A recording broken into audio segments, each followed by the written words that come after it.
I get the impression that they started to think that arguing with flat earthers is not as easy as they thought it was back in 2015.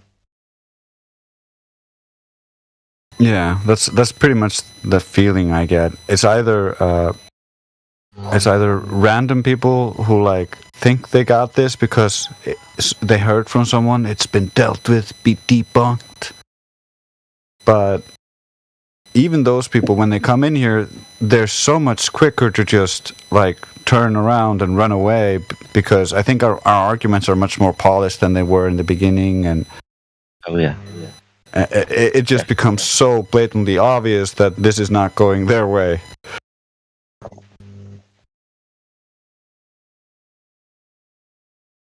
Yeah, no, I agree with your sentiment there, mate, for sure. It's not easy arguing with a flat earther.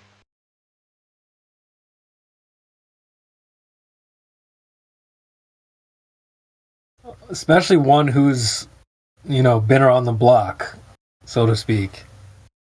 Like I think Drace just said, we're not on our day one arguments anymore. Mm. I remember those days, man. Like, oh, what about plane fights? And I remember those types of arguments that you were still trying to figure it out.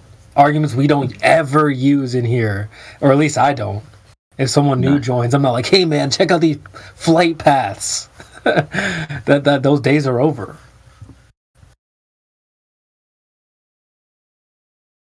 Even the classic thing of Eric Dubay video, the horizon always raises to eye level. Yeah, no, don't. Haven't said that for nearly 8 years, right? I mean, it's a common misconception as well. But yeah, our arguments have changed because, hey, look, we're honest people, right? And when we're wrong, and we're just going to move on with our lives with the newest piece of information that appears to be true. That's just honesty. But back in the day, 2015, 16, 17, it was always the horizon rises to eye level. A little bit more wisdom later, and we understand that that's not actually the case. And we understand why. Still doesn't mean that the Earth is a ball, though, because we're still making observations of the horizon, which isn't actual, definitely not physical, it's apparent. So no matter what the apparent horizon does, it's not the physical curve of the Earth.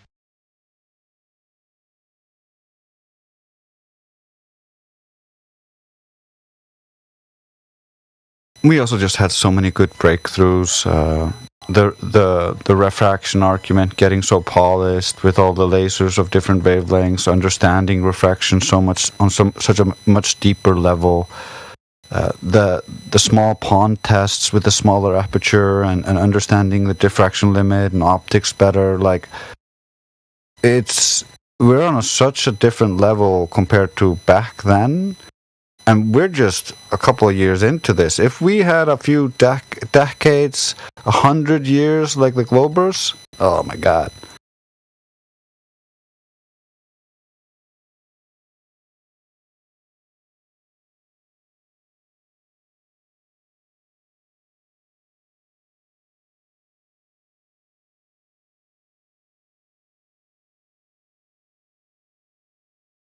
Dear me. And then you get people like Fight the Flat Earth, who have been fighting the Flat Earth for years, and say things like gravity is empirically verified as a fact. Thanks for dropping that in there, Grim. So yeah, there's not a lot of traction, but there's people still within the Flat Earth, Globe Earth arena, let's say, that still spout utter shit. Especially from the Globe Earth side, right? Their arguments actually really haven't changed that much, apart from now they use one of our arguments, which is refraction. But that's pretty much it. They still assert the same crap. And it's annoying as well, is because it's not like this would be Fight the Flat Earth's first rodeo. He must have had 100 flat earthers explain to him that there is no science for gravity. It doesn't fit the scientific method, blah, blah, blah, blah, blah. I think he's just doing the classic thing where he's being a retard on purpose. Gravity is empirically verified as a fact. I think he's trying to say things falling is verified as a fact. Maybe. Whatever. It's not all things, is it? because I can drop gas and that goes everywhere, unfortunately.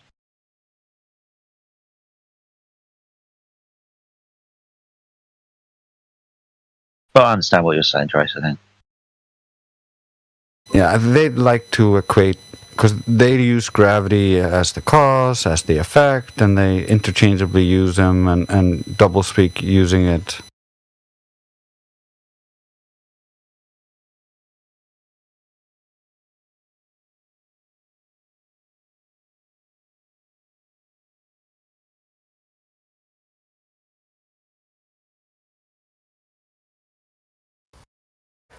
It's so weird. So I just had to, get my mic situation all figured out. So I was deafened for a little bit. But look, I'm looking at the chat. They always do this. Gravity is a fact.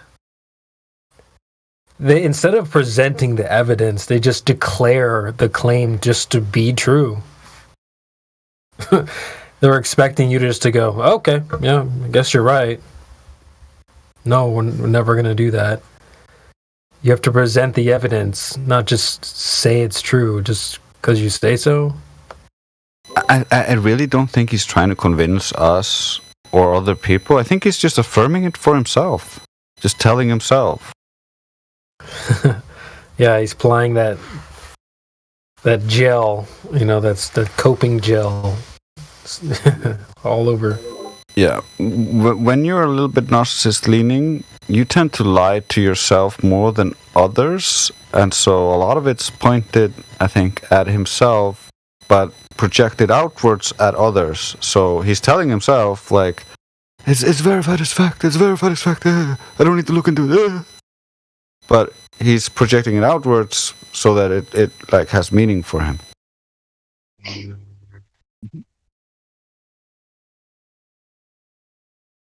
Look at Central or Heretic, for example.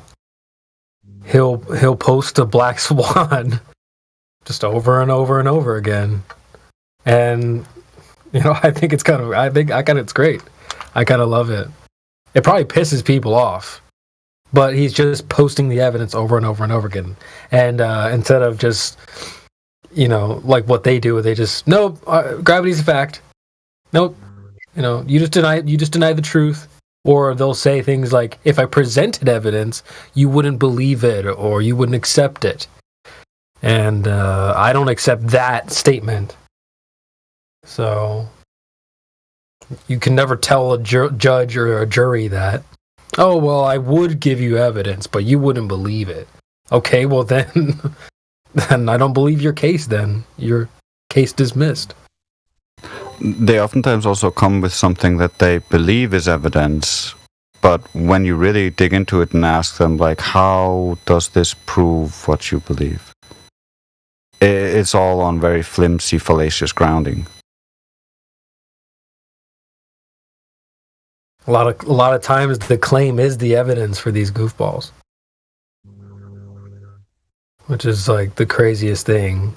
They do it with, I feel like they do it a lot with the gas pressure argument. The claim, sky's uncontained. The proof, just point at the sky. It's like they're using the claim and then saying that's also the proof that the claim is true. Huh? You can't do that. And they they do this with all kinds of other things, I'm sure. So that's just the one that comes to mind.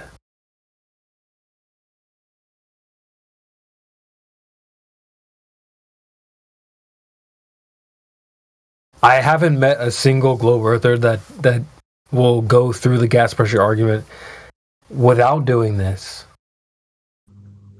From the Matthews to the trench level ballers. Oh, what's the proof for gas pressure uncontained? Oh, well, the sky. No, that's the claim. Oh, well, but no, that's also the proof. It's like, no. No. I'm never going to accept that. So I just tell people, look, we're at the stage of demonstration versus the lack of demonstration. I can demonstrate gas pressure with a container all day. If you're on Team Globe, you cannot demonstrate your claim. So that's just where we're at. You're going to start asking me to show you what color the container and all this that. Doesn't matter. Sorry. You can't demonstrate your claim. That amused me, CB. I'm sorry, because it's right, and we can demonstrate gas pressure requiring a container at all times because we need the container. They can't demonstrate the other thing because, with my tongue in my cheek, when I undo the container, all the gas fucks off. So they most definitely can't demonstrate gas pressure without a container because every time we open the container, the gas leaves the space. It seems really simple. I don't get how they don't get this. They know what happens when you pop a balloon, when you burst your tyre. They know what a puncture repair kit is and why you fucking have one. So that's demonstration of gas when it's uncontained, leaving the space and dispersing into another area of less gas. The thing that they think that they don't need to demonstrate their claim that gas pressure doesn't need a container as antithetical to me bursting the tyre and all of the gas staying in the tyre, doesn't matter what I do to the tyre. It bugs me because it's that simple, and it bugs me because they have to jump from side to side and do cartwheels and backflips around the point just to end up pointing at the sky like CB says and making declarations that it is what it is. It is what I say it is.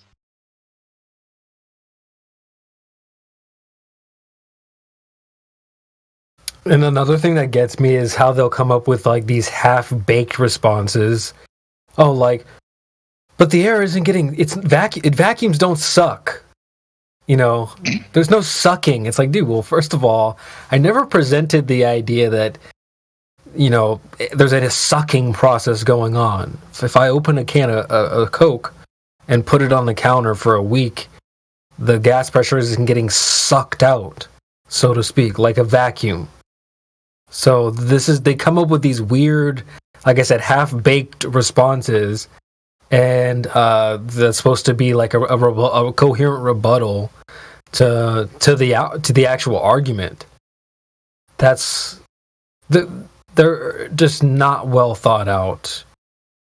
You know, like they're the rebuttals and their claims often. So, or they're straw men. So these ballers need to get their act together. Because even our low level, no disrespect, but our newer, flat earthers could probably, put a hurting on a globe earther, any globe earther at this point. Tides are turning, folks. Especially if they've come in here, they've heard 3 points, they've heard the Black Swan, and they just go out into the wild. Those people out in the wild, it's over. You can't debate the Black Swan. You cannot argue curved water. You can't argue moving houses and all the gas pressure. If you're in the wild, this is the first time you've heard this argument, you're done. You're toast. Orion's not in here now, but he could probably give us some of his testimony and his experience out in the wild, because he does a lot of that street preaching type of thing. Or if anyone else is out there in the wild talking to people, you can let us know what you think. But the back and forth and the,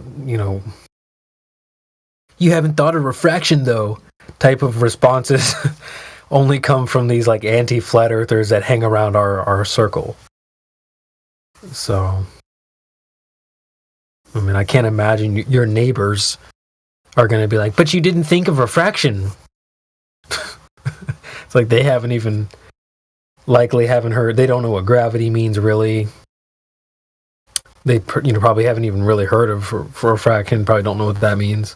Go ahead. That's why I love using Kanagu, because I'm like telling them, we know it's not refraction because it's an infrared. And infrared refracts far less than visible light, and we can see this mountain 255 miles away. And it should be over a mile underneath the curve if it was a ball. That's not possible. So I preemptively destroy all their ideas so they have nowhere to go.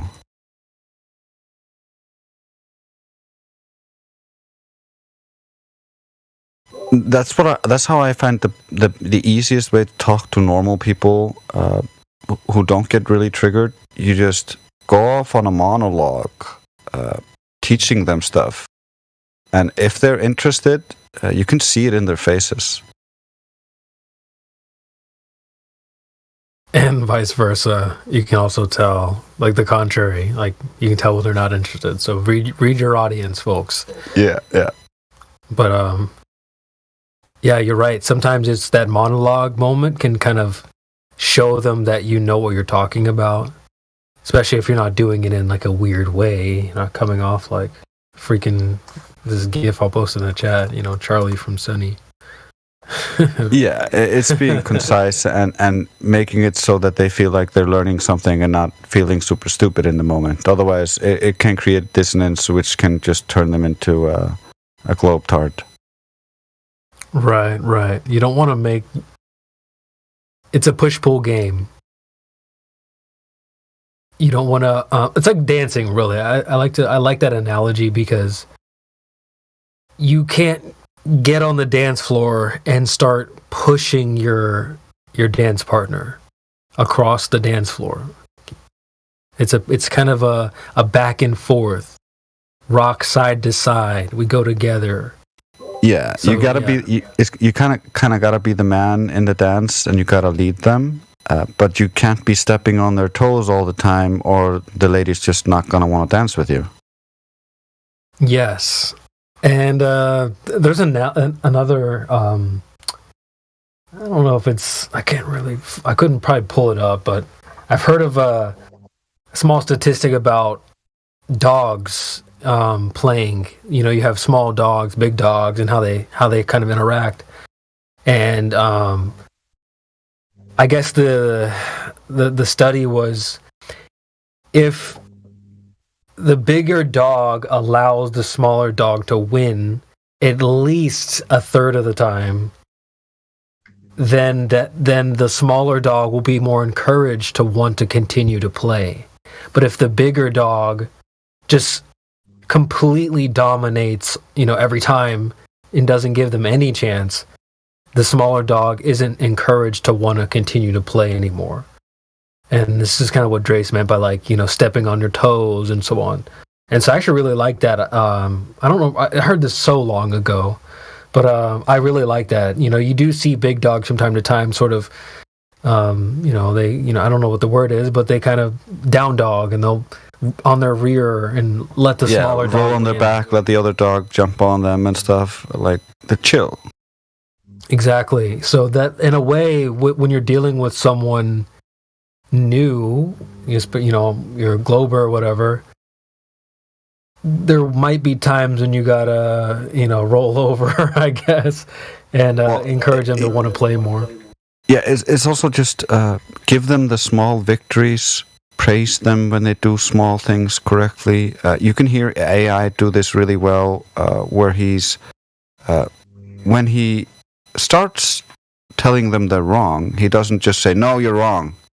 He's like, "Yeah, you made an interesting point there," and goes on and on into the details of it before the conclusion is really in the background that he's a dumbass, but he doesn't realize that, and so he loves talking to AI. Yeah, dude. When AI starts hitting you with that friend, you better start paying attention, boy.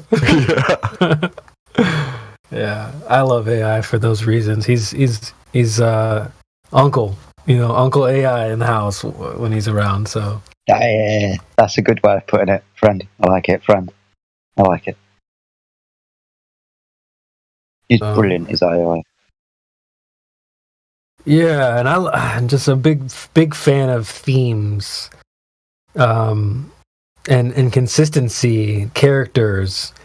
And he's one of those that stands out, and it's like there's ways to stand out without being loud as well. So he's a great example of that. You can be a niche character without being yelling or whatever, if that's not your thing. So keep that in mind. But he's got the Terminator theme going on and the AI, and you see him in the chat booting, ... terminating and stuff like that. So I love. Go ahead. No, I was just saying Target acquired. I like that one. Yeah. You know, so I really appreciate that. You know, he doesn't have to do that, guys. He doesn't have to put on the little extra character, but he does, and he's consistent with it, and I love that. And so take notes. You know, whatever, you can find your own lane as well. I'm sure you guys can think of other characters that hang around here, like QE. He's a hell of a character, right? Love him or hate him, definitely a character. And you know, we've got, you know, the Oakley, you know, Nathan Oakley is his own character, and so you don't have to copy them. But look, we summit, we freaking summit AI. His ears are ringing. What's going on? What's going on, Unc? What's going on, Uncle? Uncle Harry. Yeah, we'll give him a chance to get his mic situated. But yeah, I mean, there's opportunities for you to find your own little lane, and you know, I'm finding mine. So you know, find yours.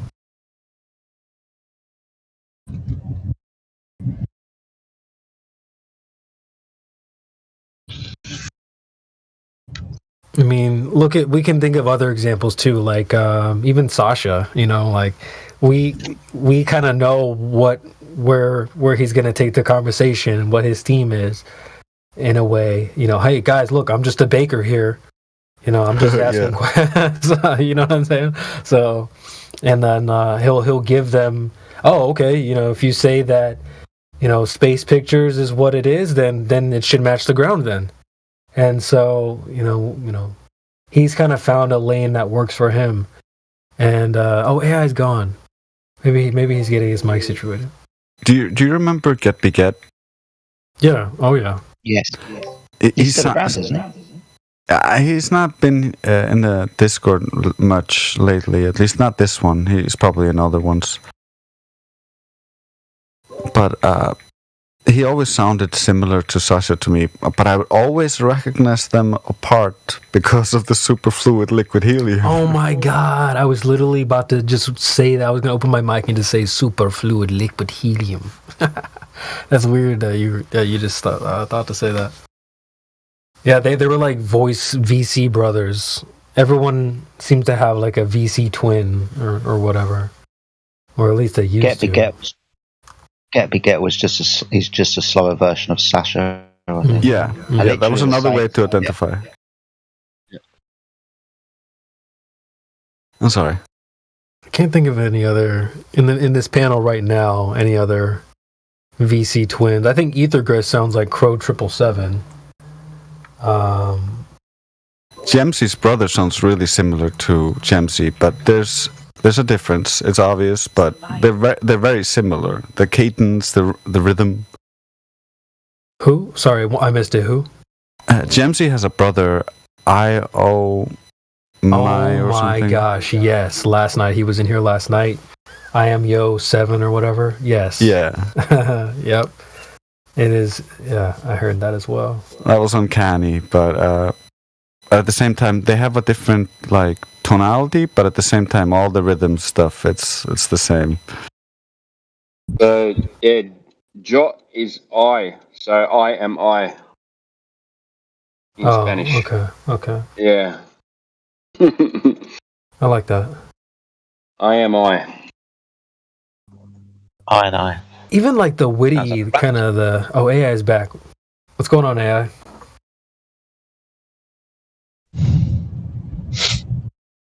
If I tell you, then you'd know. Brilliant. Then I'd have to remove you. You've just been erased.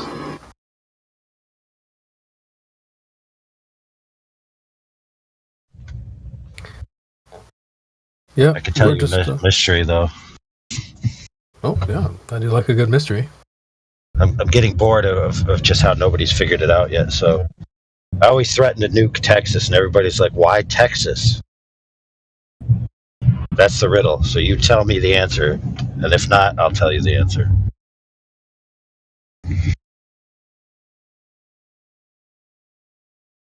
So, sorry, I want to get this right. You always threaten to nuke Texas, but there's a reason, and no one's been able to give you the reason. Right. That's right. No, CB's got a guess. Well, what I do have is a sound clip. Texas, let's go! Texas, This was a brilliant post-fight interview from Money Moicano, but he was giving a huge shout-out to everything's big in Texas. Big money, big checks.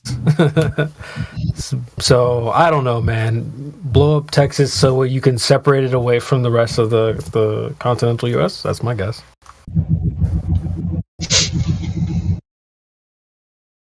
Oh, dude, it's obvious. The answer's so obvious. It's because that's where all the X's are.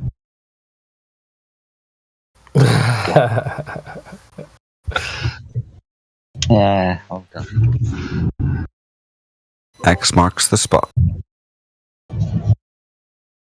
I don't know. Does Drace know that? I don't know. Maybe he doesn't. Yeah, Drace, where'd all your exes live? They live in Iceland. That's not as catchy, though.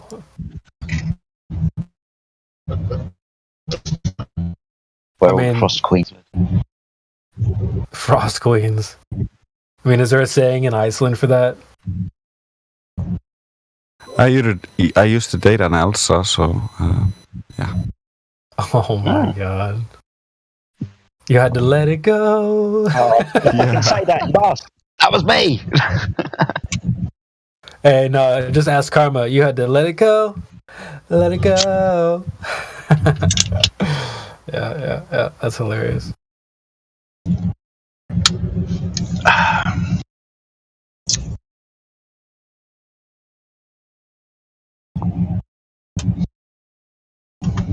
Anyway.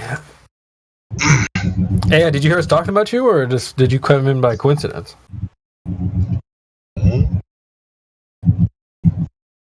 I don't know.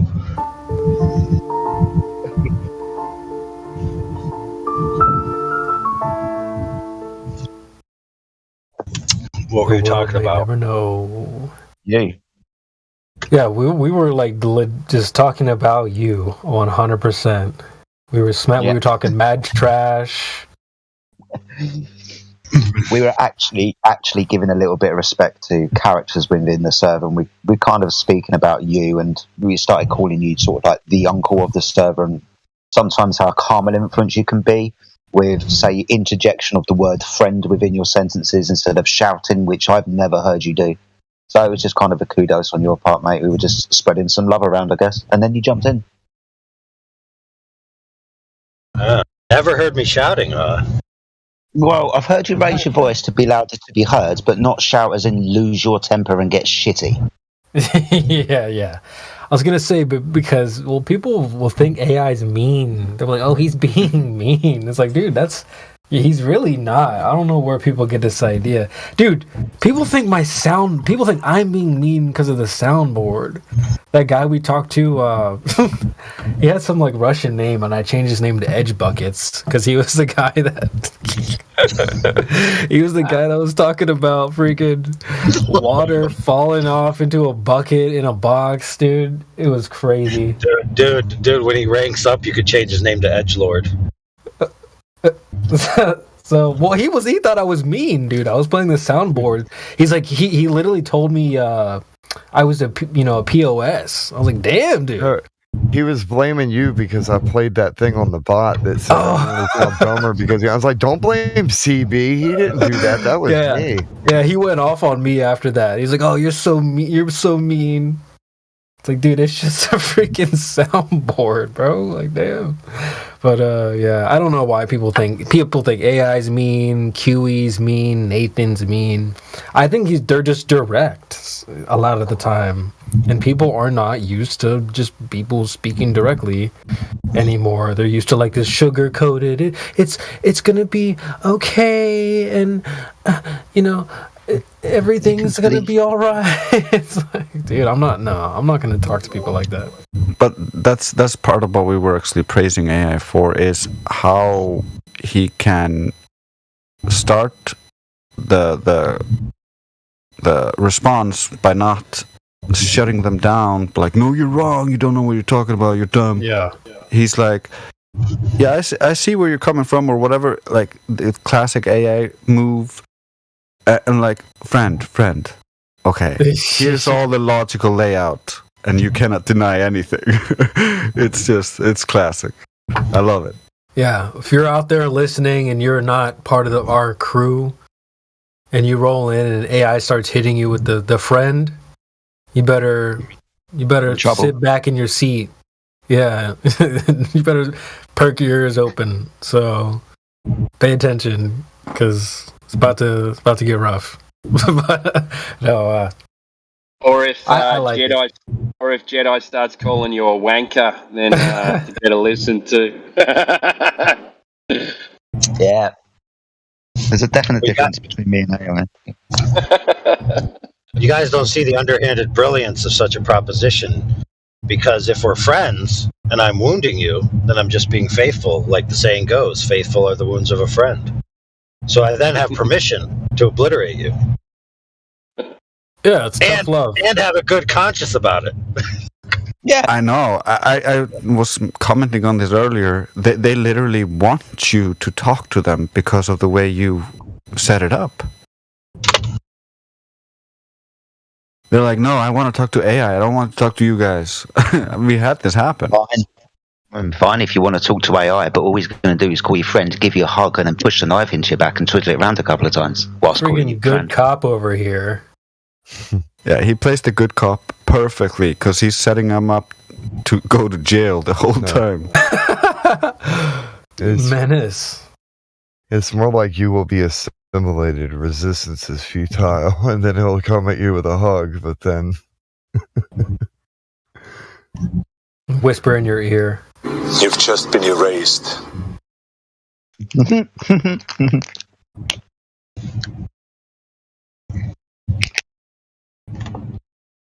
But yeah, I mean, I have a bit of a yin yang.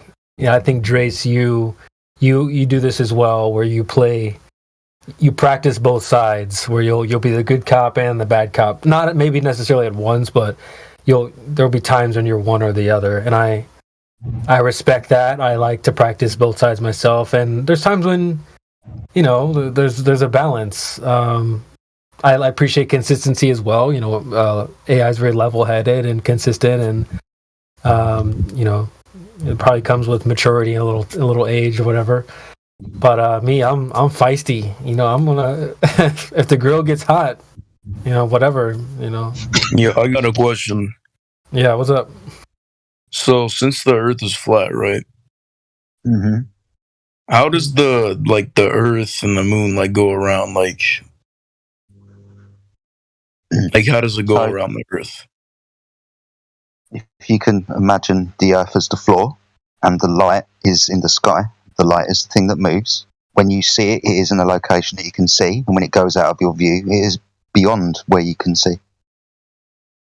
So the light, the moon, or the sun is just above the floor, and they just move above the floor. And how do they move above the floor, though? Don't know. Haven't got a clue how the mechanics of them. I just watch them. Does it have to And do that's with religious purposes, like God? No. Honestly, nobody knows what the sun is or the mechanics of anything up in the sky. We can just observe them. So is the firmament actually a thing? Hey, man. Can you actually go into space? Space, as in a vacuum, well, that can't exist because you need gas pressure. You need a container for the gas pressure. When you say dome, that kind of invokes shape, but that's fine, not a problem. But yeah, the thing in the sky that is keeping the gas in here would have to be physical. It couldn't be no thing. It has to be something, but we don't know what that something is. Yeah, what would you say how the gas is staying here?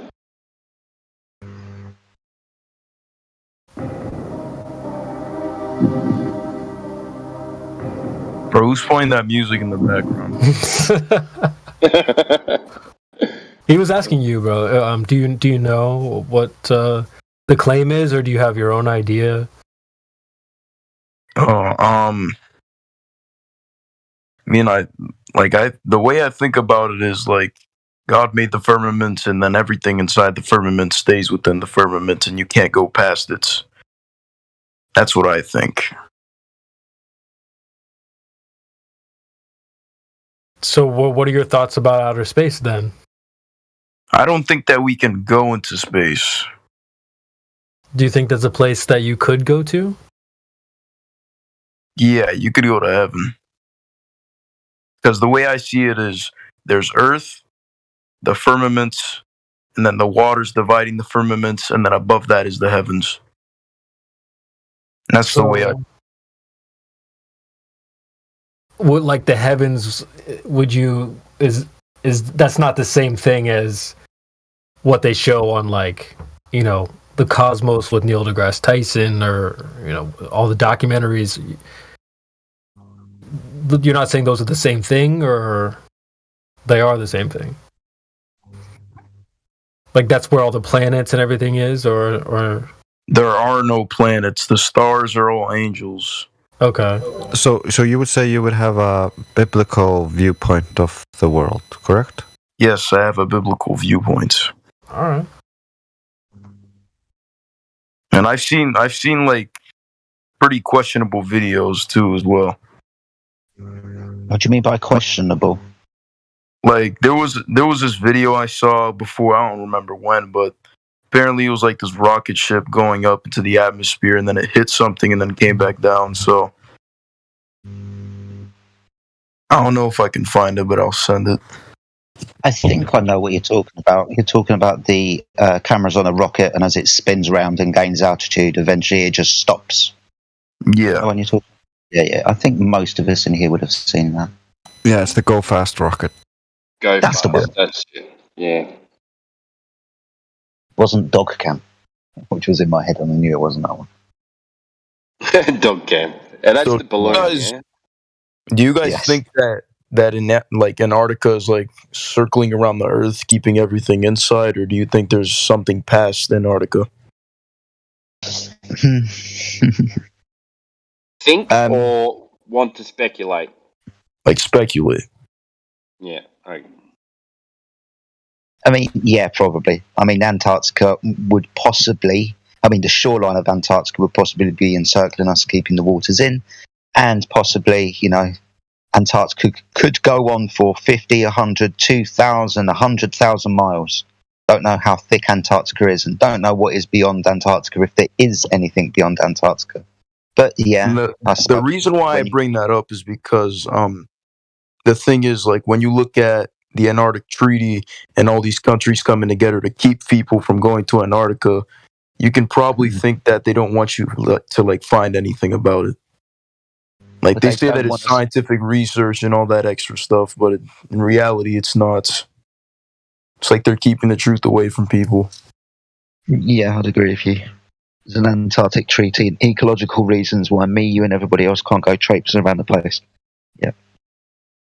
It doesn't necessitate that there's something beyond, though. It could just be that they're stopping people from going there because they don't want to know the truth.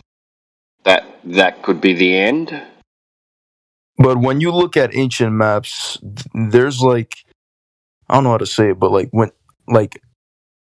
when you look at ancient maps, they predict like the Antarctic Circle, and then like cracks through it going into other lands as well. I think that's Arctic. That's in the north when they do that. Oh yeah, the North. There are a couple of unconfirmed maps that we cannot know if are depicting anything real or if it was just imaginations on the behalf of the map makers. There are at least 2 maps I know of that depict lands in the south, and they draw all sorts of weird stuff on it. And so, and the maps aren't very valid as a as a proof or a source of evidence of reality. So we would need to check all this stuff to be sure of it. Yeah, I can agree with that. But You're I right, see a I've pattern. seen I see a some pattern with the. I've seen some with no ice on them, with funny animals, with maps like that. But I mean, how do we know where those maps came from?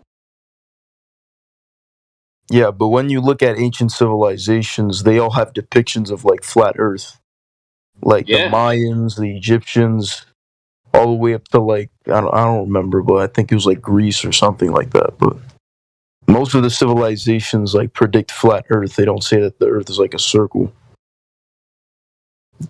Yeah, the Chinese had a flat Earth government until the 1600s. Hey. Flat Earth government. Yeah, the Ming Dynasty was flat Earth.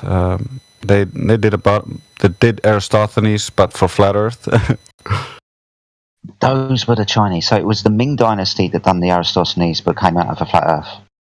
Yeah, it was during the Ming Dynasty. It was the fall of the Ming Dynasty where they switched to the globe, and it funnily enough coincides with the time the Jesuits joined China and got positions of power through the eunuchs to teach all of the emperor's children. And so when invading forces invaded them, by the way, who had Jesuits with them, invaded them, all the Jesuits pulled the sons of the emperor away, and the emperor was assassinated, and they all went in different directions and then battled each other. It's nothing suspicious here.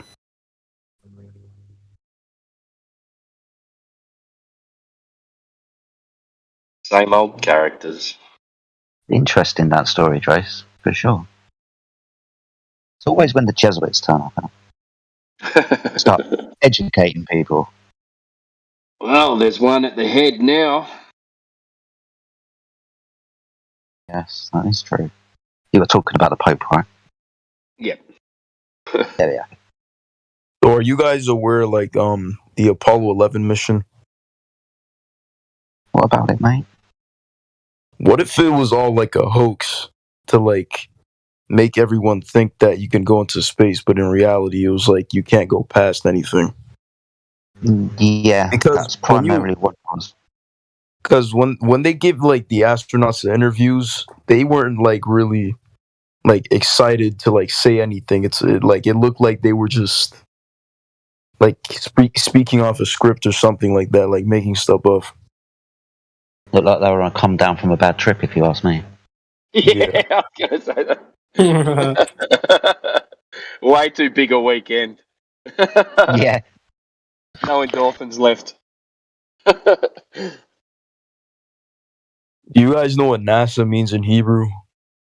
Nashor, to deceive. Yeah. Yeah. Yeah, And like we're the all original over. founder of NASA was actually like a Nazi. Werner von Braun. Werner von Braun. Yeah, and then on his grave he had like this Bible verse that said like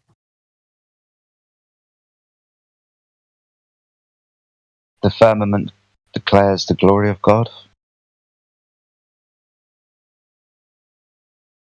That's just a coincidence. That's a conspiracy theory.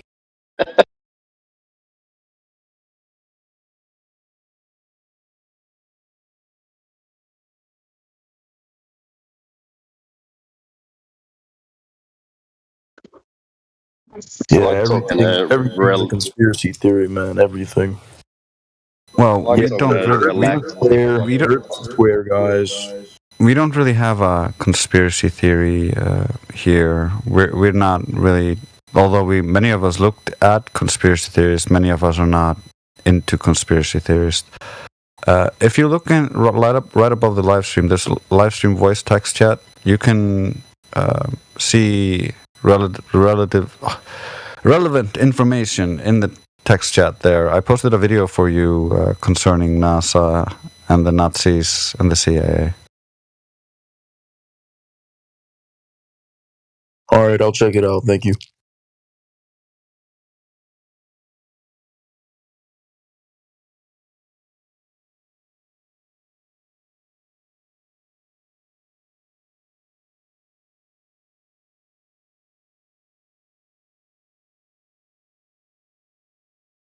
When did you first hear about flat Earth? What year, did you kind of get started on your flat Earth journey, so to speak?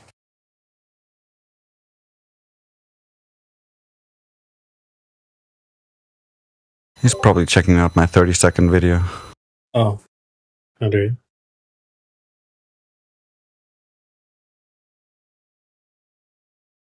It's basically a former CIA director or a senior officer, David Steele, talking about NASA and how they originally started, and how CIA, when they talk about NASA, internally they consider them to be not a space agency. I think it's pretty funny. Wait, for really? What? Like, so we didn't make that up. That that's been a thing. Yeah, so that's how NASA because when the Nazis were recruited, most of them went to NASA. The rest of them went to the CIA, and the Soviets did a similar thing where they got their half of the scientists, and most of them went into their space program. And so you eventually had just Nazis propagandizing against Nazis on both sides. They just used the Nazi propaganda machine to push all this stuff.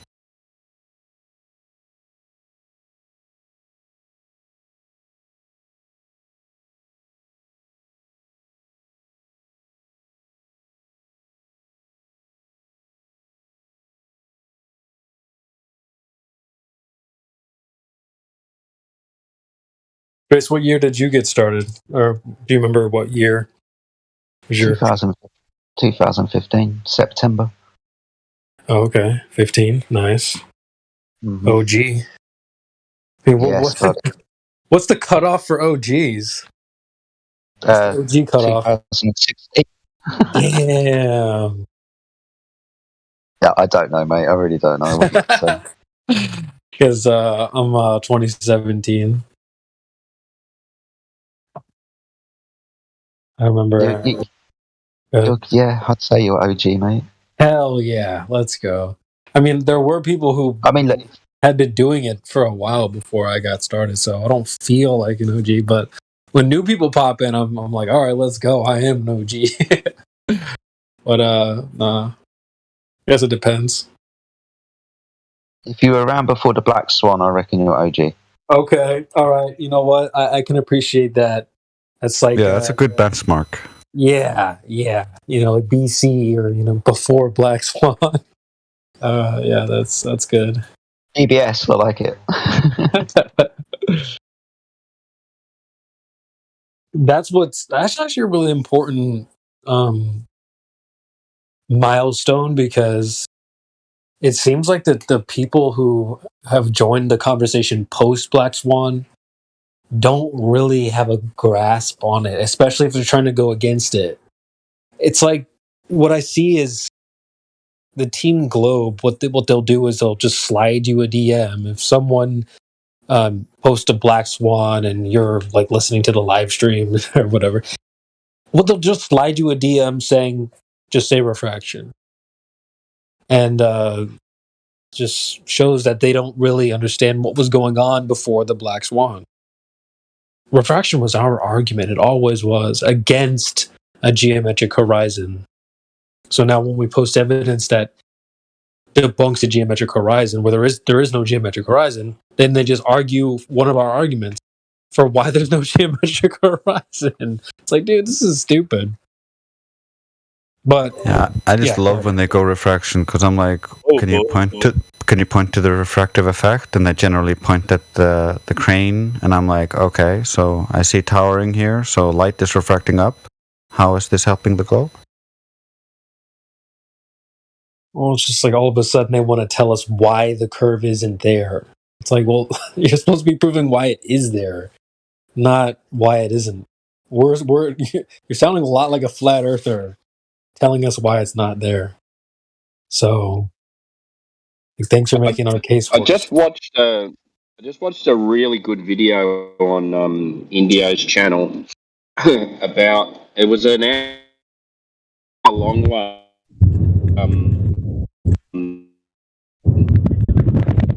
Horizon debate. And there was I think he might be Scottish. Scottish guy came in talking about QE's rundown about measuring an optical horizon, and they go, what? What are you talking about? And they go, yeah, well, that's it says every horizon must not be further than blah blah blah blah blah, and they're saying, yeah, physical horizon, and he goes, but what do you mean? And for an hour he's saying, no, it's a optical horizon. That's what we're looking for. Okay, how do you measure an optical horizon, you idiot? Oh No, well, you need to state whether it's physical or optical. Yeah, they're so lost because of the Black Swan. Because before the Black Swan, they all thought they had a geometric curve edge. They thought the horizon was the curve edge. Yep. And now they lost that. They just have an apparent horizon, which is our argument. Well, all of them have a dash of everything a flat earther says is wrong syndrome. So when we post things like, even when we post things like the Modus Tollin, notice how the guy was getting, but there's something wrong. There's got to be something wrong here. They can't have possibly figured something out. Do you know the video I'm talking about? No, not in particular. That's what he was going on about. He goes, I have a problem with this Modus Tollin. Yeah. Yeah. It's not correct because it says chat. Yeah, because he goes, it's not correct because it says every horizon. So are we talking physical or optical? And he goes, it's got the word measure in it. How do you measure an optical horizon? And he just doesn't. He just can't grasp it. He's just. Yeah, I think that he what starts he's suffering. Arguing. Sorry, go ahead. And he keeps arguing just for the sake of arguing. Yeah, he's a good example of someone who has everything a flat earther says is wrong syndrome. I need to find a good way to shorten that down, but he's definitely suffering from that. Even when you post things like just a Modus Tollens, or citing the radius or the geometric, math that's tied with the a globe of that size. I start bucking against it. Is he one of those guys that thinks flat Earth is a disk in space surrounded by spherical planets? Probably. Yeah, the Black Swan. I renamed it Golden Swan once they started arguing it, because no matter which way they argued, they had to abandon something that was contingent to their worldview. Yeah. So they abandoned the geometric horizon, or they abandoned the size of the Earth, which also destroys heliocentrism. Doesn't matter. They're like, oh, it's a bigger Earth. Well, that destroys your worldview too. So. Yeah. I don't meet people that are honest very often. AI's in that clip as well, and he's just in the background going sniffing, and then you just hear him say 20 times, "Oh my god." Coping.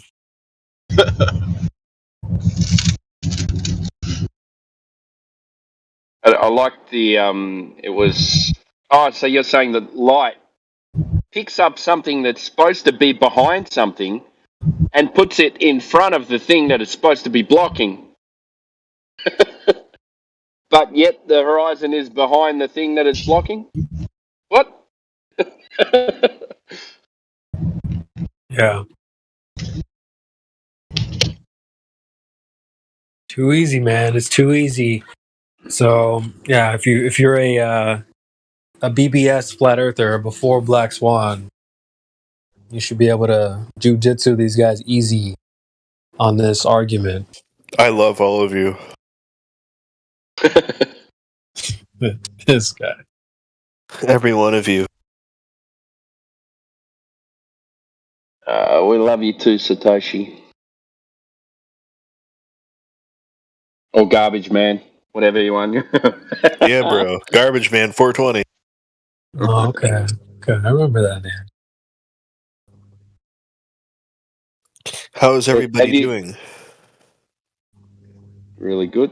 Good.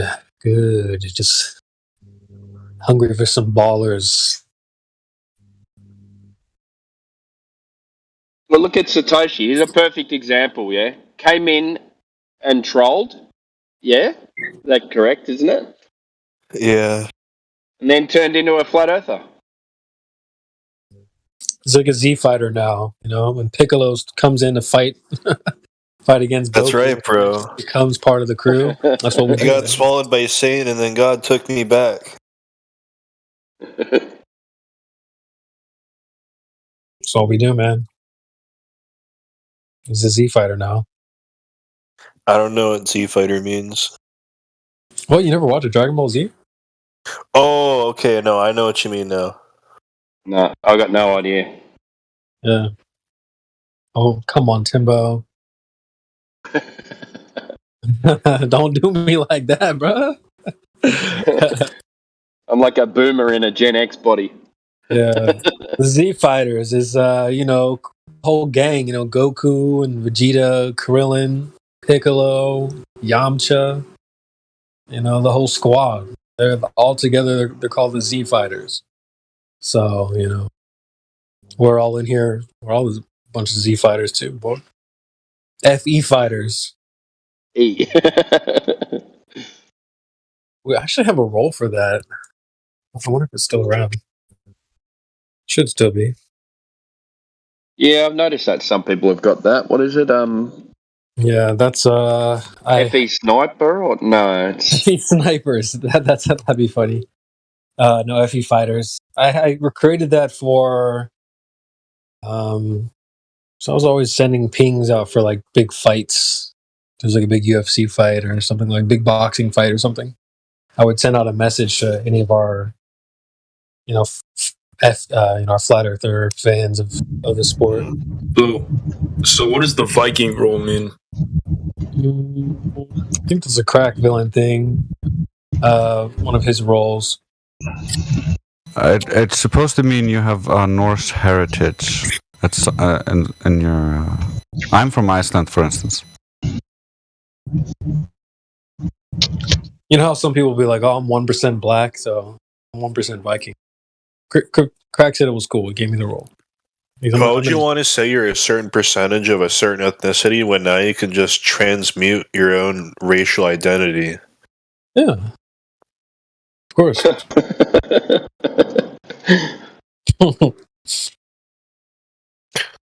That's how genius we are now. That's the thing. That's the kind of things we can do.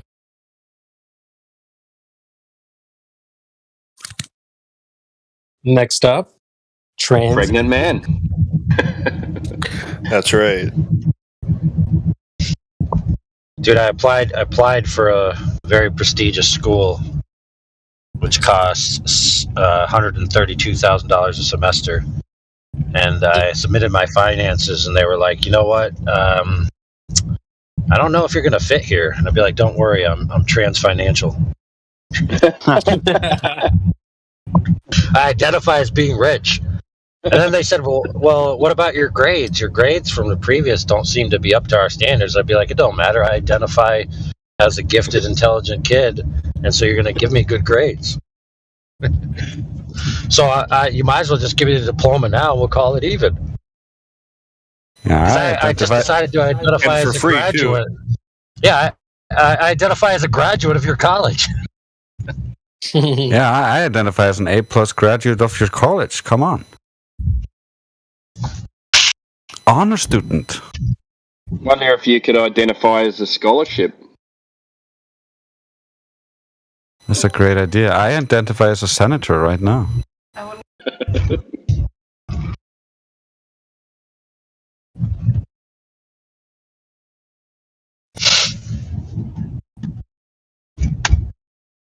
Oh man, the 2 lanes at Burger King are in. Oh yeah. Oh yeah. Dang it! I should have went to Burger King. Dude, the only thing I like from Burger King are their mozzarella sticks. Don't like eat rodeo. Burger King, ladies and gentlemen. I like the rodeo burger. Hey, if you ruin Burger King for me, I'm nuking Texas. No, it seems like I don't know. Texas seems like a cool place, but Burger King, even though those ads, you know what? Just nuke the whole company. Those ridiculous, catchy ads. Don't even if one of you starts singing it, I'm just gonna ban it. Dude. You know when you take an onion ring, right, that has a certain circumference and that Like has foot lettuce? space-time. It has space-time in the middle. Oh and yeah. then you cover it in the hindquarters of a subterranean rodent. What? Yeah, molasses. Anyway, so then you put it between two buns with the burgers. And then, oh man, that's called the rodeo burger. Okay. Is that how you eat time and space? If you're Brenda. What more do you need to know? You guys know that Xanax back? The Xanax back? I heard you speaking creeping to out of his lair? Yeah, he creeped out of his lair, came in here. I was like, well, Jed's not here, like, CB's not here, and he's in here. Well, I unmuted him, but yeah, he's back. And once again, he is a citation, so that's all he's got to stand by, is his own word.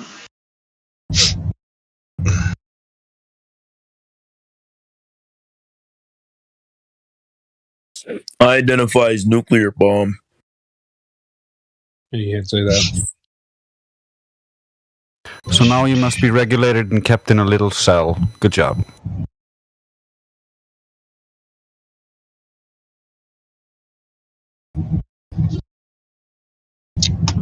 Yeah, I saw you on stream talking to Xanax today. Same old with him. Just Yeah. Do you hear his argumentation? No, I was heading out. I had to run some errands, but I heard you set a trap for him, and you said you're like, "Oh, look at Xanax. He is the citation." That was the part that I caught. Yep. That's kind of what I set him up for, because I knew he was going to lead us there. But for the newer people, they didn't know that. So is he like our current resident Glober since Matthew tagged out? It looks like it. It looks like it, yeah. Wow. The little cabal over there is like, oh, we have a flat Earth server without a resident Glober. Dispatch immediately. Yeah, they got they got the AI connected, bro, to the Globe Squad. I don't know. Is this a downgrade? I feel like this might be a downgrade. I'm not. Dude, you know when you go on YouTube and you see that little square box that say the flat Earth is a archaic and scientifically disproven pizza recipe. So they have like that for like our server, and that's like our resident Glober that is there to make sure everyone knows that the flat Earth is not, and then they like do the right. Yeah, Matthew did a good job of that. I don't mean good job, but he played. He put in the hours. He better be getting paid. Yeah, you wish he was getting paid for that. Dude, Matthew pays me to be here. What are you talking about? By the way, sextants proved that the Earth is a globe for all you guys in here. You know? I just don't like the thing about Xanax is just he'll just say stuff, no hesitation. Yeah, he'll talk like a sociopath and lie directly to your face, and there's no inflection in his voice. That's what I mean. He'll just straight up lie, zero hesitation. Like, don't even think about it. If the question supports the globe, the answer is yes. And it's like propaganda. Yeah. He's also had every job. You know, he's kind of like Mike Rowe. Yeah, Mickey pointed that out earlier. Man, Mike Rowe does dirty jobs, and Xanax does like all the rest of the jobs. I swear that guy has done everything that we've talked about in here and been an expert at it. Yeah, race car engineer. Yeah, he proceeded to talk to Sasha about a location where Sasha lives after he just Googled it. He was like, hey, but you know this one place over here? And he didn't even pronounce the name right. And I can't even pronounce it, what it was. But Sasha and everybody were like, who was it? Pete Shea was like, oh, you just Googled that, didn't you? And he did. But he presumed to be like, he knew what he was talking about from that location, which is interesting. One of my top 10 biggest pet peeves when they go from, they go to Google and then become Insta expert and read it off to you like you're a kindergartner or something. Pretty sure that's just called using the internet. No, because people will come in here talking, big game. Oh, I know about the globe. Oh, well, what size is it? Well, you see, it's 3,000 miles around. Dude, at least that's effort. We had people in the past, so we ask them for validation of their claim. They just go to Google and say, snipers account for Coriolis and stuff. The first 5 videos like fill the screen and you have to scroll down. So they just screenshot the first 5 videos, right? And just send us the screenshot of the 5 videos from the search bar.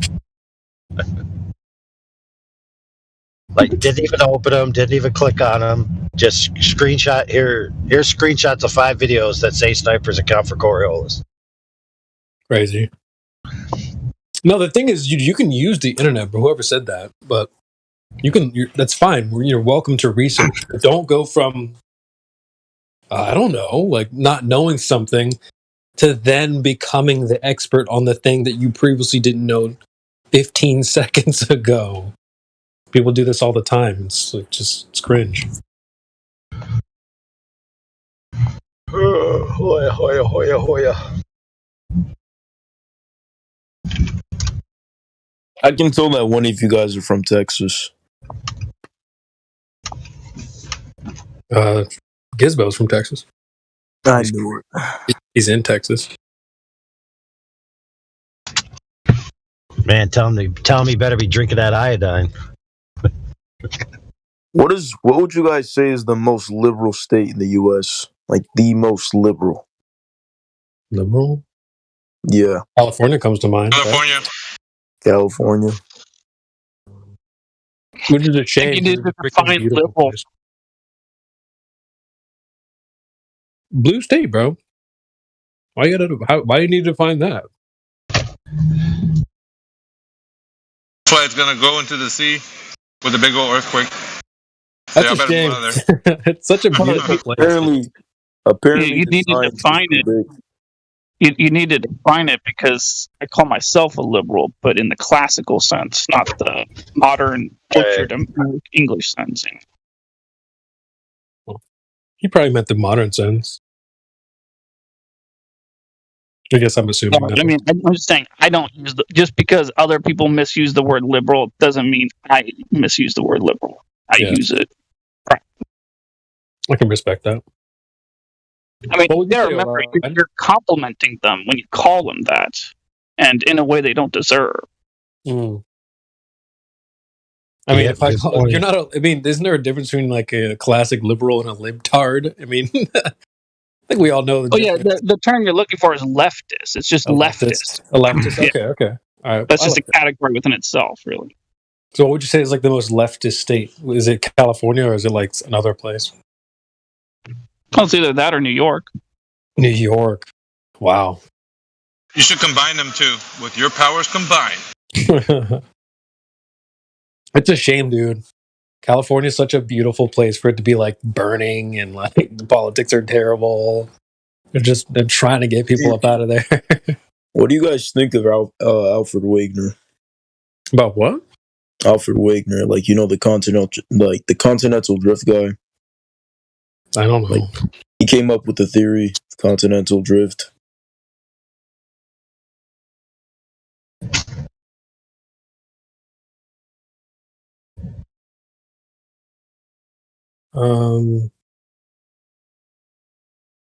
I don't have any specific thoughts on the guy. Do you have any?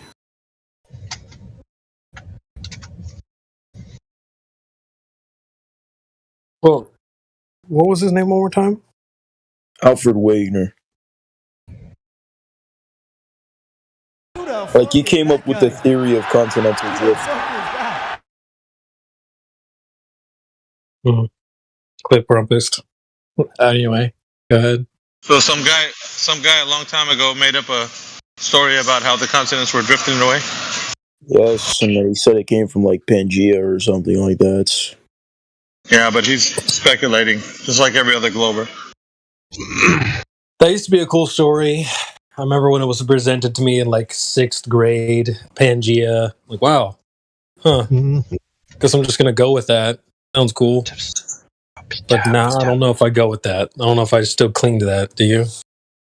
I'll let you gents later. There's compelling evidence in the Bible that could be true. Really? Okay. Yep.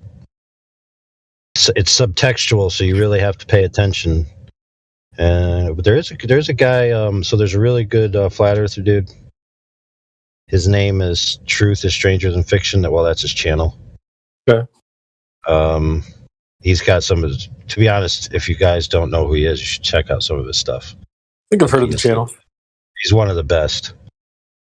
He's not really focusing on the proofs as much as he's focusing on the philosophical consequences and stuff like that. You know, a little more, it's not, you know what I'm saying. So anyway, so he's basically talking about, so there's this thing called the time of Peleg, where it was certain things about people moving around on the earth and different nations and stuff.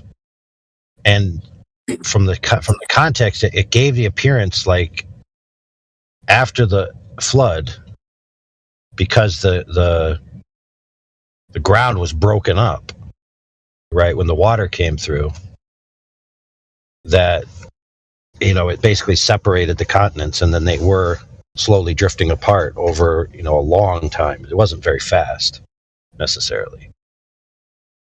There's some weird anomalies on the Earth too that he mentions in the video about it. Like, over here where it's totally frozen is like some structures. It's like, how did they get there? Maybe they were built when they were in the regular climate and got out there. But I'm doing it a disservice. If anybody's interested in that connection between a Pangea style expansion event and any biblical support for it, then I don't know. Definitely check out his channel. It's in there somewhere. The Times of Peleg, I think, is what he named it. Yeah, I also highly recommend this channel. He has a lot of, like AI was saying, different anomalies and things that are just interesting to look at and consider. The name was the channel is Truth is Stranger Than Fiction. What was his name again? Actual name? No, I can't remember at the top of my head. Who the fuck is that guy? Who the fuck is that? I think his real name's William. Actually, Will. That sounds familiar.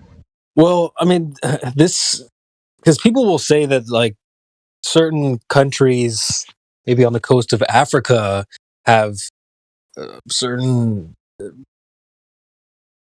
vegetation that matches vegetation on the coast of some other continent. So is that kind of related to the idea? Or is that maybe that's just a claim? But then what I really was going to ask was, is this tied to like tectonic plates? Does that support that idea?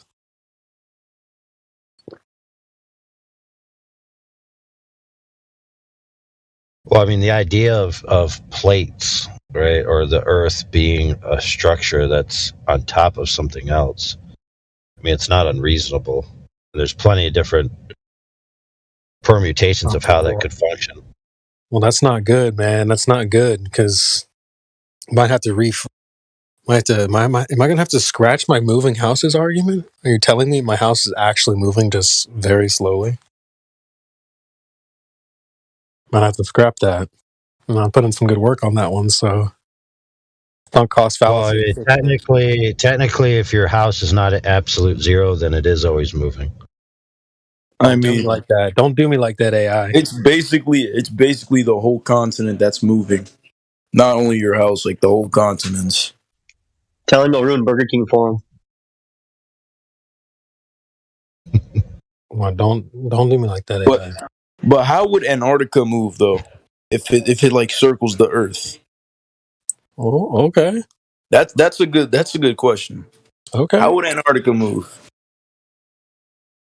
Well, Antarctica, if you think of it as a perimeter, and if you follow the explanation of mountains being up-thrusted crust from the movement of the continents post-Pangea expansion, then it would make sense why Antarctica is the highest continent as you go inland, because if you splayed that out as a perimeter, it would be the continents moving and hitting the boundary and then forcing themselves upward. So you see, you could just make up any story right off the top of your head. Problem solved.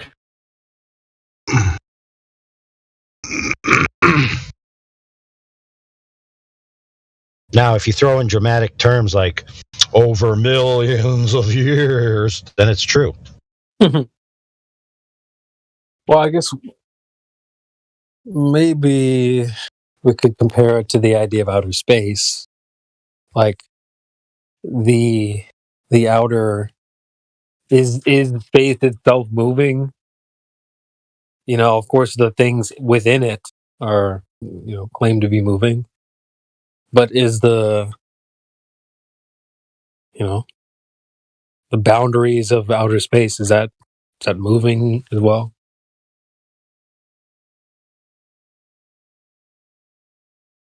So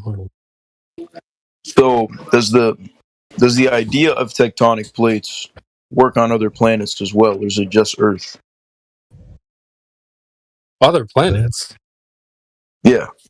What do you mean other planets? Like they say that there's plate movement under the Earth that's like moving the continents. So does that apply to other like planets as well? So I would say there's actually an article that just came out. I'm talking about their worldview. Go ahead. I'm pretty sure. I want to say I just read it the other day that in their view they claim that the Earth is like the only and maybe only one other in existence that has tectonic plate activity. So it just adds to that caveat, right, that the Earth is absolutely unique against the myriad of alleged objects they claim is in the cosmos. The Earth stands out worse than a sore thumb. It has everything going for it, right, according to them, make it perfect for life, right? And in fact, when you take the categories of the things that is needed for the Earth to be perfect for life and you apply them out, the probability of another Earth existing, like you put it 1 in a number, like 1 in 10, 1 in 20, they claim, according to their calculations, it's 1 in a number greater than all the particles in the universe. Yet they simultaneously want you to believe that there's another Earth out there that we're going to find and go to when we have too much, plastic straws on our Earth or something. All right. So the problem is when you ask, do other planets have tectonic plates? We don't live on a planet. The planets are the wandering stars you see in the sky, like Mars, Venus, that kind of stuff. We don't have the belief or the same belief system that we came from, that all those are also Earth or like Earth in some way. We just don't know what they are. We can't test those things. No. I was just asking the question and like the view of like evolution is what I was saying. I don't support it. I was just asking questions. I think AI kind of nailed that. Yeah. Drace kind of hit it from the flat earther's point of view, and I was going to give a flat earther's perspective as well, just in that the question also kind of boils down to, is there other land? And I would say the Earth is the only land. There's no land in the sky. Moon isn't land. Mars isn't land. There's no other land. So, asking about like other tectonic plates, like hell no. This one philosopher once said, "Everything you see is a perspective, and everything you say is an opinion." We don't know for sure. That's the thing. I think there's some things you can know. Yeah, there is, but like you can't know everything. I think when it comes to things in the sky or outer space or whatever, let's just say in the sky because outer space is on TV, but there's a lot of things up there that you're probably not going to know. I think you can know what things are not through, deductive reasoning and, Blower's love process of elimination. So, good. So what's Elon Musk talking about going to Mars then for? Just propaganda. Mars getting? And think of it, like, what's up with all the money he's spending on that shit?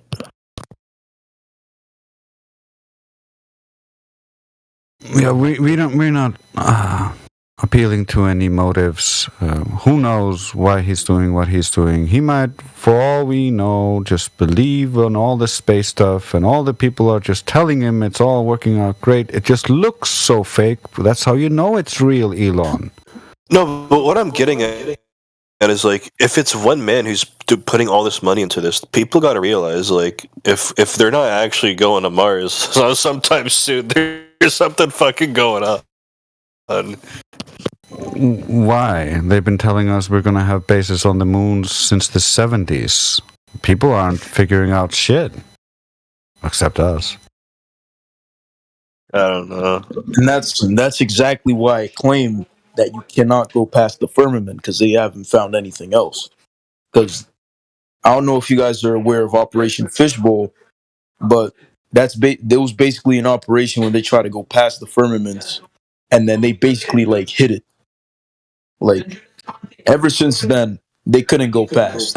No, That's Operation Fishbowl is when they detonated a bunch of nuclear weapons in the stratosphere or in the air. Yeah, that's what it wasn't about hitting anything specifically. Yeah, that's what I was saying. Like basically nuking, like whatever it is, like basically nuking the firmaments.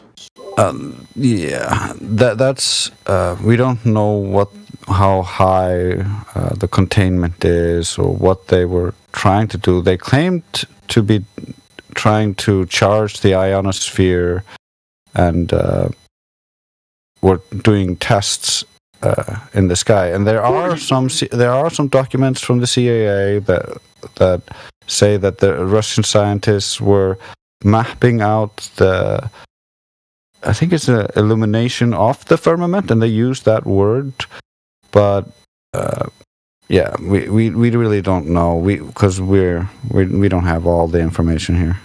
All right, so then what about when you look at things like Operation Deep Freeze? Deep Freeze, wasn't that when they went to the Antarctic region? Yes.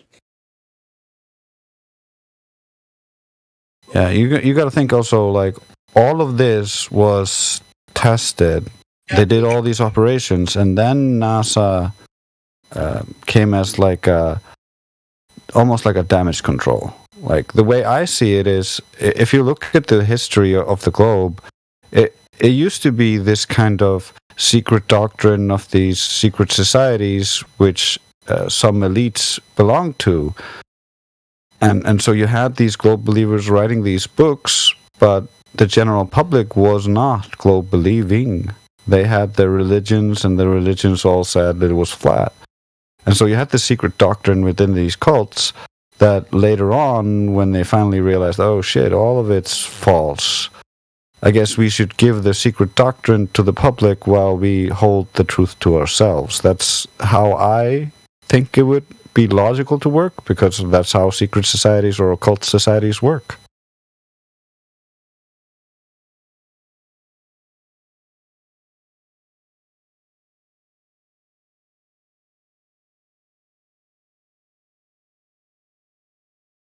But I can't say that it did happen like that. I don't know exactly what they did in their secret times. I just know that the public generally were flat earthers for a long time.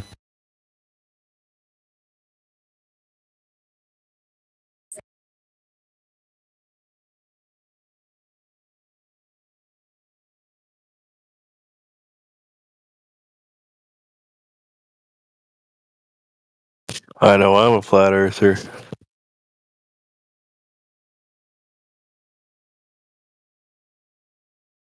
Sure, many here might not consider themselves to be flat earthers. I know Meme doesn't consider himself to be a flat earther. We gladly take on the title because that's what people call us. But in reality, we're just realists. We just look at reality and try not to taint it with some ideas or beliefs.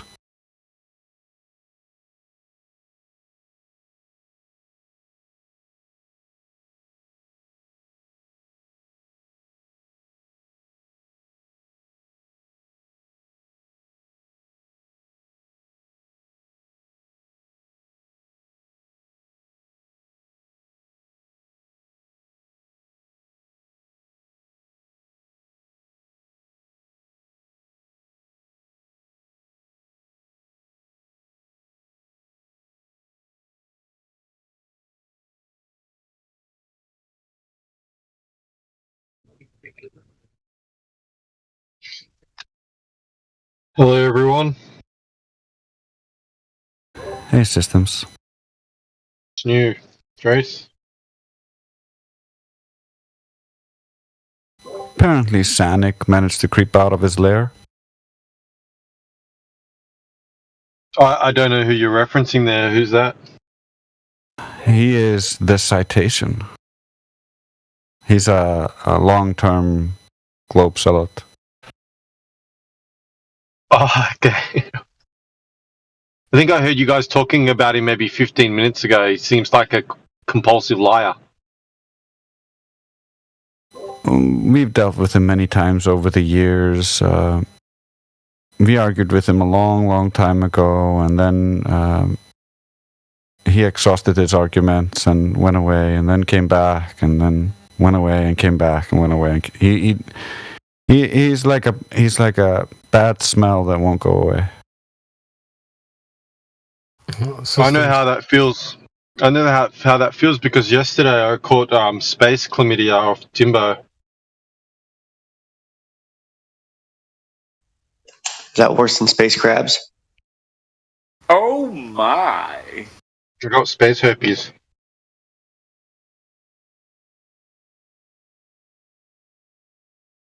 I didn't use protection. We should have an ointment for that. Yeah, there should be a way to fix that, at least temporarily, like something you have to do publicly to fix it. I know we have a meme that has like an ointment for that exact illness. I don't have it, so I can't give it to you. No, you should have to get the ointment of someone who has the or something like that. There it is. Grim has it. It needs to be as contagious as the herpes itself to get the Dr. Flat Earth dude.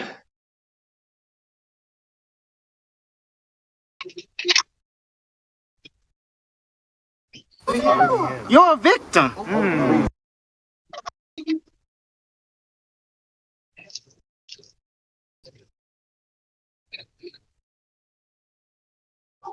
Yeah, it's called Pseudocreme, and it soothes, heals, and protects.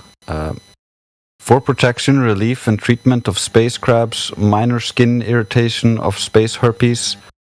Possible side effects may include itchiness, redness, sweaty palms, diarrhea, diabetes, vomit on your sweater, sore throat, crabs, inability to walk straight, mom's spaghetti, herpes, and several other warping space diseases. Apply twice hourly. So it's another case of the cure's worse than the disease. Pretty much. It's best to just let it slowly Let it play fade. out. Yeah.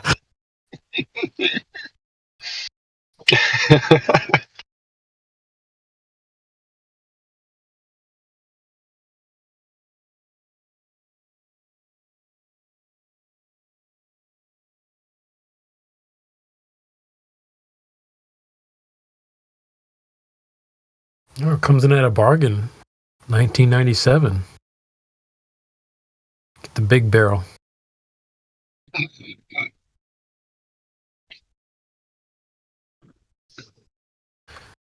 If you purchase a jar of our copium, buy one, get one free. We definitely need one for copium. We need to make one.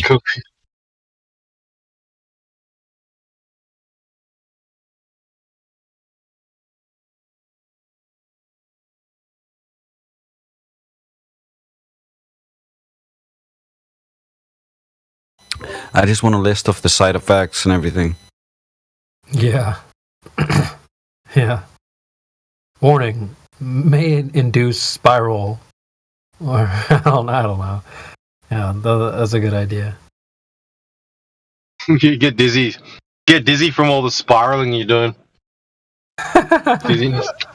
Yeah. In order to reduce spiralization, one may experience dizziness. Yeah, that's good.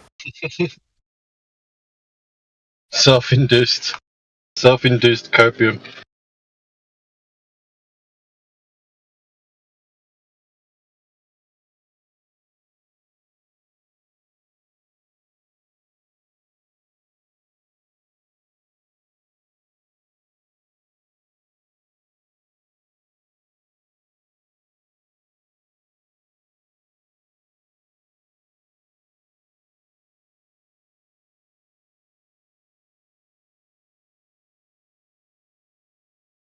Creation Bear, are you a fan of Big Bear? Yeah, I was on the the bear train, if you will, for a while. I do phases with people. Find certain people that I enjoy, and I spend time there and soak up whatever I can, and move on to the next thing. So, yeah, I was rolling with Owen for kind of the beginning of my flat Earth journey. I'd say close to around that time. Do you still frequently listen, or is it not as frequent? It's been a while. It was about the time they kicked them off YouTube's when I sort of started doing my own thing, started hanging around here, and hanging with the flat earthers and stuff. They, he's been doing his own thing on like, what is it, unauthorized.tv, and yeah. So I actually haven't listened to him in a little while, just because it's a little off grid, but I wouldn't mind, I wouldn't mind checking in every now and again. Yeah, he's pretty good every now and then. You gotta take him in doses. I don't think I ever heard anything that really vehemently disagreed with. So, I mean, there was a time I was just super into all the podcasts, Crow 777, everything that I could soak up. So, I'm in a stage now where I'm going from the listening to more of the working on my craft and maybe speaking it and practicing sparring with someone else and stuff like that. So yeah, that makes sense. Yeah, this place is good for sort of sharpening your sword and putting what you know into practice, maybe a little bit in live. So yeah. Shout out to Owen Benjamin. If anyone out there isn't familiar, his you probably could find video or videos online of him going through his flat Earth wake up journey. So that was really interesting.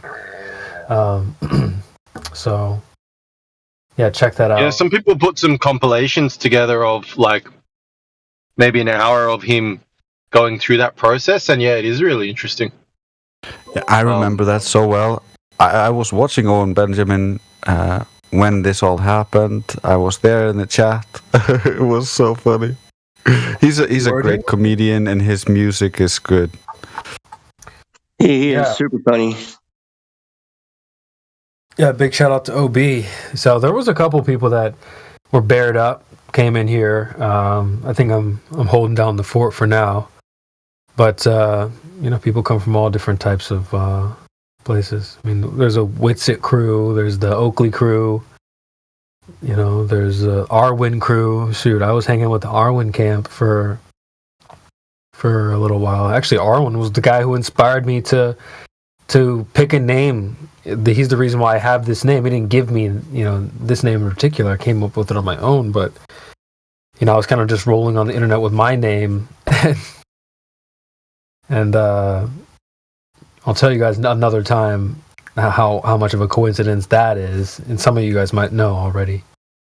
But yeah, so Arwen was like, dude, you got to pick another name. So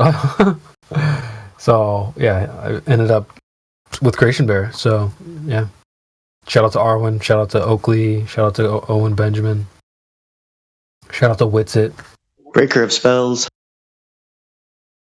Yeah, it's been a while. I hope he's doing well. I'm sure he's doing great. You know, I see his you know, Amy on Instagram and stuff from time to time, and I'm always, you know, it's beautiful to see, you know, their family and how they've changed from like the Hollywood life and all that to now they're like living the farm and they've got animals and, you know, they make cheese and freaking bread and stuff like that. They're doing that whole lifestyle, and so they're kind of setting the tone for a lot of people who want to do that. I know, I'm sure there's a lot of truthers out there that want to be more sustainable and not rely on like living in the city and whatnot. So they've been setting a good example for that for quite some time. So a big influence when it comes to that.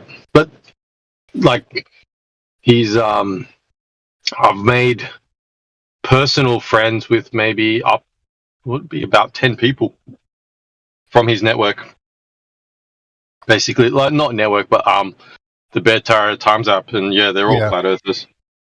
And yeah, we catch up as much as we can, you know, because we're all relatively local to each other. That's what's up. Amazing. Yeah, that's the best part.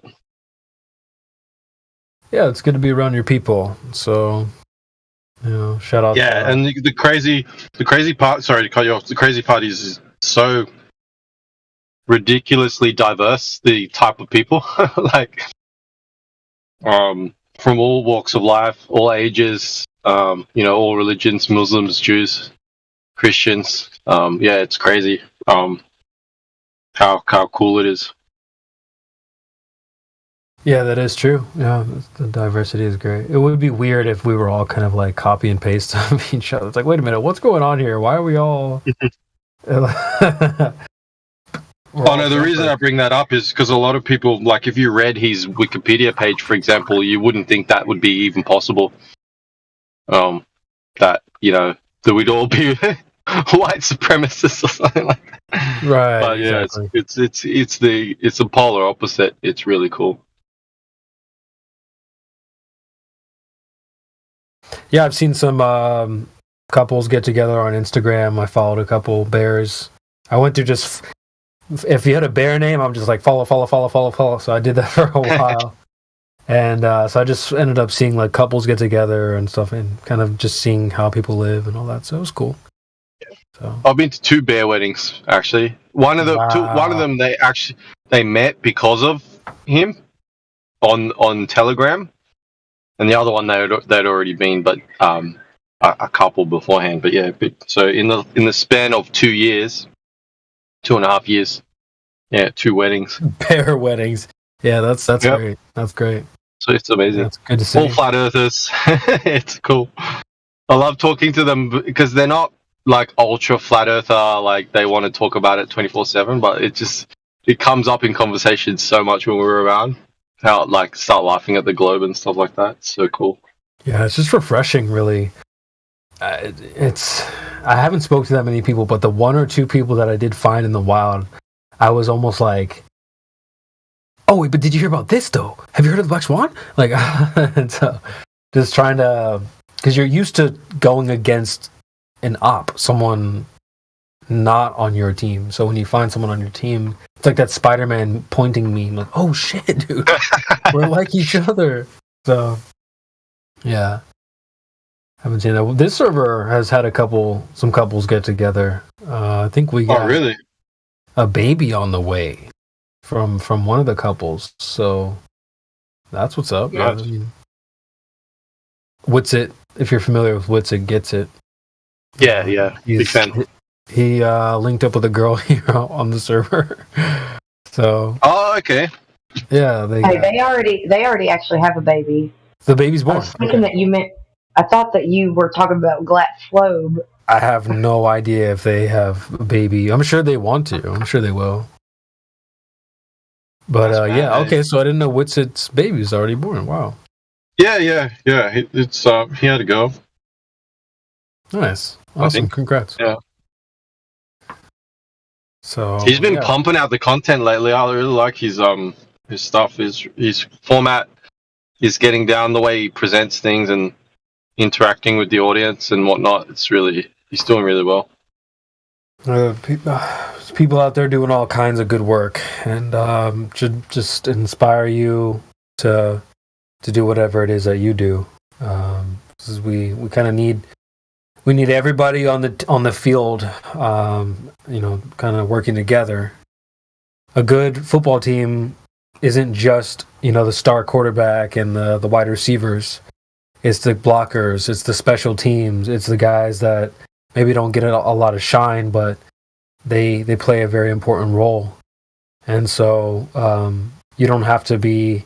We can't all be the quarterback at the same time. There's only one quarterback on the field at once. So whether you're second string, third string, whatever, first string, we still need people to block and, like I said, do the other things. And so yeah, just whatever it is that you do, like just do it better tomorrow. Keep improving. I find myself that all these years later, like I'm still coming up with new ideas and new ways to present an argument all the time. Like literally just this week, I thought of something. To me, I'm like, wow, like I never thought about that. And so you should be sort of developing as you go.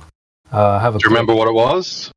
Yeah, it was because people ask us a lot of the same questions. So if you're really thinking, you should be able to sort of develop better ways to answer those questions. And so people ask us things like, what is the shape of the Earth, or does it move, and or float, or whatever. And so what I thought to do was sort of reverse and get them to think about their claim, their worldview, put them in outer space. So they ask us, what shape is the whole Earth? They typically want to go to outer space, look back, take a selfie, and see the whole Earth, so to speak. Now, but they don't understand that with a flat Earth, you can't do that. And so what I'll ask them is, I'll say, what shape is outer space? And so you start to put them at the boundary of, in their worldview, the embed of reality. Space would be what everything's embedded into. And so I would say that the Earth is the embed of reality. Everything's in the Earth. You can't go outside of it to take a selfie. So that's why I basically am just putting them at the border of their reality of outer space and go, okay, well, what shape is that? Is there an edge? They ask about an edge. Can I jump off of outer space? They'll go, well, can I dig? If I start digging into the Earth, what's at the bottom? And then I go, okay, so if I start digging into outer space at the bottom, what's under space? So they'll go, well, those questions don't make sense. Those questions are silly. So that helps them. Then I'll be like, well, yeah. Then it helps them basically see our point of view, that I don't know what shape the whole Earth is, just in the same way that they don't know what shape in the entire outer space would be. So yeah, if you can point out, with most people, if you can point out a hypocrisy, most people will empathize, or like, I don't know if that's the right word. Most people will realize that they're applying a logic to you that they're not applying to themselves. Mm-hmm. So if they're an empathetic person and they realize it's they're being a hypocrite, then hopefully they can come back and meet you sort of halfway somewhere. Yeah. And have a proper conversation. But that's a good point. A lot of flat earthers will cut off a Globie from doing that because it is ridiculous. But I feel like they might be doing that because they've had that conversation 5, 10, 15, 20, 100 times before, and they want to cut back to the chase. But sometimes allowing the Globie to make a ridiculous claim and to say stupid things is a good thing, and not to cut them off at that point. So yeah, to ask them the question, like not to try and bring them back down to the ground, just ask them what's the edge of the galaxy looks like, what's the end of the universe look like is a good question. I think it gets their mind going in a different direction. What happens if you dig down, you know? And then they realize when they look at pictures of the universe, it's extremely flat. And they like, you know, there's nothing underneath it, nothing above it. You know, I think that's a good point that you made.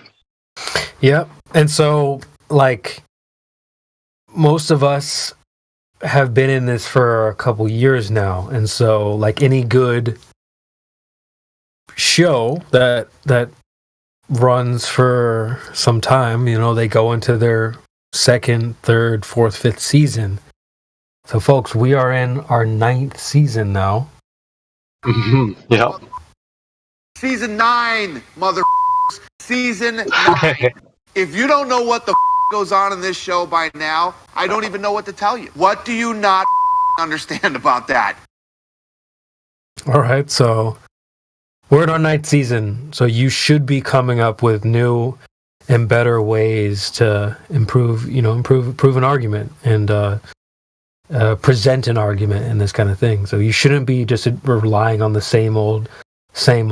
We joked earlier about how, you know, maybe a new flat earther might bring up in 2015, 2016, 2017, like, oh, well, let's look at flight paths, you know, and then if you've been in this server for a year or 2 years, 3 years, you've probably never heard a flat earther say anything like that. Like, just as presenting an argument, going, hey man, did you hear about flight paths? That just shows people have developed their skills, their arguments. And so you should be as well. Not you in particular, Systems, but just anyone else listening. So, yeah. Season 9, folks. I've never used flat paths in particular because I find it hard to wrap my head around the different, like the maths involved and all that. And plus, you're always going to rely on a map that someone else has given you. So, and speeds that you can't, you know, check for yourself. But a lot of the Globers will come in, and the first thing they say, they're not even at season 1. Like they're like at the trailer where the boats are still going over the curve. Like, you know what I mean? To catch them up to season 9 is in the space of 30 minutes is impossible. So I think you have to meet them at their level sometimes, and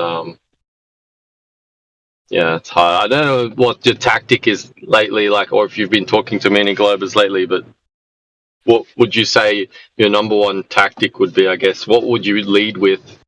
If they were letting you completely control the conversation, what would you lead with to try to ease them into Flat Earth? I've had some good feedback and a lot of backlash, but I've had some genuinely good feedback from my moving houses / moving buildings argument. If you've been in the chat with your boy in the past maybe 6 months to a year, you've probably seen me ask somebody if their house moves, if they think buildings move. Are buildings moving? That's typically my pickup line. Yeah. I'm gonna just quickly look in the chat just how many times I've asked this, but yeah, that's where I like to lead off. I'll just ask a simple, very very easy, open-ended question. Do you think buildings move? Now, Do they ever ask relative to what, or do they just say? Yeah. See, it stems off in a few different directions. You have different archetypes of people. I've noticed. You have the people who try to educate me on like relativity. They're like, "Oh, well, you see, relativity." It's like, dude, I understand that. I'm the one formulating the question. So you get those people who try to like educate you on relativity. Then you have the people who they think the question involves the house like actually like sliding off a cliff or like creeping down the block. So some people don't really understand the question. Then there's people who get the question and respond with a little bit of a joke, which those are I think my favorite. Those types of people will say like, "Oh, I live in an RV or a trailer home or something like that." Those are my favorite people because it shows that one, they slightly understand the question. I guess. I mean, it seems like those types of people do. They answer with a witty response. And then, okay, so most people will, if you're Team Globe, the answer is yes, buildings move, regardless of how that sounds. Because that's why the question gets a lot of backlash, a lot of attention, because it sounds silly. But the answer not in their mind. No, in their mind they believe it. That's right. It's moving relative to the sun. It's moving. Yeah. That in their mind. In their mind, they all believe it. But that's what's so funny about the question is the responses are all over the place. And I'll post some in the chat. I have the best responses, screenshots for this. But you got guys who will admit, yes, it moves. But then you have people who add caveats. You have people who will say, "Oh, it moves really fast." Then you have people say it moves really slow. Then you have people who say that no, the buildings don't move. Something else is moving. And then you have people. The last group that I find really interesting is I call them my abnormals. They respond with gravity for some reason. They're like they think somehow gravity is. I don't even understand. I don't even understand how that question, or how that response really answers the question. They're just using buzzwords. I feel like with that response, and I'll start posting some of the responses in the chat. They're absolutely hilarious.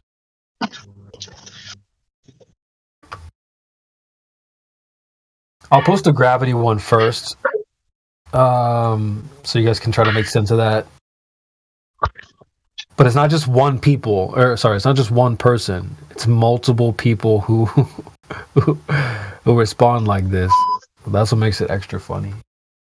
But once they recognize, or once they say that it's moving, where do you go from there? You got to say, and you ask them to prove it. I don't honestly apply a lot of pressure. The idea is to just get them to understand that out of the two of us, they have this like the crazy kind of kooky idea. People will always say like, "Oh, flat earthers are crazy, like crack pipe conspiracy theorists, tinfoil hat, blah blah blah." But then you would ask, in the context of the moving houses, you would ask us, "Oh, well, what do the flat earthers say?" Oh, well, they're just saying that buildings don't move. It's like, so we have the same position here. They are the ones saying crazy stuff like buildings move, houses move, my bedroom is moving. I mean, sure, yes, it is correct to say that if we are on a globe, everything's moving. But we all know that, like, I think even when I was Team Globe, I never really looked around and thought that claim was part of it. I never really thought that like the houses were really moving. I never really imagined it like that. But it is just hilarious to see people respond to this question. So that's why I like it in particular. It's not as simple as, "Oh, do you think the Earth moves?" Like, and people are just gonna go, "Yeah, of course," like duh. But with the buildings thing, it just gets them to sort of think a little bit different. Why do I think it's moving? Do I really think this building right now that I'm in is moving? Truly deep down, is that what my heart tells me? Or do I just believe it? Or am I told that it's happening? Like, if I went door to door and tried to tell my neighbors that their houses are also moving, like, how would they react? So, to answer your question, I don't really pressure them and go, well, no, now you have to prove it. I'm just highlighting, basically showing them, like, hey, that's your idea, man. Moving buildings. I know I said it. I know it sounds crazy, but that's your idea, not mine. Okay. And so, yeah. Sounds funny. It's called gravity, dipshit. Dude, yeah, look at these responses. Yeah. He goes, I said, you think your house is moving. I don't, but I have the delusion. He goes, again, gravity is holding the house down. It's like, what the hell? Dude. And so I'll post another response after this that's kind of related. And here, let me just pull it up. It's just as bad. But it's like, dude, the house is attached to the ground. It's not trying to fly away. What the hell?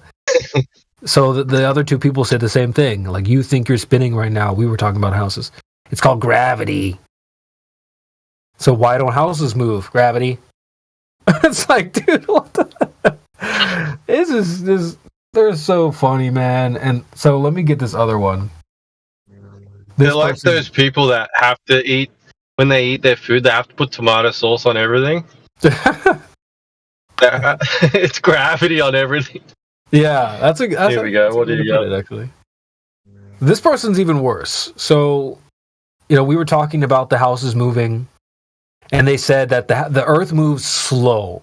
So it moves so slow that's why houses don't move. Try to make sense of that one. And so our boy Martoth was kind of putting the pressure on them, like. And she ended up saying that, well, the house is not built. It's not built into the ground. It's built on the ground. And they said that it's literally just floor tiles that cover the ground, and then the house is just built on top. It's not attached. So that explains why the houses don't move. And it's like, fuck foundations. This you cannot be serious. I love that first part. It moves slowly, therefore it doesn't move. I see, like, and so it gets even better, because then you start putting the contrasts. And so here's this one. I don't know how they build houses where this person is, but like here they literally drill these massive pillars into the ground, maybe like 9 foot or something, and then they find a solid piece of. They keep drilling until it becomes solid, and then they fill it with concrete. That's what they do here. So it literally is anchored to the ground. But anyway. Yeah, same here. They build a foundation. But yeah, the foundation's anchored. Yeah, so we go from it's moving slowly. That's why it doesn't move. That just cracks me up. That's crazy. Well, we go from it's moving so slow that it doesn't move to yes, we're all moving really fast. It's like, so this is the same question, and we've already got 1, 2, 3 different responses. To the same question. And so I just really love this question. So you guys are welcome to try it out. I will be collecting royalties, but you're welcome to try this out. So even somebody else, our boy Simcord, I don't think he's in the panel now, but he's been in the chat using the question. Here's his examples.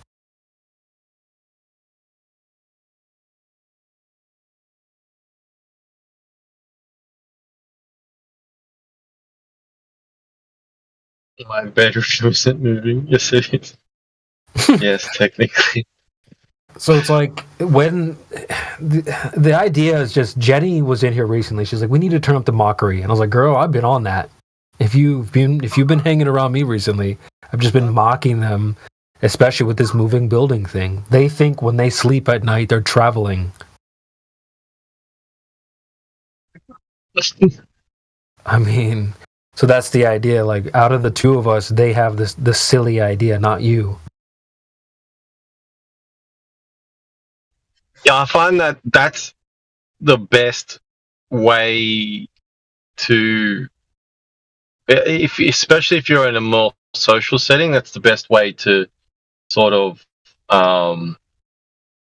bridge a gap. Because if someone like says, "Oh, you're a flat earther," and they start laughing, like, "Well, I can't believe you believe that," and then if you point out all the absurdities, like the house is moving, and you just keep hitting them with absurdities, then yeah, they're gonna slowly come towards your way of thinking. The best way to do that is to make them come towards your way is to actually not hit them with anything. Just, if you may acknowledge you're a flat earther, but if they ask for it, you don't give it to them.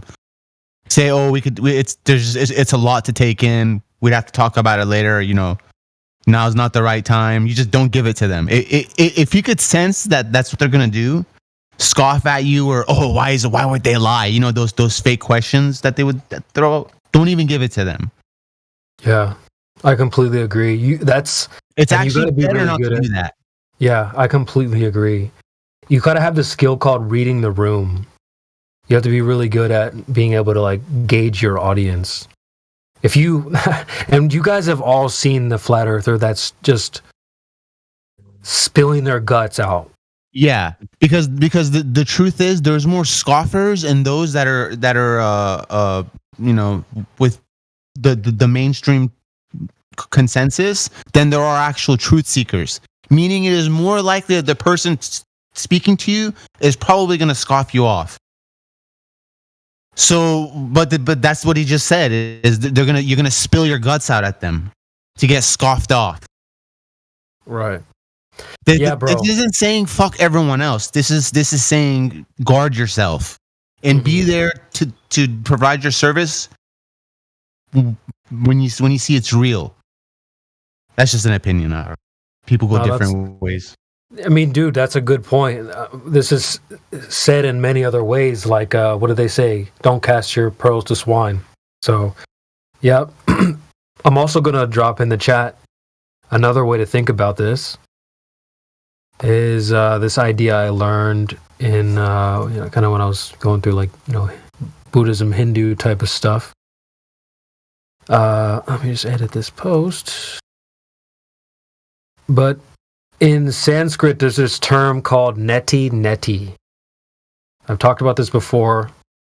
Yeah. But the term stands for not this, not that. Neither this nor that. And so it usually is used in terms of people who want to get enlightened. And so they come to you and they ask you teacher, what ego should I have? Well, not that. There is no ego that you should have. So what there's nothing I can give you here. The answer is not. It's not there. There isn't an ego to give you. So that's kind of where this neti idea comes from. There's going to be times when people will ask you, well, what is the moon? Well, it's not what you think it is. It's basically coming to the answer via negation. Mm-hmm. It's not this, it's not this, it's not this. You just keep doing it. It's not this, it's not. That doesn't mean there is no moon, or it just means all of this, not any of these. And eventually you get to it or you may not.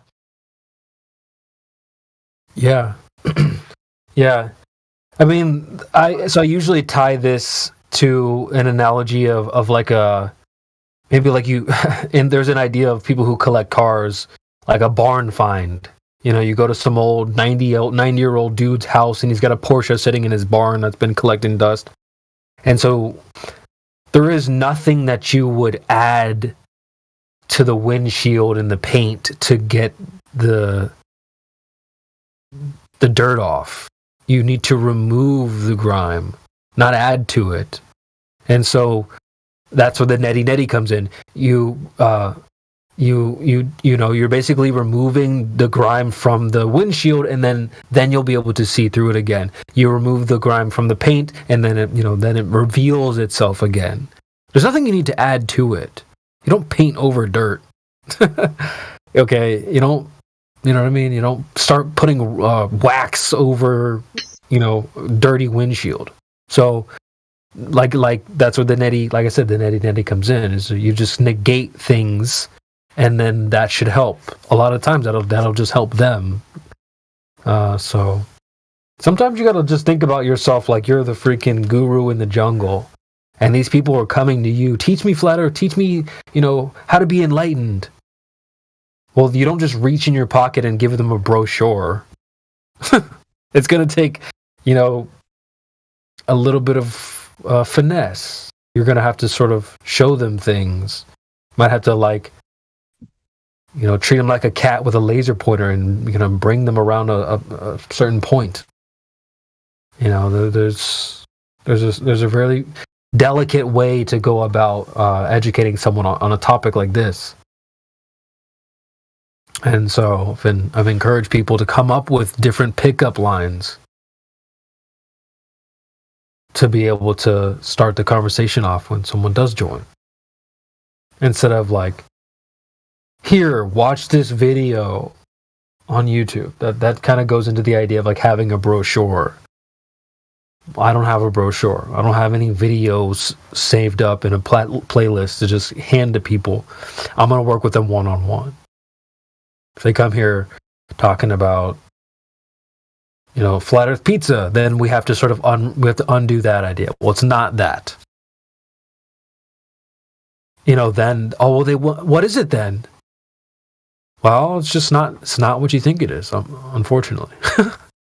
You notice how they'll start begging you for a model. Well, give me a model then. Well, I'm sorry. That's where this neti attitude is really helpful. So I would encourage you guys to read this in the chat. Maybe go look it up. But yeah, neti. Not this, not that. Neither this nor that. Give me a model. What does it look like? No, well.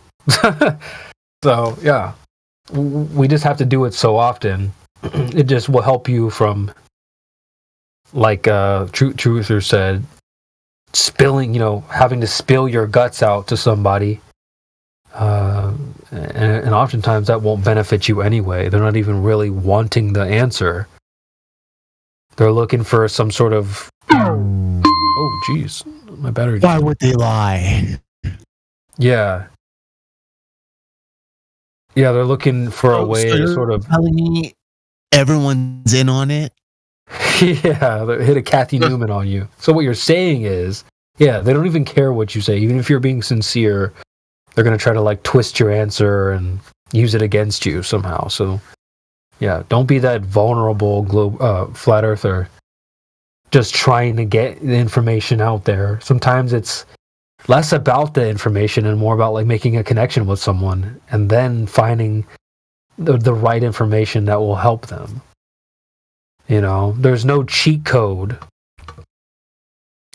If 10 people come in here, you don't just hit X, X, Y, Y, Z, Black Swan, and then that's it.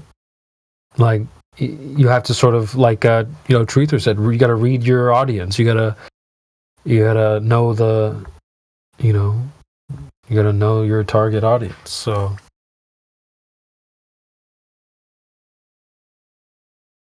It's like dating, If you have 10 girlfriends, you're probably going to treat them a little differently. So if 10 new people join the server today, this VC, you're probably going to treat them all a little bit differently. And you should. You should act accordingly. You don't want to have cookie cutter behavior, at least in my opinion. And and that's where the idea of being in season 9 comes in. You should be developed over time. That's what that's what I'm thinking of Mickey's 3 points. That I wouldn't say that's cookie cutter because it's a well-crafted way to start an argument or, a pickup line, like I say. So I think Cookie Cutter would be like, oh, so how did you find the server? Like, I mean, that's something you ask him in the VC check-in. Like, hey, how'd you get here? Who gave you a link? Like, what what's going on? But if you want to start off a conversation, here, hey, let me have this dance. It better be better than your first move. Better be better than like, how did you find us? So.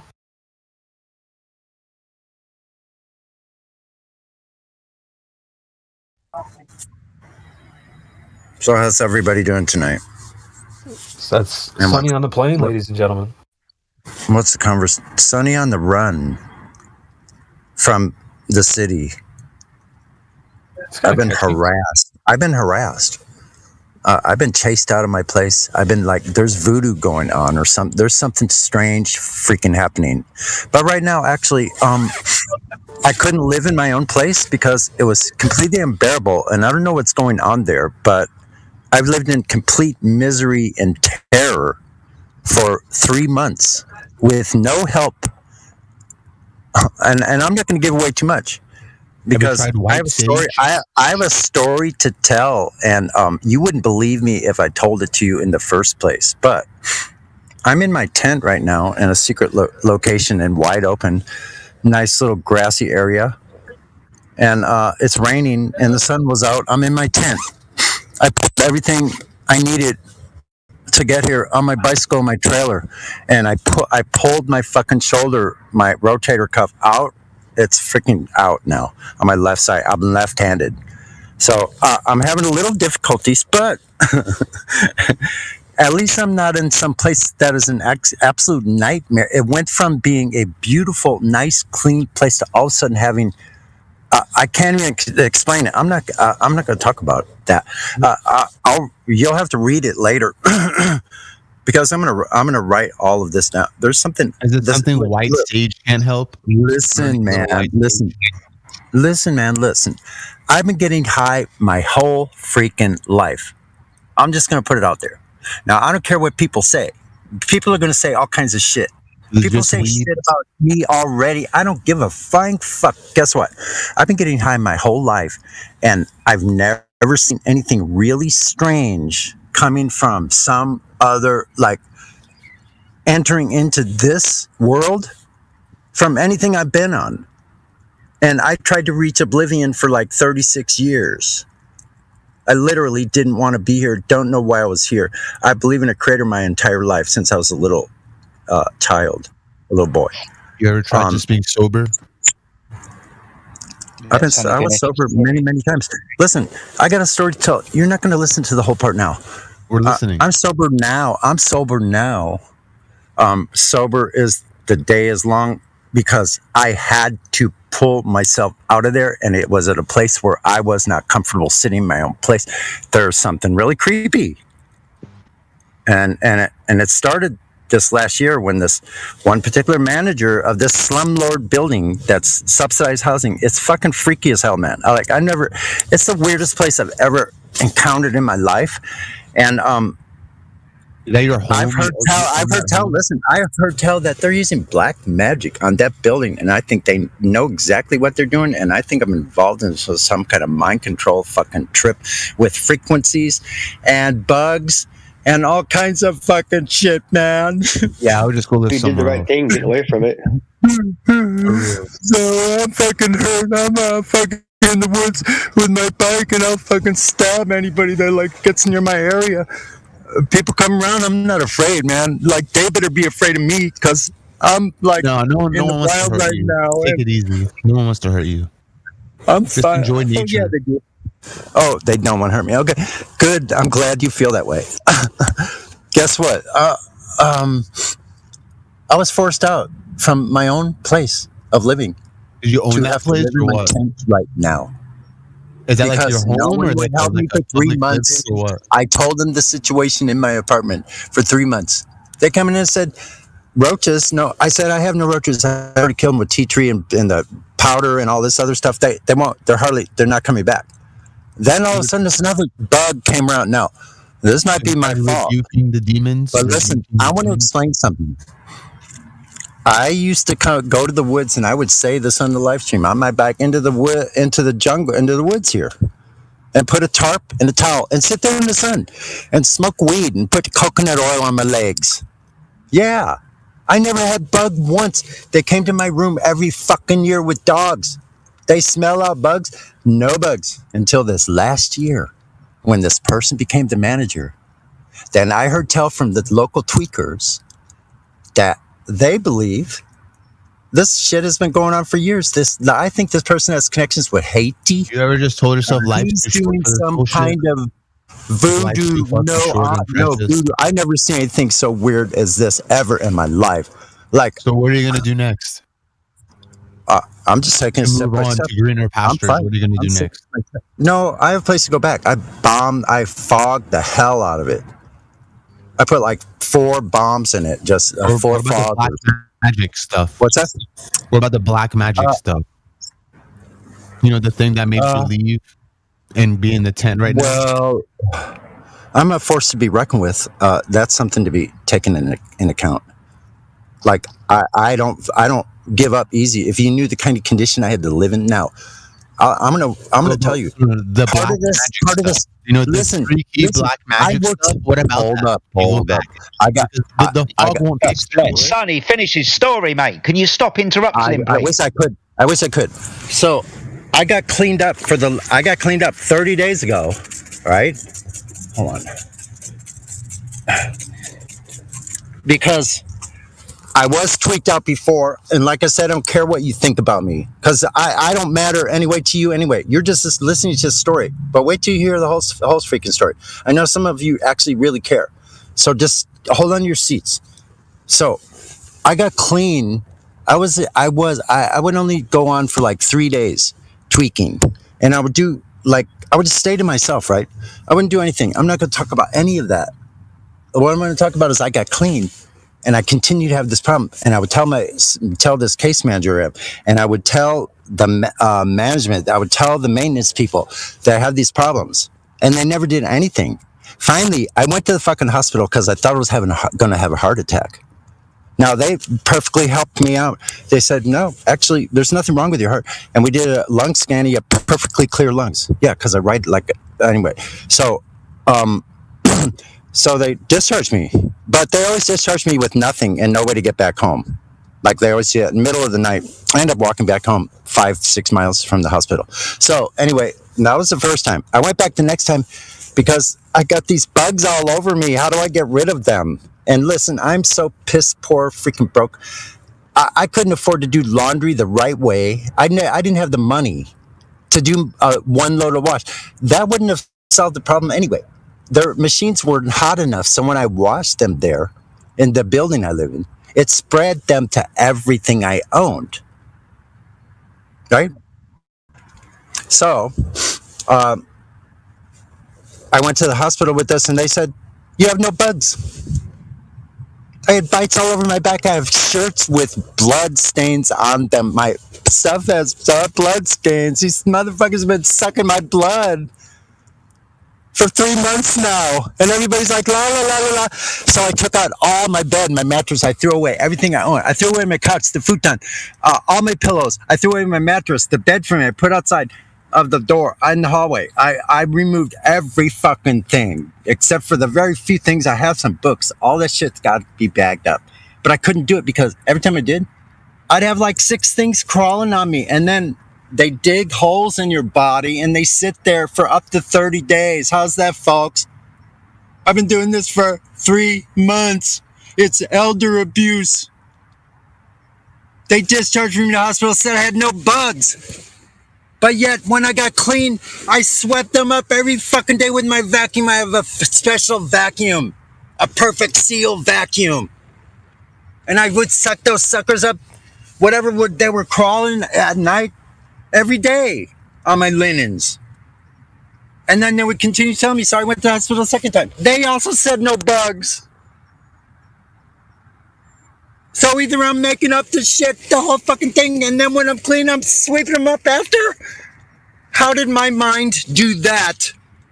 Like, okay, I'm clean and sober, so if there's something like that's wrong with me psychotically or whatever, I'm doing this a month after I cleaned up. I'm still seeing these things. I'm just cleaning. I'm boiling water. Listen, I wake up at 4:30 in the morning, boil water, 20, 30 buckets a day, 5-gallon buckets, carrying it from the kitchen to the bathroom, wash my own clothes in boiling water, in buckets of water, and keep seeing these things coming out. Hundreds of things coming out of my helmet that I wore every day. And I'm going to tell you, I didn't know I didn't feel like I had anything in my hair at all. Believe me, I'm very sensitive. I fucking know something. So I had something more freaky than that happen, but it was partly because I've been awake for so long. Listen, I've had no sleep for 3 months. I've had no sleep for 3 months. I weigh 155 pounds, if that. I weigh less than I weighed when I was in junior high school. I'm 6'1". I'm 64 years old. I weigh less than I did in junior high school. It's because I don't have enough money to buy fucking food. So I don't care. All you people in your comfy houses, Dude. I'm glad you're happy. I'm glad you had some connections.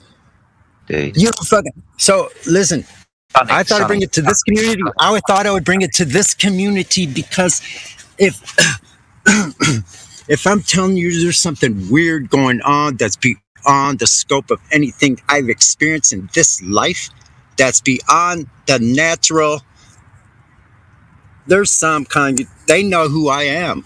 I want to tell you that. They're doing this to me on purpose. Partly on purpose. But, and Sonny, I think that mixing... What? How much do you weigh again? I weigh 155 pounds. Right. And you're 6'1". Just put this into context. 6 foot. I'm 5'7" and I weigh more than you. Yeah. Like usually my normal weight is 175. I'm 20 pounds underweight. And I'm dying of malnutrition. And I do the best I can, but I run out of food in the middle of the month. I don't care. I'm not asking for help here. I'm not asking for sympathy. Listen, I'm gonna fucking survive no matter what. Like whatever forces are happening around me right now. Like I do not care. I will fight them to my last dying breath, and I may be doing that right now. Like literally, I'm almost at my wit's end, and there's no help but a spiritual help. I know this. Like I really do know this. I mean, like for God's sake, I'm sitting in a tent in modern times, but I'm pretty comfortable actually in my tent. And I'm more comfortable than I was in my apartment, in my little flat there, because there was no safe place to sit. Where am I going to sit? I'm in bed. They start calling me. And then because I was high for a while, I would start feeling them calling everywhere. And I was like, fuck. And I would literally think they're on my skin, and it was something else. Like I was magnifying it. I want to tell you that. But now I'm not. Like when I got... Listen, the last 3 days I got high was because I had to stay up to keep working, to keep boiling the water. I couldn't fucking stop. I couldn't do anything. What am I going to do? Go outside in the freezing cold? I almost died out there. I went on my bike. I go, I don't know what I'm going to do. Where am I going to go? Like, it's going to rain. And so I had to go back home. I had to go back there no matter what it was like, and keep working, keep vacuuming, keep sweeping, keep cleaning, keep disinfecting. Stuck in that loop. People were trying to get me to go to appointments for my health. I couldn't make any of them because I was battling this thing daily, nonstop. Then since January. Yeah. Now I understand. And I've been to the hospital 4 times in the last 2 months. And no one did anything. You know what? Not even a doctor came and looked at. I said, there are bugs there. The nurse, every time the nurse never got a doctor, never came and looked at it, never came and looked at my back. Nobody came and looked at it. They didn't look at it at all. They wouldn't look at it. So Sonny's making all this shit up. If that's so, then why are all the hospitals saying there's no bugs at all when I wash them out of my stuff every fucking day? And I've done a really good job. And I don't give up. I'm very persistent. There's some cleaning I need to do more, but I've doused that whole freaking place. But the thing is, I couldn't do my laundry, so it was like some of it would start in the buckets, and then I couldn't finish. So I like these wet clothes and buckets, and the things are like, I think they hop around, and I think they hop up and bite you. They hop up and fucking bite you. And what about when one's on your arm and you see it magnified, that has these big bright white teeth, and then goes chop? Like that freaks me out. I am very fucking freaked out by this. I am really, this is I never heard a story so weird in my life. I'm going to write the fucking book, man. You wouldn't fucking believe it. Okay, so you could say this. What's Sonny? Yeah. Let me stop for a second to catch my breath. Yeah, breathe, man. Breathe. You want to say something? Yeah, we're going to say something. It sounds like you need to take some pictures and send it to us so we can tell you whether they're actually there or not. I was gonna say, well, speaking of laundry, I just the idea of airing out dirty laundry. So I don't care. Yeah, I don't care anymore. Well, I mean, I'm actually. I will come out and tell everybody exactly who I am. My full legal name, like that illegal legal name or whatever they call it. My fiction. I will come out in this and be forefront and fight for my life with my name right up front. I will do that, and my face. Do you want some of us to have my face. jump in another VC and chat with you, Sonny? Or is there some reason you want us to be on the live stream? I was like, we can talk. We can talk. There, like whoever knows me for whatever, like who I am, or anything like that. I don't care anymore. I really don't care. I'm just preparing to go to the next stage of whatever development. Like before I got here, I was sitting by God's side. I know I was made in His image, in His likeness. You guys want to? Should we move this to another room? You think? Mm-hmm. Okay. Yes. No, he needs to hear this. Okay. First off, Sonny, you need to send us pictures of the bugs. Second off, you need to call the church that I got you in touch with. I tried to send pictures of the bugs. You could not fucking see them. Are you kidding me? You couldn't see my camera, the phone, the 5-year-old phone I have. You can't see shit with it. Are you kidding me? Well, really? At least it would answer the question for you with someone you trust. Well, I've seen them exiting my skin, leaving a trail of blood, and then the blood is still there in my pants. And I've seen them leaving my body while I was in the hot bathtub before, too. And I got to the point where there was only like one, and I did everything. Like I freaking... You can see it with your eyes. A 5-year-old phone could take a picture of it. How are they going to do it now when I just put 4 fogs in my freaking 400 square foot apartment? Well, that's a good point. Why did I leave? I left because I had to, and I had nowhere else to go but my tent. And some of this inside here has got stuff in it too. I spent all day putting, just like you do in camping, putting my stuff out in the open, in the sun, in the wind, and spray a little tea tree on it. Spray tea tree around everything. Say, in Jesus' name, please cleanse this area because it's all infested.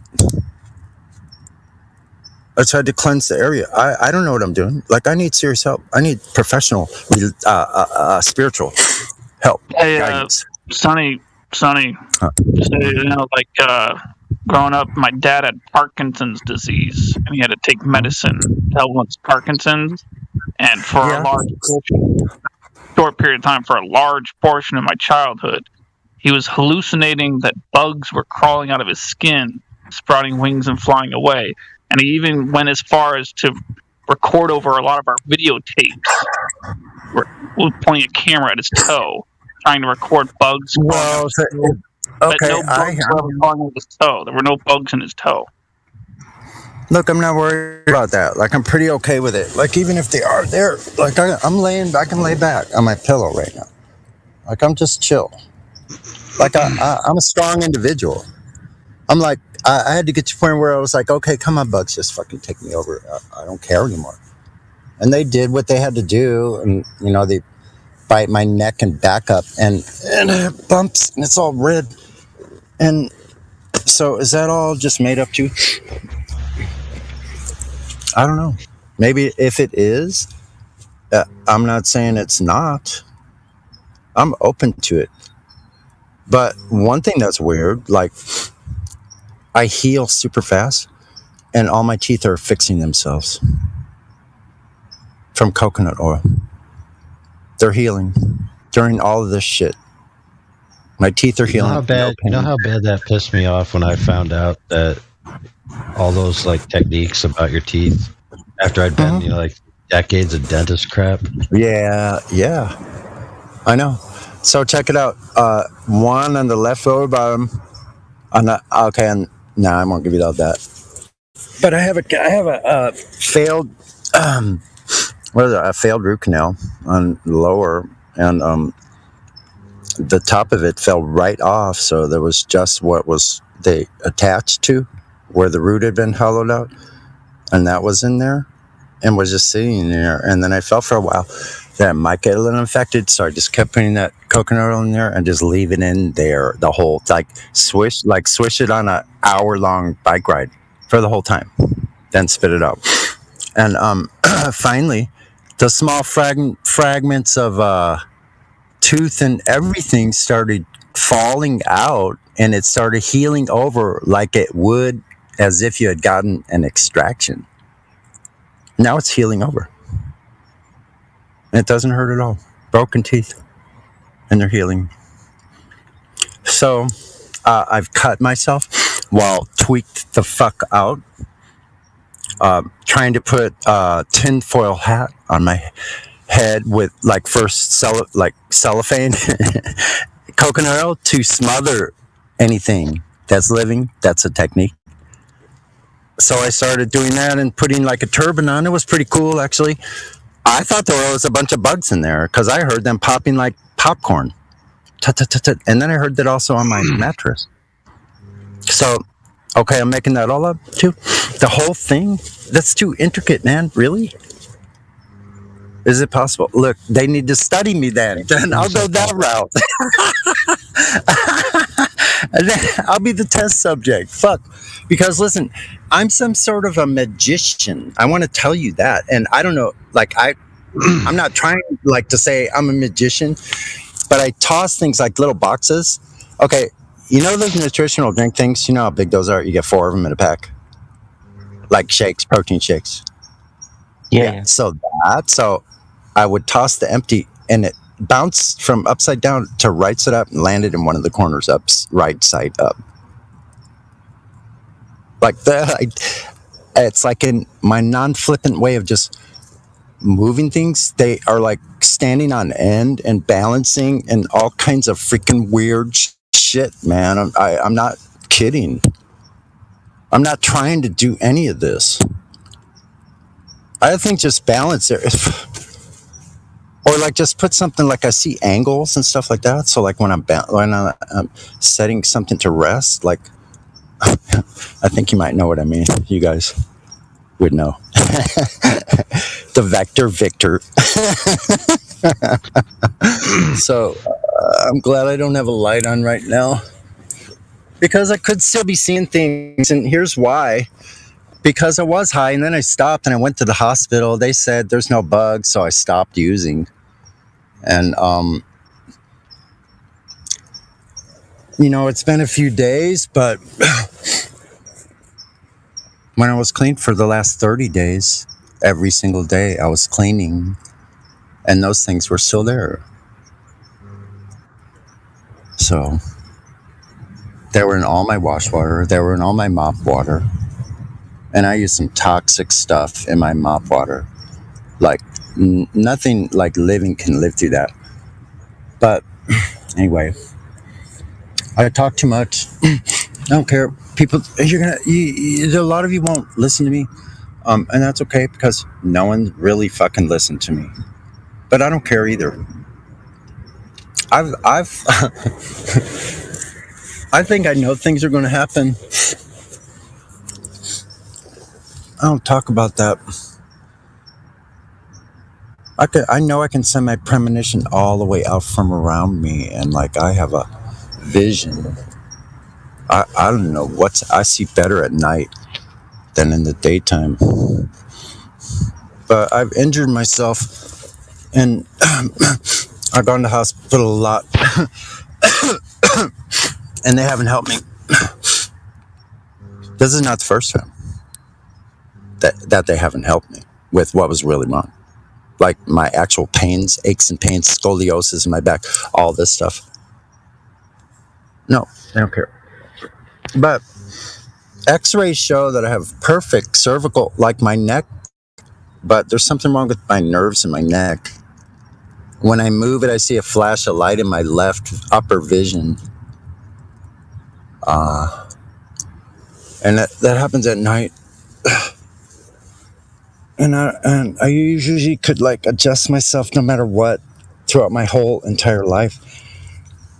But this is just connected to my left shoulder that was freaking torn. And I just tore it again during this thing. It fucking hurts like hell. Like it goes down the back of my arm and up into my shoulder, in the back center of my shoulder. And it's the rotator. I had a surgery there like 12 years ago. But I can live through all this stuff. I don't care. I'm a warrior. I don't know if y'all knew that. Yeah. Yeah, I'm a fucking warrior. So, I'm out here in the real world right now. I think I'm better in this environment. I think maybe some time out. Sorry, did somebody else want to say something? Yeah, I'll stop. I was just saying hello. Don't want you to stop. I was just saying that maybe some time out away from your place underneath the stars in your tent, maybe some good night's rest without bugs clearing all over you, and might be good for you, mate. I hear exactly what you're saying, man. You know, you got friends and family here, so you can always talk to us. I just don't want you venting so much on the live stream that maybe you'll regret what you say. Not that you would. I'm just. Well, we could always move. We could always move. You know, at your discretion. Like if Indio's here, I don't know who else here. I should look at the list. I'm afraid I'll mess up. Discord. I never used the mobile, so when I connected, I was like, "Oh my god." I can't believe for all this. I've been in a war zone. I have what's that? It also serves the purpose of being accountable. So, for example,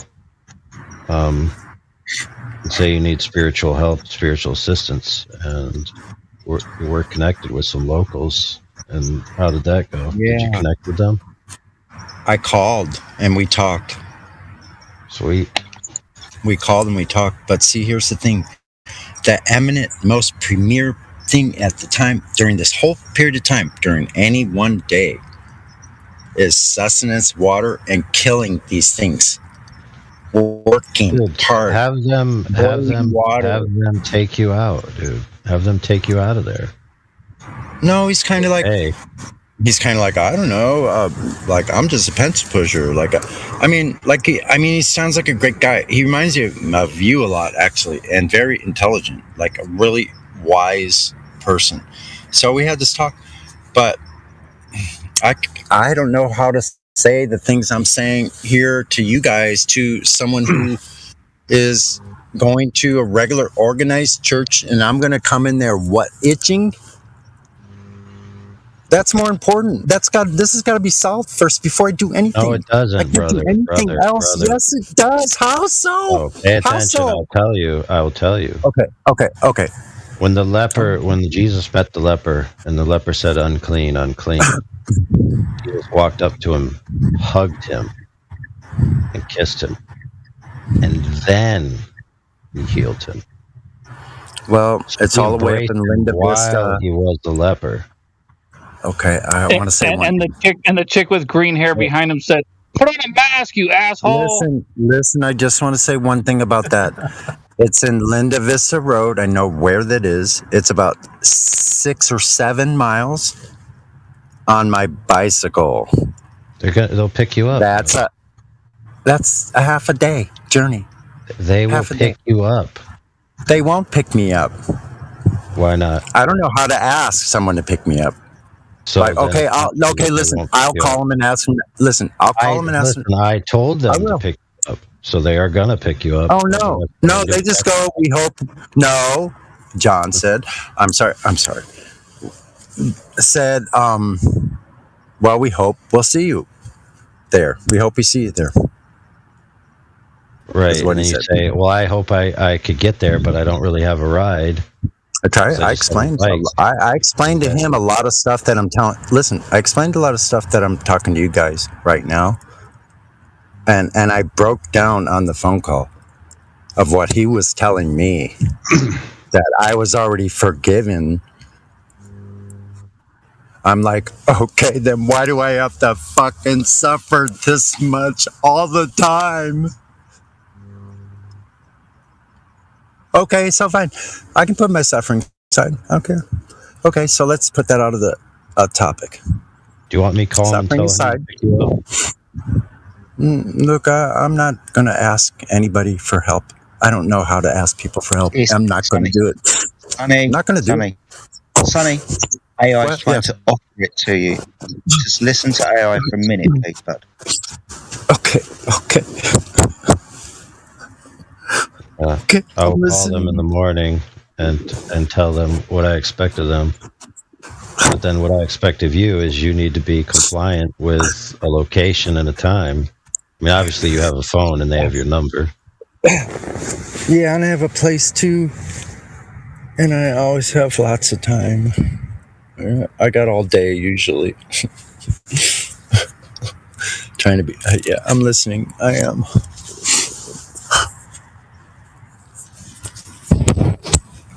Yeah, there's no going back now, you see. It's out in the open. Everybody knows what's happening. And what's That's why I said it. Good thing. It's a good thing because now you have peer pressure to weigh you into moving. Oh, right. That's really going to help a lot. I'm so fucking retarded. You'd be surprised. It helps Oh my god. What a weird life. And you know what? I saw so much beauty today. Like when I got here, I'm all like hurting. I'm like crying. I'm like, what am I doing? And I was more concerned with like, what's the most level spot? I looked around for a while after I parked and I looked around and I go, what's going to be softest? Oh, that clover over there is kind of that little pad right there. That feels pretty, and it is. So anyway, I'm not sure how I'll do.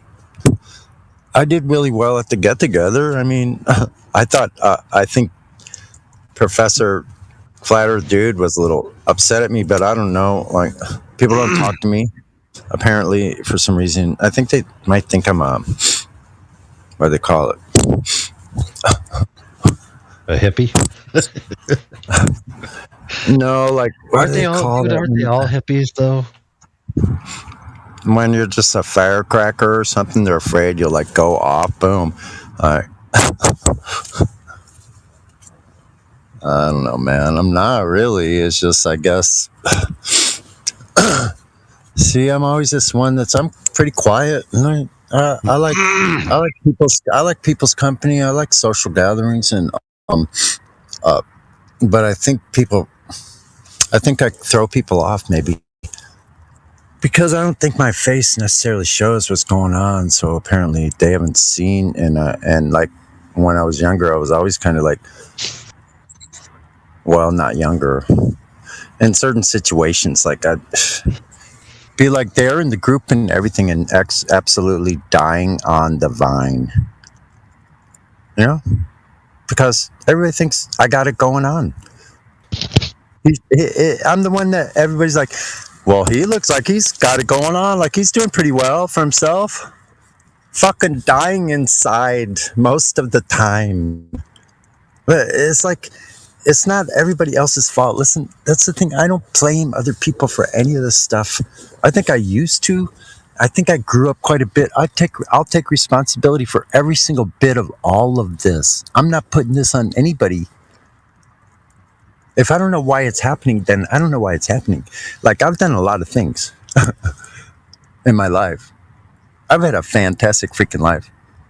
as many things as I've done, and like for it to like end up like this is really weird for me. It's very strange because I never would have imagined it, and I never would have thought that I would have this thing that like my father had, where he ended up sailing away on a 30-foot sloop by himself in his 70s, all the way to South America from Los Angeles.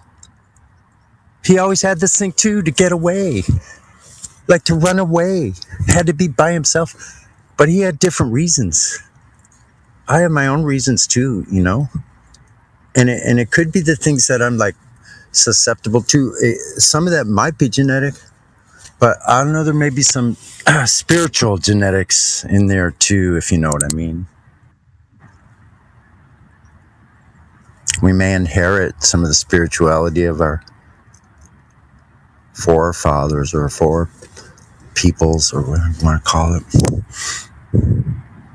That's pretty nice here. It's warming up. I'm just going to leave my light off because I can focus too much on things, and that's what I realized during this thing. I was like in a very bad state psychologically, and I went through horror, the worst hell that I've ever experienced. And that's what I'll say for a little bit later, like when I either write or talk with you more personally as I get to have a chance. And I don't care to go back to that place. Like, it's not the place. I could be, though. Like I said before, I felt forces there, and I always have, and I've always like fought them off. But I noticed like frequencies there.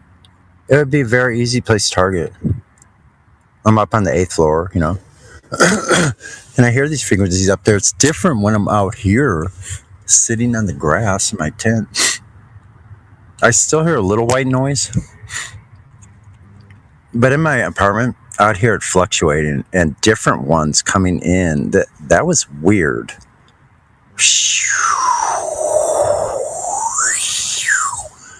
Shit like that, and I'm a musician, like I don't hear the frequency. So what I'm saying, I'm gonna lay back.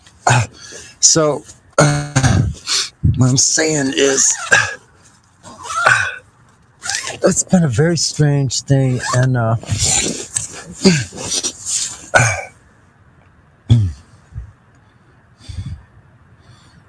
don't know. I gotta get in my sleep bag now. It's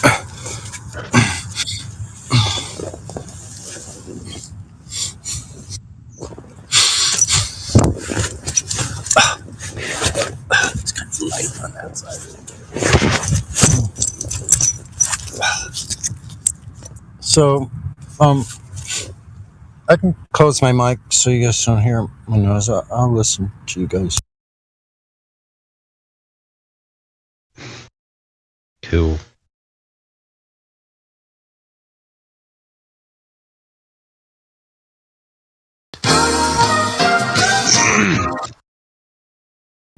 What the heck was that?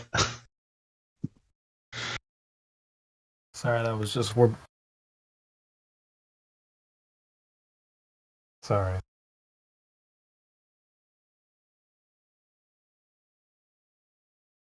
It's the "we'll be back after these messages" music.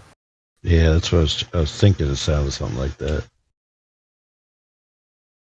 For some reason, I was thinking as the world turns. We'll be back to Sunny Psychosis in a moment.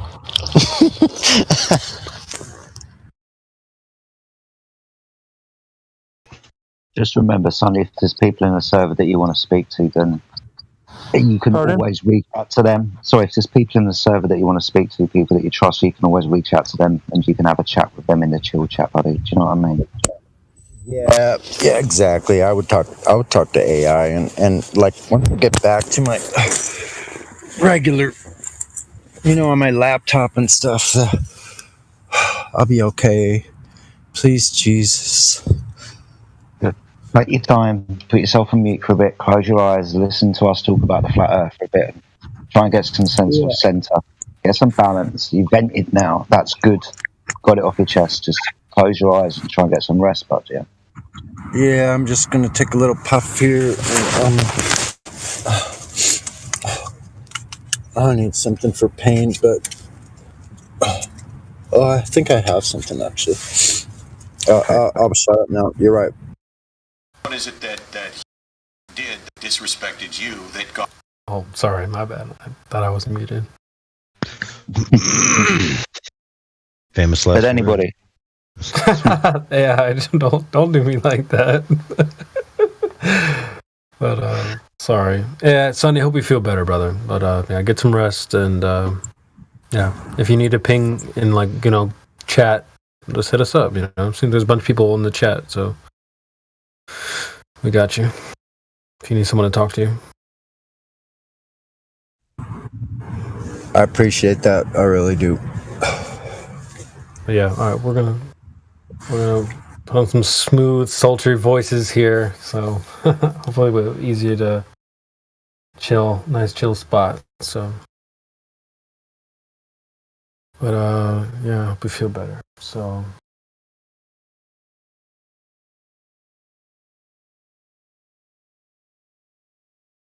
Well, I don't know how many people are watching on YouTube at the moment, but thank you all for watching and tuning in. If anybody wants to join this server and talk about the Earth, the flat Earth, the globe Earth, or any derivative topic of the such, then please hit the link provided by Nightbot. Go to voice check-in number 1, and one of our lovely volunteers will meet you there. Just for a very short chat, make sure that you're not a troll or anything, and then you can come and join the live stream and bring up your topic for discussion. Whether you're a globe Earther who thinks the Earth is a ball when you've got the evidence for that, or whether you're a flat earther that just wants to reach out and speak to like-minded people, hit the bot, join the server, and come and join the conversation.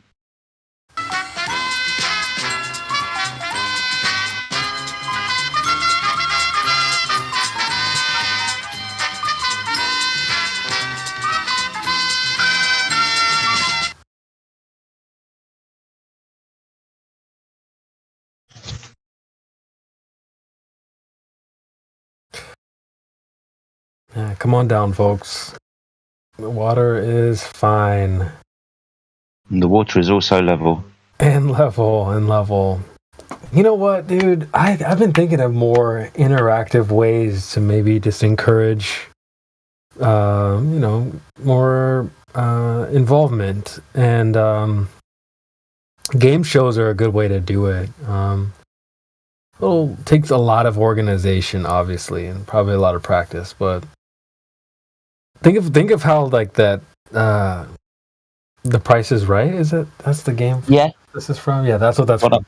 Price is Right. So they call you down, and then there's 4 competitors, and then those 4 get an open-ended opportunity, to guess a certain number based off of a value of, an object or whatever. So, like, that'd be kind of cool if we did that with people. We don't often get multiples of globe earthers that are, like, speaking at once, but I don't know, maybe we could find a way to, like, have an open-ended question, like, what do you think is the size of the earth, or whatever, just different ways to sort of just I don't know, encourage some people to chat. Good, you're thinking up of ideas, mate. At least someone's doing that. I like it, though. There's always room for creative things. Your name's Creation Bear. There's always room for creativeness. Definitely, buddy, for sure. Keep thinking about it. Something will pop up, man. Yeah. I've had some ideas in the past. It's just the execution is the toughest thing. Ideas are one thing, but putting it into practice is a whole nother beast. So. Oh, yes.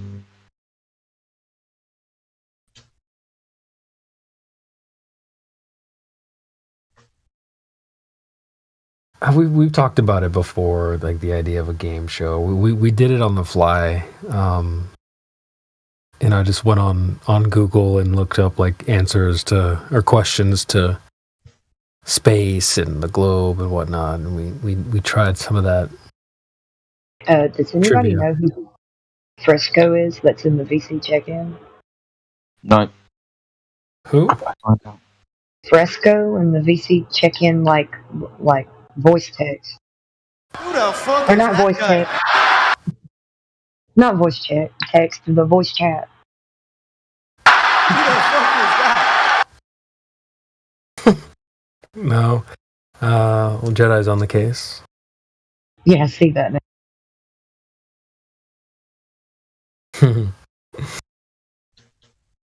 I always love an opportunity to play that clip, so I got you. I'll try to I do was- that one. I was doing some house cleaning and checking out everything, and then saw that and figured somebody might want to know. Or I'm just kind of terrified to jump in that VC check-in. What? I don't know what to do.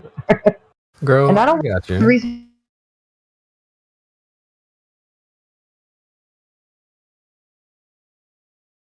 You cut out there, but yeah, yo, this is the VC. I'm the VC check-in king. All right. Oh, she left. Probably had a kid or bad connection, whatever. Yeah, the VC check-in is fun. That's how I got bumped up to gold. Anyway, you guys want to do like a little betting line on Fresco? A little parlay. What do you guys think? What's the over/under? He's a globe troll or flat Earth? What do you guys take your bets? Let me see. Account was made March 14th. I think I missed him, whoever you're talking about. Well, they're still in the VC check-in, so hopefully they'll join and we'll get an answer. No.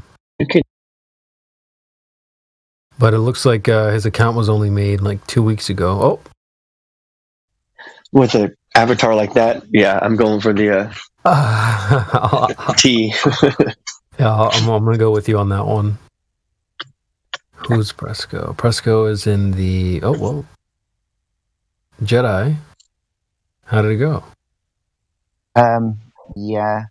It was okay. Fresco is okay for a voice verified role. I don't know whether they'll be joined in the live stream straight away. And it was starting to piss me off that I kept giggling after every single word. But apart from that, she seems okay. Oh, okay.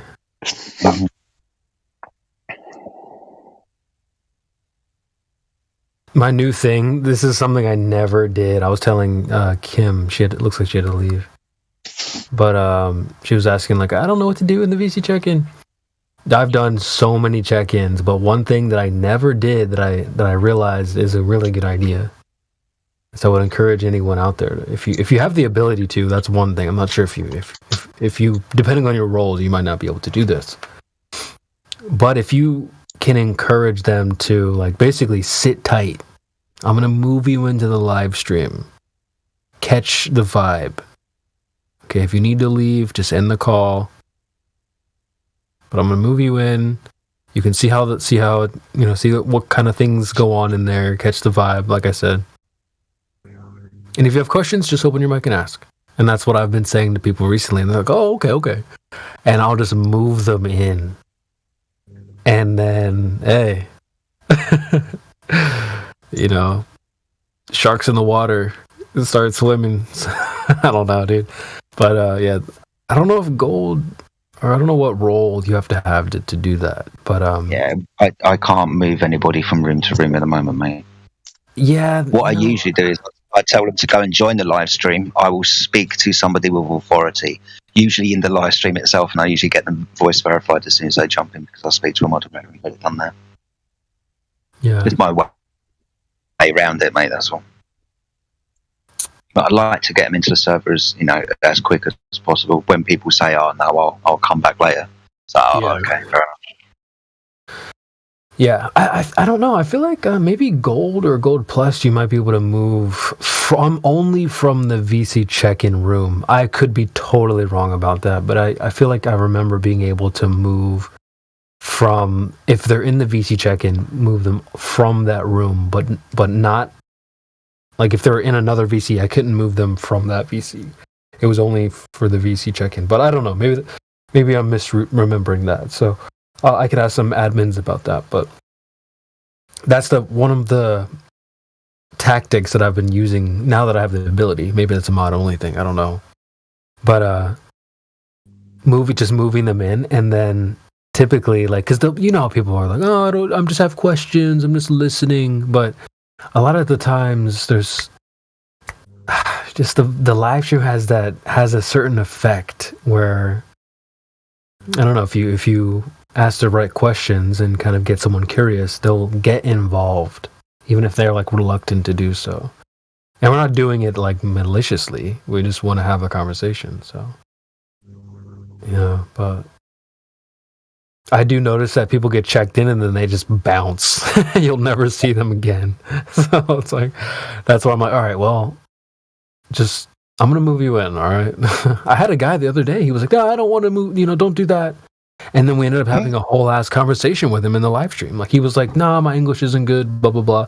But we had a whole conversation. So I think it is delicate, but yeah, give that a try. I'll maybe ask an admin if there's a certain role limit for moving from the VC check-in, but that is a good idea. I would recommend it. It doesn't work as well, especially if like, I don't know, we're in here like goofing off, hammered, if we're all in here like sloppy, and they're like, oh, I want to move you away, and we're all like singing and like farting. I don't know, just that wouldn't be what ideal. But you guys, action. Yeah, some friggin' flat chaos. But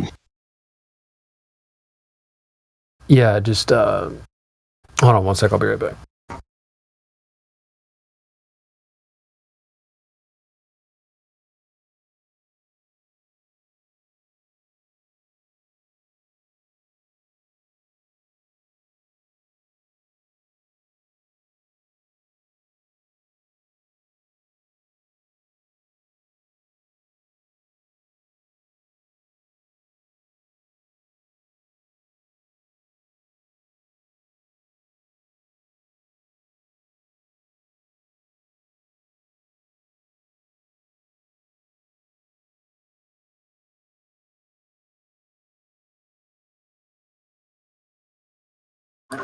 Hey, how's everyone doing? Oh, I can't speak for everybody, mate, but I'm fine. Nice. How about yourself? You doing well? Yeah, I'm moving tomorrow, so super exhausted and emotional, but exciting at the same time. Squeezing out a workout, and then just kind of trying to take little positive steps that lead to great big changes. Excellent stuff. Well, I wish you all the best for your move tomorrow, mate. So I wish you all the best for that. Thank you. Likewise. Seriously, I always think about that. I'm like, if everyone's doing well, then it's a party. If there's like a few people that aren't doing well, then I mean, how can we all have fun if there's a few people that aren't having fun? So I think life is supposed to be a party. I mean, honestly. I mean, of course, we're supposed to have stress and we have to work hard, but at the same time, it's like celebration is important. That was the word in my head. Oh, sorry? That was the word in my head, celebration. Yeah. Yeah. Definitely agree with that. You said you keep it in your head, you said? No, I agreed with your word, celebration. That was a good word. Oh, word, yeah.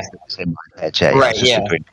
Gotcha, yeah. Well, that's the thing. It's like, I can get so silly with it. Like, the first thing that one should say when they wake up is, thank God. Or, like, thank you.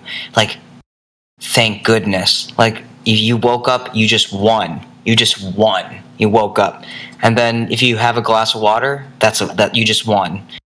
You have a T-shirt, you just won. Like, you have a garment. It's like Skyrim. It's like you have clothes. That's winning. Like, just having clothes is a win. Or like if you have some food in cans and you have like some food stored, like say like there's a freaking apocalypse, like you have canned goods and you have like bowls and you have multiple silverware, like it's all a win. Like there's honestly more wins than losses. It's just the perspective is always on the negative. But yeah, there's just so many wins if we allow ourselves to see it. And then obviously don't be delusional about it, but at the same time use it as fuel to get to a better place. Like I kind of thought about it, like if you do anything for 10 minutes, just 10 minutes, and then you just stick with that for 6 days, you just banged out an hour, like a whole hour. So like I did that with my car, like 10 minutes a day for 6 days. It was a whole hour, just cleaning my car. Car's fresh. Oh, fun fact, if you guys have like leather in your car, you can use coconut oil as a buffer, or not a buffer, but like some sort of protectant. It like makes the leather look good, cleans it, smells good, and makes it last long. Oh wow. Yeah. Yeah. Like I'm rocking my car is it was officially an antique this year, but yeah, I'm rocking an antique and it's just amazing. Like the older cars, it sounds like such an old person boomer thing to say, but like the older cars are just fired. I mean, like I can actually fix it myself. I mean, it takes time and like if you have a car jack it helps, but like yeah, essentially if you just study it, YouTube it, you can like figure out the fluids, figure out how to like unclamp this and then clamp that back on, and then you can change the headlight yourself. It's no different than like the light bulb in your bathroom. And so yeah, like cuz like there's just so many shitty mechanics.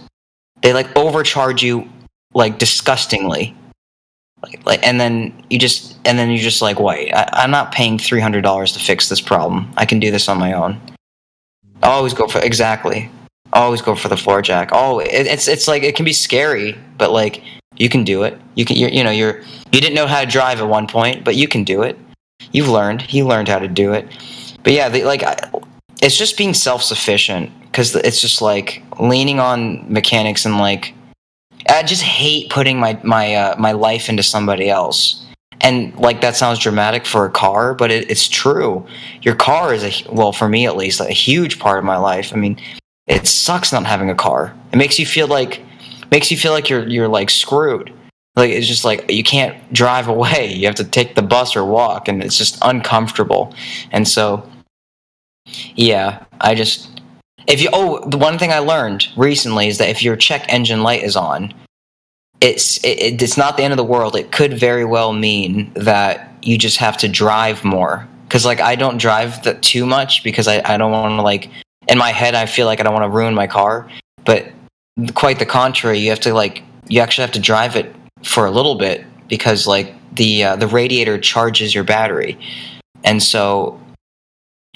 Yeah. I've that's such an ongoing joke too. It's so funny. But hey, if you get pulled over by a cop and he's like, what's that check engine light? It's not a lie. You can tell him that it's a potential warning that you just have to charge your battery and you just have to drive longer. And then he can't really deny that. And so, I mean, loopholes everywhere. The whole fucking system uses loopholes. So we gotta you gotta play the game against itself. Yes, I do. Wow. How'd you know I had a Volvo?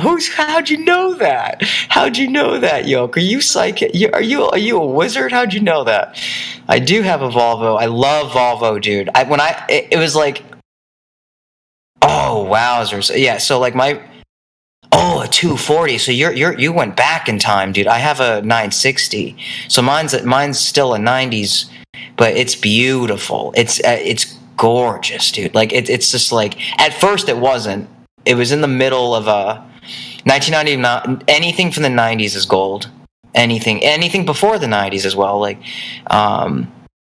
what was it? My friend was like, I got a car for you if you want one. I'm like, I'll take it. I don't care what it is. I was homeless at the time. I need something, and he brought me to the woods. I'm like, why are we going in the woods, bro? was like, why are we walking in the woods? And then, sure enough, this Volvo was just sitting in the woods its whole life. It was like abandoned. I was like, what? And it was covered in like, what was it, like acorns and leaves and dirt, and it was like abandoned transformer. And I just remember like wiping all the dirt and like grime off of it. I'm just like, this is beautiful. And it took me literally probably a week to completely clean that thing. But after it was done cleaning, you can't even tell. It was incredible. The 940, the 240, 740, the 740 I think might have been probably one of the best models. Or was it the 940? I mean, anything Volvo is fire. I think Volvo, let me Google this just to make sure. First car to hit me. Because I'm almost certain that the Volvo was the first car to hit 1 million miles. Yeah. Yes, it was. It was okay, so yeah. So, yeah, the Volvo was one of the first cars to hit 1 million miles. And so it's such a mysterious secret car. Yeah, they actually had I don't know if it applies, but I'm sure it would. If you went to like a Volvo dealership and your Volvo had 1 million miles, there's like a rumor that they'd give you a brand new car just for like out of respect. But 1 million, so mine's at 240,000. So you have to change your timing belt like every 70,000 miles. Change your oils every 3,000. Oh, that's a little excessive, but I mean 3,000 is decent. 3,000, 4,000, and yeah, just kind of keep up to date with it, just here and there, and have like a notebook and write down every time you do maintenance. Treat it like a house. I'm serious. Like I was homeless in that car, so that's why I kind of like fell in love with it, because it was my shelter. I like pimped it out with lights and I put a salt rock in it. That thing's fucking gorgeous. Look at that thing. That thing is wonderful, yo. I mean, honestly, it's so ethical, but it's so luxurious. It's literally a luxury car. It's a luxury car that's useful. I mean, there's nothing like it. There's nothing like it. It's fucking phenomenal. It's phenomenal. I'll see if I have pictures on my computer, I'm sure. Well, let me see if I can find pictures of my Volvo. I named it Volvi. Like, I just say it like it's casual. I'm just like, yo, my Volvi. Where is it? Do I have it on here? I should have it on here. Yeah, Volvos are fucking beautiful, dude. Damn. They're so wonderful. Oh my gosh. I think it's, honestly, a Volvo over a Lambo any day, dude. Honest, and here's why. Because like, if something fucks up with your Lambo, then you're gonna pay so much money. Like, even if it's a tire, or if it's like a small like inconvenience with a spark plug, like those things are set up just for the like honor of like having something fancy. It's the only reason. It's not like exactly ethical. It's just fancy. I mean, I'm not gonna lie, it's amazing. I've sat in a Lambo. I felt like I was Batman. But I mean, it's just I don't know. I just feel like I'd rather have a Volvo. Honestly, a brand new Volvo from 1996, I would choose that over a brand new Lambo. Although if I did get a Lambo, I could sell it. So I don't know. But you know what I mean. I digress. I don't think I have pictures of it on my computer. I might have it. I'm trying to find it.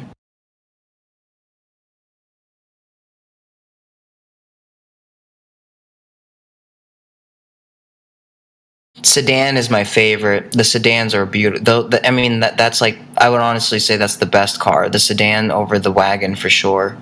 I mean, the wagon's more practical though. If it's the end of the world and you had a wagon, like that thing will protect you. Thing's a friggin' tank. You can sleep in it. You can store food, and it's like you can store a lot in that thing.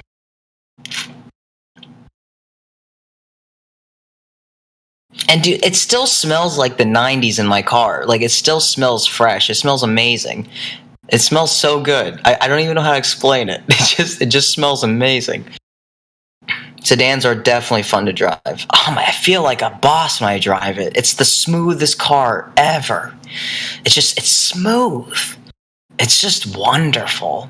It's wonderful, dude. It's wonderful. I can't believe it. I bought mine for $500. Now, I did put like $1,000 into it, but even then, $1,500 for a friggin' Volvo? That's a steal, yo. What's this thing? What's this one? Is that a Volvo? Oh, it looks like a decked out one. Thing looks like a freaking Optimus Prime Transformer. Yeah, I've always wanted to put a guard on my front or my bumper, or not my bumper, my front bumper. What the fuck is it called? It's late. I'm tired. I just a family truckster. Is that like what they drive in Family Guy and like The Simpsons and stuff? Or is that like the family car? Like essentially, it is a Volvo, right? Like, isn't that like technically the family car? Because it's like, I swear that's what that's what they drive in Rick and Morty. That's what they drive in Family Guy, Simpsons. I think they're making fun of Simpsons. The idea was to, I think, copy at least that aspect of the Simpsons. Yeah, I think Simpsons is weird in a parody kind of way. Yeah, that's funny. That's definitely funny. I mean, I definitely have strong feelings that The Simpsons is low-key evil. I mean, evil, but they definitely have, like, hidden messages and predictive programming in there. I mean, we talked about that last time. That friggin' Santa Claus is playing baseball in The Simpsons, and he hits the baseball, and then the baseball goes up into the sky, and then it cracks the dome, and then when the dome cracks, it like the water falls from the sky. Like, it's like, why would they do that? Like, why would they do that? And then in Hunger Games, the girl, I don't know her name, but she shoots the bow and arrow in the sky and she hits the dome. Like, why is everything referring a dome? I mean, what is that? What is that all about? It's just, I don't know. Something's going on. That's all I know. We're on the right track. That's for sure. I can't tell if the elites have a plan for, oh, look at that thing. What? Look at that thing. That's step aside, Batmobile. What the fuck is that? Wait, that's a Volvo? Wait, that's wild. The front looks, I mean, the front should have the Volvo thing, but that is a sleek car, I will say. That's a stud of a car. Volvo is literally the best brand of car in the world. Honest to God, it really is. I mean, my car, when I had 100,000 miles on my car and I would talk to random people in the grocery parking lot, they're like, oh, you're just breaking her in. And then I talk to people to this day with 200,000. Well, now I have 240,000, but at 200,000, they're like, oh, you're just breaking her in. Like, dude, it's like it's just going to run forever. I'm going to have that thing when I'm like 90. Like, I'm not even going to be like, I don't even think I'm going to even be able to drive it. I'm going to still have it.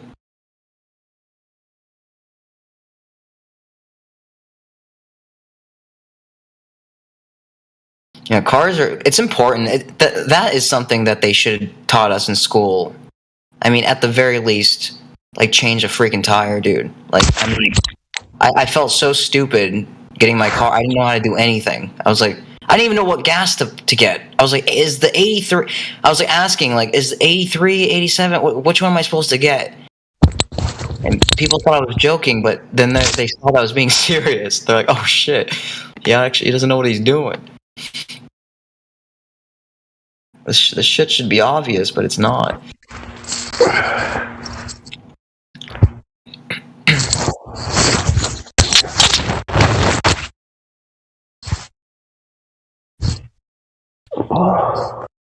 Wait, is that really a Volvo, though? Is that a Volvo? I don't even know. If it is, it's a Simpsons.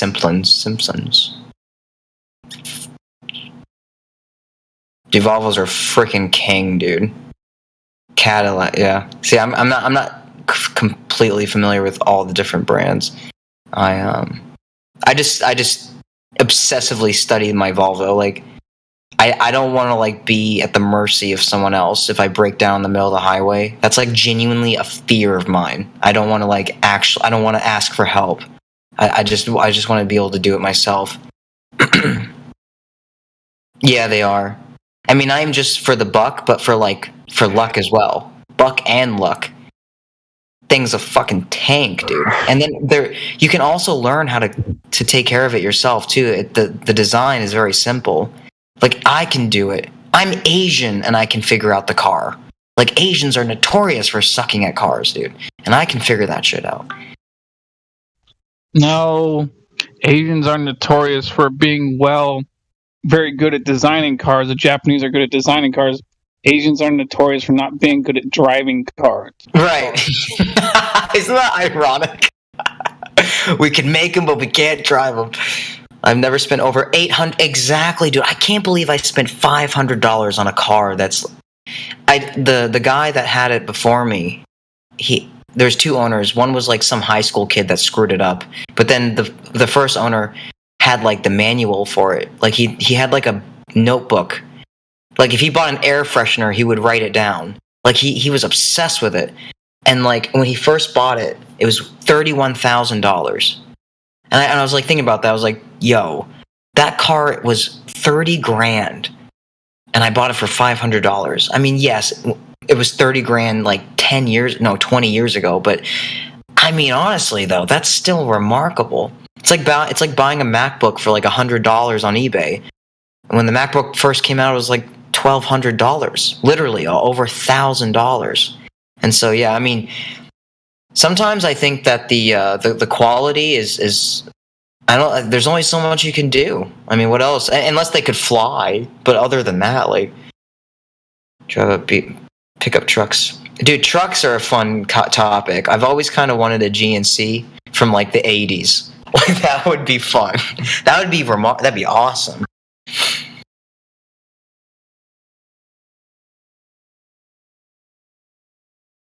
No, you got to get her involved. You got to like have her like find the joy in it, because like there's just nothing like owning the car and just like knowing the car too, and just like having a garage and just working on it. Like, that's the dream, right? Like having a nice house, not a mansion, but like a genuine house, the backyard, 2-door garage, and like you can work on two of your favorite cars, like an old one and a new one. And you just kind of work on them. Let's have like an old school radio, and like with a glass of lemonade, and just kind of like listen to music and just work on your car. Kind of just work on projects, use tools. Maybe have like a saw table or something, like create stuff. Like, hey, Lo-Fi, you there? Yo, hey. Yo, what's up, man? Hey, what's going on, dude? Oh, there you are. What's up, Professor? I just like calling you Professor. It's fun. That's cool. That's cool. You're right on about cars, man. They're supposed to get you from point A to point B, man. You don't got to drop $30,000 on nothing, man. Exactly. Yeah. You don't have to, man. You buy I bought a used Volkswagen station wagon, man. $2,000, right? Yeah. It had $100,000 on it. You know, the thing runs like a champ, man. The guy took care of it. The guy was like a professor.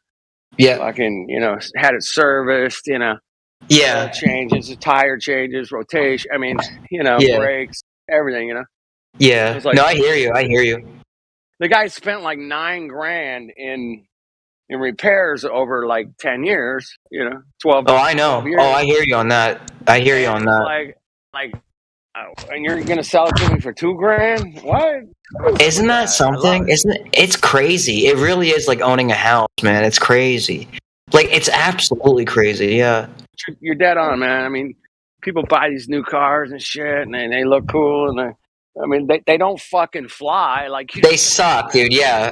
I get so many more positive reactions with my old school car than I would ever get with a stupid Lambo. Like, if anyone sees a Lambo, they think it's cool, But then they don't really think much of it. They're like, oh, okay. No, it's Like- $1,200 for an oil change in one of those, man. I know, it's so dumb, dude. It's such small dick energy, dude. It's so true. Like it's predatory. Like it's like me off. Yeah, like everyone I've ever met that wanted a lamb, it's just they just want it to get girls and to like get attention. It's just like, come on, dude. Like It's like all for show. Yeah. it's so for show, dude. There's no passion in it. It's all like they wouldn't even know what to do if it broke. Like if my car breaks, I can fix it. But like That's if right. I had a Lambo, yeah. You're gonna YouTube it, and you go, "Oh shit, man! Oh, okay, I just got to pull this bolt and that bolt and pull the Yeah. wire, and you know." Exactly. Okay, cool. Yeah.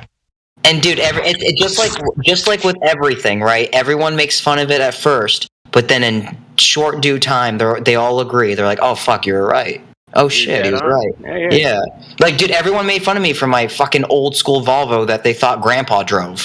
But then, like in time, they're like, "Oh shit," you know? It's like I brought that thing back to life, yo. It's just such a wild, beautiful feeling. Yeah, it is, man. I got my 18-year-old Volkswagen now.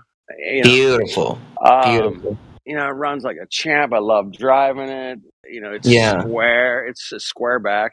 Yeah. And you know, they don't make cars square backs anymore. Well, honestly, they don't because the production was from like Sweden, Germany. Like these are like some fucking fine tier like fairy tale countries. Exactly.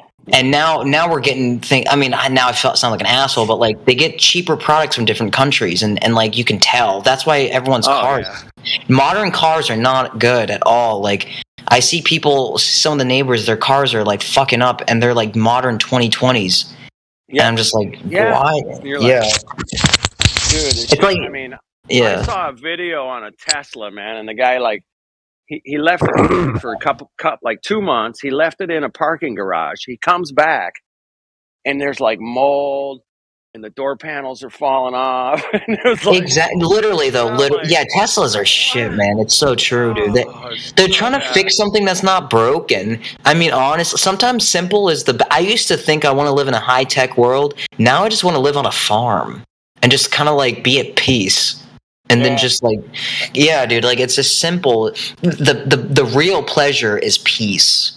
Like the peace is the pleasure, and like so many people have lost that. You can't buy that either, man. I mean, literally, you can't. It's true. I know what to do with like if I have $10 and I had to make that last week, I honestly know what to do. Like I honestly know what to do, and like people would flip their egg roll if they freaking had to work with. They would have to if they had to work with $10. Like I literally know what to do now. I mean, I hate that I had to go through that in the beginning, but now I get it. Like every struggle can lead to success. I mean, I just want to make that a statement. I mean, honestly, it's just that, man. It's so true, right? Like I force myself to find the positive in it because otherwise the alternative is just fucking hell. And then but yeah, it always works. It always works. If you're, that hell road, man, you have to you got to step your foot into it from now and time and again. Yeah. And say, I need to look at this really wicked shit they're doing. And it's like, okay, well, okay, that's interesting. Wow, that sucks. But you kind of gotta brush it off too, man. You can't hold on to that. I mean, never. Like you can't have the good pie if you don't have the bad pie. Like you have to accept. Yeah, exactly. Right. Like every piece matters in your puzzle.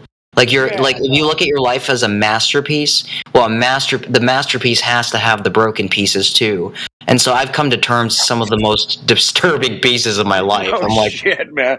Yeah, me too, man. It's so true, dude. Like it's just. I'm sure all of us here. Well, yeah, I think we've all eaten humble pie to get to this point, dude. Like for real. And I'm just like slowly but surely, I just slowly red pill everyone I meet. I'm like, is the sun close or is it far? They're like, it's close. It looks close. I'm like, there you go. Just ponder on that. Just ponder on that, right? Yeah. Just like. Empirical for a couple days, man. Exactly, dude. Like honestly, and I was there too. I like as Witset says, you'll catch up, and it's just like took me quite some time, but once you look at it for just 10 seconds or a minute, then like the whole thing just makes so much sense. And you're like, oh wow, and then now, It makes you stronger too. Like after discovering flat Earth, you become a better debater, a better thinker, a better philosopher. You get closer to God. I mean, the whole list goes on. And you don't even. I take insults so much better. Like I don't even care anymore because I understand where they're coming from and they're lost. And it sounds arrogant, but I was there too. And so it's exciting times. We're in very weird times right now. It's just like the whole world is like flipping, and I don't know what's going to happen. But the truth will prevail. It will prevail. And I have I really hate being deceived, so I'm kind of like I have a beef with NASA. It's all being exposed, man. You should have been here last night, man. We were taking NASA to the fucking woodshed, and or at least I was. Oh, I definitely would have loved to do that. Yeah, it was hilarious, dude. We were laughing. I went on. I don't know, about 3.5 hours of. No, I hear you. No, I go on. That's the thing. I literally have to set a timer on my phone. So I don't. Yeah. No, I hear you. It's just crazy, man. Anyway, that was pretty fun last night, man. Oh, they're falling apart. Yeah, they're. I mean, that's the way. I think, man, that at least half the articles that we're reading, man, are just some kind of GPT fucking AI thing that they're creating, man. It's ridiculous. I mean, the CGI graphics for their satellite pictures of the moon and everything. It's just so bad. I mean, it's so easy to make fun of it. Yeah. Yeah. No, I it's hear you. fun. So you got to make fun of this shit, even though a lot of it's it's disgusting what they did. Oh no, absolutely! Like being deceived for that long and just living a lie for that long it's disturbing. It's a waste of life, quite literally. It sucks, man. But we keep busting through it day in day out, man. They got nothing. The game's over, man. They lost. No, it definitely is. That like I would say, brace yourself for some weird times because like even politicians are talking about it now.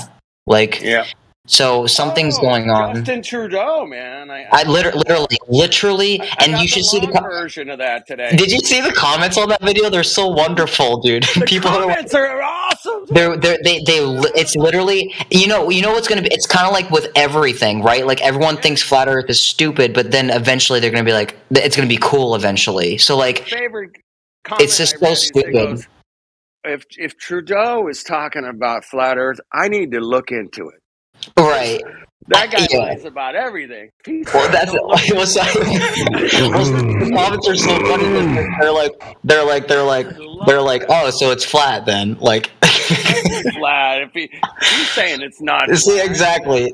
Now I'm confused. I don't know if it's controlled opposition or if it's genuine damage control.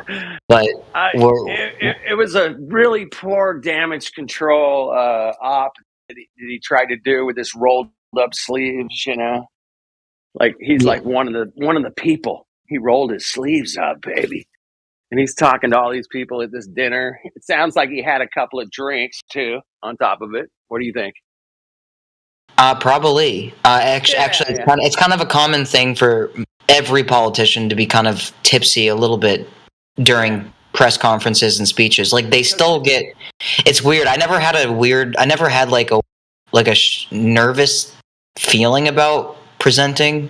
I just feel I just understand I'm silly, but like I guess they still get the heebie-jeebies because I think they know that the team they're playing on is kind of demonic, and so and they carry that. And they got to be real careful, but well, that's the thing. Whenever it's true. It's true. Because they know everything's being recorded and.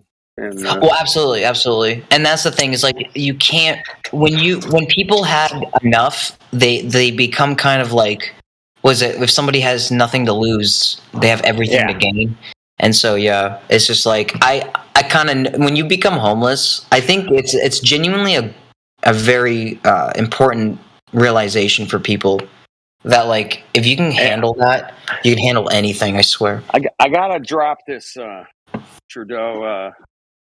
Thing. Oh, definitely, definitely. And then I want you guys to go and read the comments because the comments were like you said, man, were like the best part of the whole video. Yeah. So Well, even a lot of influencers are trying to like.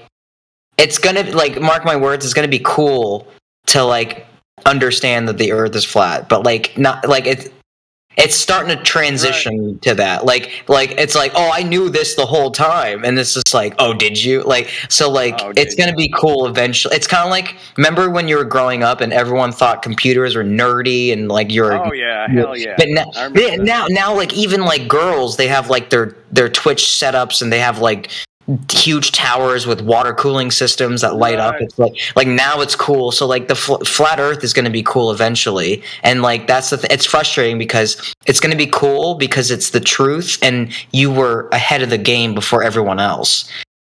And the way to get ahead is just to ask questions. That's it. Yeah, you're right. Critical Inception, man. It was Flat Earth Fokker. I don't know. I don't think Lo-Fi knows who that guy was, but he was a legend in Canada. Flat Earther out there busting his balls, standing out in front of City Hall, yelling at people and shit. He was crazy, man. And yeah, he died, man, just suddenly. Wow. Back in 2021. Yep. And yeah, he was a trooper, man. He was given Canadian authorities hell, dude. He was all over their shit, man.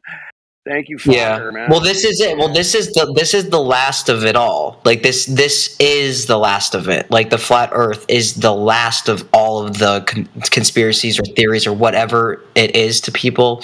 This is the last. This is the last straw, if you will, because then the whole Jenga game falls apart. And so this is interesting times. So like I don't know if the government has a plan when people discover the truth, or if they don't have a plan and they're trying to figure it out on the go. Because like I said, you pull one piece out, the whole thing falls apart.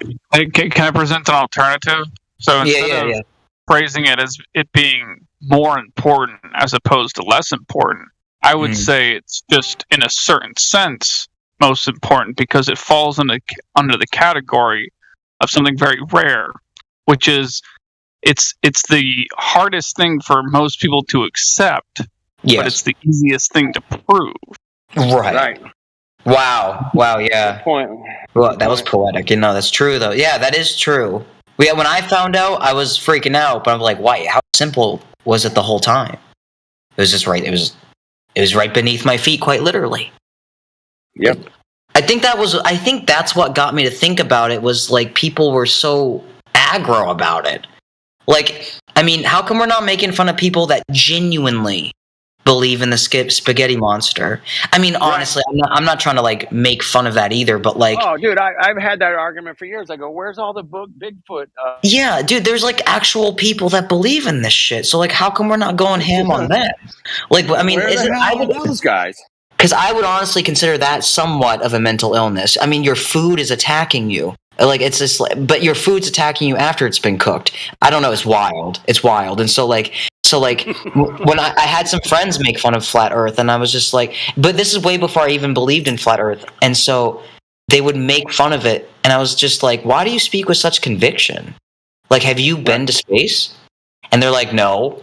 I'm like, then why do you act like you've seen it firsthand? Like you never seen the Earth POV ever. And matter of fact, no one has. So like, why do you speak with conviction, but yet speak with malice? Like conniving malice, like, oh, these fucking people. It's just like, what are you talking about? Like, we do have flat surfaces, so don't trip. And so, yeah, it's that I think the shaming is what woke me up too. The shaming, space, it all makes sense when you look at it. It's just people just have to ask the question.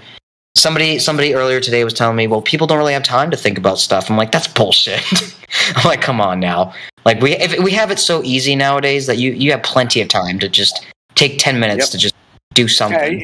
Yeah, I'd rather watch a baseball game or something, you know? Yeah, they'd rather be entertained, watch porn, do something stupid. It's just dumb. Video on YouTube.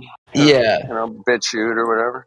Yeah, if you have Netflix, you have no excuse. Like, like no one has it. If anyone has Netflix, there is no excuse to not be a little wiser and a little better, just a tad. Not you don't have to be. I don't even know an example because I think that everything's insane. But like, you don't have to be the top whatever. It's just ask questions. Well, just go out and experience what the Earth is going to present to you firsthand. Do it. Yeah. Well, it's your senses. I mean, like, I think everyone agreed that they believed it was flat from the very beginning.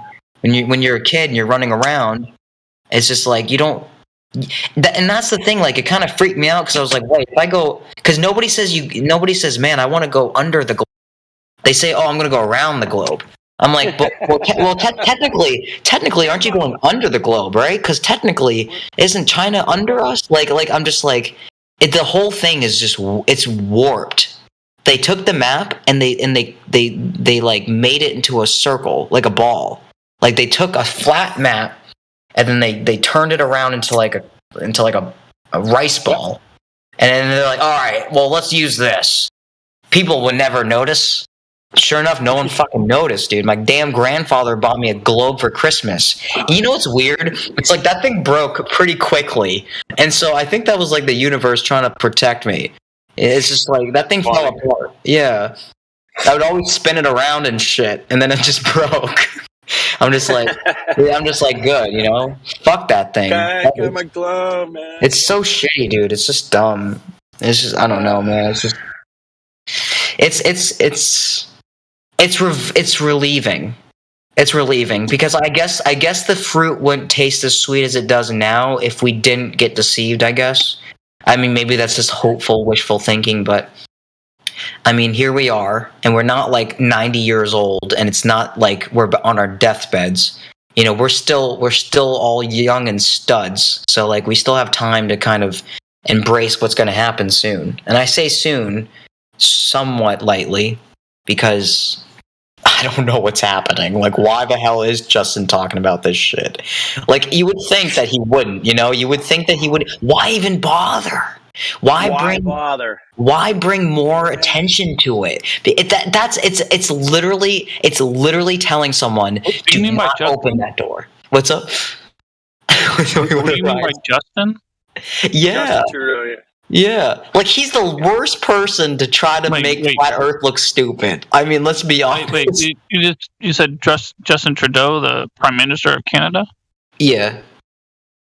Also, he did one of those Obama things where he's like talking smack about flat earthers or something in his speech. Yeah, he had like a conference speech or like some kind of like town hall speech with a bunch of people, and like he's just walking around making fun of flat Earth. He's like, you guys, listen.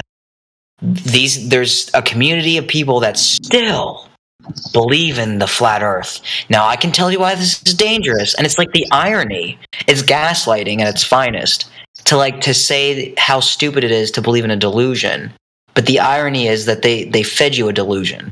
It's abuse. It's mental abuse. It's actual gaslighting. And so, yeah, it's weird. And even the people in the crowd were kind of giving each other weird looks, like. Maybe it shows how much flat Earth has really taken off, and that they're trying to do some damage control and control the narrative a little bit. I think that might be the best honest answer too. I think that really is what's going on. Because like I try to like think the worst case scenario. Like, do they already have a plan set up and they're gonna fuck us up, or they are actually like, oh shit, like we did not expect this to happen because like people are. This is it. This is the last straw. And so if people can actually pull it, then I don't know. I think it's freedom. I think it will actually. Okay, I'll give a reason why. It's going to be a revolution. It's going to be a revolution of us, brothers, sisters, citizens of America and all of the world going against their own government. I mean, that's really what's going to be. They're going to be like, wait a second, this, like, think about the anger. It's a devastating feeling to, like, find out Santa wasn't real. I literally told my grandfather to fuck himself. Like, imagine if people found out that the whole thing was a lie. Toy Story, the fucking Jurassic Park, everything was out to fuck you up.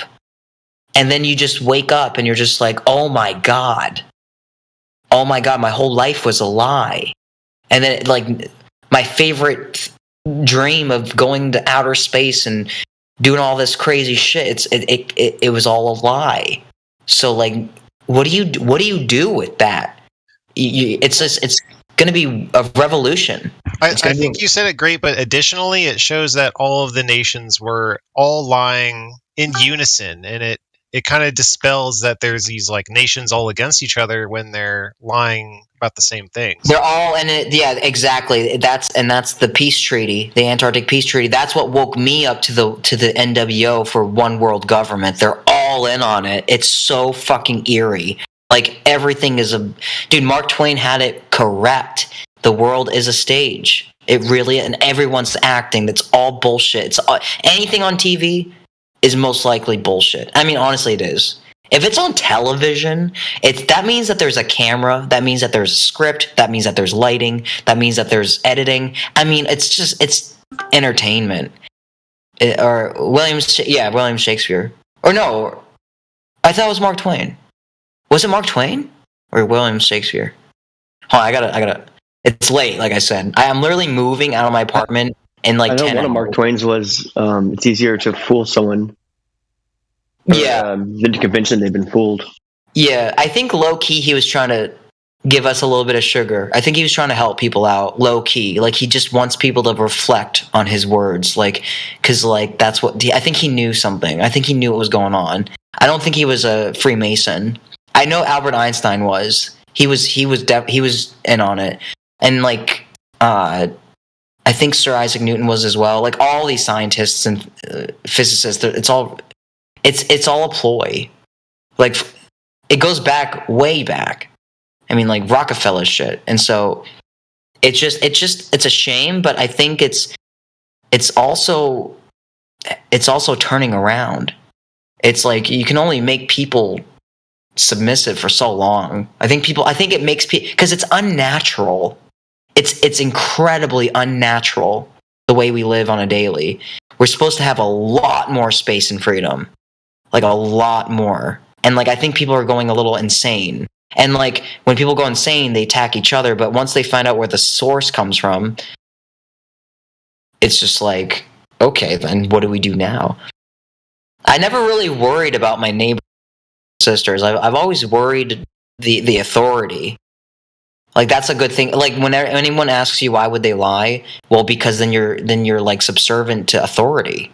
Like you're easily manipulated. If you can believe in dinosaurs, you'll believe in anything. You'll literally do anything. You'll be a slave. People get really, really weird when I mention the word modern day slave or words modern day slave because like I think they understand that there's truth to that. It's just like you have to pay taxes, but then you have to every time you buy something, you pay taxes. You have to register your own property. It's just. I mean, dude, there's just so many things that are just kind of weird. I'm just like, what is all this shit? This is like, this is too much. It's just too much. It has to collapse. It has to. Rome fell, and so will we. Like it's gonna be a show. It's gonna be a show. But I don't think we really have much to worry about, ironically. I think that people are not going to be mad at each other. They're going to be mad at the people that lied to them, that deceived them. I mean, even the like celebrity culture, like the Grammys had a very like it's their ratings and views are going down every year. Now I don't know if that's true, and everyone's claiming this, but like I would assume so as well. That's kind of why they had the whole Chris Rock thing, the whole slap, just kind of like to kind of like get people back into it. Because like they need views, but they're losing it. Like no one really gives a shit anymore. Like people have too much shit on their own plate. It is. The spell is fading. It is. It's true. It's true, yo. Like it's funny. It's wild. It's wild times. Like it's fucking insane. And so and you know what's interesting is that when things happen, they happen quick. And so, who knows? Who knows? Tomorrow, the day after, who knows? But it's creeping up. And so I'm just getting ready for something. Perhaps it might be good. Or I don't know what's going to happen. I don't know. But I do know something is going to happen with the result of the truth coming out. And so that's going to be fun. That's where the fun starts. Well, I don't know how like non-flat Earth topics go around here. Like, if it's okay to talk about like alternate history and stuff in this channel, is that welcome? I would hope so. I mean, in a sense, I think that's kind of related because that's kind of what the whole fucking globe model has done to people. Is like, I suspect in the 1800s, early 1800s, there was like, you could call it some sort of reset where like all these major cities burned down, like San Francisco burned down, Chicago, Seattle, all burned down, right? Were rebuilt. So I think as little as like only like over 200 years ago, there was a point in which things got really bad and were reset. Like people woke up too much and they had to do a reset. So I think that may be in their playbook is to somehow like out of the chaos have like a reset of knowledge at the end of all this. Is what if you were like a psycho trying to control the world, you'd want to reset the knowledge again. Is what I'm suggesting. Right. Pinky and the Brain couldn't do it for too long. They always failed, and so like that's what the government's trying to do. Like they're just a bunch of rats trying to control people, and that's the irony, isn't it? Like so. Yeah, exactly. You can only keep alive for so long. I mean, it's like carrying that is just not good energy. The Bible says there's no rest for the wicked. Because I wanted to seek revenge on my own family. It sounds fucked up, but like, yeah. So if anyone's ever done you wrong, which we've all had something like that, the person obviously didn't give a shit. That's why they did it. But just because they don't care doesn't mean that they don't know. If you know something, that means you carry it subconsciously, at the least. So they understand they're lying. They understand they have to keep the lie up, and they have to protect the lie. They have to defend the lie. So there's a lot more work for a lie than there is for a truth. The lie has to be controlled. It has to be protected. All this shit. And so the truth is just the truth. It prevails. It's like a light that just won't stop shining through the cracks, and eventually it's gonna break through the cracks, and that's what's happening. It's exactly what's happening, and it's remarkable. It's remarkable. It's almost biblical, almost. But who knows? Who knows? I actually find a lot of what you're saying very similar to the current physics paradigm, to string theory and quantum gravity. It's very there's a lot of dogma in trying to break research and trying to actually find new models and new ideas, because that's how we understand the world better. New ideas and new models, new theories and such. But this string theory is so not persuasive, it's pervasive. It is, absolutely. It is, yeah. Terrible too. It is. That's very true. The main reason for it is that their main thing is that the very layman's terms is that the quantum strings, for lack of a better term, bundle up together and reverberate. And does that sound rational? Does that sound rational to you? It doesn't sound rational at all. Right. And it should be that science is trying to describe things in a rational way. Quantum mechanics, albeit, is not that rational because of its probabilistic mechanics. But even then, you can dumb it down very, very easily. And string theory is like, it's fucking bad. It's true. My old boss would do that to all the employees. Like always ask yourself in anything in life is like, where is this leading me? Like, always be fucking aggro about it. Like, where is this pancake that I'm about to eat gonna lead me? Where is this burger gonna lead me? Where is this theory gonna lead me? Where is this knowledge? What is this person leading me to? Like, where is the end destination? And usually that will give you already know the answer too, And so, yeah. You can feel it in your bones, in your soul, if it's honest. I mean, that's why we're here. That's why people get mad, because they know that they're living a lie. That's where anger comes from, lack of control. And so they don't feel like they have control. They don't have a grasp of reality. That's why they fucking throw tomatoes and get angry. And they like try to make you feel like shit. It's not even loving. It's like, dude, I've had people literally call me a conspiracy theorist asshole and then walk away from me. like literally just say that, like a mustache and a hat, and they'll say it to me and then they'll walk away. And I'm just like, wow. I was like, I love you too. You know, like I don't even know what to say. I don't even know. It's dogma. It's dogma. And yeah, until you get over that, and that people's perspectives will not change with hate or, you know, vindictiveness. It doesn't change people's perspective. It's actually, you know, convincing them or laying out facts, observations, truths. Yeah. Substantiated truths, mind you. That you can actually have a well-rounded conversation. I just don't see that. I look at the Mario thing. But no, exactly. It's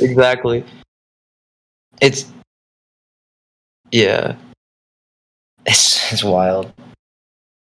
What wild? I mean, I think it's happened. I think everything accordingly, though. I think everything will happen on time.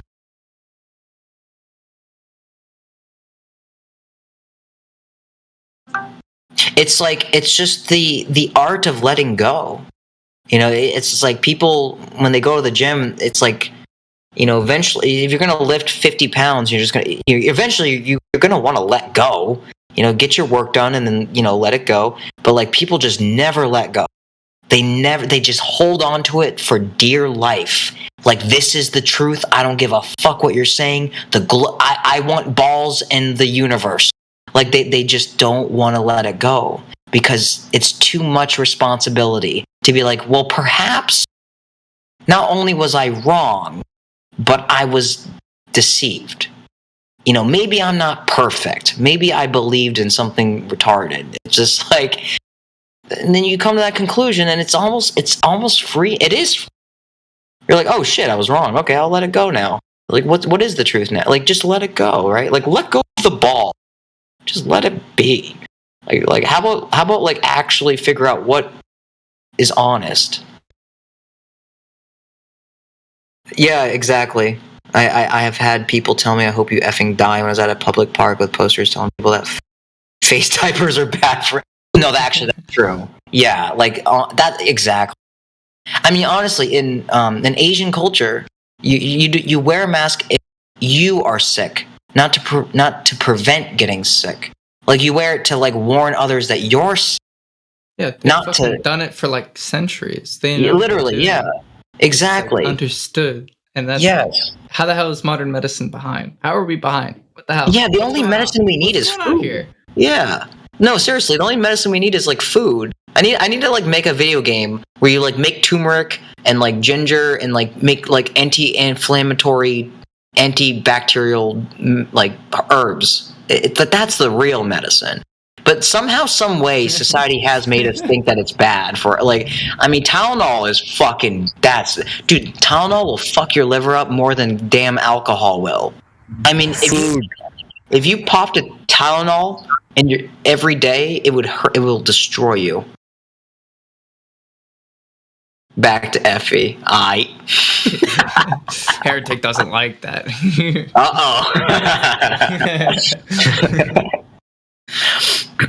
Well, I'll just leave it at this. Just try to find the naturalness in life. Like, what's natural? Like, are you living natural? That's. I'll just leave it at that. Like, try to be natural about things. Now, I understand it's not exactly natural having a shower, but it's natural in the sense that you're using. That's how we were designed to cleanse ourselves with the water.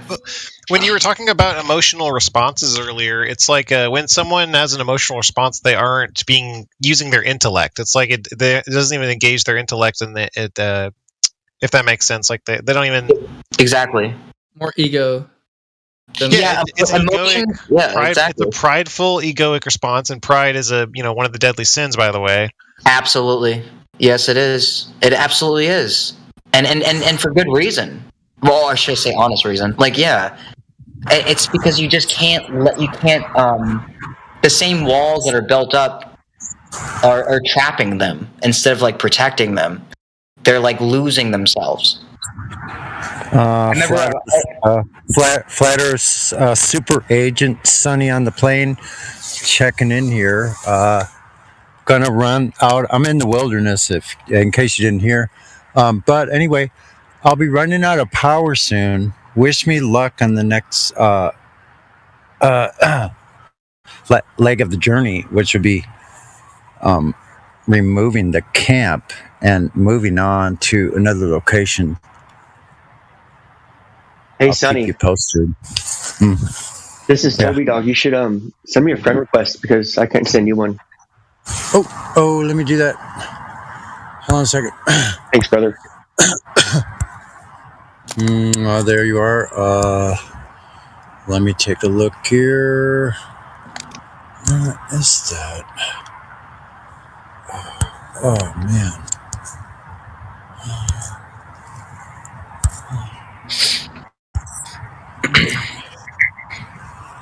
Oh yeah, wait, you're in the wilderness. Wow, are you camping? I'm in a park location. Yes.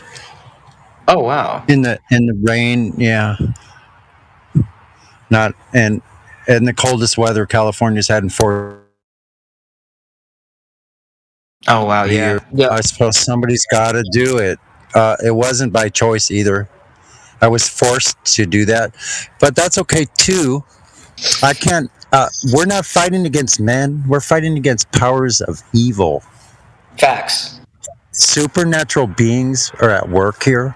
Yes. And they force me. It's true. It's true. And, you know, I mean, the fact that we've all heard of lizard people, I don't know why, but there's gotta be something to that. I'm serious, yo. What the fuck? Like, you know what it is? Is like, just because it sounds absolutely fucking crazy does not mean it's not true. Like that's the first thing someone's gonna say. Oh, that's crazy. Well, okay, crazy does not mean false. Crazy doesn't mean true either. I think they mean like more irrational than anything. Possibly irrational, yes, but we do have lizard brains. We do have a lizard. Remember, it really, the most important thing to think about in regards to these things is empiricism. So, can you empirically prove that lizard people are real? Yes or no? Good point. Touche. So the answer is no. You can't. Can you empirically prove that the Earth is flat? Yeah. Yes. Very easily. Yeah. Wow. Wow. Yeah, it's true. I can't prove that I'll drown if I breathe underwater, but I'm gonna Connected, and I only have 10% power left, so I better sign off. I need to move around. I'm getting cold, and I don't want to cramp up. So I'll talk with you guys at another time in a few hours, hopefully. Hey, you take care, dude. Well, wowzers. Yeah, get someone safe, Sonny. Yeah, Sonny, take care, man. Yeah, I'm doing okay. I'll be all right. I'm better out here anyway. I know how to fight the forces, the natural world's forces. Yeah. I don't know how to fight the supernatural forces that are seemingly, and I will tell the broader story to much more detail of what actually happened, and then I'll leave it to everybody's own discretion of what they think happened. Yeah, dude. Like, I could go either way. Listen, if this is a completely psychotic break that I had that continues even when clean and sober, I'm okay if that's possible. Something as intricate as what I've seen in the 3 months, I don't know how that's freaking possible for anyone to create something that is so visual, so real. Like jumping out at you, I've never seen anything like it. Like, I've been getting high my whole life. I've taken L, I've done mescaline, I've done peyote, I've done mushrooms. Oh, we gotta have a talk, Sonny. I've done it all. Listen, I've done it all. Yeah. And I've never seen anything. Listen, I've never seen anything this strange in my entire life. and it doesn't seem real. So I think either I have the ability to create something so horrific like that I have supernatural powers that scares the shit out of me. Because I make things like float through the air and then just land and they or balance or just like be tossed just flippantly and they bounce around and then land upright in a position that you never like.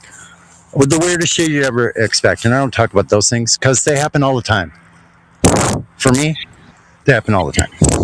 When I touch things, they like do weird things. They spin around. I'm like, well, I didn't expect it to do that. Like when I just flip the coin over on the table, it starts spinning. Shit like that. But anyway, I'm going to scare myself in a minute here. But I could be exaggerating on that part, but some strange things have happened. And they continue to happen. And I think there's some links to some kind of voodoo happening where I live. I truly believe it's a project. So I think I'm a targeted individual. And I'm out in the open right now. Dude, you saying that actually, dude, there's when you say you feel like you're targeted, that I understand that, dude. You got to be careful, dude. No, listen, I'm literally on the run from where I live, where it used to be a comfortable, peaceful place for 7 years to a hellish nightmare. Like, where are you gonna go, dude? That I was stuck in because where am I gonna go? 155 pounds, 20 pounds underweight, malnourished for months, years, with no resources, no money, and no connections to anybody that could help me or would even care to fucking help me. So what is someone like me gonna do? All I know how to do is pick myself up, broken and beaten. And listen, I'm fucking hurting. I have meniscus torn in my knees. I don't care. I have fucking rotator cuff. My shoulder's killing me. I don't care. I have to keep going. Never quit. Never quit. If no one's had to live like life on this kind of extreme before. I have. I've been homeless before. I feel you, dude. Are there any shelters? Or are there any food pantries nearby, or even a church? And get more bugs and more voodoo? I don't think so. I don't need more voodoo. I don't need any more voodoo from these people, from the people that have bugs. I don't need to go where more people have more bugs and they have more psychosis than I already have myself. Like go in a shelter and lay where in a cot with the bugs crawling up from the floor. He wasn't hey, Sonny, he wasn't talking about that. He was talking about just getting food. Yeah, dude. I feel I've been there, and but fortunately I had a car at the time. But like, hold on. You're missing your point. I bought $70 of food. Shit. Oh, you have food? You said you have $70 of food?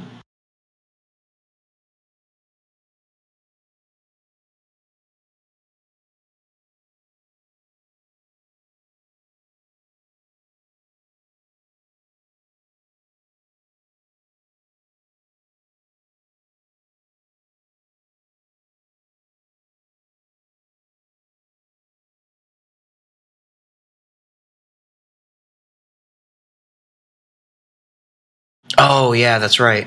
That's right. Yeah, I was just kind of just waiting to see. Whoa. Well.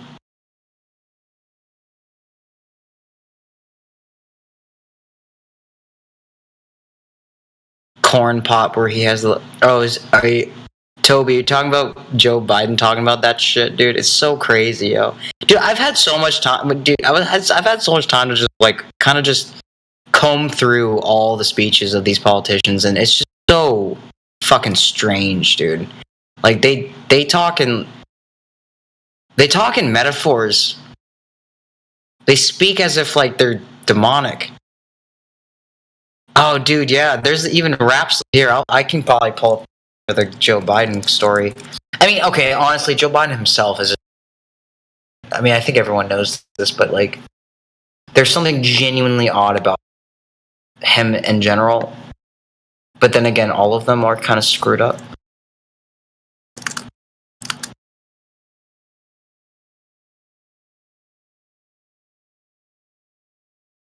Like, I mean, yeah. I don't know. I don't know how far people would want to talk about that, but like, yeah, I can talk about any of these topics because, like, when you just want to know and you find out, it's just, yeah, wow, there's a lot. Sometimes I wonder if I should have looked into it, but I guess it's better to know than not.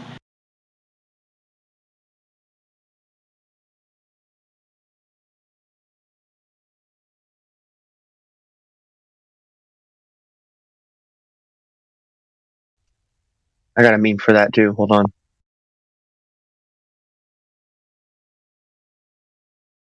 This is actually here. I'll post it.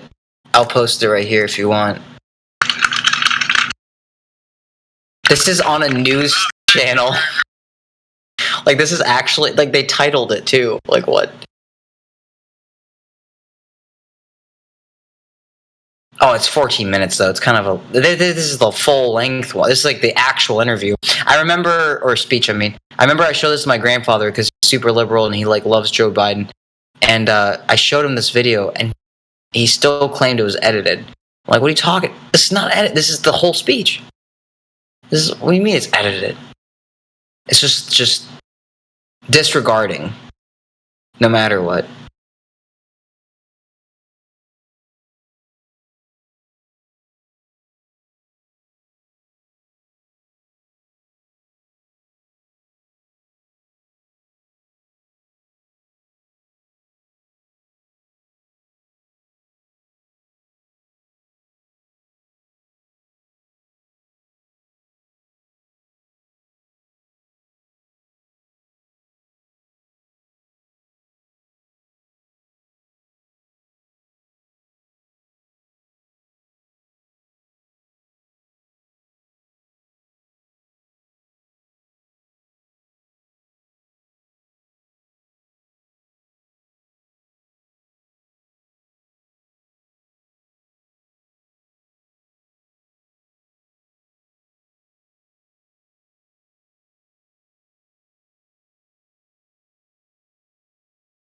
I had all the tapes on that meme filled in with something dark, but I don't know where that one went.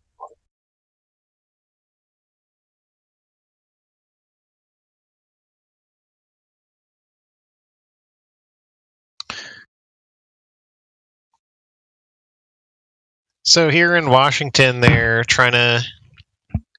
They just passed something to control the curriculum for your homeschooled child. Like they're being really intrusive and making it harder to homeschool, basically, and controlling the curriculum. It's and they're like having government people like enforce or like check in with you and see how your child's doing and stuff, like weekly or something ridiculous. Like, oh my god, I just need to leave Washington now. Yeah, that's very imposing. They should not do that. I mean, that's. There's got to be a loophole to that, and just if I had a kid and I was homeschooling them, I would literally give them the answer book and just tell them to just fill it out and then do whatever they want. Like, just read what they want, study. Don't listen to what's being told on this. They wouldn't even have a TV. We'd have a bookshelf and we'd have a treehouse. Like, it's to teach them how to think, not what to think. Yes, be a student, not a follower. Exactly, be a student, not a follower, as Jim Rohn would say. Like, it's just so much. So many childhoods were ruined in our time, and so it's just. I think the spell is going to break in our time. I genuinely do think that something wild will happen in our time. Don't you think something wild has already happened? Or that is true too. Yeah, that to be fair, yeah, that's true too. Yeah, this is crazy. Who needs Netflix? Like, when you look at your life and if you have a journal, like I've been journaling since 2020. Yeah, so 2020. So like, just so much has happened. It doesn't even seem real. I'm like, what? And so like. It's just, you already have a phenomenal, exciting life. And then, like, all the people you see and just the stuff, I mean, who needs to be entertained? No one. Like, this is already entertainment. Like, life is already a show. It's a lot to take in. And so, yeah, the TV is just, I think TVs are pretty shitty, to be honest. I think the only screen you need is your monitor on your computer. Like, having a TV, it's just unnecessary.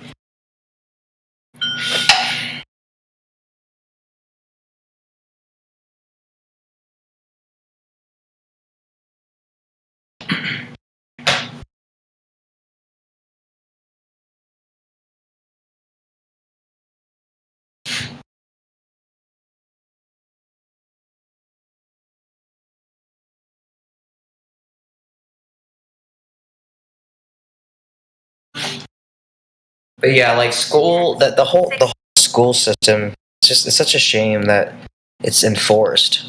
I mean, it really is.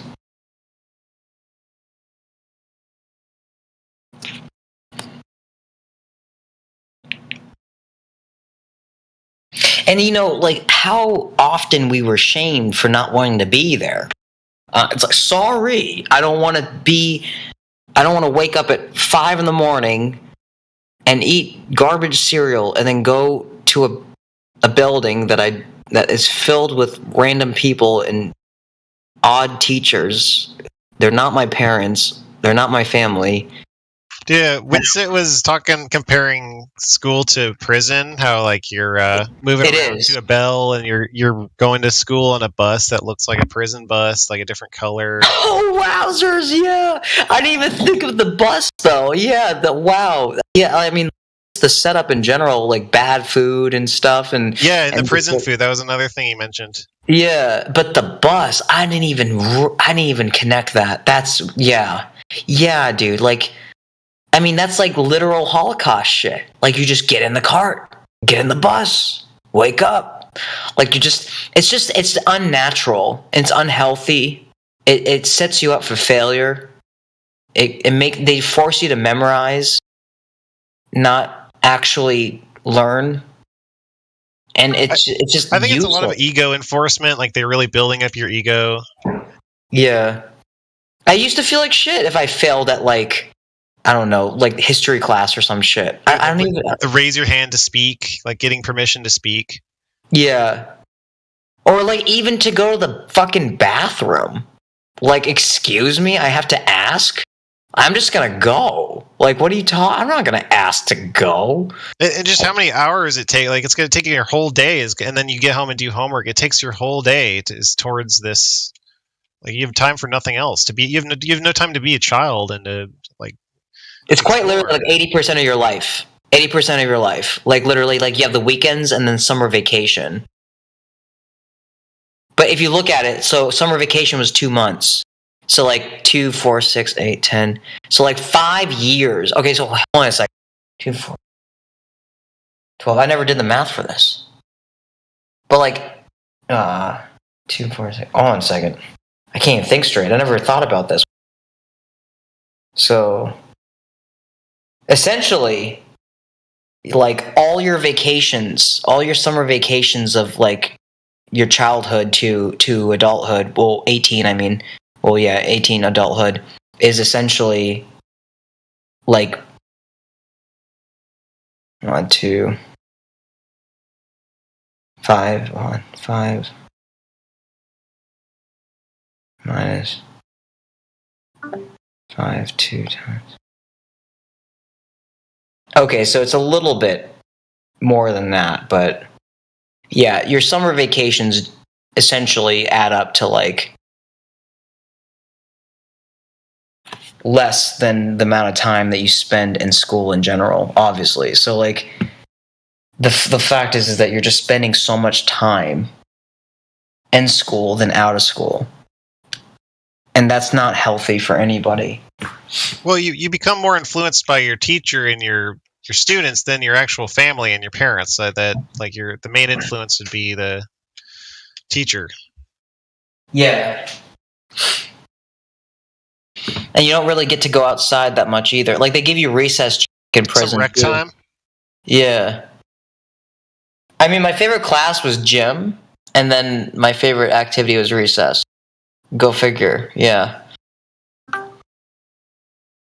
And I was always doing the Pledge of Allegiance growing up in school too. I don't know if they do that still, but that was a little creepy.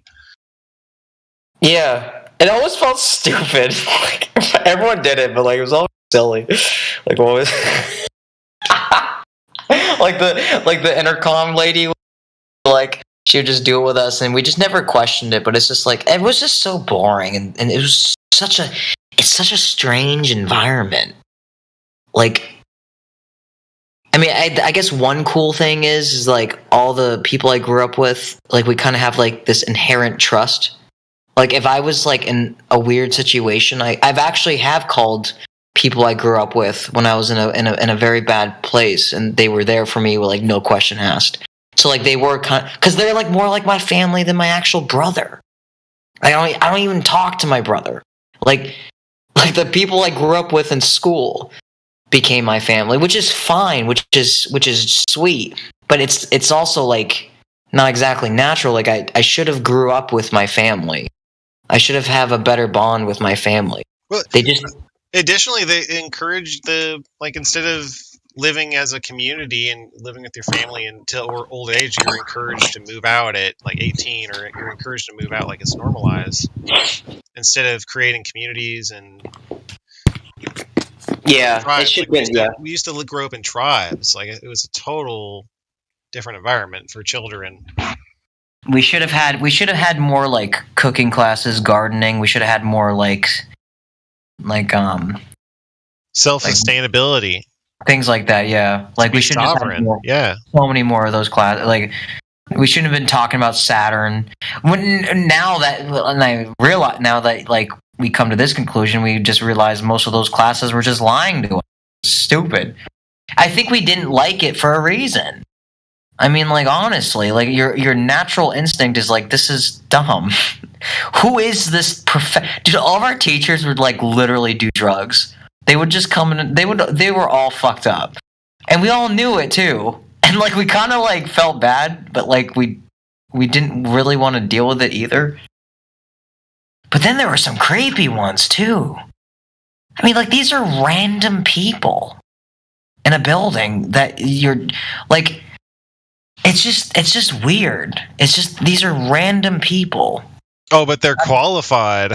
Yeah, exactly. Like, who is this guy? Or who is this girl? I mean, the girl teachers are very sweet. They're funny. But, like, still, it's just like, I don't know. It's just weird. I would almost argue it's inappropriate. Like, honestly, I think it's inappropriate. It's like you're especially if you're forced to do it. Now, if you choose to go to like a martial art class, that's one thing. Like, you're choosing to do that and you want to learn it. But like, if you're forced to do these things, it's weird. It really is. It's unnecessary. Like, let the children be free and happy. Let them build. Let them be creative. Let them learn. Let them explore. Like, don't confine them and tell them they're wrong. Well, yeah, that's exactly.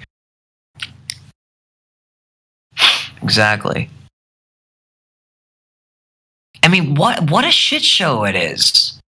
Like, it was just like the worst time. Like, school was terrible. Like, it's fun, sort of. Like, because of the friends you make and the social aspect, but like in general, it was just terrible.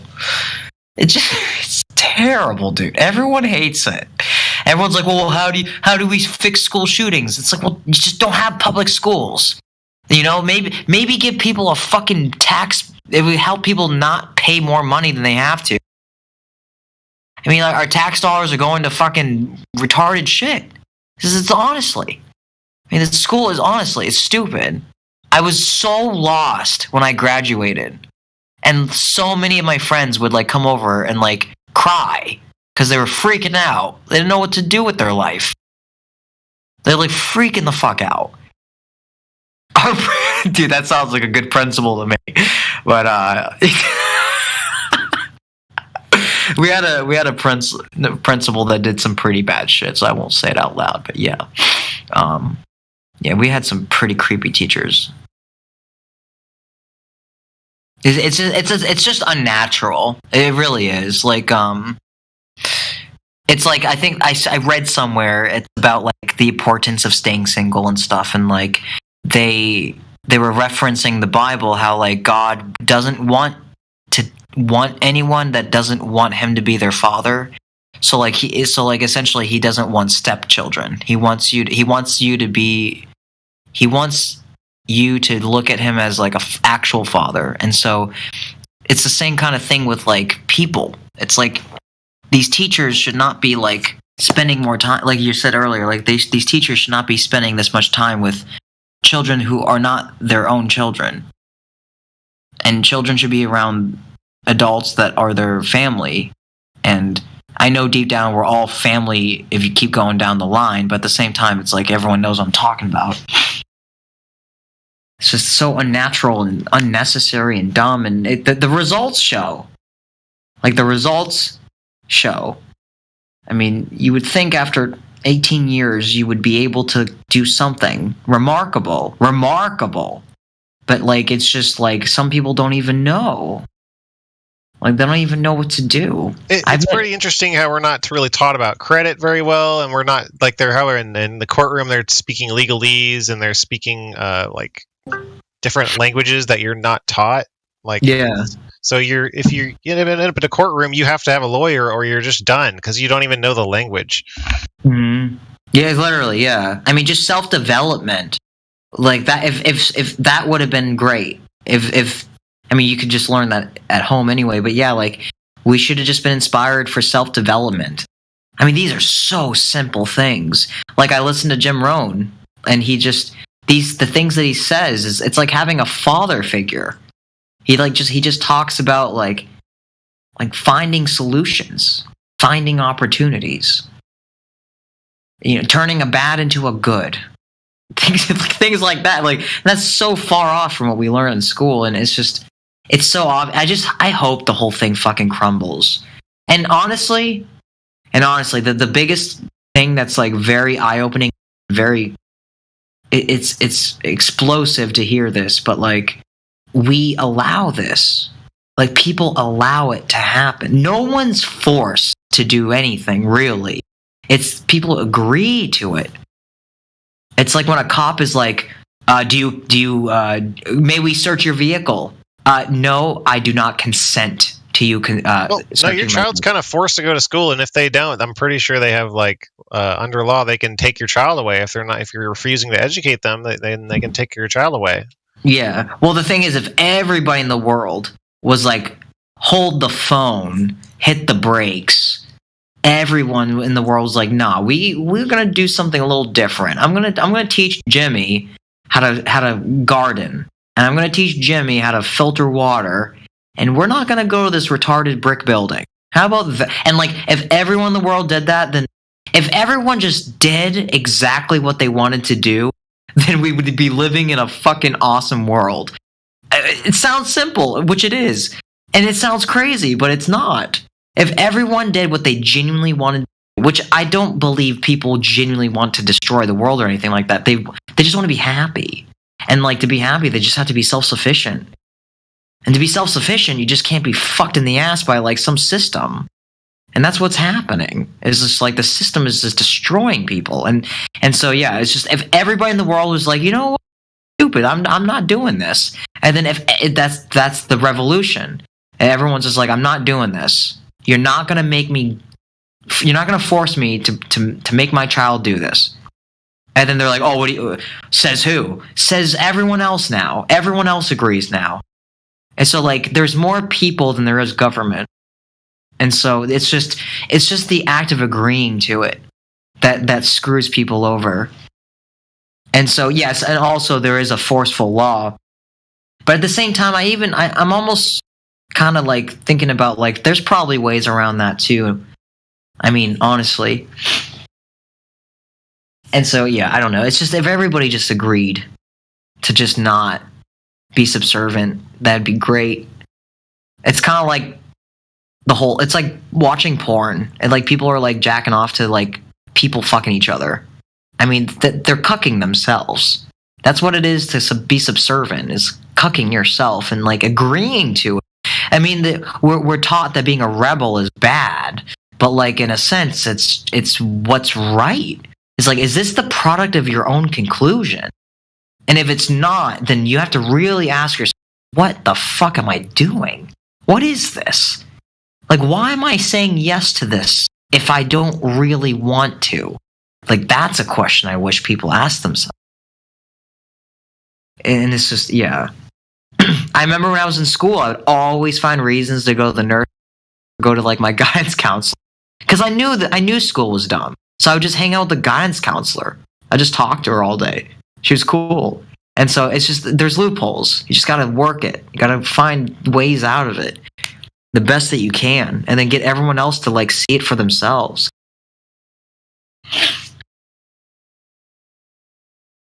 But perhaps it will fall apart. I mean, they're already talking about it. What isn't like that trend? That's like a trending topic right now, like abolishing school or the education system. I say education in quotations.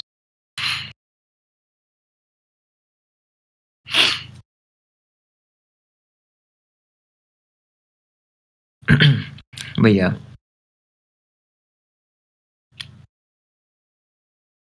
That's if you look into alternate history, you'll find out that our ancestors had it really good. Like, they don't want you to know how good our ancestors had it. And yeah. They want you to feel like you're in the future and it's never been better. It's right. A big narrative they want to push. That I was thinking about that just today when I was doing my workout. I was like, fuck. Dude, a Roman would probably fuck me up.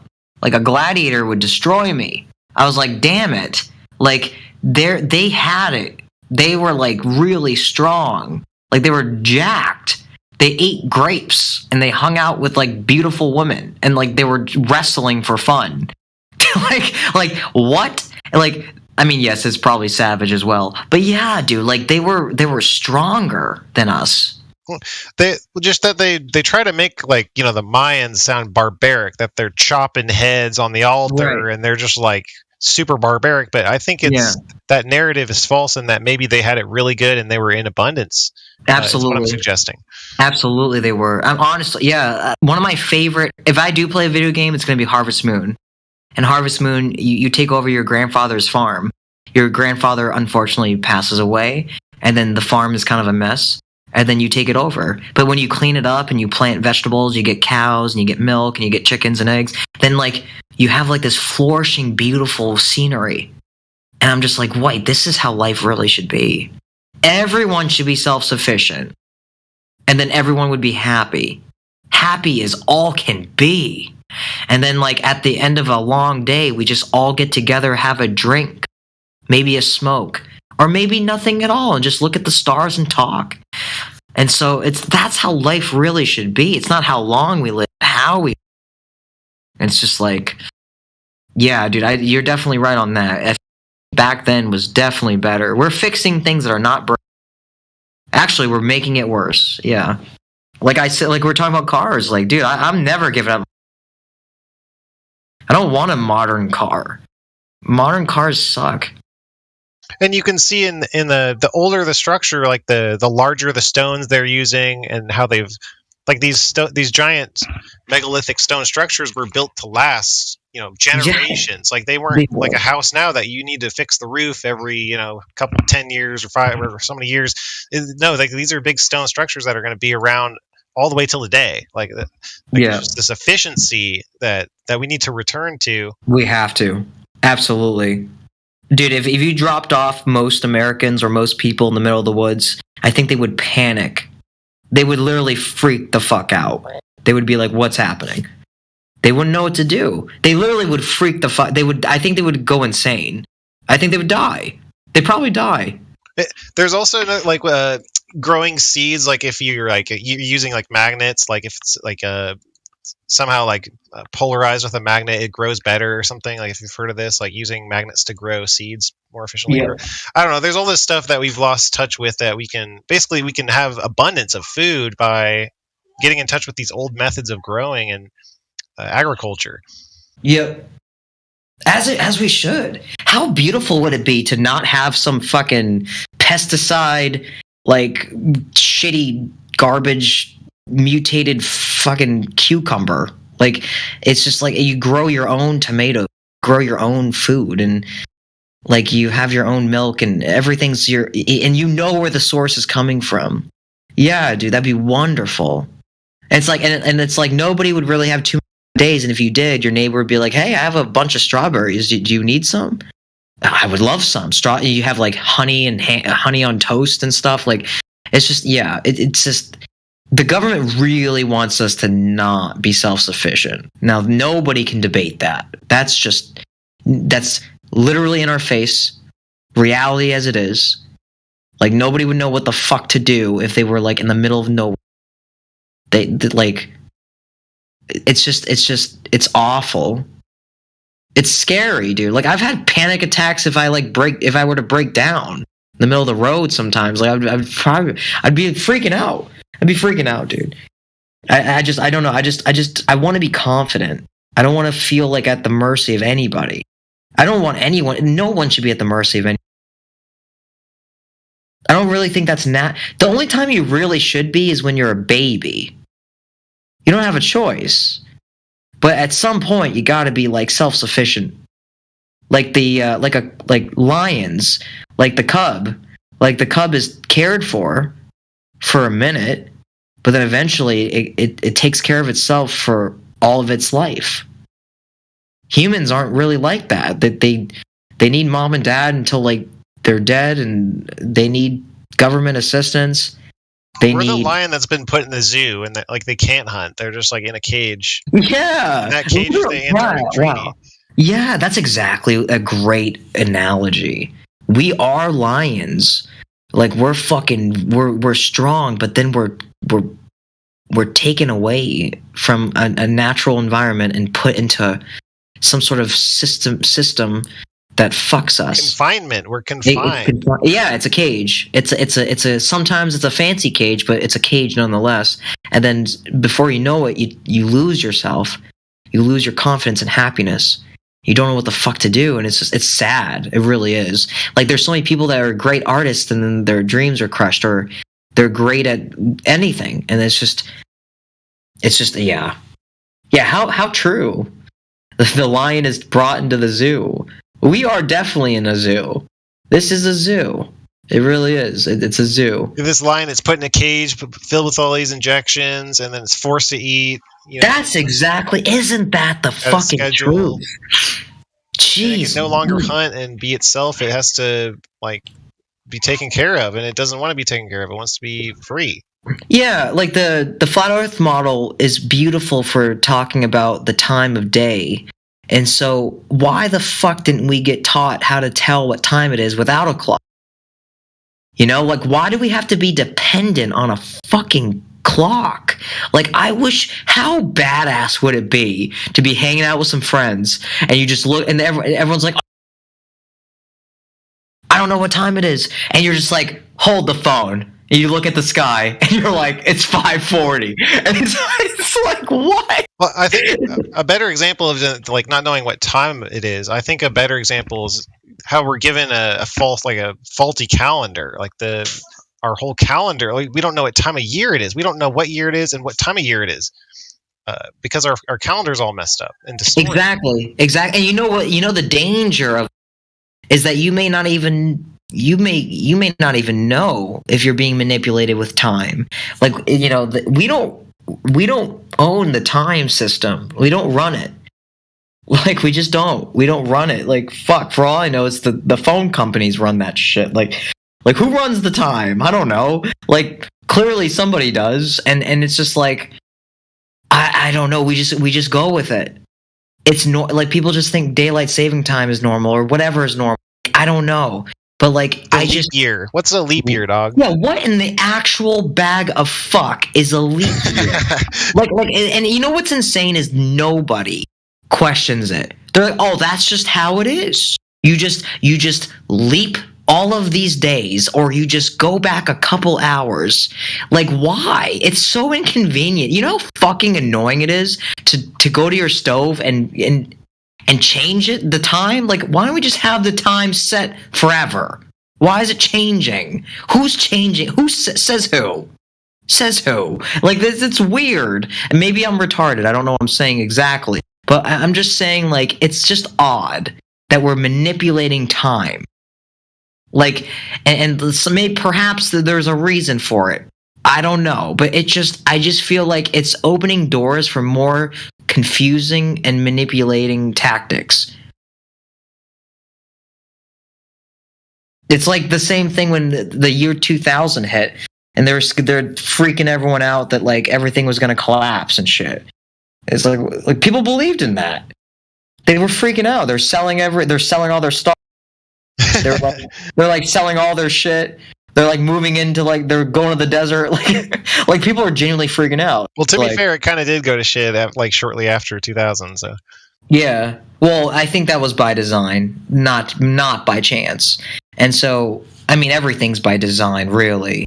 And so it's just we're breaking free though. It's just we're waiting. We're already there. We're just waiting for others to catch up because it takes more than just a few. It takes probably a unity. We're supposed to be united. Everyone is. It's more like divided states of America. It really is. It really is. And so, I mean, I had a theory that like they would make sports teams from different states to further more division, to like get people to be more angry at one another. Like, my team's better than your piece of shit team. Like, as if that even fucking matters. Like, it doesn't even fucking matter. Well, biblically, like in Revelation, when people get the mark and stuff like that, all of God's children will be protected and creating their own communities and like working together. Like, this is like a prophetic in the Bible that like we're going to be protected. And I think the next step is like focusing on communities, like community and like getting you follow me, like just. No, I do. I get it. Get away from absolutely. the system and being sovereign as a community, like working together in larger groups. This is like the next step. Well, that's why Discord and cooperative video games are so wonderful and addicting and alluring. Is because like we're supposed to be cool with each other. You know, we're supposed to work together. Before I went off what you said. Oh yeah, for sure. On the division stuff with sports teams, it goes even deeper. Like the city I grew up in, the sports team was the Oregon Ducks because I grew up in Eugene. And our number one rival was in Oregon against the Oregon State. So you have infighting within the states. Exactly, right? Like it's like, I mean, I didn't know about this for a long time. These are like conclusions as of recent, but yeah, it just makes so much sense to like do that to society. Is like to get and like they make and even if you go even further down the rabbit hole, like it's predetermined. That's like all these sports teams and fucking boxing matches. It's all predetermined. There's no such thing as the greatest of all time. It's all fucking predetermined, and it's all for show. And everyone spends money on it. It's a circus. It's a fucking circus, dude. People like just they don't even understand that it's all for show. It's just it really is. I'm not saying it's not entertaining, but it's also not meaningful and honest. I mean, like, dude, like, I don't know, it's weird. I mean, I definitely agree with the Bible and it's idolized because, like, I don't know, it's something is weird when a child is crying when they meet LeBron James. I don't know, something about that just seems odd to me. Like, they should be delivering those feelings to their actual father or their mother. Like they're okay. Like yes, being an athlete is impressive. Of course it means you're healthy. But like honestly, all he's doing is he's playing with a ball. I mean, like it's cool, I guess. I mean, nothing to like fucking go crazy about. I mean, maybe that's just me. I don't know, but like. I just think that there's probably more important things in life to spend your money on, like $800 to $1,000 a ticket. I mean, really though. Exactly, exactly. Toby, I really went down these rabbit. There's some disturbing shit that I won't say, but yeah, it's I will never support a celebrity ever again. Yeah, it's definitely satanic for sure. Wasn't that interesting when that basketball player was speaking about flat Earth and then he like totally reversed on everything he said and like they brought him to the Kyrie Irving or whatever. Like he kind of went against the narrative, and then he reversed and took everything back. It was kind of interesting. Yeah. Sometimes I do feel like they genuinely are trying to break free because they're all under like a soul contract. Like what that means is like they have dirt. Any billionaire, especially a billionaire, they definitely have blackmail. So like they have like weird pictures and videos. It's called selling your soul. Like if you're doing what you think is like wrong on purpose for money, like that's selling your soul. And I feel like that's what Kyrie Irving did. Yeah, absolutely. Well, you were mentioning the Bible. Yeah, like the what good is the world if you had to sell your soul? How true. I mean, like if you don't have your soul, you don't have yourself, you have nothing. So like, yeah, the money makes you happy, but it doesn't make you happy with yourself. And I can speak with some experience too. When I was like really making good money, I was a fucking idiot. Like I was not happy. Well, I was happy with the money, not myself. And then ultimately that means I'm not happy in general. Like I spent like a lot of my money like buying Dominoes and lava cakes and just watching movies. And it was fun, but it was like I just didn't think about it, and then it just spent it all on just entertainment, temporal, worldly pleasure. Pleasure. Yeah, it's so true though. It's so true. Like you should be thankful you learned that while you were younger, though. That you didn't. Take a long time to learn that. Yeah, I really could have used that money for so much better shit. But yeah, exactly. Like I try to teach people, like, please be faithful when the amounts are small. Like $5 can go a long way if you really know what you're doing. Like, if you got to know what you're doing. Oh, well, actually, $5 is really just laundry for me. But, like, I mean, doing laundry is like a blessing. Like, people don't even, like, 1800s, they fucking have to, like, use rocks and shit. They have to, like, fucking, they have to, like, use rocks and it'd take them probably a week to do what takes us a day. But on the contrary, though, like we were saying, it's probably better back then. I mean, I'd give that time up for what we have now. Like, how does it make sense to be depressed in our generation? You know, how does it make any sense to be depressed? We're living like wizards and kings. Like I literally can just order food and some random person will just come to my doorstep. Like that's or like Amazon. Like some guy just delivers your package. Like you're like we live like kings, and like but no one can see it. Well, also we are kind of like it feels like North Korea low key. It's creeping. It's creeping ever so slowly. No one notices. It's people are becoming desensitized to it. It's kind of like watching horror films, and if you watch enough horror films, I'm not talking about just like scary films. I'm talking about like straight up horror, like gore and all this crazy shit. Like you can become desensitized.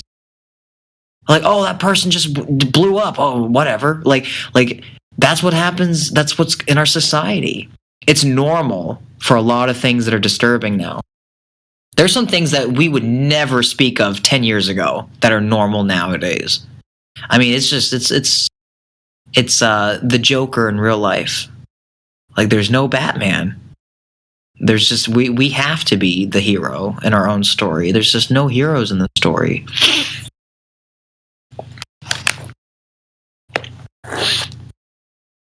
But it's freeing knowing that, at least. I used to give my trust into all these things, but you realize it's silly.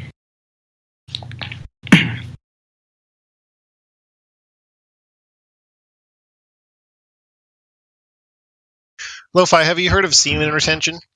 Yeah, NoFap? Yeah, of course. I felt like a zombie until I got on it, dude. I was like addicted to porn, and then... Oh, yeah, for sure, yeah. I quit was like the day I started waking up to what was really going on. Absolutely. The shame goes away, the energy is up, the vitality is up, you can build muscle quicker. It's incredible. It's incredible. Yeah, it's absolutely phenomenal. I actually think it's if you can just do it forever. You know, I mean, obviously you're going to probably slip once in a while, but yeah, it's just such a better way of life. But and if so you look it up, it's like they're telling you like it's healthy to be releasing frequently. It's not, If you if you retain, then they'll call that unhealthy. Like there will be health consequences to this. Or yeah, they tell you get cancer or prostate. It's such bullshit, isn't it? It's so. It's such. Everything is a fucking lie. Like, it's absolutely absurd. Like, dude, remember you're like in 5th grade and they're trying to tell you about this shit? Like, it's such abuse, dude. Yeah, dude. Like, dude, yeah, it's so backwards. It's so backwards. But that's like your life force and your connection to like your spirituality. A lot of Yes, it is. Yep.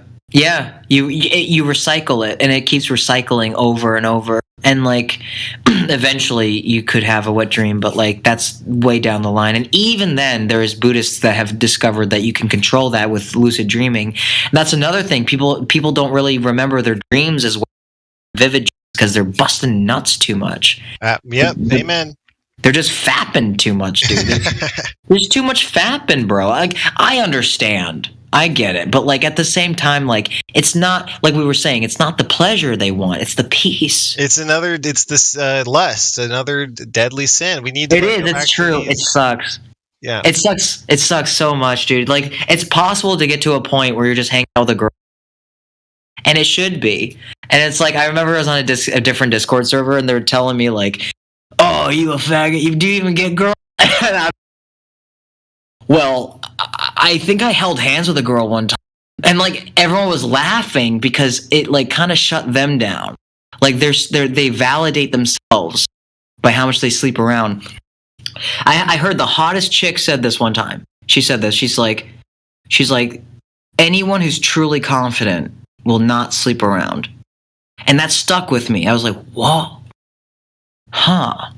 If you're truly confident, you won't want to sleep. Wow. I was like, wowzers. Okay. So it's just like, you have to know you already own it. It's like the fact that you could should be enough too. Like if you've had chances to have threesomes and have fun, but you said no, you got to give yourself some credit. Because that's a hard no to say no to. But the fact that you said no, but the fact that you could have should be enough. In that case, at least. And then you develop long life friendships. To be honest, it's just like all my friends that slept around, every single one of them told me how like it kind of screwed up their mindset, like their physiology, like they feel kind of guilty and shitty. It's a shameful feeling, it really is, and that's why I think the Bible says, if be like children, or else you don't have a prayer. And I might have butchered that, but essentially, you know what I mean? Like, be like children. Like, I'd like to read aloud some of these 7 sins real quick.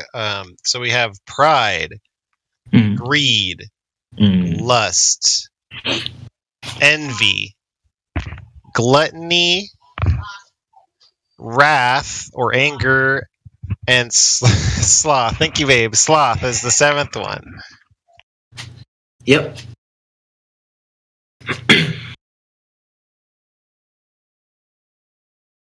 And if you're committing these you consent to these, you choose to do these sins, then you are like essentially like in a state of decay. You're like dying.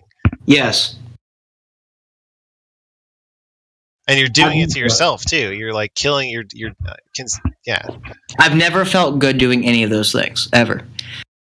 I felt relieved, but I never. It makes you feel good, but it never makes you feel better, and that's a fact. Like it makes you feel good in the moment, but afterwards you're just like, fuck. The cleanup is worse than the relief.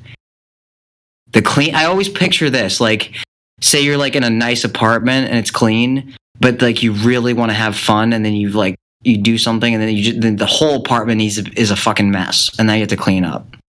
Like, was it worth the 5 minutes or 10 minutes of whatever it was?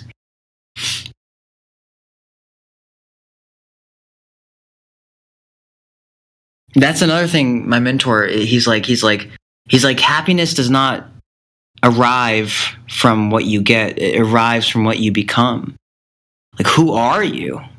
Are you happy with you? And then if that's a yes, then I've hung out with people that were worth 5 million, and they were the nastiest motherfuckers I've ever met. They were so conniving, and they thought they were so slick, but they didn't. Their pride was so fucking high. They didn't even. They don't realize their girlfriend's cheating. They don't realize that their mom and dad are angry. They don't realize that they don't have honest friends. They don't realize that they're living a lifestyle where they keep looking over their shoulders. They're just not happy. But they think that once they hit a certain number, they will be. The hedonic treadmill is real to these guys. It's just like they're like, man, I want to be like the next Elon Musk. I'm like, well, the thing is, you can't be unless you sell your soul. Like, you can't be unless you sell your soul. And then, yeah. And so, I don't know. It's crazy. It really is. It really is. I won't deny that I was blinded by it at times, but I woke up from that pretty quick. If somebody was like, hey, I'll give you $1 billion if I can chop off both your legs, you'd be like, hell no.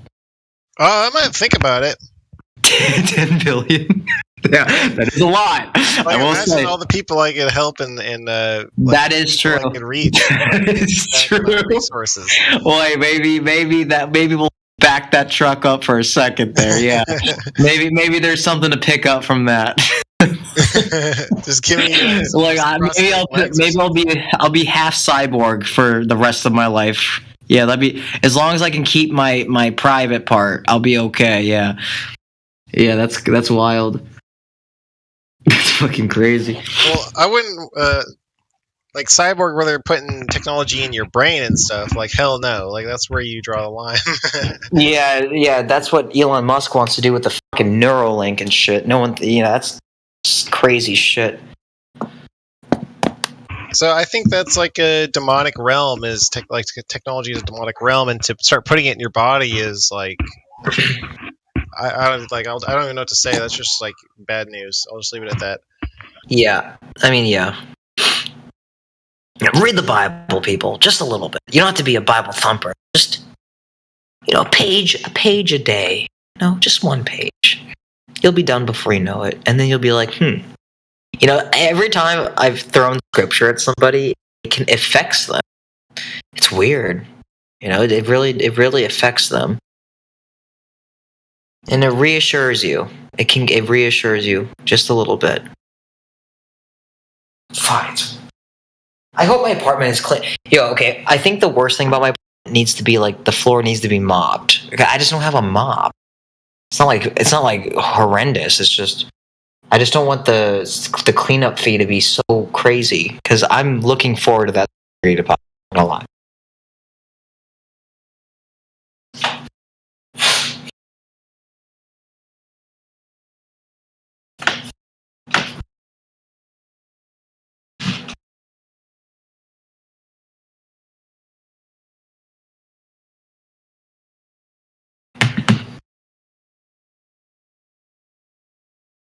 Well, we should remember the power of prayer also, that like if someone wrongs you, instead of like trying to seek vengeance, you should pray for them. Like pray in these moments of... Yeah. It's true. It sucks, but it's true. It's like intention is also really important. Intention and prayer. I will agree with that. I was going to say I broke the law. Well, I did. Like when I rescued the puppy that I have, I quite literally punched a window. I broke the window. I jumped out the window, saved the puppy. Diamond heased it with my neighbor. Like my family got super angry. But you're right. Like God knows your heart. If you have good intentions, usually, if not always, you make it to the other side. Like the cards are in my favor. That conviction, it's not just a business terminology, it's just life. If you have conviction, you have everything. Not delusion, but genuine conviction. Just like, I'm not in the wrong here.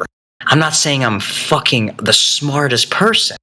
I'm honest with myself. That's all you need.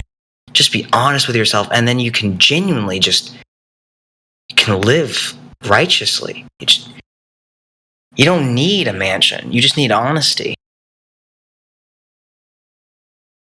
And it happens out of the blue. It's kind of it's like angelic. Like it's angelic. It like always happens at the right time. Like these things always happen at the right time.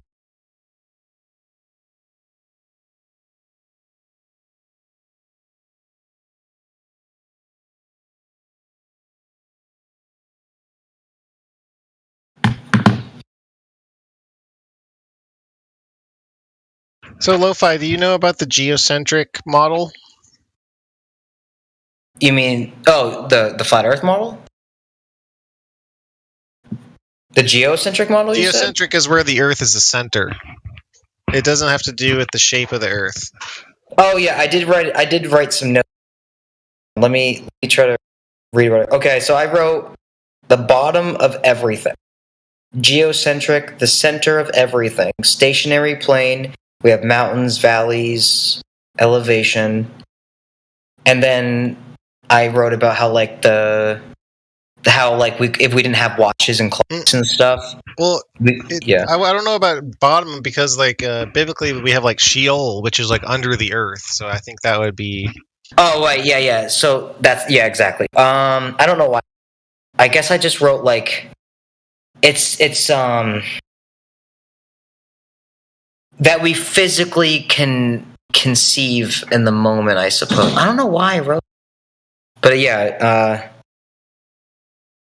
geocentric. Okay, so I'm gonna delete that. I don't think that's a good note to have. To be fair, no, I'm not even gonna try to defend myself. No, so just geocentric, the center of everything, stationary plane. And then like when people try to say like, well, why did Well, I wouldn't disagree about the stationary plane, but you could think the Earth is a sphere and still be a geocentrist. It doesn't have to do with the shape of the Earth. It's more its position relative to everything in the sky. Mm-hmm. Yeah. Well, I think that's why I wrote the bottom of everything, because I was trying to make it clear that like, we're not floating. Yeah, I think that's why I wrote that down. We're not floating. Even the Bible says the earth shall not be moved. And actually, there's multiple verses that say that. Like, it can't be changed. It will not be moved. Some people told me that's a metaphor. What do you think? I don't think it's. I think it's literal. I mean, especially if it's talking about the very earth. Assume it's quite literal.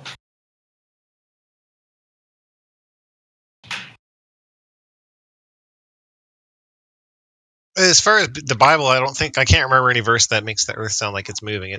It's like, on the four pillars and it sounds pretty fixed from my understanding, my interpretation. Yeah.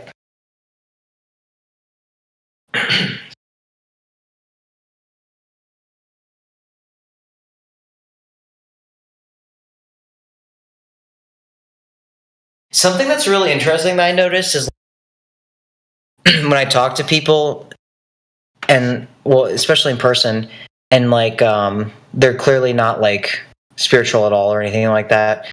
If I mention if I say something along the lines of like, oh, in the Bible, it always sparks up a little bit of confidence.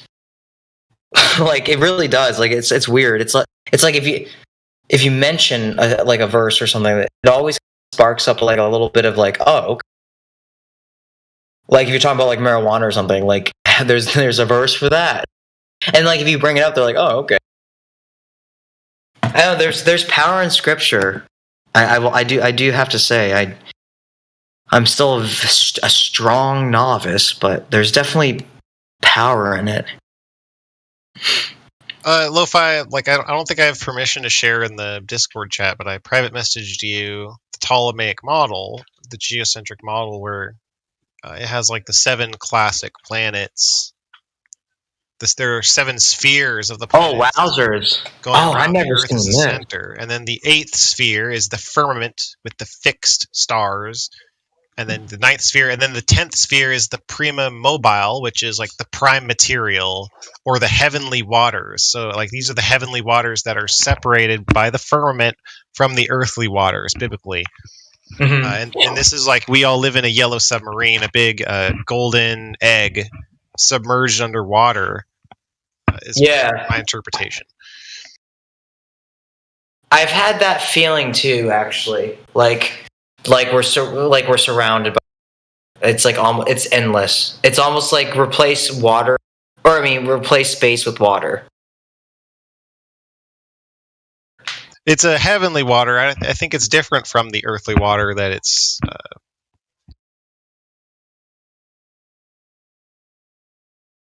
So the prime material in alchemy makes all of the elements. So it's like this prime material will make the 4 elements. So it's like this source energy, this source water-like energy, if you will. Yeah. No, we definitely are gonna have some Bible study time together, dude. Because I've never seen this. I was like, I'm never seen that. Well, what's great is that this Ptolemaic model was used for over 1,000 years before Nicholas Copernicus came in. Well, I have my thoughts on however you say his name. I think he's made up. Was he even real? Was he like actually real? Well, that's a good question. I'm serious. I think Galileo, it was fake too. I wouldn't say it if I really didn't mean that. Like, I was trying to figure it out, right? And I'm just like, why is there only, I don't know. It's just, fuck. It just doesn't, I can't even give an honest reason why I feel that way. I just genuinely feel like they made him up to give it a punch, like to put some spice on that omelet. Like, I don't think he's real, or ever. Like with Albert Einstein, there's photographs, like there's photographs and stuff, and like I don't know. I just something my gut's telling me he's fucking fake, bro. I don't know. These scientists are fucking bullshit, and obviously it could be bias. I could admit that, but I don't know. It's just something about these fucking physicists and shit. They're just so anti-God. It's just bizarre to me. But yeah, we're gonna have some Bible study time and talk about this stuff, dude. Because fuck, it's important, dude. I have my leather Bible food pantry, and it's one of the books I keep in my backpack or my duffel bag.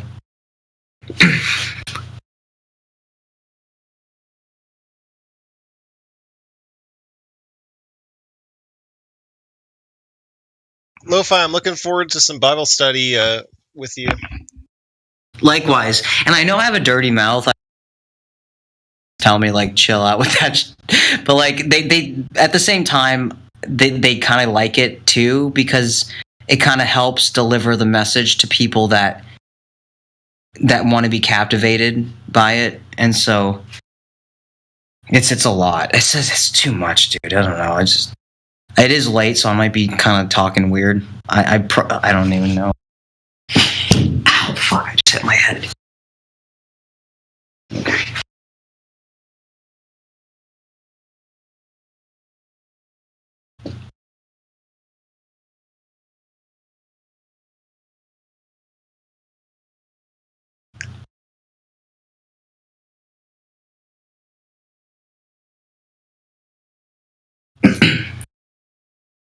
And isn't that interesting though? How like when you discover flat Earth, it's so biblical. Like, isn't that interesting? Like, did you know the founder of NASA, the father, I mean, Wernher von Braun, has a Bible verse on his tombstone? Yeah, I'm familiar with that. Yeah. Isn't that fucking insane? And every time I bring that up, everyone's like, they just literally roll. It's just whatever. Like, Why the actually, somebody said, "Oh, so what? A scientist can't reference scripture?" I'm like, no, I never said that. It's just, why would they? Isn't the whole point of science to just find the truth? And so, why would they reference scripture? Unless that is the truth, with like a pipe in my mouth, like come on, dude. Like, I don't even. Who the fuck knows, dude? Well, actually, I'll back up. NASA knows the truth. That's why they lie. That's a good answer. Someone being an ass in a debate. Why would they lie? Because they know the truth. That's why. You give that to them. If you ever debate someone on that shit, they ask you why they lie. You tell them because they know the truth. That's why they fucking lie. Hey, how about them apples? What do you have to say? What do they have to say to that? Why would they lie? Because they know the fucking truth. What now? Like, what are they gonna say now? They can't say anything. They're like, that's not true. It's like, yes, it is. Yes, it is. Lo-Fi, are you available to do some Bible chat tonight at all, or were you going to save it for another night? We could probably squeeze in a few. I'm actually like doing a workout as we talk right now. I'm almost done with it, and then we could probably catch up on some studies. Yeah, sure. We can hop in another channel when you're done. How about that? Yeah. Do you have a server or anything too? Because I don't know if people get annoyed with it. Well, there is a Bible channel on this server, is what I was suggesting. Oh, word. Okay, yeah. Yeah, I have to... Oh, yeah, that's right. I forgot about that. Oh, yeah, there's so many channels here. Holy... There's a lot in here. Wait, where's... Oh, okay, the biblical one. Okay. Yeah, I would want to talk to you privately, but I want everyone else to feel welcome, too, so we can just do it in the Bible channel. Yeah. Yeah, no, I feel like everyone's just vibing. I love that picture of fucking Buzz, dude. It's so funny. He knows, dude. He knows that, like, oh, man. It's crazy, dude. Like, we're, like, grab your popcorn and have a carbonated ginger ale. Just enjoy the show. Or ginger beer. Have a ginger beer. A real one, though. Have a real ginger beer and tell me how you feel. You'll never drink soda again. Promise. And if you do, you'll feel like you're drinking Bud Light or piss.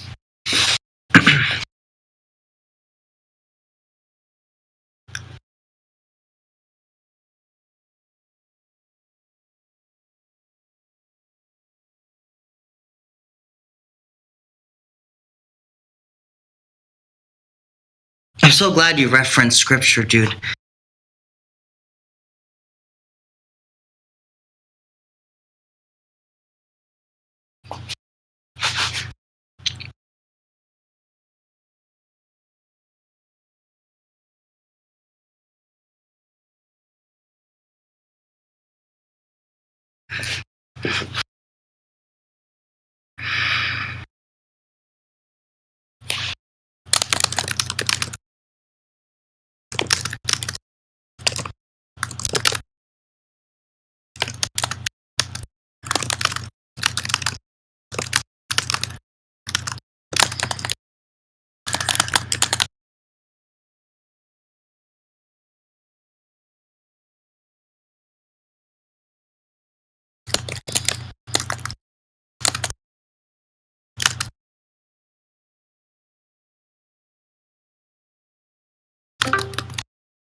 up, people.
Yo, Pygo, you still there? Yeah. Word. Yeah, I'm just chilling.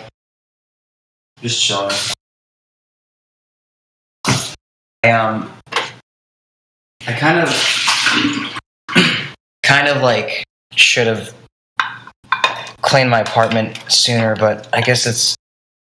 Have you ever pulled an all-nighter and you just were like, well, the only way to get back to my sleeping schedule is just to keep going.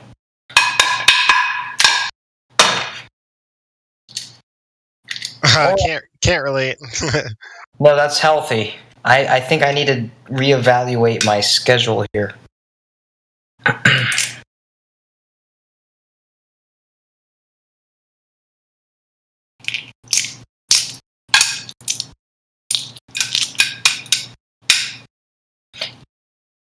What do you think about angel numbers? Like, do you ever see like triple numbers? What do you think about that?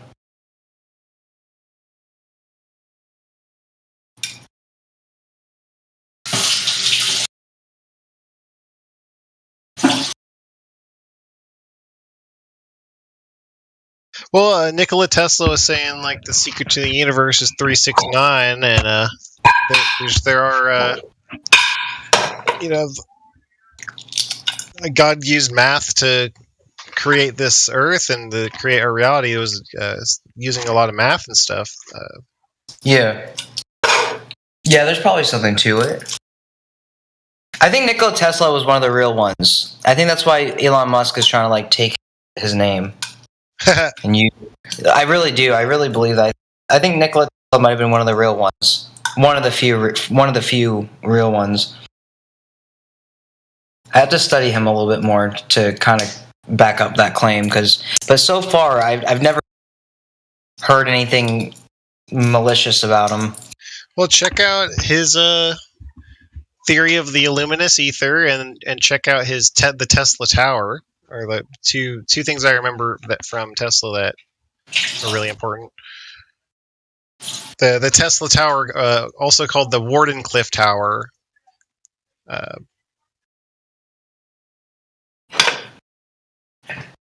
Supposedly, he was building this tower with the same dimensions as the pyramids use. It's some form of technology that he learned by basically looking at the pyramids and turning it into a Tesla tower. And I think this is like some form of technology he rediscovered. Yeah, exactly. So the more I hear about him, the more it seems like one of the real ones. What do you think about the pyramids? Do you think they were modernly made, or do you think they were anciently made? There are over 1,000 known pyramids. They resonate at a frequency. They're built to resonate. They have celestial alignments, meaning they're in alignment with certain stars, and they're built on ley lines. They're built on using the Earth's magnetic field, certain energetic locations on the Earth. So there's some form of technology that, like, I could only speculate their full purpose, but they are some form of liberating technology is all I know for sure. And one last thing is that they were using aquifers, so they had like large amounts of water flowing through these pyramids.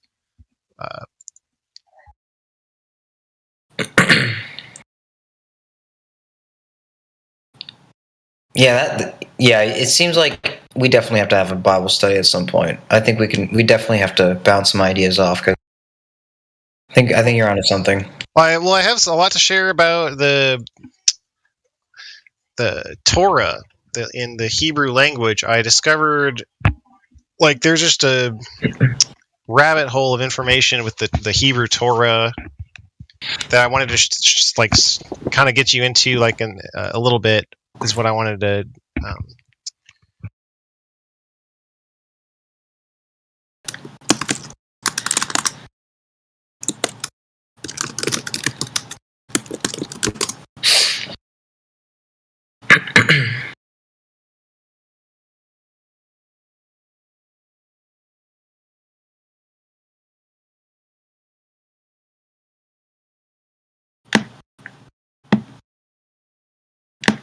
It is kind of amazing how, like, when you get biblical, it kind of like removes any of the deception.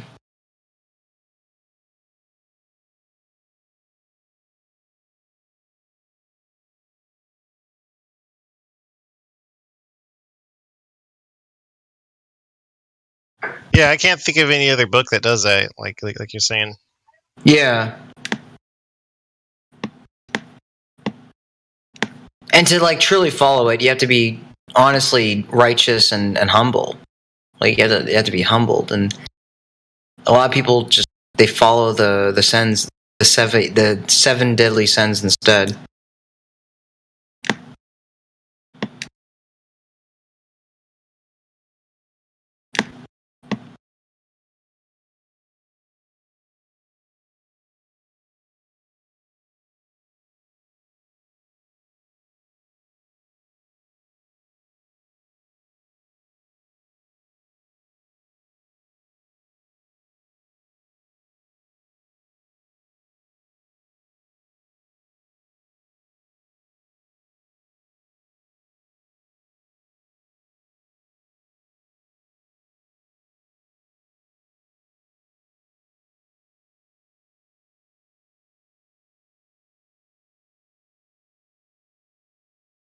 Is your workout done yet? Yeah. I was just eating a hard-boiled egg and just like gonna take a shower. Okay. I mean, I have to tomorrow morning, so I probably hold the study off tomorrow. But yeah, we definitely will link up though. We definitely should. Because like it's well needed. It's well needed.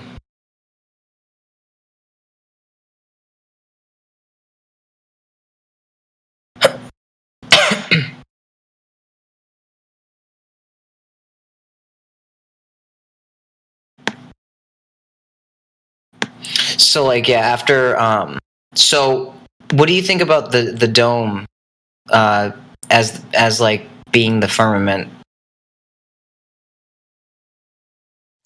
Well, in order to answer that question, I'd have to give you like the model I'm using for what I think the Earth is. Yeah.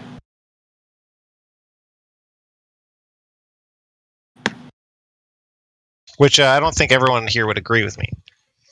Right. Well, I mean, I think you're on the right track though, because especially if it's biblical. Because what made me realize was Genesis. Like that's really what did it for me. Is literally the first few pages of the Bible. So I don't think that the Earth is like. If you look at my role, I'm on the fence because I'm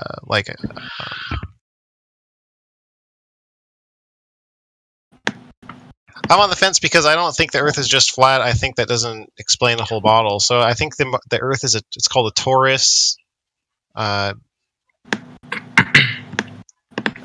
an apple shape, a torus field, and that the Earth we're living on is a flat plane in the middle of a torus. So it's like we're on a flat plane in the middle of an apple, on the inside of an apple of energy. I'm trying to like simplify it. And so that the firmament would be the sphere around the flat plane. So like if you look at the image of the Ptolemaic model, it's the sphere is it's not a dome would only describe half of it. It's actually a whole sphere that surrounds the Earth called the firmament. I'll try to show you a picture. What I have a picture that.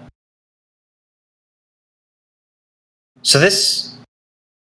Wait, where's the picture?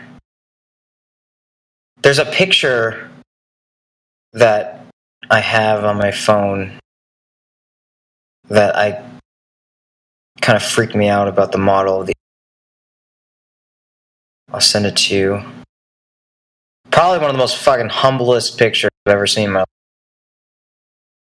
Freak out. Because you know the verses about how like Earth is God's. I think Isaiah said that. Earth is what? Earth is God's footstool. I'm trying to find it. Hold on. I just sent you a picture of a torus field, and you can see there's a flat plane in the middle of it. Mm-hmm. Oh, let me see. I had this picture. Where did the picture go? Oh, okay. I've seen. Hey, Whitsitt actually talks about this picture. Yeah. Whitsitt is describing. he describes the similar model that I'm trying to tell you about that we're in. Yeah. Wowzers, yeah. Okay, so there's probably something really. I've seen this. But well, I was going to take this model and connect it to the Hebrew Torah that the Hebrew language was all derived from this Taurus, that all the letters come from the Taurus, and then I'll just leave it at that the Hebrew language comes from the Taurus, is made from the Taurus. Right. I'll send you a picture that. I got a mess. Hold on a second. Where's my messages?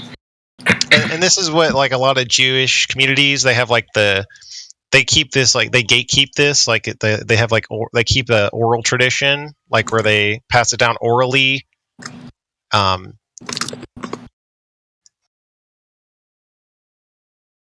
Oh, hold on, I have to send you this picture. Yeah, I always had some interesting thoughts. Jesus himself Jewish,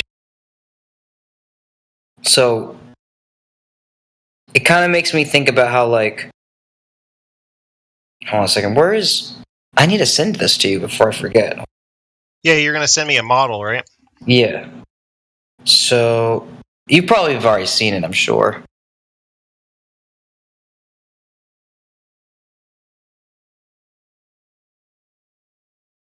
Oh, wait, did it send to you? Okay, I just got it.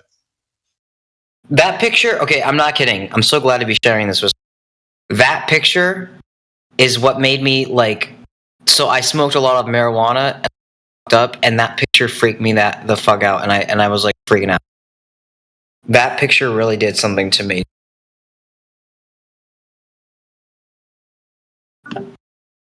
There's a lot for me to take in. Like that's a humble pie.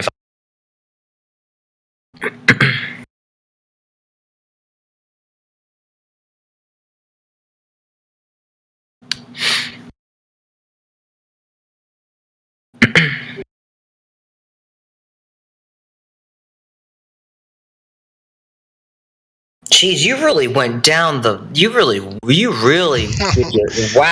Jeez. I mean, there's a lot I don't know, but I'm trying to share what I do know.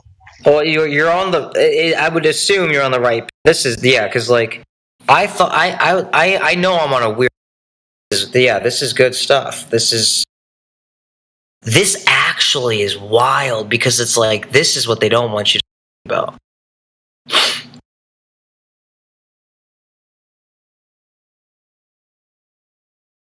And it looks like a DNA. Does it not? Kind of looks like a DNA strand. Or the tetrahedra you're talking about? The 33 tetrahedra columns? Yep. And also in general, it just looks like it all each other like full. So those 33 tetrahedra columns each have a Hebrew letter on them. Oh, that's right. I'm going to have to take a look at this. This looks like I got to study this. I got to look at this and like there's definitely something to these pictures. I think Austin was talking about it too, where like everything is like, or like everything's currency, like a river goes to a river bank, or like a tree goes to a. No, I don't know what the hell I'm saying. I thought I was honest. I do want to talk to you more about it.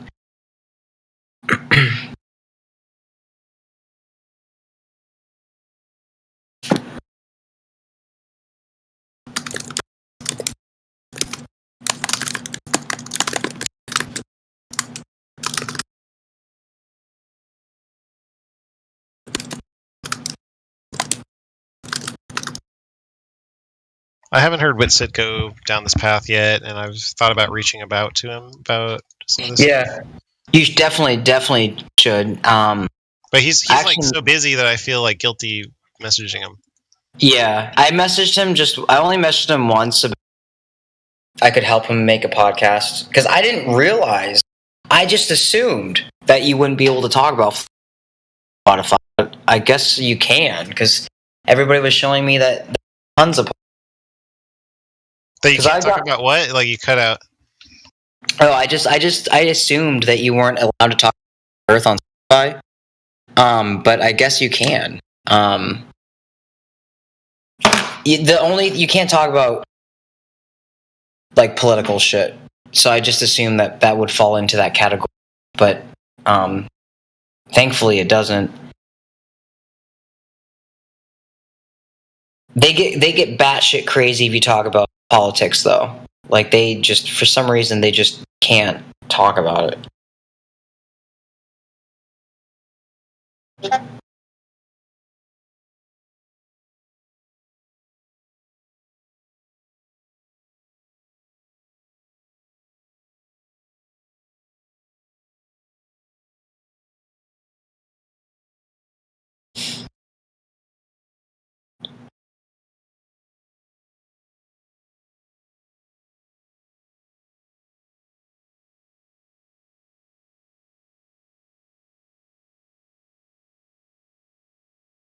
What is this? I gotta.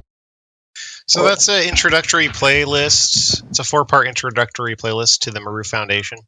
And this is what I wanted to share with Witsit. I just haven't felt like bothering him because I've heard what's on his plate. He's doing a million things, but Yeah, he's like literally trying to fight NASA. What a stud, dude! That's crazy. well, like I really wish him well. curriculum, like doing a curriculum for children and stuff. Like it's Yeah. super cool. Yeah, I think he's gonna do it. He's gonna be all right. He's gonna be okay. But in this like 30-minute video, and then the playlist, it's a short little playlist. He's gonna break down the Hebrew letters, like how the Hebrew letters are, the Hebrew language is derived from the magnetic torus field.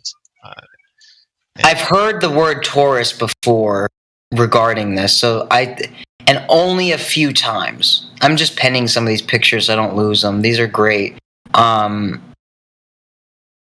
There's hopefully by the next time we talk, you'll have seen this introductory playlist. I would be really excited if you did. Yeah. Absolutely. I mean, yeah. I've already gone down the path. I can't really stop at this point. The first picture you sent me, that is very wild to see. Which one? The Ptolemaic model? The very first one. Do you know who made that, by any chance? Yeah, that's the Ptolemaic model developed by Ptolemy. Oh, okay. The name is in itself. Gotcha. Okay. So, yeah, that's. I mean, we got to go through this together. It shouldn't take too long. I'd like to say a quick learner, so we'll go over this at some point, probably sooner than later. Well, I can only get you started. Like, there's like too much for me to like. It's like such a big rabbit hole that I need help. I understand. Yeah. So my schedule is, all I really need to manage is my podcast, which is quality assurance, and then I am pretty much. I have to pick up a second job, and then perhaps when I'm at my second job, I should talk, because my second job is just front store staff. I just have to make sure every customer is happy, and I work at I'm most likely going to be working at the smoke shop, so it's one of the coolest. It's a very cool job. You can. I sent you a picture of Ptolemy if you want to see what he looks like. Oh, word! Look at that. That's cool. That's dope. What the fuck? This is cool, dude. I just love how you have these. This is great. Dude. This is fantastic, actually. He seems... Dude, something about this portrait seems more honest than others. He just looks like a guy that is just like... Oh. You're kind of cutting out for some reason. It's because the government doesn't want us to know this. No, the picture he sent me, it just looks like a guy that's you'll have to go out and reset, man. Ah, shit. All right, hold on. Hey, so Pigo Death. What's up? How's it now? Is that what's that name about? Wait, before I say anything, is somebody playing RuneScape? What? No. I made this name when I was like on Xbox One. I'm doing it like as my Xbox Live account as a child. But like as an adult, I've been told it sounds like ego death or something, but that was not what it was intended to be. Okay, I was trying to work out whether it was like Pigo death or Pigo death. It's the pig of death. Pig of death. Okay. Do you believe reincarnation could possibly be true? Yeah, well, if you look at the Ouroboros, the dragon eating its own tail, it's eternal. It survives by eating itself. So it's like this cycle of destruction and rebirth, or like. Walk with me for a second, because this shit really freaks me out. But I had a buddy tell me that like everything you've ever consumed, you'll experience it firsthand. So like if you ate a pig, then you will live life as a pig or something. Or like if you ate whatever, you will have to experience what it's like to be that thing that you ate. And sounds like something a fucking vegan would say, mate. Yeah. Actually, you're right. He was vegan, but like, I think he was vegan. Yeah. So I was gonna say that. I don't know. I just know that it freaked me out because I did when I worked on a farm. I played with the pigs. I played with them. Yes. My aunt told me they were going to be aggressive, but they were pretty cool.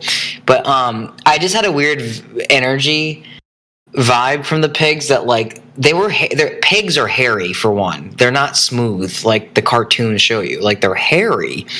They look like people kind of. They have like they're very personable. Or is that the word, personable? Yeah.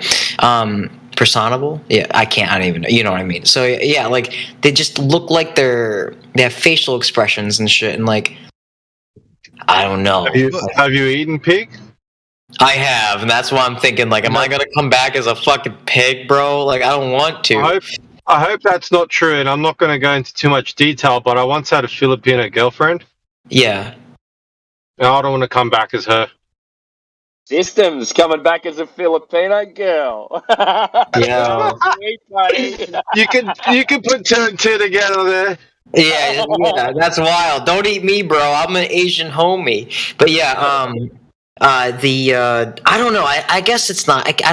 Perhaps it's not true because the Bible does say that the animals are for us. So like, why the fuck would he punish us for eating them?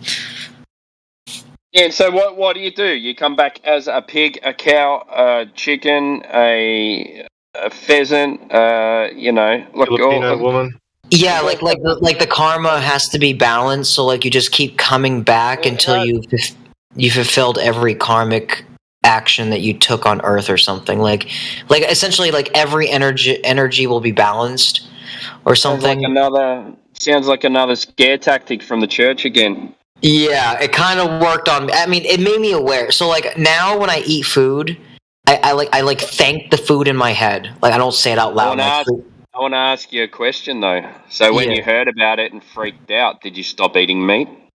No. No, I mean, listen. It's such good energy.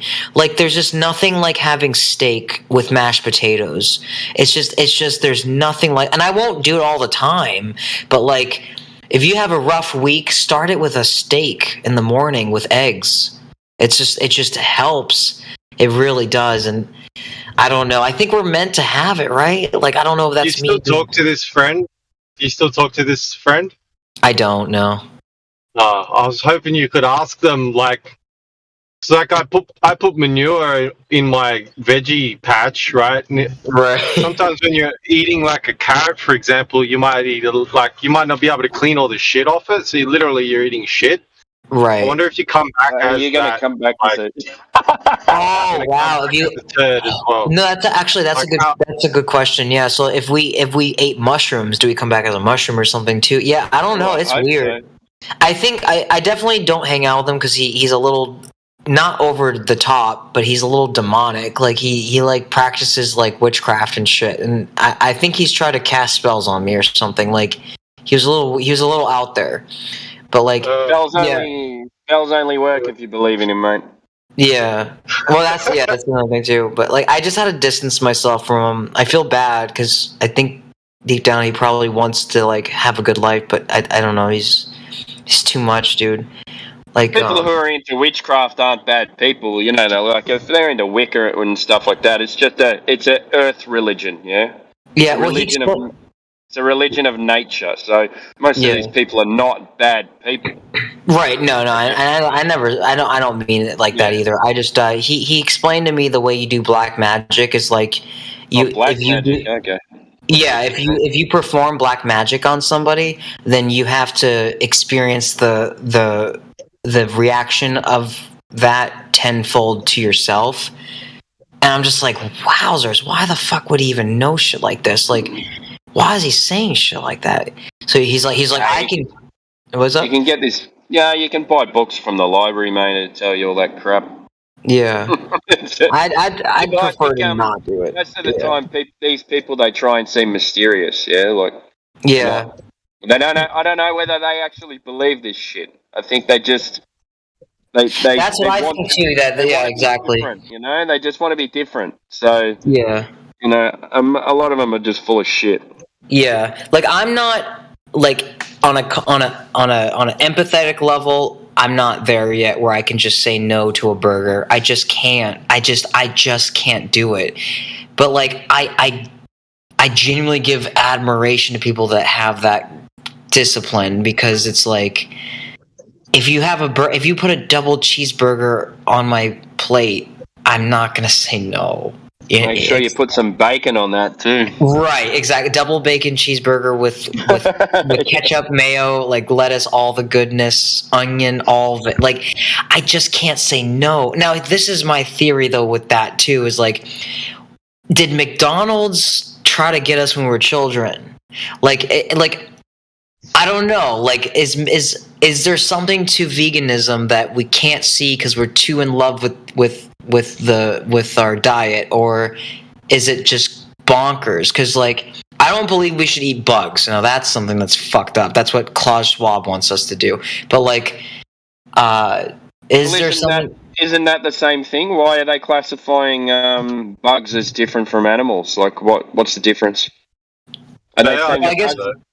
Well, because bugs don't have meat, I don't think. They have guts. It's a living creature, yeah? So, are we going to just say, oh, you can't eat living creatures? And technically plants are living too, so yeah. That's true. Look, I had a question regarding reincarnation I was waiting to ask. Yeah. Do you believe you're in separation? Do you believe in separation that, like, that the pig is separate from you, that, like, you're... Yeah. Oh, so that is okay. Okay, that's a great question, because when we see somebody get hit in the nuts, we feel it. Like, we don't feel it, but we empathize. We're like, oh shit, you know. So like, when I was playing with the pigs, I cared about. I didn't want to hurt them. Ironically, I would eat them, so I don't know what that says about my thinking. But like, I don't know.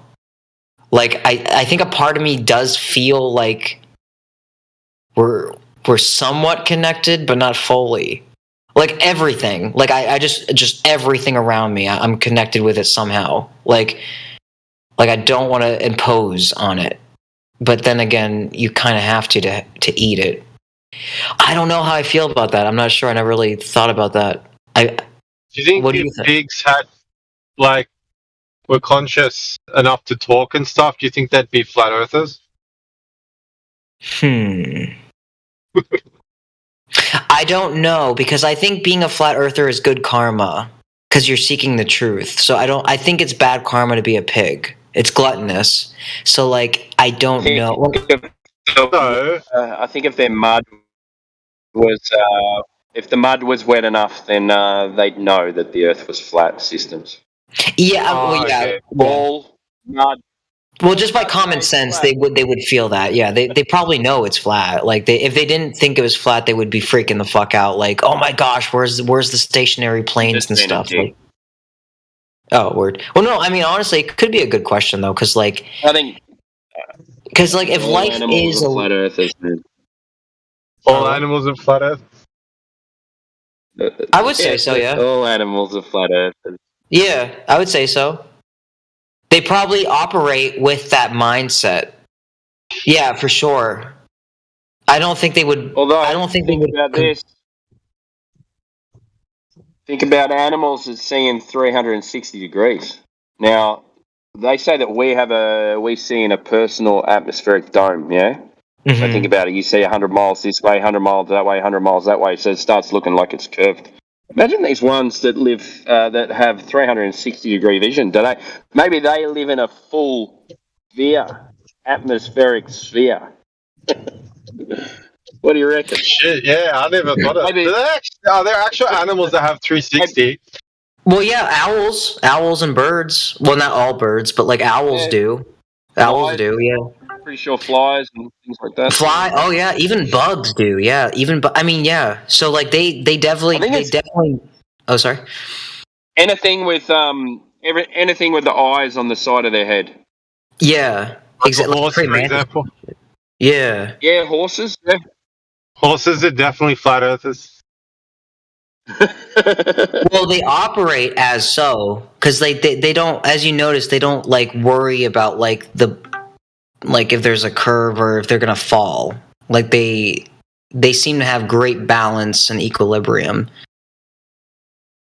Well, kids are flat earthers. They did a study where they asked kids. And they all said yes, right? They all said yes, right? Yeah, pretty much. Yeah. Right. Well, remember when we were all kids, we never thought it was round and spinning. Like it was only until school when they put the globe. Never even thought about it. Really? Well, yeah, that too. Yeah. Well, I just assumed that we were just not moving. I'm just like, because if we were, I'd be freaking out like a roller coaster. I'd be like, oh shit. I mean, essentially, the heliocentric model is a ball in a roller coaster. It's spinning, shooting, and not just 100 miles, 5,000 something miles. I mean, it's just insanity. It's genuinely scary to think, and it's in the back of your head. Because like when they get you when you're when you're in kindergarten and so on so forth, it's like I always like, am I going to be upside down? Am I going to fall off? Am I going to float away? Like it's crazy. I don't know, man. I never thought about it until I was a flat earther. So yeah. I wanted to get to Pigo Death because it says he's on the fence. So I wanted to ask him, are you still on the fence? Just to make it short and simple, I don't think water curves. I think we're on a flat plane, but I don't think that gives you a working model of the celestials. Like I think why do you need that? So I think we're living in a torus field on a flat plane inside of a torus. And that this model, I wouldn't call it a flat Earth. I would call it a torus. It's a sphere. I'm describing to you a sphere, and there's a flat Earth in the middle of the sphere. So this is. Have you been watching Santos Bonacci? Have you? Absolutely, yeah. He did get me started, and he gave me a lot of good recommendations to check out too. Yeah, I like him. He's good. I'm listening. Could you guys help me with that? What? So is it flat but not flat? I didn't quite grasp the model I'm suggesting is that we're living inside of a sphere, and so instead of living on the outside of a sphere, you're in the inside of a sphere on a flat plane. This is what I'm suggesting. I don't think that's what Santos Bonacci teaches, though. He's more in there's a toroidal field. I'm describing a torus. And the flat part in the middle of it, where the hourglass cup kind of middle part is, there's a flat plane there. He doesn't think we live in a sphere. The torus is a sphere, and in the middle of the torus is the dielectric inertia plane. And every torus has a dielectric inertia plane, and that is the flat plane called the Earth. Okay, so how does that explain the stars more than any other model? Yeah.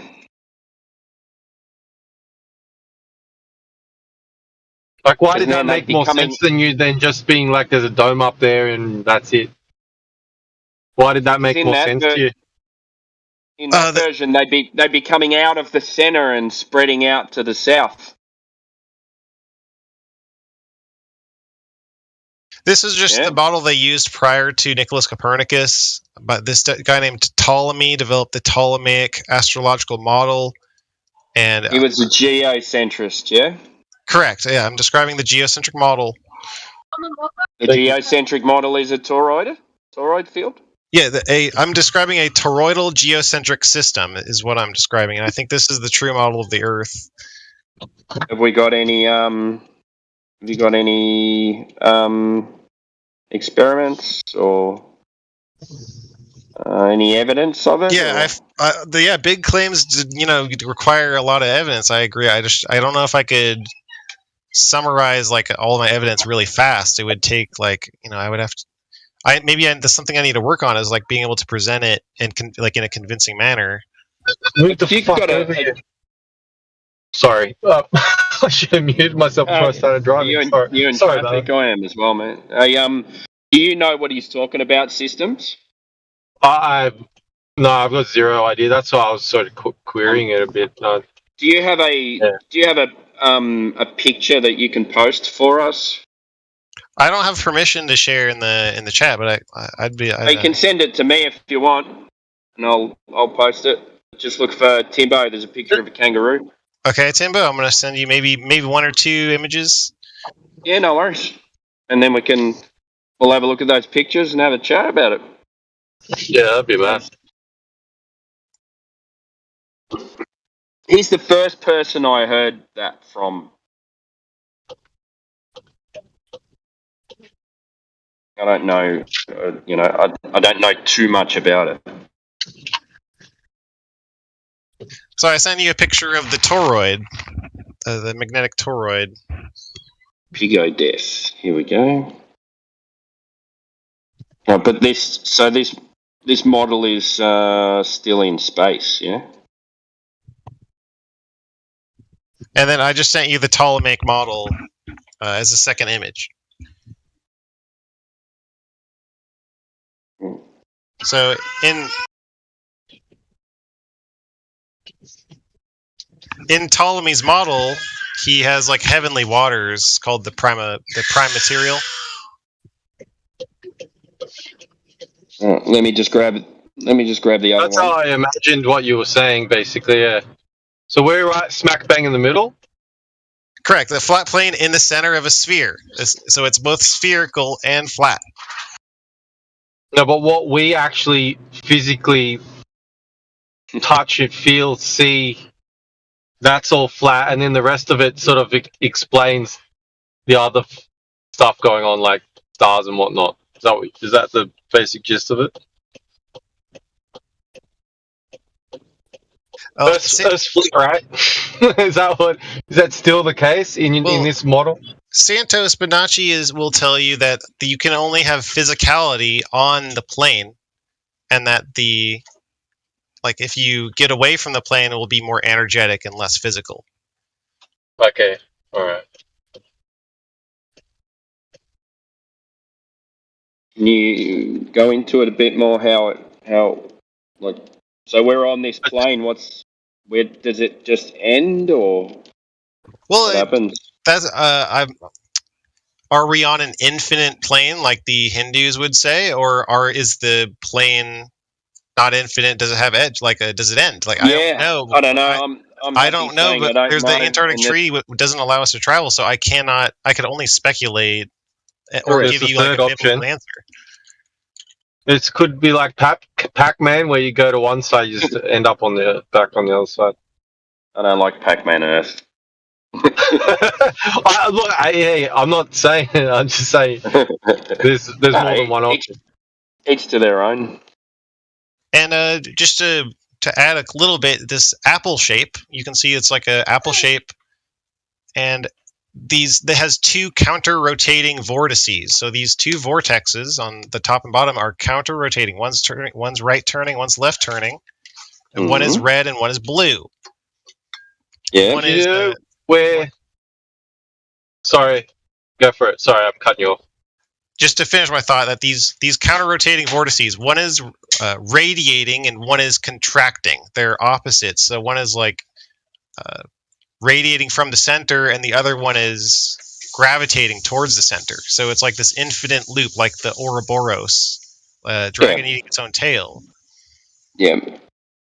So how does this? I think System asked before. How does this explain the stars? Yeah. Well, in the Ptolemaic model, the stars. Biblically, the stars are fixed in the firmament, and I think that's what Ptolemy has the stars fixed in the firmament, and that the 7 planets or wandering stars are cyclically repeating around the Earth.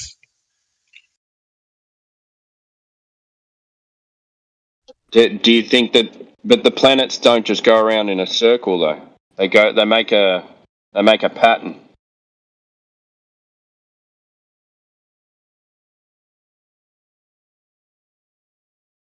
Have you seen the pattern they make? Uneducated opposite. I am familiar, so like, nice. I like your Ouroboros, bro. So supposedly every 26,000 years is called the Great Year, and the stars will be exactly where they were 26,000 years prior. Like it's like the cycle that takes approximately. Yeah, no. Yeah. The Great Year. Correct. Yeah. So like it doesn't just go in a perfect circle. There is a big cycle to it. Yeah, but you're saying the planets go around in a circle, but they don't. They go in, out, in, out, in, out, and they make a pattern. But then after 26,000 years, that planet will be exactly where it was 26,000 years prior. But I'm not talking about it makes a pattern over 26,000 years. Like just like a sine wave, or like the sine wave goes like, it goes up and down. It has like a pattern to it.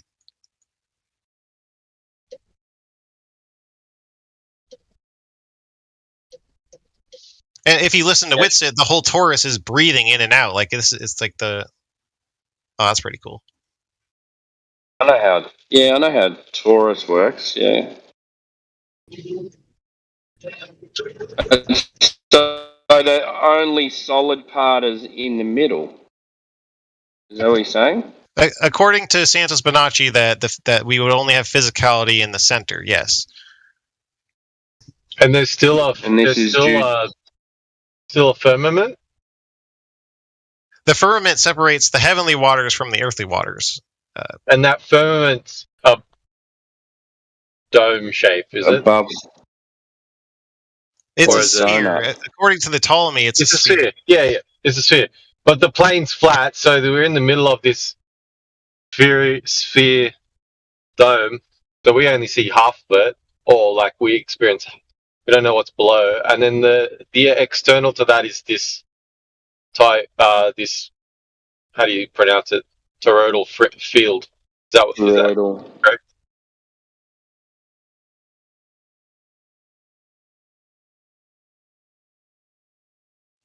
Well, the Earth is the torus. The Earth is the torus. You couldn't have the plane were it not for the heavens. Like you need the heavens to have the plane. Like as above, so below. You need the stars and the planets to have a physicality. So it's like all one system. It's a big toroidal sphere. So if you only had a plane and no torus, then that couldn't exist. Like you couldn't have a plane without the torus. Like it's a as above, so below. I don't know. I'm repeating myself, but no. Sorry, I'm not. Yeah, I'm not. Yeah, okay. Yeah, it's hard because my tiny brain can't comprehend it. I like this sort of big brain thinking and thinking outside the box and for lack of better words, sci-fi stuff. But I always just bring it back to what I can see and experience. You know what I mean? So I'm not trying to discredit what you're saying. It's just not something I would personally give weight to. I like theorizing and speculating and looking at things like this, but Wait, you're talking about toroidal field? Can I ask? Yeah. Hey, Larry. How are you? Sorry, bud. Go ahead, bud. I'm just asking the toroidal field. So that it comes up from the bottom and then out at the top.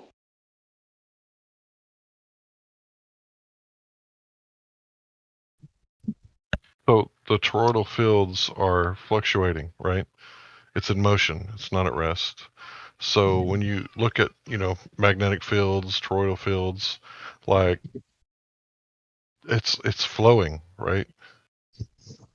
And they say the Earth has these fields around it, even in the heliocentric model. So I don't understand why people wouldn't believe that we can demonstrate. You can do it with iron shavings and demonstrate the the spider and the iron shavings when you're dealing with magnets, right? Yeah. I remember doing that.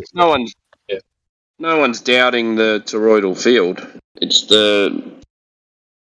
just asking him to explain it, and I'm not getting very far.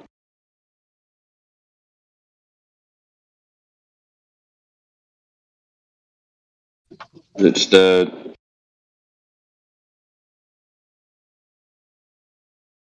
where are we? So we're directly in the middle.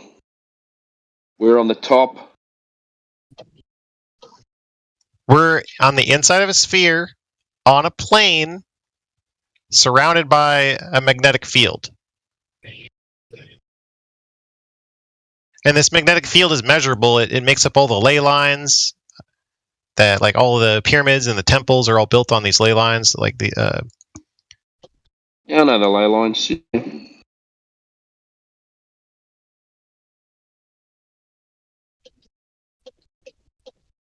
I'm not trying to be rude, but it sounds like best of both worlds. But why it's important is that if you say the Earth is flat, that doesn't. That's the if you're using the as above so below, the Earth is flat that's the below, but where's the above? The above is the sphere around it that enables the plane to be there. I'll tell you when I'm dead whether or not there's what's above. Hopefully, I go there. So this the magnetic field is the containment.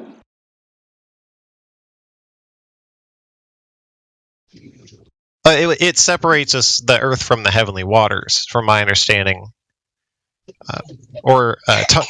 Ptolemy called it the prime material. This prime material, it makes up all of the elements, all of the physical elements.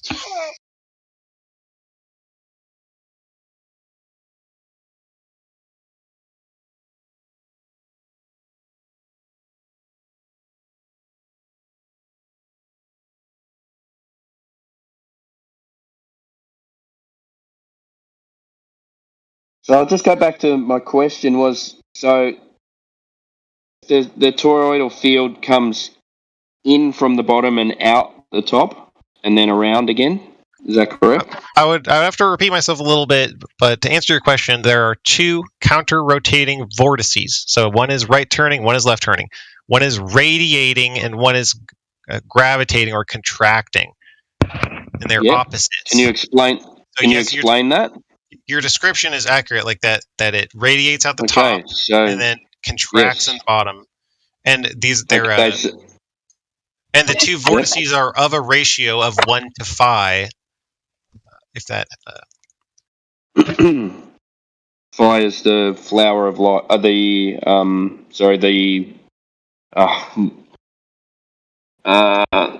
If you look at an apple, the golden ratio. But if you look at an egg, one end of the egg is bigger than the other. One end of the apple is bigger than the other. It's of a ratio of the golden ratio, like you said, of 1 to phi. Mm-hmm. So the stars that you're saying, are the stars on this vortex, or they're on a different thing? In Ptolemy's model, I believe it's the ninth sphere is called the firmament. That all of the stars are placed in this firmament, fixed in the firmament. So this is above the toroidal field. Above, there's the 7 classic planets, and then the 8th sphere, and then the 9th sphere is the firmament, and then the 10th sphere is the prime material, the heavenly waters. I'm describing Ptolemy's model. Okay.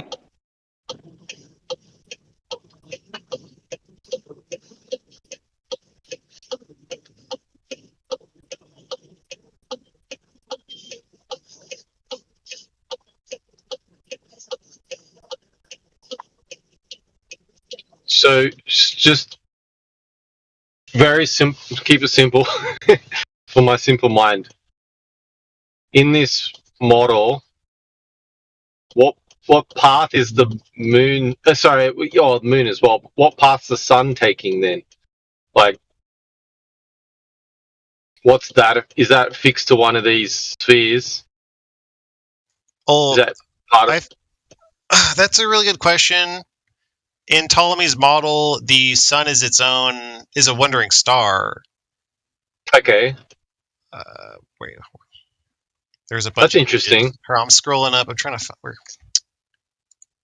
So he classifies the same as a wandering star in his model.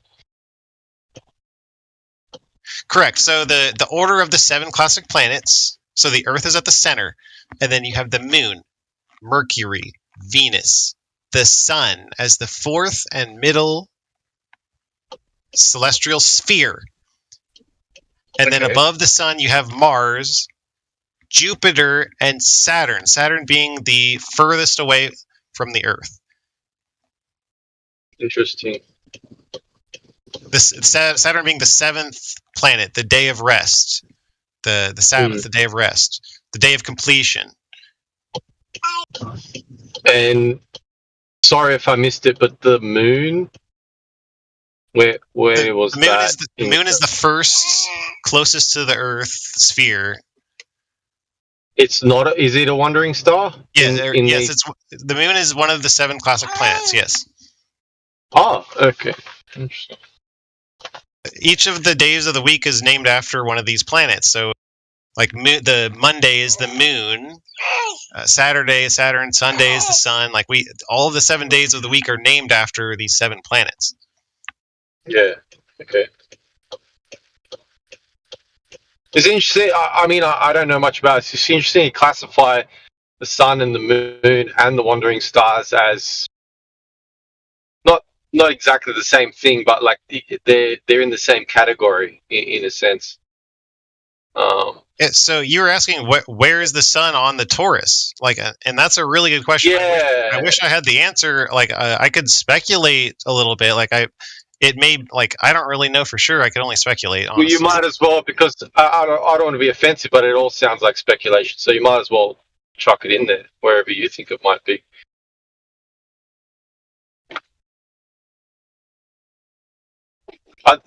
Yeah, it's interesting.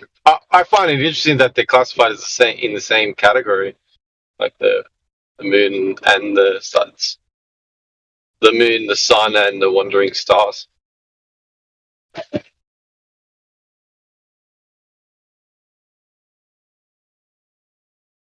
I associate Saturn with the vortex that is contracting, because if you look at Saturn, there's a big vortex on it, and it's called the Big Black Cube or a hexagram, and I think this vortex on Saturn is the contracting vortex, and I haven't quite figured out what would be the radiating vortex yet. I don't really know.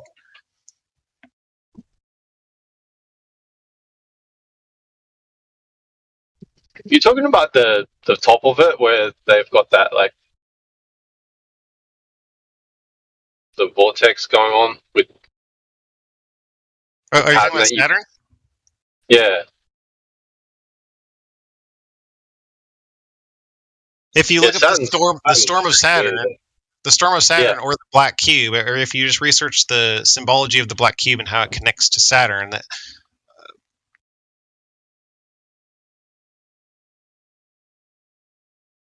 Yeah, man. There's some weird shit going on with Saturn, that's for sure. So I think the Saturn is where energy goes to be, like, you can call it, say, souls or just energy.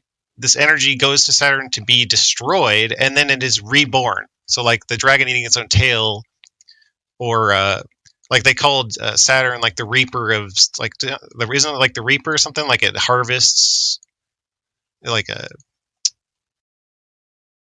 So like I wouldn't call Saturn evil. It's just it enables us to be eternal. Like we wouldn't be eternal or the Earth wouldn't be eternal were it not for Saturn. It's like it allows the Saturn or the Earth to be reborn and be eternal. How does it do that? How do you know that?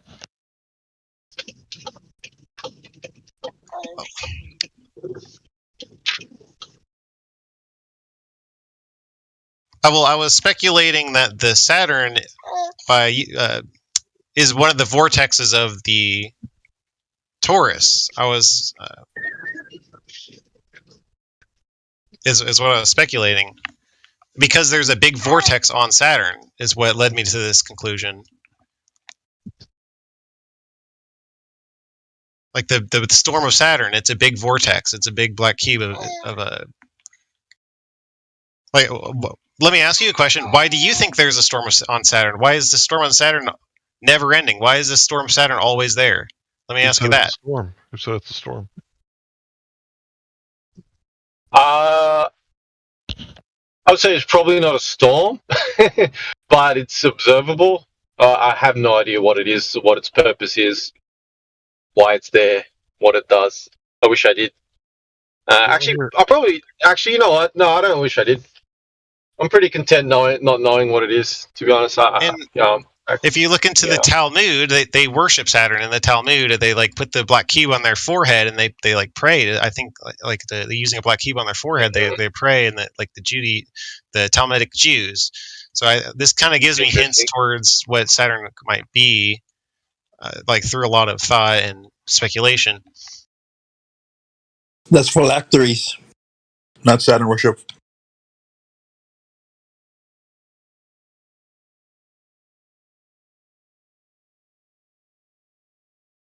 What was that? Yeah, what'd you say? The black box on their head, it contains parts of the Torah. They use it for remembrance and praying.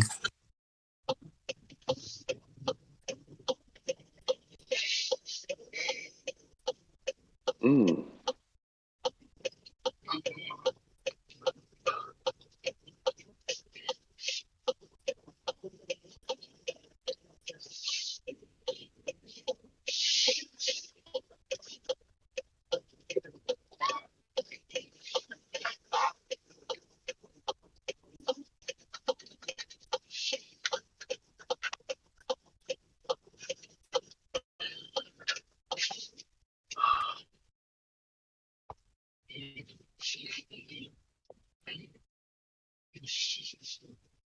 You got anything to say, Larry? You've always got something interesting to say.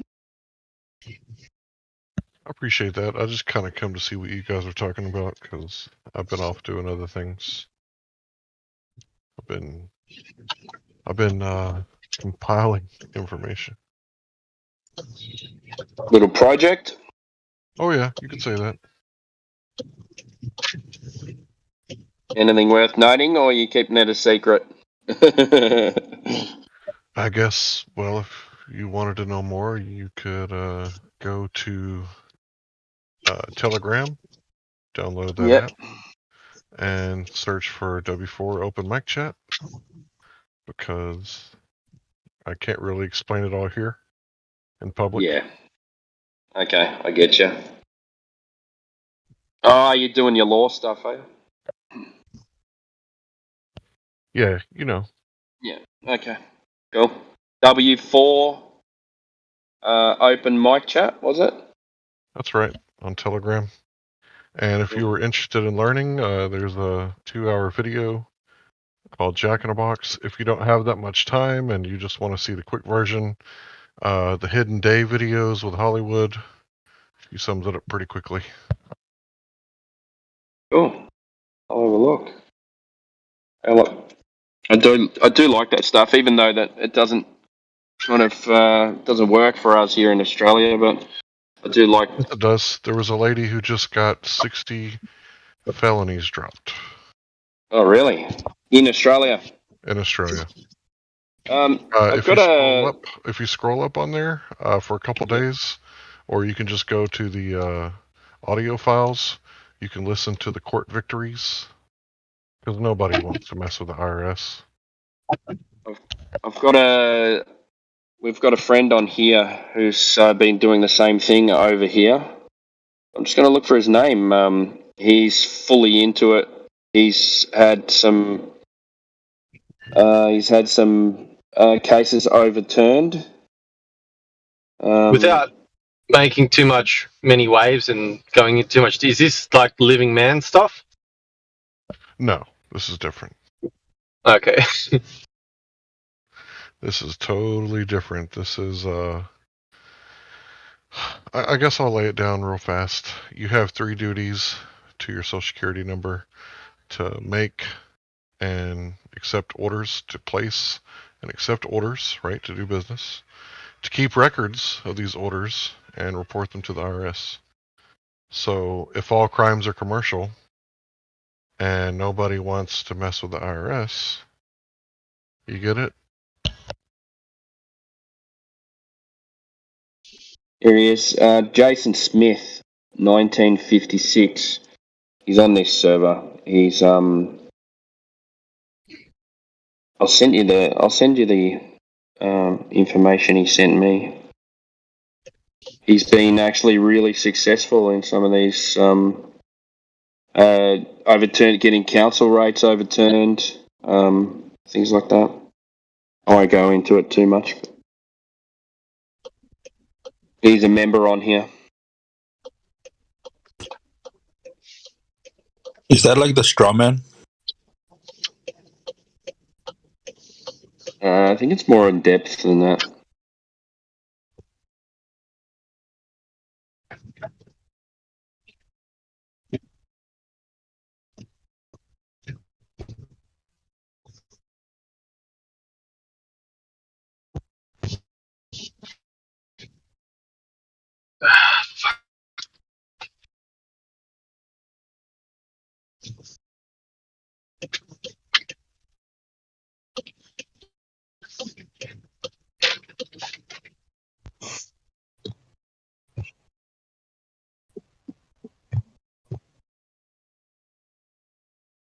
There you are.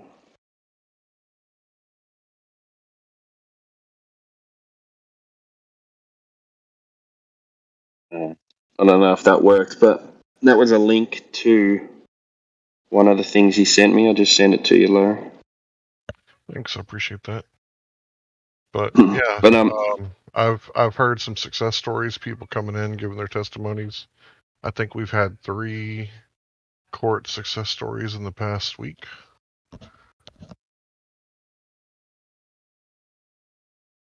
Stuff.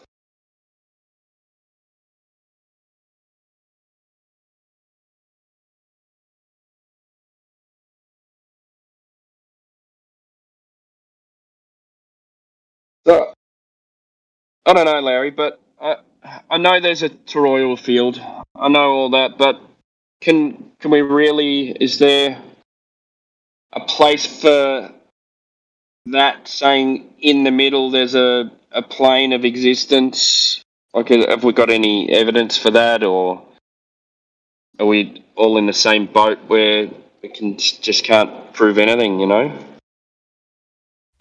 Well, that's not true that we can't prove anything. I don't know why you would say that. Do you really mean that? Like, if I put your pinky toe in a vice and I tighten it, No. screaming, like, we'd be able to prove that you were in pain, right? Yeah, I know. You would. But just for how they come up with, everything seems to be speculation. Right. With those type of things, yeah. I agree. When we're talking about the globe, everything is speculation because you can't actually measure any curvature because there's atmosphere and because of all this refraction that they're claiming is happening on the globe side. Then this refraction causes the horizon to change location due to atmospheric conditions, and you can't actually measure any curvature. So I would agree with you. Yeah. Is that model that he's saying, is it still, it's just a flat plane inside of a sphere, is it? I'm not backing up any models, bro. Nah. It's like, sounds a bit more like, is that the same version of concave Earth? Is it different? Way different. Okay. Larry, how can I see what you're trying to share? Didn't you have like a link you were sharing? Download the Telegram app on your phone. Search for W4 Open Mic Chat and join the Private Membership Association. W4 W number 4 Open Mic Chat. W-4 Open Mic Chat. Okay. Look for The Hidden Day with Hollywood if you want the short version. If you want the long version, the Jack in the Box video is the 2-hour video. And you can see that this was birthed out of the necessity for requirements to keep your job, like wearing coverings over your nostrils, and also boxers required to take jabs in the boxing ring. So if you compel someone and give them an order, that's a taxable event, and you report it as a business loss. So anyone who's requiring you to do certain things and they're enforcing their policy on you, you're a de facto employee. So because you're a de facto employee, you file a W-4 with that company and you report it as a business loss, and the IRS takes care of the rest.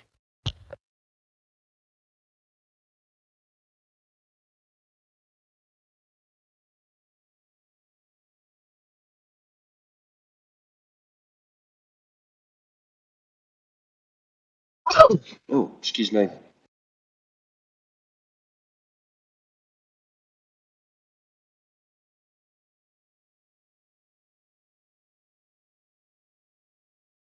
Oh, and there's no anti-type people there, because if you're not there on a certain vibration trying to learn and share and benefit, then they get rid of you pretty fast.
So, I guess I would ask you, if you're in the desert and someone wants to buy your shoes, and they're the only pair of shoes that you got, how much are your shoes worth?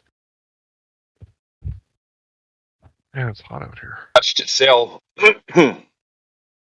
Well, because what are you going to do with the money? Right. So if someone's asking you to cover a part of your body that you may not want to cover, and you comply and you do it, is it 5,000? Is it 15,000? And if you're reporting it as a business, what Trump said that he was doing when the debate was going on between Clinton and Trump, and they said, "Are you using these tax benefits?"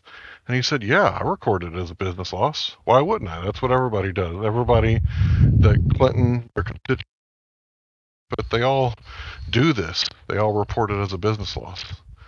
Yeah. So, if these people are doing this, and Hillary could have changed the laws, but she didn't, and then Trump paid $700 in taxes. Maybe he knows something you don't. Yep. So every thing that you want to know is over there. But basically what you're doing is reporting it to the IRS. I wouldn't get the information from anywhere else but there. Grifters, people who are charging you for it, and there's nothing for sale over there except for one-on-one consultations. Yeah. And certain classes, but the information is for free. I mean, you can go to YouTube and search Hollywood Hidden Day.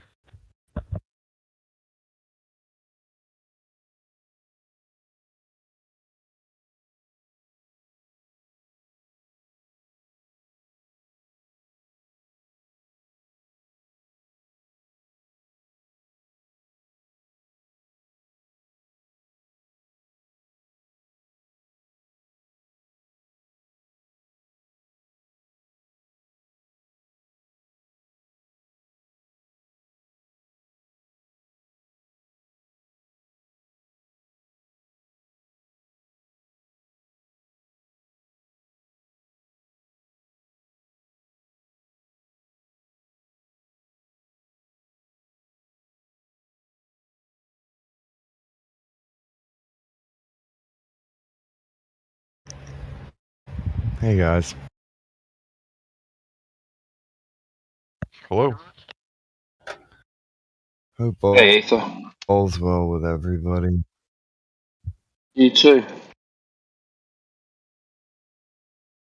Same stuff, different day. Can't complain. Wouldn't make a difference if it did. How you feeling? Well, I'm not suffering too bad. I'm alright. I'm not feeling like I'm going to the hospital, so I feel like I'm good. Better? Yeah. You sleeping better? Well, kind of. I don't know why I'm not asleep right now. I took a nausea pill that usually makes me sleepy. And I laid down, and now it's about an hour later, and I'm wide awake, and I'm kind of like, WTF. I should be asleep. Why am I still awake? Yeah, well, no worries. I'm on the same boat as you, man. I feel you on that. I'm like moving today, so I guess that's why I'm up. I can't sleep. Which is really stupid because I probably should, but I think there's a rule if you can't sleep if it's like 4 a.m. and you're still awake, you should just stay awake and then like stay awake until you can go to sleep at a decent time. But if it's like before that, maybe there's still time to get some sleep. I don't know. I kind of do that. Go full circle. Yeah. You've already made it that far, and then if you wait, you can go to sleep at a normal time. Yeah. Yeah. I mean, sometimes it's just one of those nights where you just can't sleep. Too much shit on one's mind.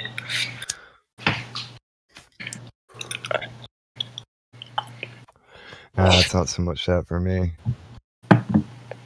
What do you take to go to sleep? Do you? I always talk about marijuana, but I don't take sleeping pills. Nice. And that actually probably is part of it. I haven't smoked in a long time. Yeah. Marijuana's my I don't really have a desire to though right now, which is weird. I have no desire to. In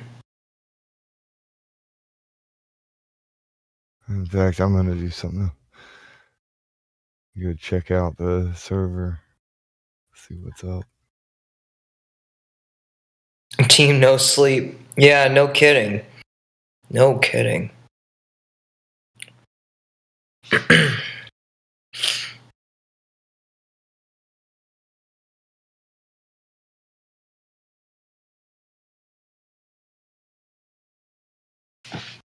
Yeah, I actually did get sleep. A little bit anyway. I just woke up.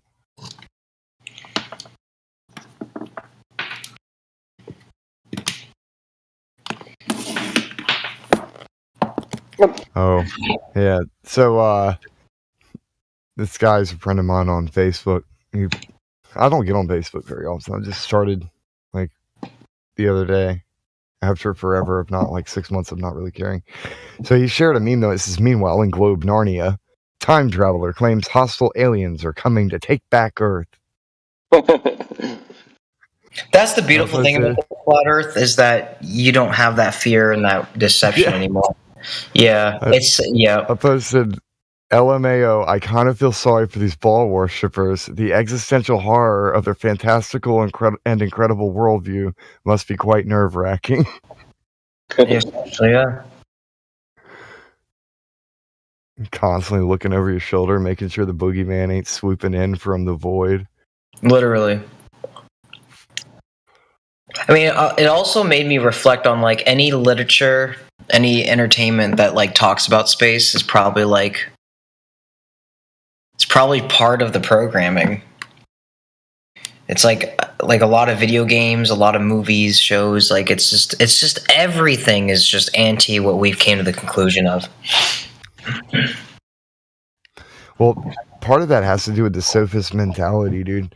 Like, say the most intelligent person in the world comes up with something. It's like, yes, this is this because of this, and this. And then the sophist comes up, takes one glance at it, and goes, yeah, but what if... Yeah. Like that guy last night, Ether. Yeah. Pretended to have Tourette's syndrome. Oh, we were talking to him nice and calmly, and yeah, he spiraled, didn't he? Yep. I didn't internally. I called it though. Yeah. I was like, oh, so you don't have Tourette's? Yeah. Oh, you fucking idiot! I'm smarter than you. Go, yeah, all right, mate. No worries, man. Dude, Tourette's sucks, dude. I actually had a small case of that, and it was like such stress. It's so stress related. Oh my gosh, it's fucking terrible. I have a friend who he's had to deal with that, so I know a bit more about the real version of what that is. Yeah. So when somebody's being a poser and lying, I can tell the difference. Oh yeah. Yeah, usually people won't even talk about it, to be honest. Like it's sad. It's such a hellhole to have it. It's like they would excuse themselves in an embarrassed way, not in a making an excuse for themselves so they can be an asshole kind of way. They'd be like, dude, I'm sorry, I literally can't help it. Instead of, oh yeah, you just have to accept me because I have Tourette's and I'm an asshole because I'm an asshole. Like, that's not the case. Yeah, they're trying to use it as an excuse. Yeah, if anyone's using anything as an excuse, then it's not real. Yeah, because they would pardon themselves if it was legit. Yeah, they'd be like, I'm so fucking sorry, dude. I have like this thing and I apologize. Yeah. But like they use it as like as a weapon. Oof. That's so they can get in that jab, they'll be kind to you, and then they'll try and get that gut punch and go back to being nice to you again. Yeah, it's abusive. Yeah, it's bait and switch. Yeah. Yep. I know. We know their game. We've seen it. We know a thing or two because we've seen a thing or two. Yeah. We're flat earthers. Bum, bum, bum, bum, bum, bum.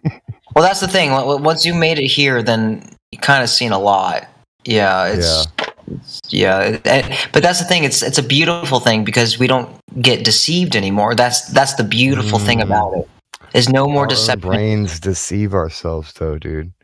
So so that's an interesting thing. I thought about that. I was like, why do our brains hate us? Huh? We do second guess ourselves. So we fact check ourselves, which that helps. Yeah. Well, our brains make us do stupid shit, dude. Like I'm listening. Oh, sorry.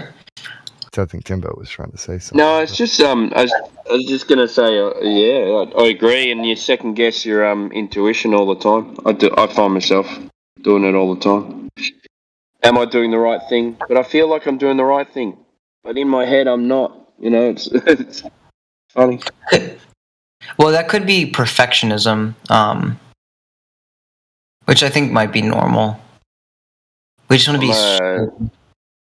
I'm a builder, and I can't let go of the tools. I'm 42 years old, and I don't trust anyone to do the same job that I do. No, that's good though. Yeah, honestly, I don't think you should change that because that's how I feel about a lot of things too. I mean, I think all of us probably have that, to be honest. Like, I wouldn't trust hard, man, anyone. because I got to let it go, mate. I got to, these guys that work for me are so good. Yeah. I'm just so stubborn and pig-headed that, Give them trust. Yeah, well, I mean, have you given yourself an opportunity to trust them once? Oh, yeah, of course, yeah. Yeah. Have they let you down? No. Well, shit. I mean, I know. Yeah, let Jesus take the wheel, Shit. Yeah, let it go. Let go, let God, is what they say. No, but I understand, though. I mean, I have this with my dog. Like, everyone's like, oh, I'll watch your dog when you go to work. I'm like, I can't.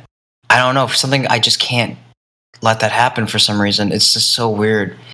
I just can't trust it. It's like I'm crazy. That's why I'm, like, forced to work remotely. Like, I don't trust anyone with my puppy. It's like, I love my dog so much. It sucks, though, because, like, now I'm, like, it's, like, a part of my life now. It's just part of my life, like. But I guess it's responsible. It's definitely a responsible trait. A little bit of psychotic. I take my dogs everywhere. Yeah, same. Like, I just can't. If I go to the grocery store 5 minutes down the street, she's going with me, And it's just like, if there's like somebody that gets mad at me for bringing her to the grocery store, I'll just I'll pretend that I can't speak. I'll do sign language. Like fuck everybody, dude. And now you're pretending to have Tourette's. Well, no, she's a small little puppy, and she's very well behaved. No, I know. I feel it. I mean, I do kind of take that though, because it is kind of like a deception. But at the same time, like there are some mean people. Like, I don't like people that don't like dogs. Like that bothers me. Like a dog is. They say man's best friend for a reason, and yeah. A dog will have two responses. One, they'll have an uncertainty response that you can easily, calm down if you're a good person. Yeah. Or it'll have that, like, oh shit, there's something wrong with this person response. Yes. And when they act like that, you trust the dog. The dog is not lying. Exactly. No, it's true, dude. I've had a podcast guest that was sketchy as fuck, and she didn't like him, and she loves everybody, and I'm just like, she was right.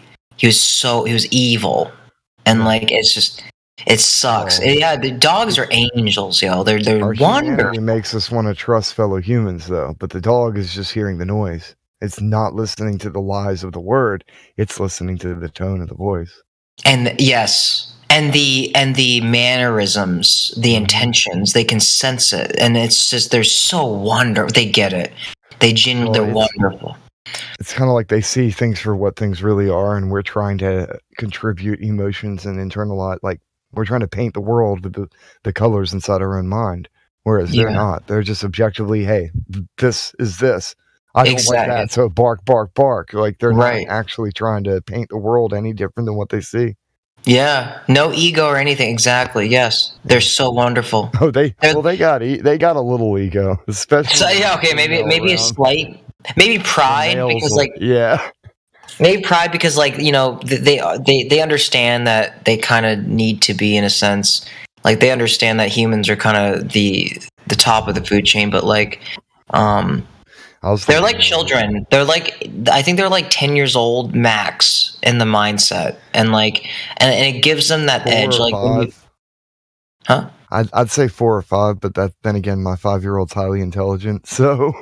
Honestly, I mean, yeah, I played Grand Theft Auto, Metal Gear Solid when I was 8 years old, and I comprehended most of it. Yeah, I think the innocent mind is very important, and there's something else people don't realize because they don't pay attention to animals. Cats and dogs both will talk to you. I've watched cats point with their nose or their tail. Like, literally, sign language communicate to me what they wanted by pointing with their tail. Yeah, they tell you when they want food and stuff. Like, are you literally talking to me? And then it looks me in the face and yup. Like, I'm telling you. I'm like, holy crap, this cat is literally pointing with its tail that it wants to open the door. The bond with animals is so wonderful, yes. Yeah. Because she stopped, she looks at him. Oh, go ahead, Larry, sorry. Or you guys know about the disability of infancy? Of what? The disability of infancy, Right. talking If someone's over 18, it doesn't mean that they're not an infant. In the same way that if you never read any books because you don't like reading, you're functionally illiterate. I guess that is true. Yeah, I mean that is true. Yeah, I mean, does it change intellect though? Well, I say what Larry's saying in a different way. When people decide I'm grown, I'm mature, it could be like 13, 15, 18, doesn't matter. That's when they stop maturing. When people decide I know enough, I've learned everything I need to know, that's when they stop learning. And they instantly become immature and ignorant for the rest of their life. Yeah. Like how attractive and how honest and how sweet and genuine it is when someone listens. Like no matter how crazy it sounds, right? Like when someone listens, and not because they are trying to appear cool, like because they're trying to understand for real. Like you'd be saying something and they're just nodding, listening. Yeah, a lot of people don't listen anymore. They listen to respond, but not to understand. Yeah. Yep. Yeah. They don't actually want to hear you. They just want to get through whatever you're saying so that they can spit out some kind of regurgitated catchphrase. Yeah, they just want to be like dominant, like their dick is massive and no one else is better, and it's just like The guy who came in here, yeah. He openly admitted that he doesn't care about actually the truth or anything. He just wants to win an argument.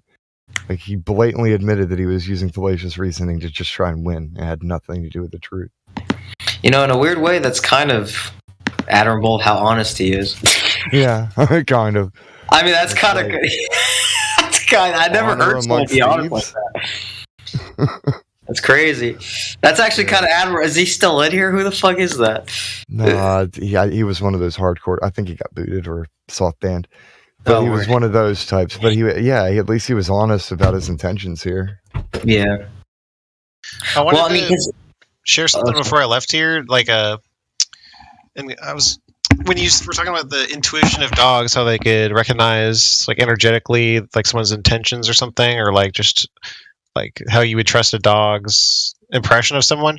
Well, I wanted to share that I think that also children have this ability as well, like just like a sixth sense, like an intuitive sense. They can energetically feel someone's intentions and stuff. I think like when you're a baby, you have this ability at a high degree, just like a dog does. They do. Yeah, they absolutely do. I babysat one of my friend's kids before, and my uncle is super creepy. And like, he walked past us, and she's like, "He's creepy." I'm like, don't say that. Well, he's a nice man. She's like, "No, he's creepy." I'm like, "Yeah, you're right." And it's just like they do know. They understand. Well, good meeting you, Lo-Fi, and good talking to everyone here. Oh, yeah, everybody. Yep, see y'all around. Bye. No worries, man. Thank you. Stay blessed. Wow, my mic was muted. I'm sitting here saying stay blessed and watch out for zombies, and I realized that nobody heard me. Oh, I didn't hear that, yeah. I heard the stay blessed. Okay. I think I heard the stay blessed. Yeah, but no, I guess it correlates to like the innocent mind. Is a I wouldn't say is it naive. I guess it's naive yet intellectual. It's like open to intellectual, but it's naive at the same time. I trust children who very matter-of-factly have no filter and they just say stuff, and I trust old people who don't have a filter and they don't give a shit and they just say stuff. Everybody else in the middle they have the ego and they're trying to hide their feelings and their real perspective of reality because they have some agenda. Children and elders do not care, and I love it. Yes. Yeah. It's the lack of judgment that is admirable and intellectual even. Yeah, because they'll be matter-of-fact, people like, well, this is how it is, and I can't see how it wouldn't be. And they just matter-of-factly say things, and it's great. Yep. Oh, jeez. Jenna. That right there. Did you see the locker room? Let me show you, I'll post it in there.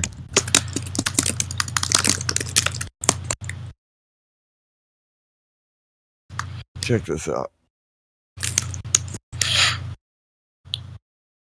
Then I am an enemy of free thought. Gee, what are we dealing with demons now? Like, what's going said on? the quiet part out loud, dude. What is going on here? I posted a picture of my puppy, by the way. That was her on her 8th birthday.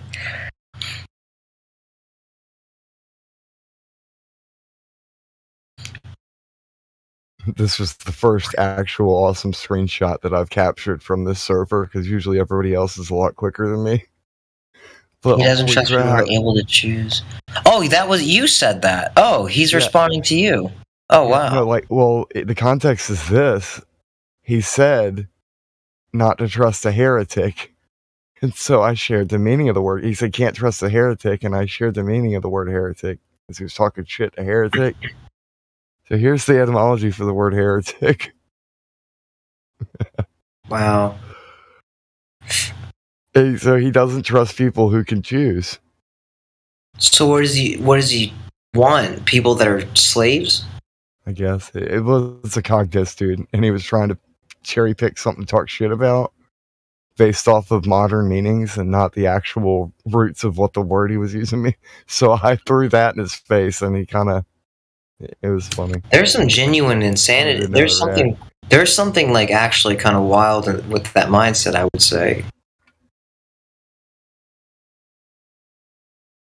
He's like the type of person that if he had a girlfriend, he would like lock her in a cage. Like, hey, I don't want you to have a choice. Either that, or he's the type of person who, if he had a girlfriend, he'd simp and hearken to her. Either or, yeah. I mean, either or. There's just no self-respect or like honest or generosity. No, that's an inside joke for me that I've mentioned before. But in the Bible, it says, "Because you hearkened to the voice of your wife." Like that's the first thing God says to Adam. It's like he's listening out of say, "Because you hearkened to the voice of your wife." I'm like, "Oh shit, Adam, damn." Yeah. I mean, honestly, what it really means is it doesn't have to do with that. It's not a gender thing. It has to do with submitting to somebody who's trying to tell you to do something that's wrong. Yeah, no, I know, I hear you. No, I'm not soft to this. I'm very, if I know we're here, but I yeah. I had to clarify. People should know this though, because it is like a feminine and like male. Humanity's incomplete without the femininity. Masculine thing. Yeah, because like male has an X chromosome, right? Mm-hmm. So how can a female understand a Y chromosome? It's up to us to utilize that X chromosome to comprehend at least half of what she knows. We can never fathom the depth of having 2 X chromosomes. Don't even try. You're not going to be able to. And just meet her halfway. That's the easiest part. Just meet her halfway. It's not that hard. But as a male, you can't expect her to understand Y chromosome stuff. You meet her halfway. Well, that's the thing. Like, that's another whole red pill is like just being single and not getting involved in relationships, because it's a whole roller coaster of just like there's like hypergamy. There's the government getting involved. There's just and then the court system sincerely is sexist. Imagine thinking that your relationship's so important that you need to get the government involved. Like it's that big of a deal that you need to go summon the government. Right. Like what the fuck? Court system. I think that's the only thing in the Bible that I like to ask God about is like, why must they get married? Can that be something they have between each other? Like, why do they have to get married? Like, because from what I've noticed, my friends have mentioned that, well, they have demonstrated that it's like funeral with cake, a wedding, and like the men dress up in black and the girls all pretty in white, and it looks like a funeral. It looks like a funeral. About the ritualism of it. Yeah, I'm just like, I don't know how I feel about that. Like, and then all my friends. I was gonna say, for that dude's bros, it is a funeral. They're burying the free version of their friend. That's what I'm saying, dude. Like, all my friends that got married told me not to. Well, they didn't directly say it, but they were genuinely inspiring it. They're like, bro, they're like stay single like a Pringle. Like really think about. Reason why. Yeah. The reason why is because they may have their own regrets or uncertainties about things, or they don't want to see one of their bros that they hang out with to go gallivanting be settling down somewhere, and now they're no more fun. They're no fun anymore. They can't play wingman. They can't go out and do that stuff. Yeah. Well, I mean, there's a lot that goes into it because, like, I'm just like, whoa. There's alternatives to relationships. There's alternatives to a lot of things, and it's just like, oh, I have a saying: dating is outdated. I mean, it's cute, sure, but it's not necessary for survival anymore. And that's a genuine logical. They don't date anymore because dating involves setting a date, right, and making plans. But everybody's just spontaneous, and they'll act like that's a date. Oh yeah, let's go do something. That's not a date, though. A date involves making plans and setting a date to go out and do something. Yeah, no one does that anymore. You know, no one has like a little planner and take notes. Like it's just everyone's jacked up. Everyone's like caffeinated and fucked, and like no one's slowing down. Like not everyone. I disagree, man. Like there's always someone out there for you. I think people don't take the time to actually get to know the person well enough and take note of who they're getting to know. I think if you, I was talking about intuition before. I think if you can, I think with people you can trust your intuition. Yeah, if you're making a friend, you'll be very picky on who you choose as your friends. And then you start to get into this sexual relationship with someone and you're not as picky. So I think if you take more time to be picky, a lot more picky than what you would be about your friends, and then what you have to do after you make that friendship is actually understand each other as well. I think you're missing out on something. No, you're right. Man. No, you're right. You're right. A lot, and it sounds so simple because it really should be. Yeah, a lot of people are just they're too jacked up on wanting to have sex and sleep around, and no one's all. Yeah, that it'd be nice if people were traditional again. They're out there, man. They're out there. It's just dudes, bros. I consider jumping from one relationship to another to be divorce practice. They're practicing for divorce. In a sense, there's a word for it actually. Serial monogamy. It's like, it's just crazy in our generation. It's just, I think that if honestly, there's one girl that about love, like her, like she bought and cooked me food, and they treat me like family, and I kind of bitched out and left. Like I think I left because I was actually afraid of getting close to someone. And I think about her sometimes, and I think she thinks about me too. Because bro, yeah, that's a major flaw of men, the fear of commitment. But it has to do with being afraid of having your heart broken. Yeah, I'm kind of a bitch. I'm not gonna lie. By someone. Yeah. That's a flaw of mine. I got to work on for sure. Like, it sucks because it's almost worse because it would have been better if it figured it out and then ended. But I never know now. It's always like in the back of my mind, like. Here's another thing, dude. How can you? All right, you're gonna meet somebody, right? And yeah, you may have a lot of things in common with them, but they don't know you, so you can't actually have love for them unless you build a relationship by making more things in common. Everybody loves it. Like they think that love at first sight type bullshit. Like they can just have a fairy tale, and all of a sudden Prince Charming is gonna swoop in and change their whole worldview. That's not reality. Right. Yeah. Love is work. Right. It takes work. Yeah. You strive and you don't stop striving for it. It does. It really does take work. It's sacrificial, but it's also loving. Sacrificial, yes. It really is because as weird as it sounds, like with my dog, like having a dog. I mean, it's like having a child. Like it's like a family bond. It's love. It's like it's not easy. It's no longer yours once you away. It's selfless. Love is selfless. Exactly. People are like, "Oh, well, she did this." It's like, well, it's not about like how you feel about that. Like, are you nurturing? Are you nurturing each other and stuff? Yeah. Love is rare nowadays when everyone's so self-righteous. It's because everyone wants to justify their behaviors. Like, I It's did true. this negative thing because you did this negative thing. So Yeah. now I am justified in the negative thing I've done because you were negative first. Yeah, it's true. I think what people miss as well is you still need to set your boundaries and stick to them too. Yes. They just don't communicate. These are such simple things too. It's like it's just lost. It's weird.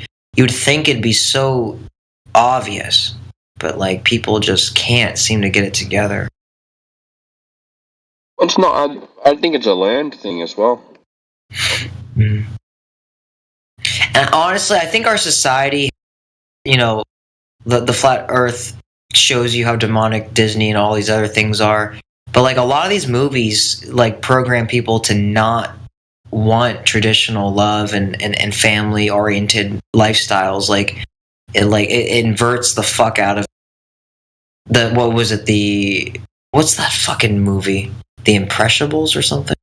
It's like I don't even know what it's called, but like a lot of these movies, they start off with like no dad in the house or mom in the house, or they're divorced, or like even Pokemon, you don't have a dad.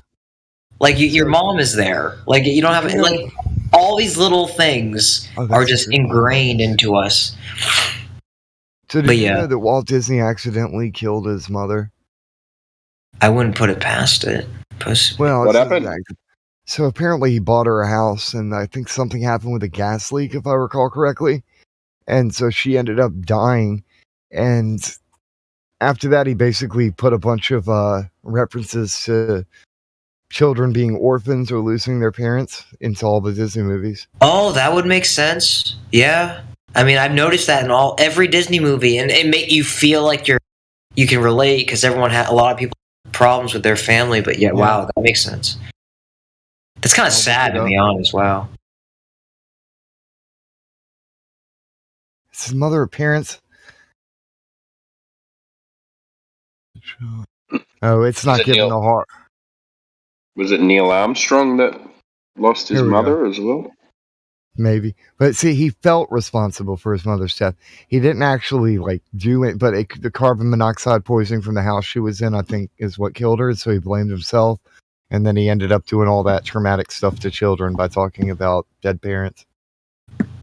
Yeah, because it affected me. It affected a lot of people. Like a lot of Disney movies are kind of dark. Oh, dude, if you're a kid and you didn't cry when Mufasa died, there's something wrong with you. Right. That's like, but it's traumatizing. Same thing with Bambi. Like where Bambi, Bambi got shot, and he's like, "Mom," and he can't. Yeah, if you didn't cry when Bambi's mom died, like as a child, I'm not talking as a child, something fucking wrong with you. Well, that's Because the thing. That was designed to trigger emotions on purpose. Well, yeah, like it was emotional. It was just like really depressing stuff, and now I get it now though, because like I didn't know that about Disney. That's wild. I didn't know that. Control. It absolutely is though. I mean, there's theories that he's frozen. That's why there's the movie Frozen out, because people were typing in Disney Frozen. All I gotta say is, I saw Lion King in the theaters, and I cried when Mufasa died. So, yeah, I think I was maybe 12 when that came out. Yeah, It was and sad. I was a teenager, like, but still, it was very emotional the way they did it. I remember going there with my siblings, and we watched it together. We saw that in the theater. I remember that. You remember that? Like, yeah. And it was I just remember Disney being in the such a part theater of than in the everyone's life. TV because it was so the power of the audio was. Yeah. Oh no, we've all been down that road, dude. I think I've seen just about every Disney movie. Yeah. It's kind of crazy to think about, like how much that what was it? They've got the Company? magic, man, for sure. They have the firmament in their friggin' in the logo everywhere. Everything's so fucked up. I mean, I can't feel bad. He's destroyed some lives. It's just he's part of the whole system for sure. And checkerboard related shit too. I mean, the fact that we can still push positive through all this shit is remarkable. So, social engineering. if you notice, they've shifted, right? From this is what you need to do in order to create offspring to this is the type of relationship that's acceptable within our society that happens to not create offspring. So I believe it has something to do with population control and social engineering to encourage people to do certain behaviors in order to manipulate the actual numbers of people in existence. Yeah, I think so. An ebb and flow. They want it to wax and wane. So it has nothing to do with depopulation because they will do a repopulation wave later with a different type of mind control to encourage relationships and procreation. So it has to do with when they want it. And I'm not. They don't even have to really do that anymore. Dagger shit. This is just you could look in how economics functions, for example. They're just watching numbers and money and supply and demand resources. That's it. They don't give a shit about the actual person. They're just looking at the stuff flowing. That's facts, and that's kind of the answer to anything. It's everything's numbers. Yep. I'm like, fuck, my life is fucked up. What do I have to solve? Oh, money? Oh, money's just a number. Okay, it's a number. Yeah, everything's a number. But they really do look at us as numbers. We're barcodes. Social security number is your barcode. Yeah. They use it to like follow you like a creep. So I got something for you guys. Let me see if I can find it real quick. This is the currency symbol. It's literally just called currency sign. It means nothing else. Nobody uses it. But if you look closely at that and you think in terms of soul currency, what does that look like? I just told you guys how to fix the money thing. What's up, Larry? If you were listening though. Well, we didn't quite hear you. Go ahead. You got the. Well, I told you guys like 10 or 20 minutes ago about the W4 sandwich. Oh, I wasn't here. I probably wasn't here when you said it, maybe. Or maybe I was. What does that look like? It looks like it kind of looks like a landmine, but I know that's not what it is. Hold on. It looks like a gender symbol without a line or something. The sun? This. Think of in terms of will-o-wisps. Oh, really? Oh, okay. Okay, yeah. So. See what I'm saying? Yeah. Yeah. So now you think of a sea of current, and souls being the energy flowing through that thing. That is a true form of money. Wow. Yeah. I mean, it makes sense. I mean, your life is a paper. It symbolizes all that energy you create with your life force as you're going about doing things. Because time is money. Time is the only money we have. Only money. It's my belief that that our money is just a record of effort and time, but it's not actually accurate because certain people can actually perform less effort but accomplish more just by exerting money.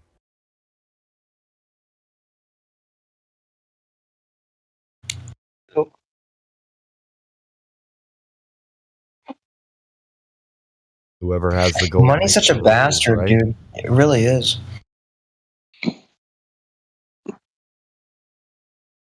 So now you see that like it's more important than just the paper, though. They get the souls to follow the paper. Yes. Bind your soul to the paper in a way where you feel like the servant of it. You must work for it. You must slave. Yeah, for the it. love of money really. I mean, the Bible even warns people of that too. But it says the love of money is the root of all kinds of evil. So it doesn't say the love of money is the root of all evil. That would be a logical fallacy. Right. But it does say it's the root of all kinds of evil. And when you think in terms of the natural orders, a kind would be a type of like a breed, a species, a particular characteristic or innate trait that is found within something. So all kinds of evil have roots in the love of money. Mm-hmm. I can agree with that. I definitely worked jobs that I wasn't proud of for money. So yeah, even if the money was good, you know. Were you here when I did the etymology for the word whoremongering and whore? So no, but I can already see that. I can already see the connection there. This is a funny part. It tripped me out because I didn't even know about this. You know how Flat Earth Professor Dude's always calling people Mongos. And he's got like a different definition for it, I believe. But when I looked up fishmonger, there's an old word for it that basically Mongo means dealer or seller, like a freaking shill.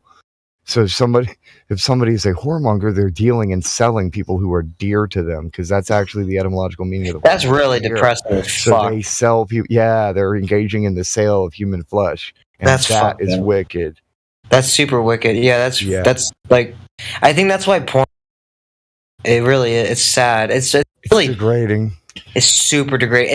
It's like, gosh, dude, we're so fucked. It's such a. But I don't want to talk too deep about that stuff. I'm just kind of pointing out that modern. No, it's good to know this stuff, though. It's like if you're gonna read a book on Gandhi, you probably should read a book on Hitler as well.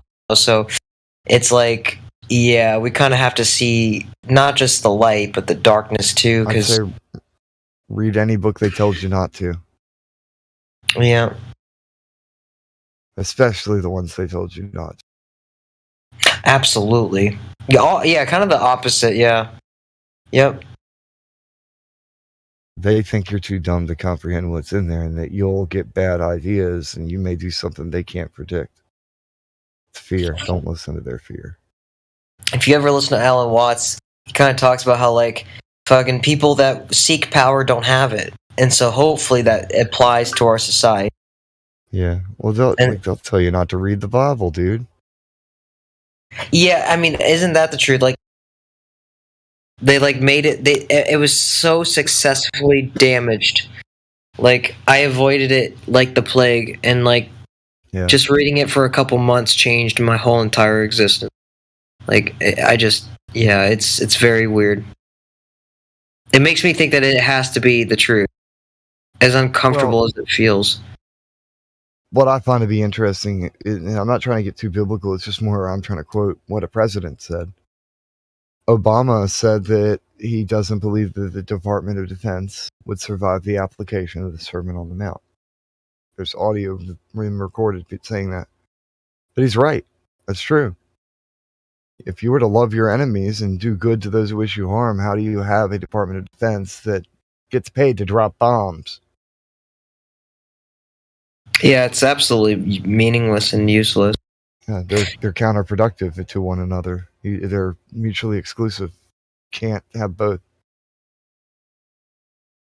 The interesting thing about the Antarctic Treaty is also makes me realize it probably is a one world government, which also made me feel like possibly we'll never actually have a nuclear war, because every government and every country is in on it.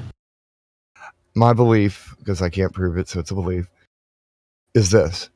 On the one hand, yeah, they got something to hide. Cool story, bro. We all know that's true. But on the other hand, they see that everybody else, the normies in the world, have full access to go and kind of go after certain stuff, all of the land that's available, the edges of the map that are filled in. So they have a part of the map that they're like, yeah, you normies can't come here and you're not going to mess it up. That's logged away, like resources. They can destroy the entire Earth and still have unlimited resources in Antarctica for anything they need to do to rebuild, so they can live like whatever. It doesn't matter. That's really sinister. Holy fuck. They can live the way they want to. Yeah, and so it doesn't matter if they crash the entire world through all their greed and everything. They don't care, because they can always go back and reset everything. They've got everything. But actually, I'd bounce back with they can't help but have slaves. They need slaves. Yeah. Well, yeah, so, that's the thing, dude. If you had a job, right, and you're raised, and your entire education is about how to control and manage people, like, let's not even think negatively, just how to manage people. If you don't have a job as a manager, you don't have a job. Yeah. So and that's their job. Yeah. And I mean, that's not a good manager. That's because a true leader, they're going to lead from the front, and they'll show by example. But these people, they've been raised up to be leaders, so they're not trained to actually lead by example. They're trained just to, this is how people think. You do this, they'll do that. It has to plummet somehow, some way, eventually. Yeah. I mean, I think it already is. And I really don't believe it's anything about some nefarious cloak and dagger crap where everybody's no. It's more like family traditions and children picking up on stuff. Monkey see, monkey do. What the parents do, the children will do in excess. It doesn't have to be a plan. What is the discussion? How we got here? I heard slaves. You talking about slaves? Oh, Oh, Yeah, yeah. what was the context of the enslavement? Yeah. Well, like we're modern day slaves essentially. I mean, not to sound negative, but I mean, Well, I would assume you'd want to be more free than you are at the moment. Oh goodness, God, rocking! You're certainly rocking, bro. Yeah, if you, I think if you work at Starbucks and you burn your fucking hand to make coffee, and you need that money to pay your rent, otherwise you'll be on the street, and you're barely making it, I think it's like modern day slavery. Yeah. Well, what happened is this: like, imagine if you're on. Hate that word, but visually picture yourself under the authority of somebody, and you're their servant or slave. They have the obligation to take care of you. It's their duty to make sure that you can do your job. So they have to feed you and shelter you and clothe you. But now they're trying to set it up so that you can go earn your own money and buy your own food and buy your own shelter. They can focus less on that and more on just getting you to do what they want you to do. They're orchestrating, and see, they know some people ain't gonna listen, but it's like when you see the dude with the little wand and he's got the orchestra and he's doing, yeah, maybe some of the people mess up, but most of them are going to do what is needed to make the song sound good. They orchestrate behavior, man, and people don't even know that they're being orchestrated. Are you talking about biblical slavery? I'm talking about modern day slavery due to the mind control type stuff. The biblical day slavery is more like that you join a household and they nail your ear to the door or something. I'm talking about we submit to something without even knowing we're in it. Yeah, because the best type of slave is the one that doesn't realize they are a slave. Yeah. There's a story about this. I'll find it because I'm not going to try and remember it.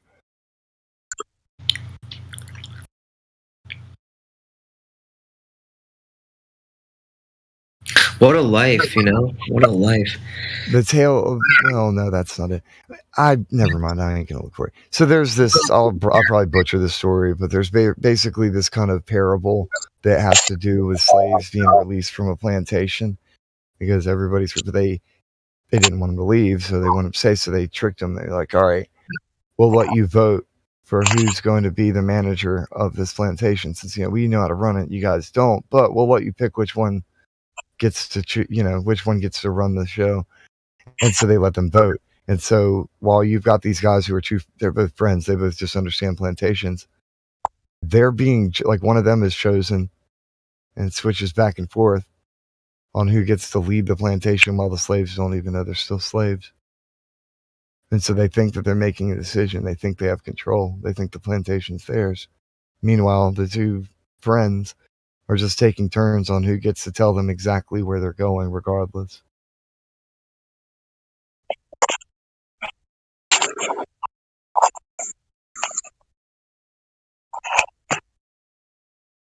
What makes that worse is when you think of the Electoral College.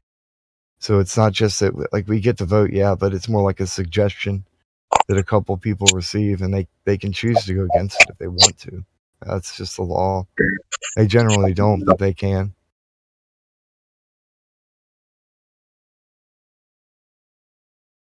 I understand why people defend the Electoral College too, because they're afraid of mob rule. And my response is this: why are we letting other states dictate other states?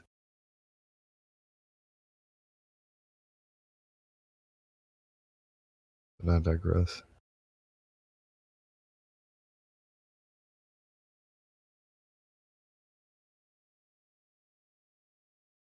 If voting mattered, it would be illegal.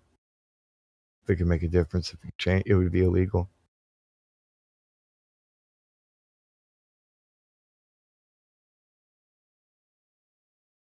Hell, they shadow ban you over misinformation, right? So in their minds, wrong vote is wrong. That's wrong vote. You don't get to wrong vote.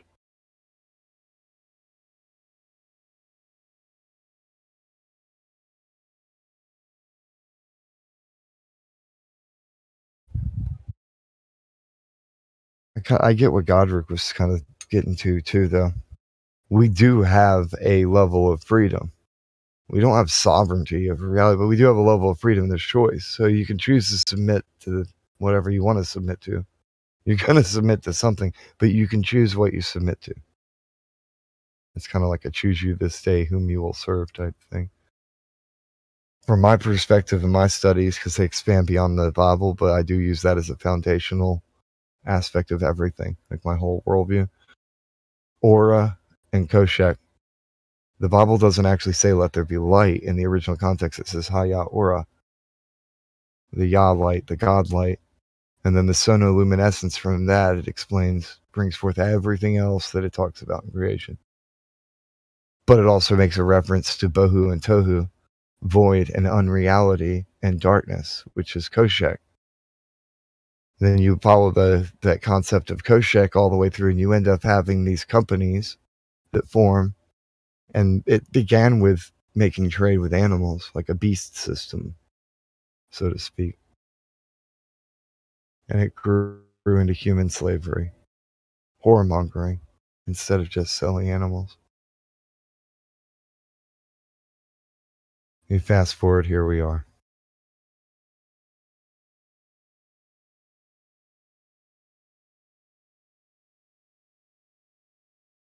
It's like even those who know about the Black's Law stuff, the Mariner's Laws that have been applied to the land, what a birth certificate actually is, the true purpose of a social security number, things start getting clearer.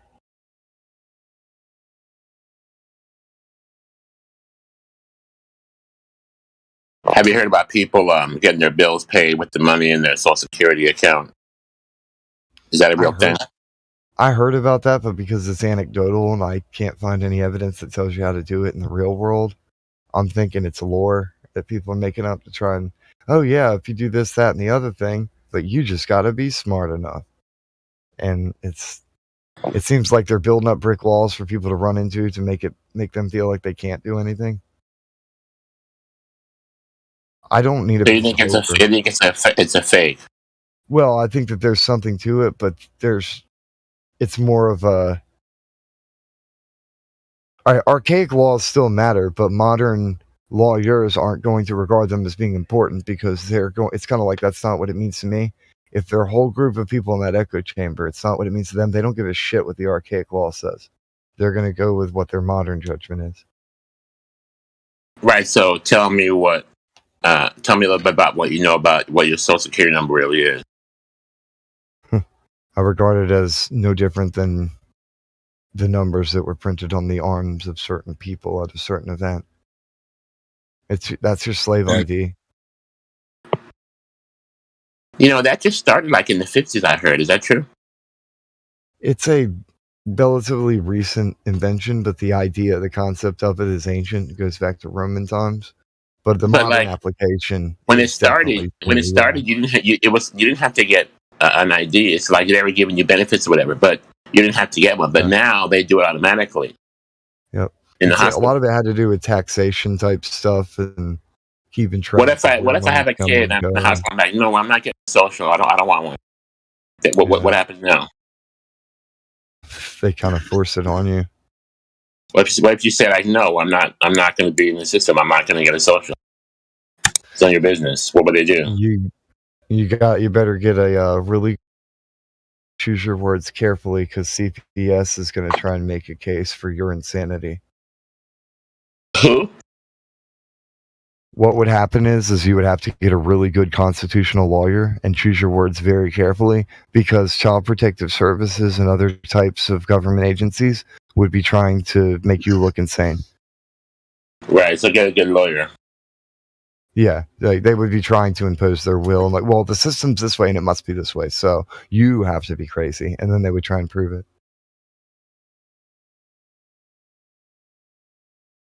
A great use of taxpayers' money. I know, right?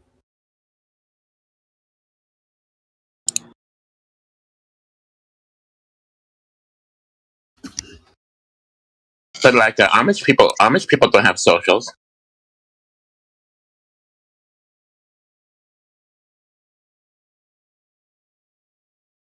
Right?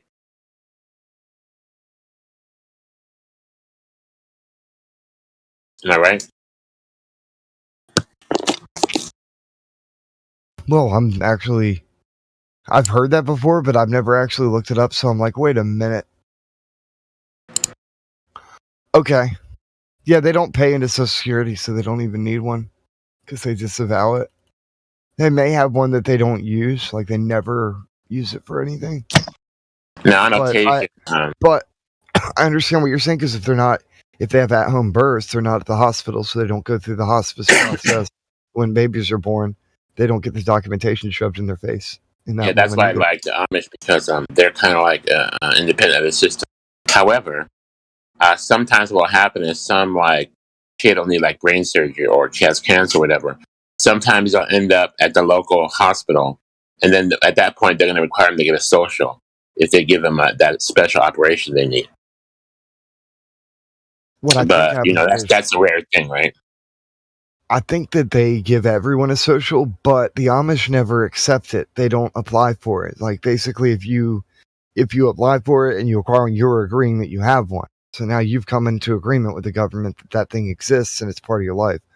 So it seems to me like they would have some kind of number in the database as far as population, but if they never use it, they never apply for it, they never accept it as being important or necessary for anything, then they're outside of it. Yeah, that's the average Amish person, yes. But some of the kids end up being in the system, is what I'm saying. Yeah, because if they have to have surgery, then they do have to apply for it and engage, and at that point they are drawn in. Yeah, that would be one way that they'd have to get yanked in, or they can just deny it and just let the kid live out his life. It has a heart murmur or some shit. Think about it. That's actually the number one way they trick people into getting involved in all that stuff. But what if you need to go to a hospital? What if you need medical attention? Well, yeah, that's when they suck you in, right? I think some Amish will not go, but some will like, you know what? We can save my kid's life. Let me try to do this. Maybe it's against the custom, or whatever. But I know for a fact they end up at some of the hospitals. Crazy operation. My point isn't even anything anti-government or anything. I'm just pointing out that human beings don't need a piece of paper to be alive. Right, it's a form of control, right? It's a form of tracking and control. But I asked you because you sound like you know something more about that. Because when I talked about paying your bills with your Social Security money before you retire, you sound like you knew about what the Social Security really does or really means. I heard they trade. I heard the Illuminati trade that back and forth as I'm not sure what the right word is. It's like the value of a country. There's a direct connection between the population of that nation. So these birth certificates and Social Security numbers, they'll attribute worth to particular members of the population.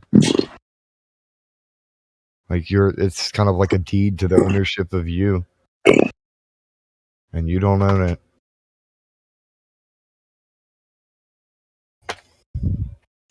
But that's the thing with that, because that does sound weird, and I've heard that multiple times before. What you're talking about is people utilizing that to try and pay certain bills or kind of neutralize debt, and there's a lot of sovereign citizen type stuff out there where people think that they can just kind of flip the bird to the system and do what they want. And while it's technically true, it's also like I said before, that's not what it means to me. An entire echo chamber will say as they disregard your actual knowledge of the law.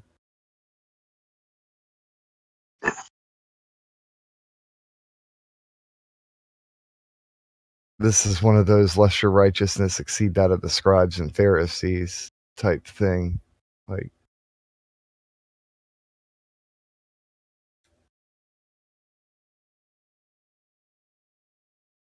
let me try and think of another way of putting it. Imagine trying to debate and discuss something with super sophists who have been trained professionally to be sophists.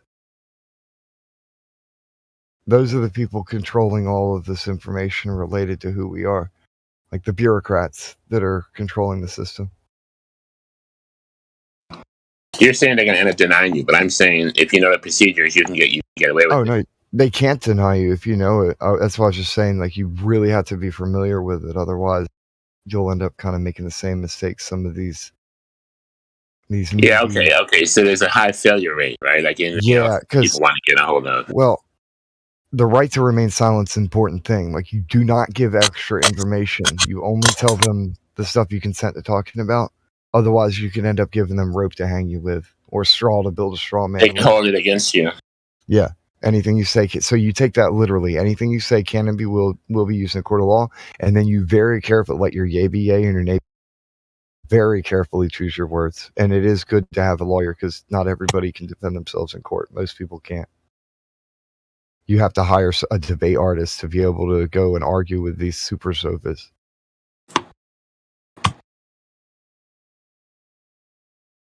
I understand lawyers now. Like, I kind of didn't understand it before because I was very rebellious towards the idea of, like, well, why can't I defend myself? Because they'd say you would automatically lose.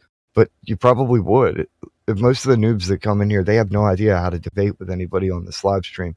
And you think about that in terms of a courtroom. You throw somebody in there, they have no idea how that room. Then they end up just making a ton of mistakes and their case gets thrown out or they get crushed by the opposition.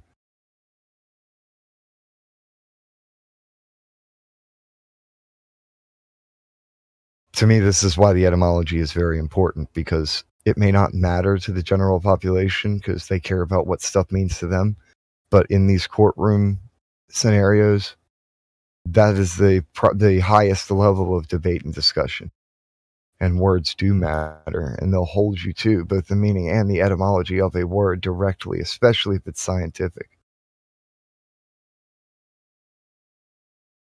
Greek and Latin are not dead. Latin's just incognito, and Greek is quite literally the language of a modern country.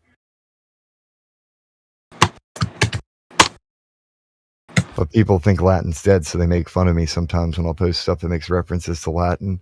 And what I'm trying to do is point at the fact that the scholastic environment very much does enjoy Latin and uses it in every aspect of their stuff, naming things. It starts early with the colleges, with the sororities and the fraternities. They'll come up with words that describe what it is, but then they'll use kind of the shorthand for it by just like the alpha, beta, whatever. Alpha, beta, gamma, delta. But that's what all of that means. There's actually Latin words to mean the names of these different places. And you have to know what the Latin means to even interpret it because it's an inside joke for what the title of that place is. But normies don't know what that, and that's just basic freshman college or university level shit. That's freshman university level shit. Hey, you guys, can I ask you guys something real quick? So the Fireball cinnamon whiskey, have you ever had like you know like little bottles of whiskey or little bottles of alcohol? It's like the size I know about Fireball. What do you want to know about it? Okay, so like everyone's been giving me gifts because I'm like moving, and like somebody gave me a cinnamon whiskey. It's like those small adorable little bottles though, the size of your finger. Like an airplane bottle, yeah. Yeah, exactly, right? So am I supposed to just down it like a shot? It's a you double can save shot. it for like a little memento, or you can down it, or you can give it away. Yeah, I was thinking about giving it away, but I was also thinking maybe I should just drink it now so I can kind of ease up. Like, well, that's kind of why they gave it to you, is in case you needed to, take the edge off. Well, you don't drink alcohol, do you? I never really drink. No, I'm more of a cannabis user, so I'd say just don't drink then. I mean, do what Godric said, man. Save it as a memento. That's a cool idea. So never open it? Yeah, you just put it on the shelf and be like, I remember when my friend gave me that. I don't really like alcohol much, but I really appreciate the gesture that he gave me. Yeah, he's awesome. He was great. You should just give it away to somebody. Maybe my buddy, he loves whiskey, so maybe I'll give it to him. I mean, it's tempting to drink it right now, but perhaps I'll be sober for my last day here, yeah.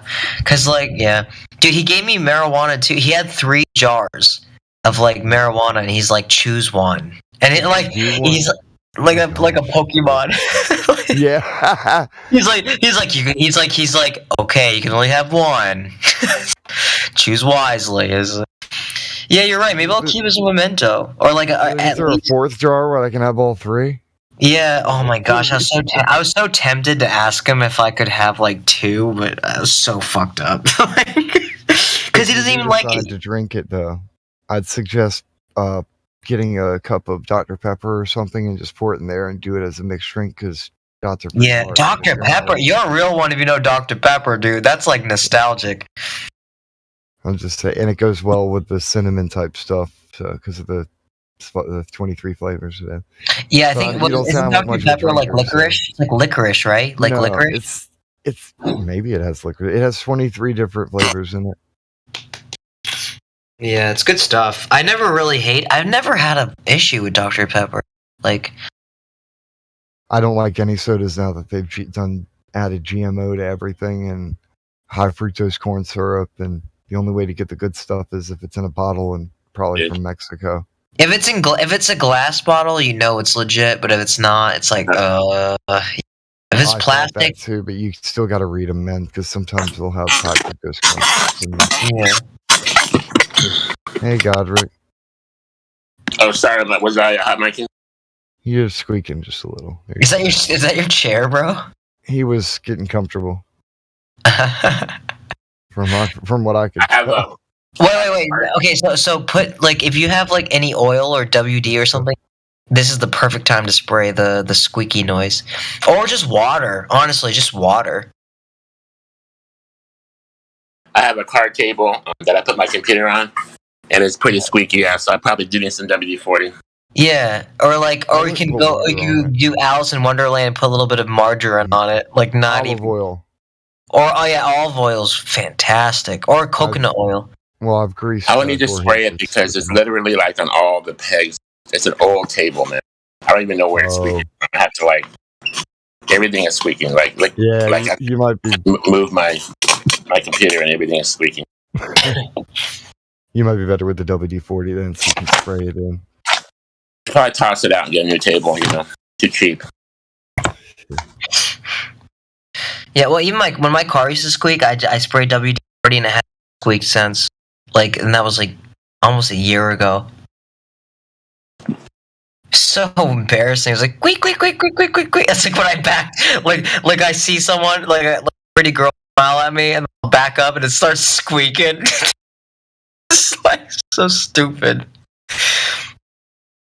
Oh man. You try and look cool, and then you start making clown wheel noises. Exactly, dude. It's perfect embarrassment. Oh my gosh. I guess I can pull it off if I just recognize it's stupid. I'm not gonna deny. I'm like, oh fuck, I'm dumb, dude.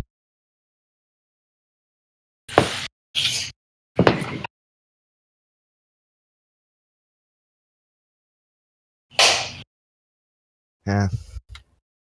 Just make a joke about anything that happens as though it's canon, it's supposed to. Because confidence is actually unattractive or a lack of confidence is unattractive to a lot of people. Which is to say, embarrassment. When people look like they lack confidence, and then that repels certain people away. Yeah. Whereas if you don't give a shit, you just kind of embrace it as, whatever. Yeah, I honestly kind of reached that point. It's just it takes too much out of me to care. I'm just like, listen, it's just like, if you're perfect, then please show me the way. I just can't. It's too much. I used to have really bad OCD. I'm actually kind of at the end of it. But OCD like a motherfucker, dude. It's just it has to be a certain way. And then when you complete it, then there's another problem, and then when you complete that problem, your brain just, dude. I feel is our brains evil? It's like they're fucking trying to make us go insane. Wouldn't it make sense for the human brain to just operate ethically at all fucking times? Your heart work together. No, because there's temptation. Yeah. Okay. Sometimes your brain and heart are supposed to work together. But when they work against each other, you'll end up making bad decisions by following one or the other. Yeah. Yeah, I mean, I haven't really heard anything too good about the brain. It seems like the brain is like some kind of fucking crazy organ shit. Wait, is brain an organ? Yeah, it's an organ. Most of what you've been told about the brain is made up by dark minders who don't even know how brains work. So it's kind of, they're telling you all this negative stuff, like, yeah, negative for what? But that's the seat of our consciousness. Our soul uses that to interact with reality. The brain is very important. And it's not always evil. Sometimes, and it's not always ignorant. Sometimes it's right. Yeah. I know our brain's connected to our gut as well. They want you to think that nothing you can perceive is real. And you can't trust anything. You can't trust your like, all right, I'd say this. Trust your heart to do exactly what it's going to do. You don't follow it because the heart's desperately wicked. Who can trust it? Trust it to be what it is. Instead, kind of like a snake's a snake, a dog's a dog, a cat's a cat, your heart's a heart. Mm-hmm. And the same thing goes for your mind. But your mind isn't what, yes, it's an organ, but it's also kind of a place. I mean, only you can go there, but still, people can see what's inside of it too. So if you treat it that way, like it's a location, it's kind of like a computer you can store stuff into, but you can go inside of it, but only you. It's like the RAM of the computer. Yeah, well, more like the processor, like the processor. Yeah. It's like the kind of motherboard and sensor, but then that motherboard goes down your spinal column and connects to a bunch of kind of. It's more like. There's theories that the computer is made off of our brain. Like there's theories about that. Yeah, because we created computers to emulate what we think, so they are based. Yeah, they're just naturally. Yeah, isn't that crazy though? Holy fuck! There's these kind of like the connecting points to the organs where the spinal, like that whole network connects to. You know, like tiny computers interact with larger computers on a network. Yeah, to be able to perform all the tasks they need to. Yeah. All our organs have their own kind of tiny computer processing to interact with the brain. It's not like a full-on brain, but it's kind of, you could say. So would the brain be like a hard drive, or is it like a motherboard? We don't actually have a hard drive. We store experiences. Like what we call memories are actually experiences. Yeah. So you store that in cells. But we don't actually have, what you could compare a hard drive to be. It's not the same thing. It's more like if you had billions of hard drives and they're all like each one's a system hold one thought. Yeah.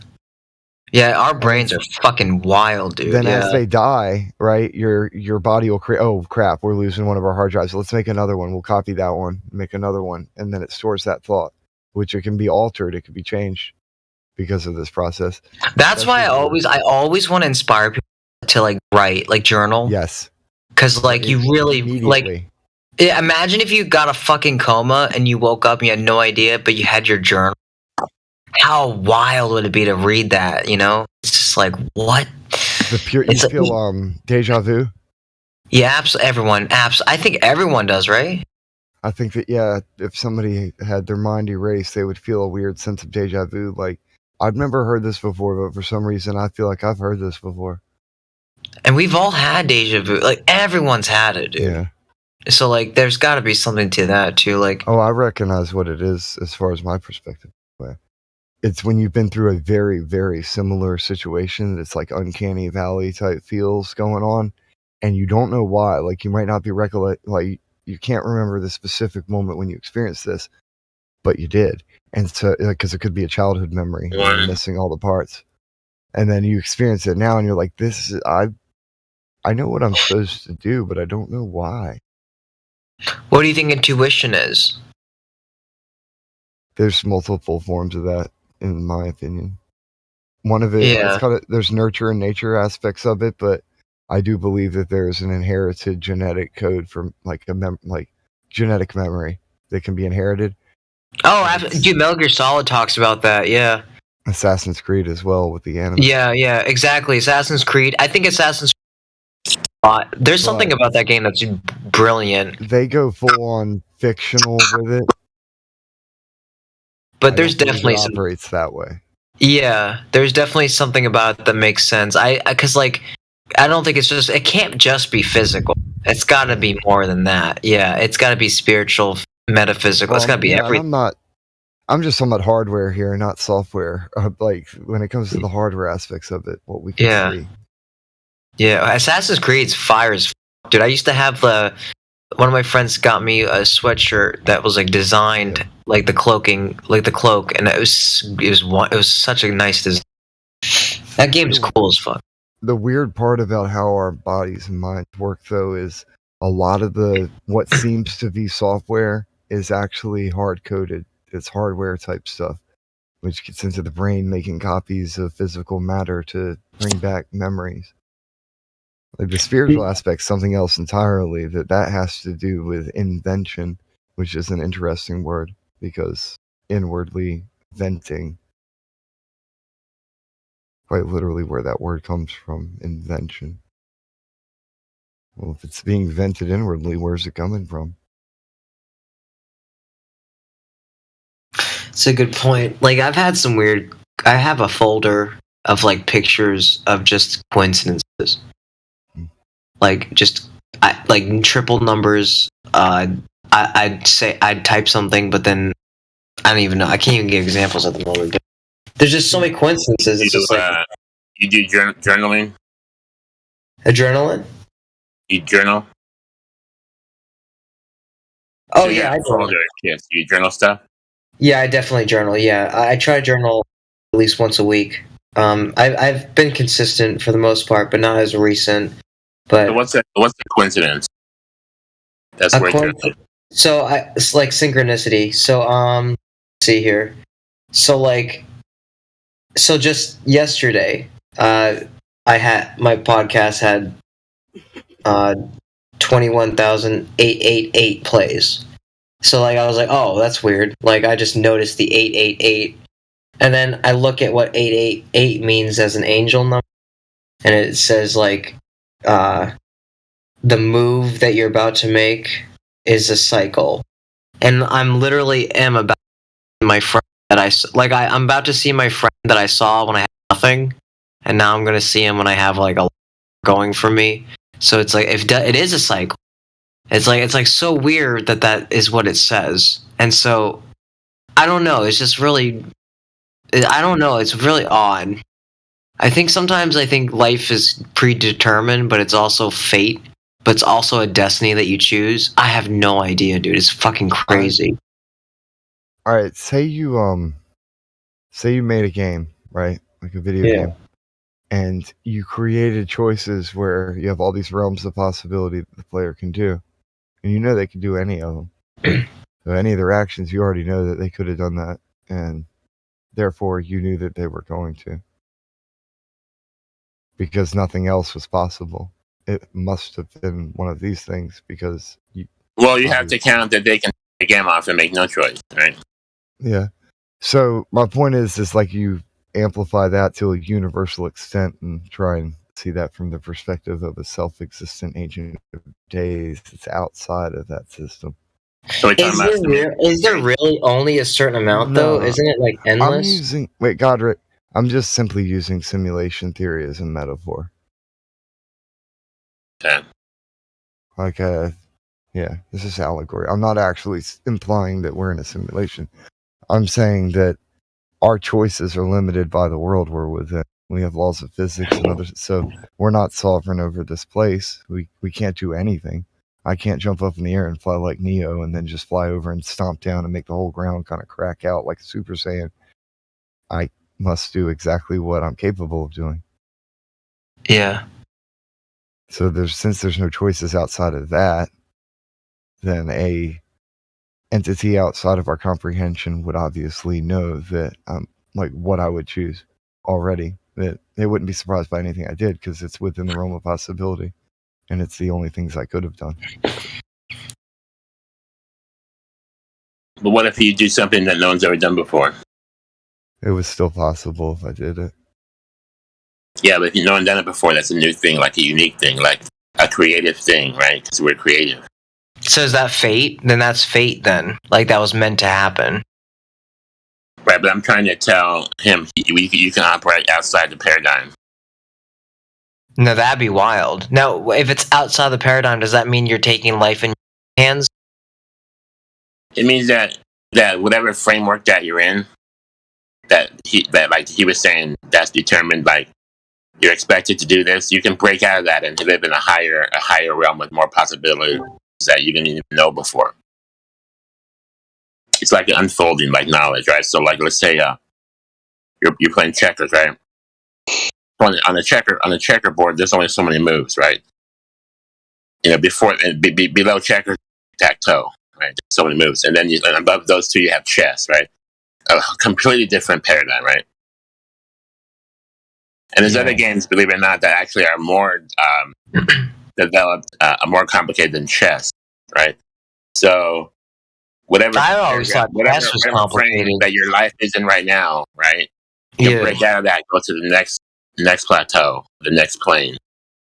More possibilities, more ability, more knowledge, more everything. So I can't play this on the bot or anything due to copyright type stuff, so I'm not even going to try.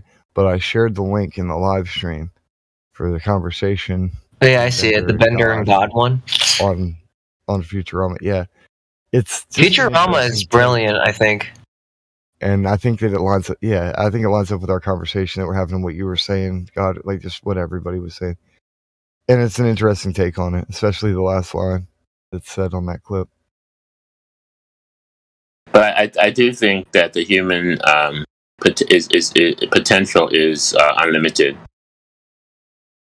Is that a hope, or where do you base that off of? Because I hope that's the truth, but I don't know if it's true. Say you put us in a computer program, like you put parameters, right? So in a computer program, there's like maximum, like you remember those old arcade games where you go to 1 million score, then the million score turns back to 0, right? So the maximum is 1 million, right? But the human can break out of whatever limit you think it has, and it can go beyond that. There's no limit. How? Wait, how though? How? Like let's just say like running, right? So back in the day, I don't know the dude's name, Jesse Owens. I don't know what his name was, but he broke the 4-minute mile, right? Right. And no one, and the doctors and the people that were in charge of like athletics and whatnot, they said that's impossible. You can't do that because the human body, the heart would explode, etc. Right? Whoa, yeah. Now he broke that. So the scientific fact was you cannot run a 4-minute mile, right? So he blew that out of the water, right? Now, yeah, that's like a cheetah level. That's like running like a freaking cheetah. Now people are trying to do a 3-minute mile, right? They think it's possible, right?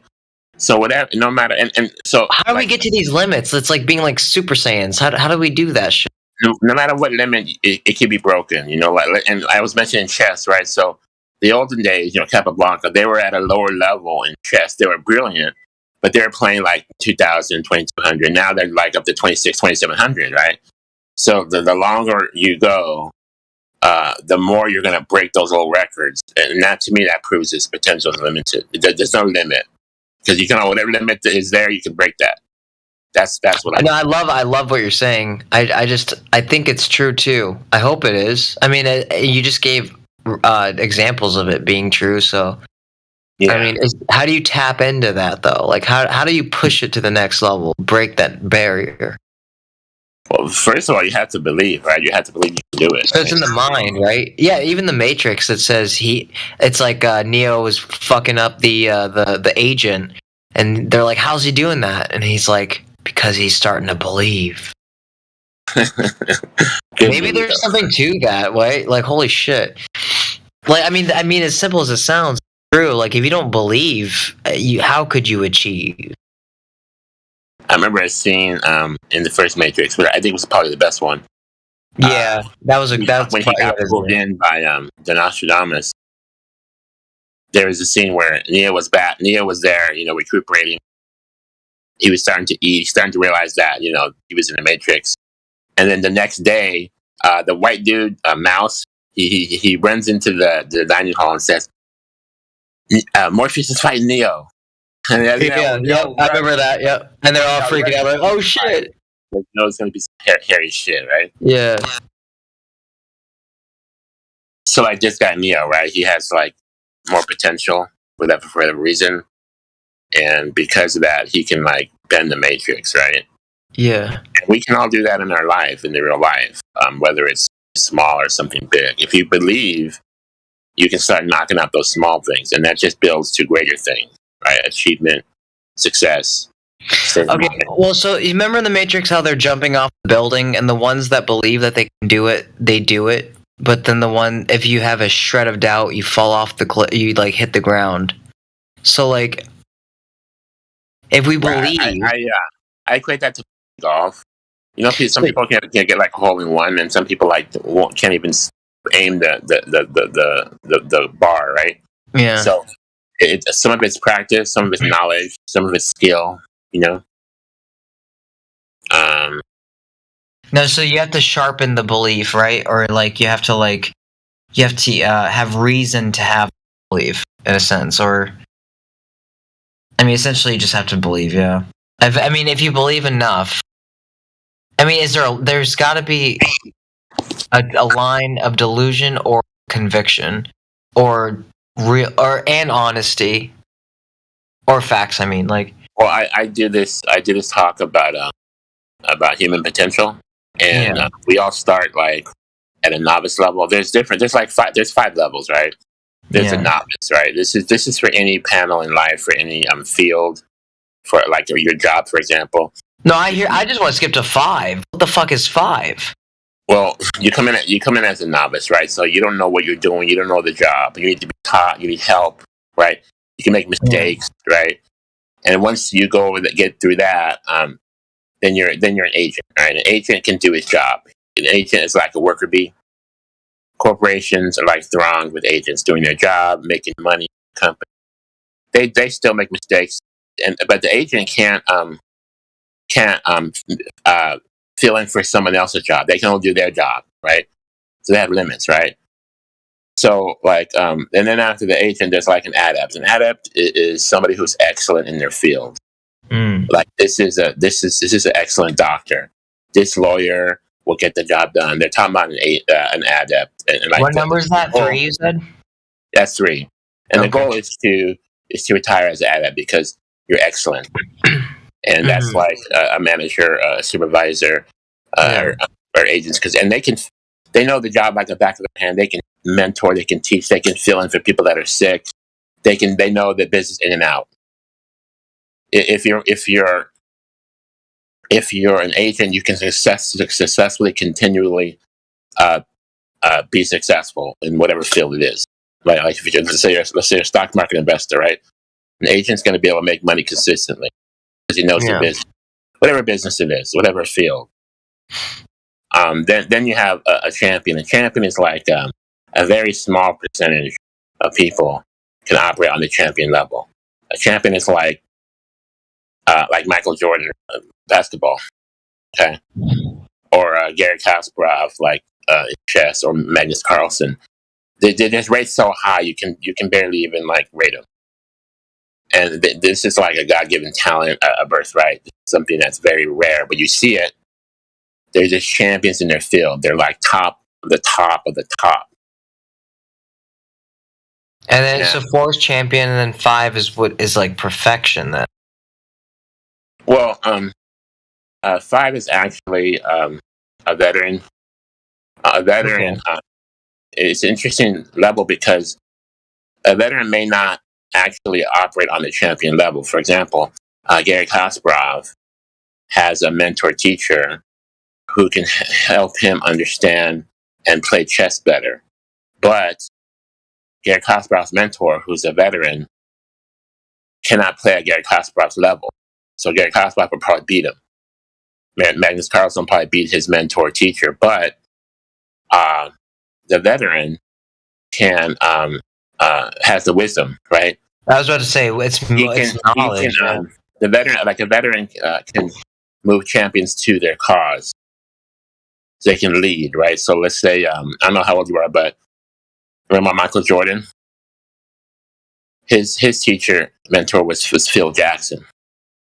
And Phil Jackson, he's not out there. You know who those people are? He was the coach, right? Coach Scottie Pippen, Dennis Rodman, Michael Jordan, etc. So Phil Jackson's not there shooting baskets, right? But he can mentor these champions, I call them, to do better. So that's like I explained, like 5 levels of ability, and you have to know where you are. Like if you come in as a novice, you're not going to make adept money. A novice is a novice. They'll make mistakes, but you get fired. Once you get an agent, you can do your job. Adept, you're excellent. You know your job, and then that if you train, if you put your energy into it, yeah, you can get to the higher level.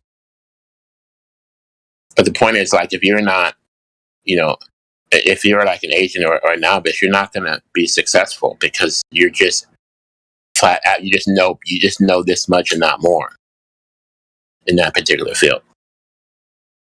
And those higher levels, those are the guys that are like shining stars.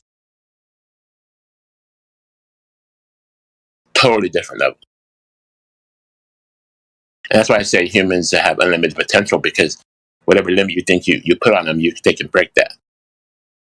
So we're always breaking records. We're always stretching, learning, expanding, passing the old paradigm, new knowledge, new science. And sometimes we lose stuff. We look back. How do we do that? How do we do that? So we may have lost, and also it's a give take.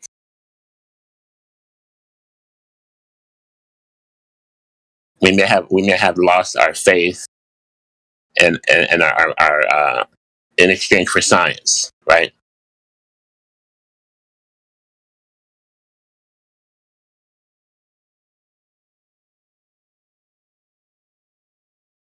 Because back in the day, we didn't have science, so we had to have faith. We had to have hope and faith that something's going to work out. And we would do shit like, I don't know if you read the Bible, but when supposed Moses parted the water, it says that he went into the water. It was always up to his nose before the water is parted. So he had his ass out there. He didn't just raise his rod and the fucking parted. He was deep in the water to his nose. So he was like doing that shit for the first time. It wasn't easy. So this is how you had to go in life. You had to go about these challenges. You had to have faith and confidence that it's going to work out, because at some point you got to put your ass on. You don't put your ass on the line, you're not really going to ever raise to that next level, because you're not going to accomplish something new. Got to be willing to fail. Got to be willing to fall, back up. You can only play it so safe. You can't play it too safe, because then if everything's so safe, you're not going to ever accomplish anything. You got to put your ass out there. Your balls. Try, work hard.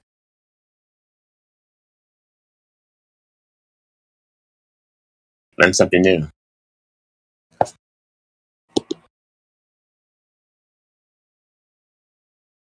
Don't stop. Keep going.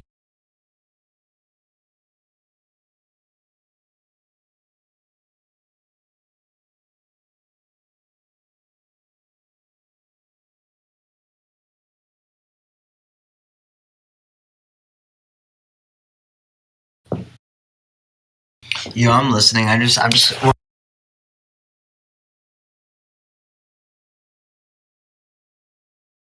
You crapped out there. What was that?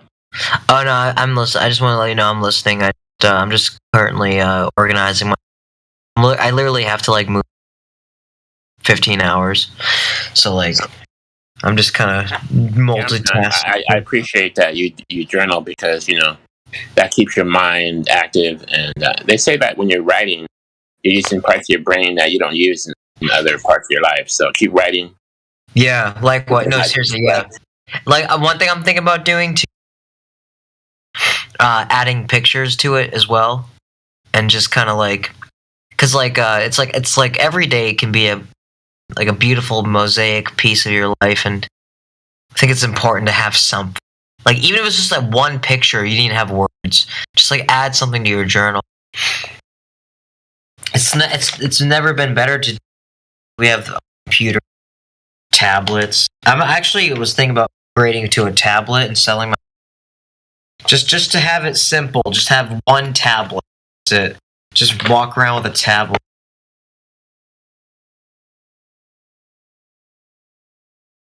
There's my toothpaste. There it is. Dude, I literally am misplacing.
Kind of a quiet night tonight. Not much going on around the server. In the chats, I mean.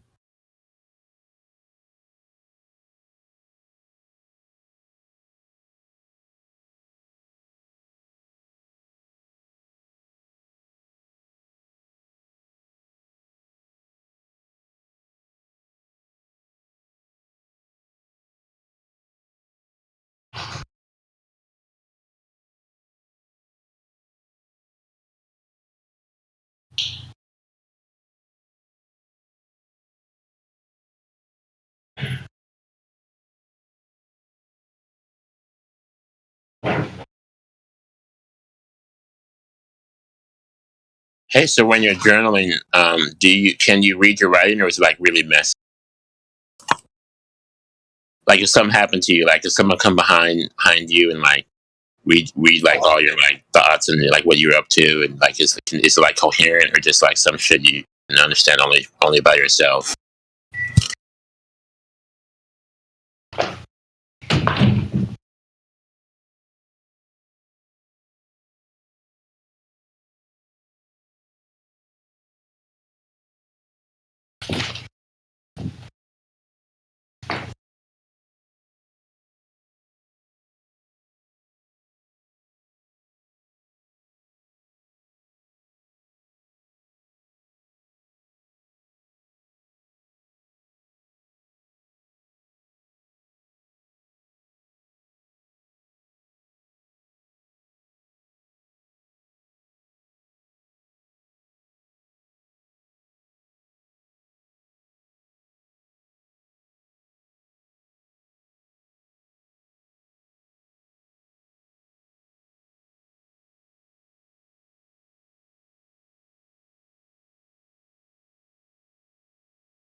Wow. Okay, so you guys still there? Yeah. Excellent. Yeah. So I decided to take that. I'm here. Yo. Yo, Godric, I added you. I sent you a friend request. I don't usually send people friend requests, but you were talking about like reaching levels and pushing your limits. I kind of vibe with that. I kind of need to remind myself to do that shit because I don't know. It's good to have that belief or that mindset, I should say. Not even a belief, like mindset. But yeah, I'm kind of chilling on. That whiskey. I think I definitely. That it's like a little shot, it's like a loving little warm shot. I feel like I just had NyQuil.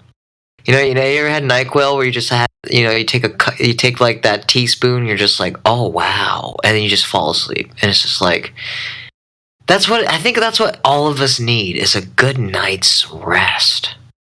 But we've just got too much shit on our minds. We're savages. We're warriors, dude. We're like, dude, yes, the gladiators are pretty badass, not gonna lie. But at the same time, dude, like, we're pretty fucking badass as well, dude. Like, we're living in the times, dude. Like, this is it. A lofty life. Yeah, I got you. Is that what I call you? You call me anything you like. Anything you like, man. Okay, I put your friend request. Gotcha. Yeah, I'm. Yeah, you can just call me Lo-Fi. Yeah, so yeah, I do. Lo-Fi. Yeah, Lo-Fi. So like, Lo-Fi music is like the type of music you listen to when you want to study, when you want to sleep, when you relax. So I figured I'd just name a podcast after it, and I didn't think it was gonna get serious, and then it kind of got serious. So I'm trying to kind of forced to make sure everything that I publish is like top tier, even though it's kind of weird. Like, I kept my first episode because you don't get rid of your first one, maybe your second one. Like, you want me to come on your podcast? That'd be cool. Yeah, that'd be cool. I mean, I'm getting there. Yeah, like I feel like I'm at that point. Guests, I can make it fun. And where is your podcast? YouTube? No, YouTube sucks, dude. They blacklisted me. Just Spotify and Apple. If you Google a Lo-Fi life, you'll find it. It's starting now. Like, I planted in the winter. I planted the seeds in the fall and the winter. Like, it was like those are. What are your topics you talk about? What's my topic? I mean, what topics do you talk about on your podcast? Mostly just self-development. Just how to be better, how to figure out solutions, or how to discover solutions, how to find the opportunity in your situation. Just trying to figure out the good. Just gotta fucking do it. You know what I'm saying? You gotta fucking, like, no more excuses kind of thing. Like, I understand. It's suffering. It really is. Like, life is suffering. Sounds like some good shit. Yeah, I got you, dude. I appreciate that. I'm trying, dude. It took 2 years to get to this point, and I was just faithful when the mouths are small, dude. Faithful, dude. When I made $1, I was like, "Fuck yes!" I celebrated. Oh, you want to make money on your podcast? Like, get a lot of subscribers, and then like talk, and then like get like super chats and shit. Maybe I'm slowly getting to this stuff. Yeah, so far it's been working out as just residual royalties. Like, if you make a podcast on Spotify, dude, you can make money. You can really do it. This is the time. This is the time to do it, dude. This is the time to fucking do it. You know what? Get a clock and take out the arms, and then just have it say now in the. Just like, so when you look at the clock, it says now, not like 3:33 p.m. It's like, it's just now time. Like, there's just no better moment Holy shit! I didn't think that little bottle would get me buzzed, bro. That's wild. What the fuck, dude? There's like a devil on that shit. Dude, the fucking cinnamon whiskey has like a little devil thing on it. It's like a little fucking lion devil thing. What the fuck is that thing? What is that thing, dude? What the? I'm gonna Google this shit. What the fuck is on that thing, dude? Wow, I needed this. I needed it. You know, sometimes in life you have to remind yourself, I deserve this. You know what I'm saying? Think about the battles you fight alone that nobody cares or knows about. You know what I'm saying? Like the battles alone. It's just a battle, bro. It's literally every day, dude. I'm not capping. It's just a fucking battle every day, dude. And some battles are not as aggressive, but like, dude, it's a battle every day. So we didn't ask for this shit. Okay, look at that. Yeah, that looks like a devil. It's got a tail and everything. The fuck is this shit? What is that thing? You're messing with the devil, man. I really hope not, dude. I am biblical. I do like the Bible. I do vibe with it. I like it. It's beyond me though. I wish I was. No, maybe I shouldn't say wish, because who would I be now? I think sometimes you have to make your own justice in life. Like when I saved this puppy, I had to like go against my own family and shit. So like, yeah. But that's the thing. Like, there's always a greater power that has your back. I'm not gonna like be religious about it or even spiritual about it. I'll just say like, there's something that has your back, and you know it. I know it. We all know it, and that's why we've survived. That's why intuition. And I will say it's kind of weird that the Bible says, "Seek and you shall find." That's a bold claim. You know what I'm saying? Like, seek and you shall find. Ask and you shall receive. Those are some ballsy claims, bro. I mean, really. So like if you ask for the truth, sure enough, you do get it. And here we are. You know what I'm saying? Like, we got it. I wanted to know, and I figured it out. I'm not saying I figured it all out, but I'm on the path to figuring it out. So, like, I guess we do get what we want. No, we do get what we want. But the question is, what do you do when you have it? What do you do when you have it? There's a Rolling Stone song. There's a Rolling Stone song that says, "Yeah, try sometime. You just might find you get what you need." So you don't get what you want, but you get what you need. In the Rolling Stones say that.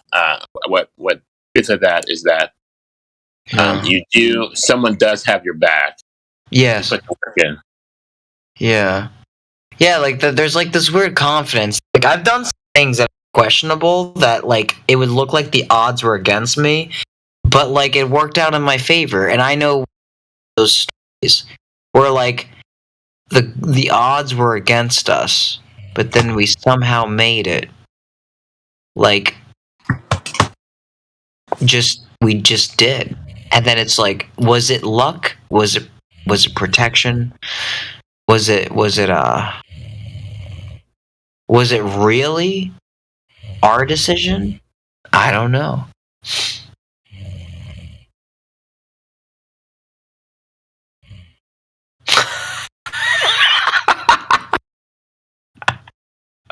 It's fucking wild as shit, bro. Godric, you got a journal. You're journaling, right? I have journals filled up back to back. Good, dude. Dude, we gotta talk. We should make a podcast about journaling, bro. I think me and you should do a podcast just talking about journaling, dude. That'd be great. I'll go for that. I can show some of my journals and how they're filled up. And do you ever like have like different colors, like color codes, like orange pen, blue pens, red pens, or you just straight up just write? Mostly they're in pencil. I'm not much. if you're an artist, I would expect to see some art in your journals, but I'm not that artsy. I just do basically pencil on paper. Do you ever work? Okay, so like I always tell people this. Like, think about like if wherever you are, God forbid, if there's a fire. Like, what do you grab when there's a fire? You have what? Maybe 4 minutes. Okay, let's just say 5. You have your children, your pets. Yeah. Yep. Well, I kind of minimize my life to like I just have a journal now. And okay. You know the guy who had the termite. They had a tent the house with the DDT whatever, and they're doing termites, and the guy runs in and tries to save his TV, and he dies. He gets stuck in there and dies. Oh, I know hear about that. It happens a lot actually. So like what do you save? You know, if you can save one thing or two things, it's the fire, or you have to run back in the house because they tenant your house because they're gassing for termites. What's the one thing that you save? You know, once you got your kids out, of course, you know, your wife's okay, you know.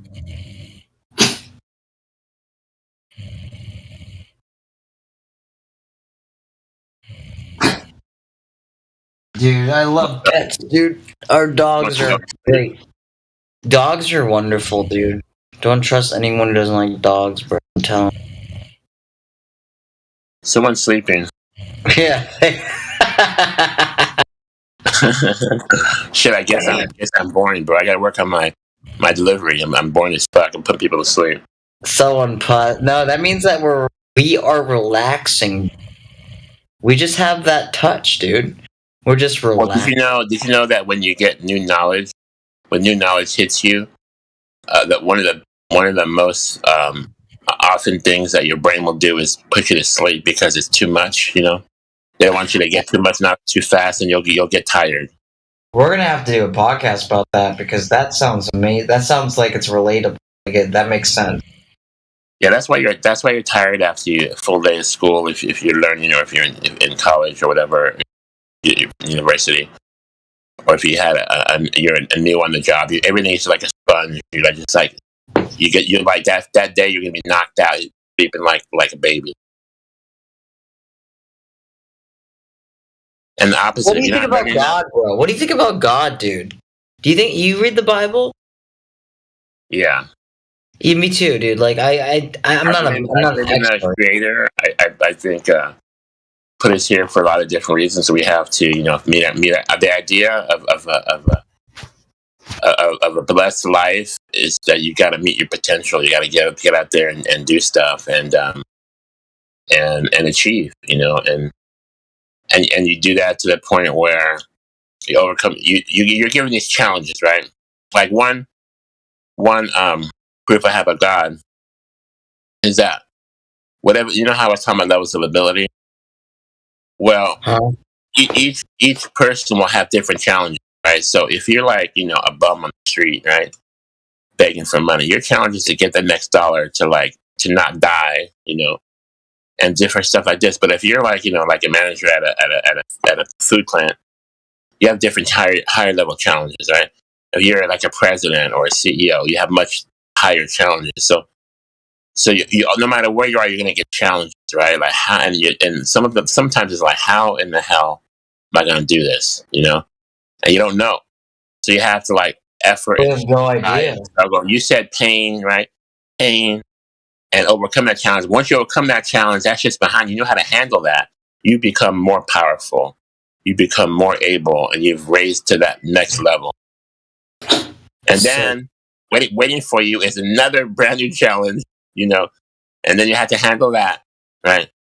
So it's just life. It's just a continual challenges for what you say, self-improvement. Just gotta keep going, dude.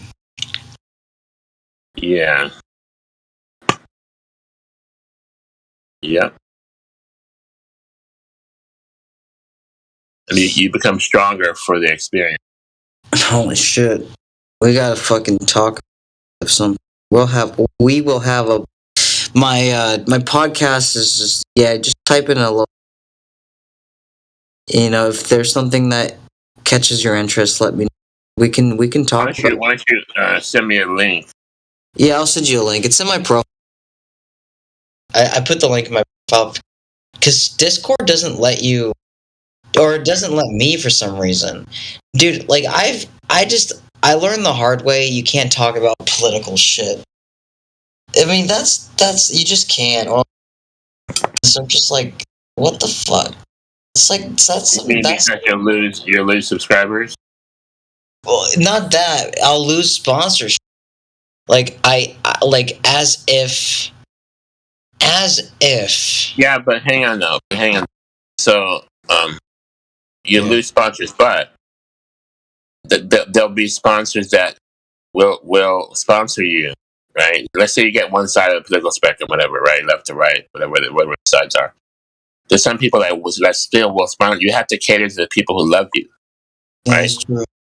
Don't worry about the people who hate you because they'll come on anyways and give you more views and stuff. But and that's the debate, you know. They'll be like, it's like flat Earth, globe Earth. You know, you have your antagonists and your protagonists. Don't be afraid to lose subscribers. You need to say what's in your heart, right? That's going to be you at your best. You cannot please everybody. Don't try to do that. Because if you try to do that, you're just going to be, what do you call it? Mediocre. Yeah. Wow. Yeah, we definitely actually. Like I'm at a point in my career. If I publish something on Spotify, it will appear on Apple almost instantly. Like one day after, it'll be on Apple. Maybe 2, but yeah, like essentially less than 2 days. So yeah, it's I really think we could share some cool words of wisdom. Sounds good. What do you have? So let me make a suggestion. Have a day, let's say once a week, whatever you decide, and that day you're going to do a podcast. People get like a routine, like that day you're going to do it every week. Let's say, for example, or every 2 weeks, but do it on that day, and people will start catching on, and then you'll have a constant flow of subscribers. That'd be crazy, dude. Yeah, definitely. Yeah, dude. Yeah, you got it, dude. Dude, you're already made it, dude. Already fucking made it, bro. Like I said, we all have our own challenges. Yeah.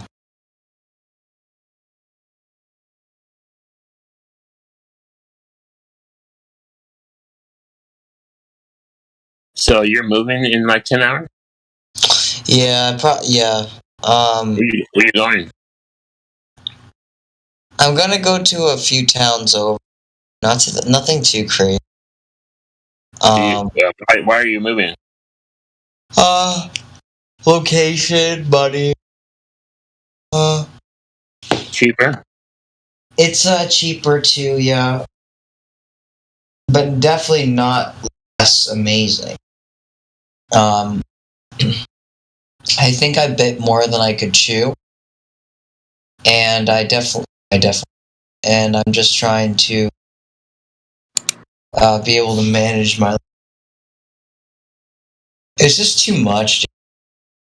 I need a simple life that I'm happy. Said, gotta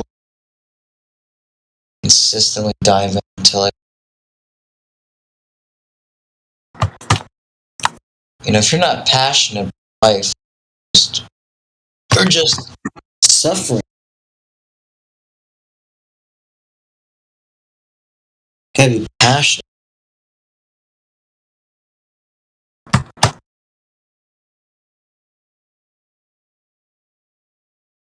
Passion.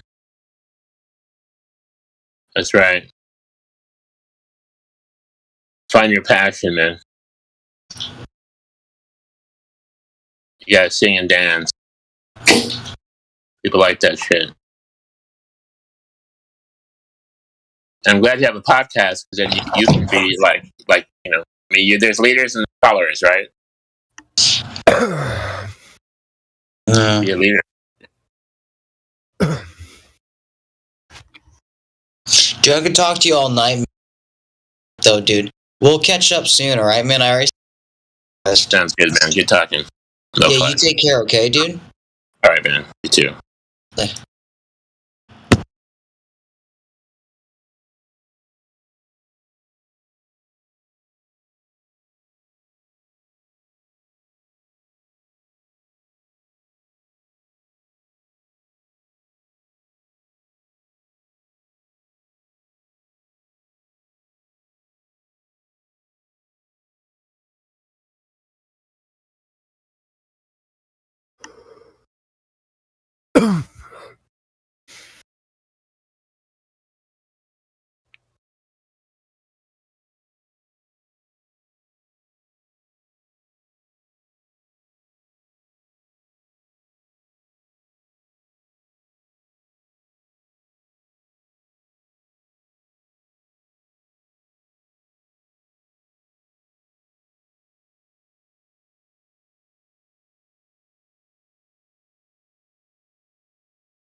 Yo, dude.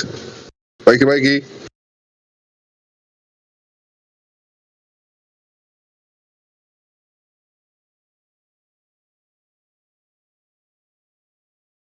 Hello.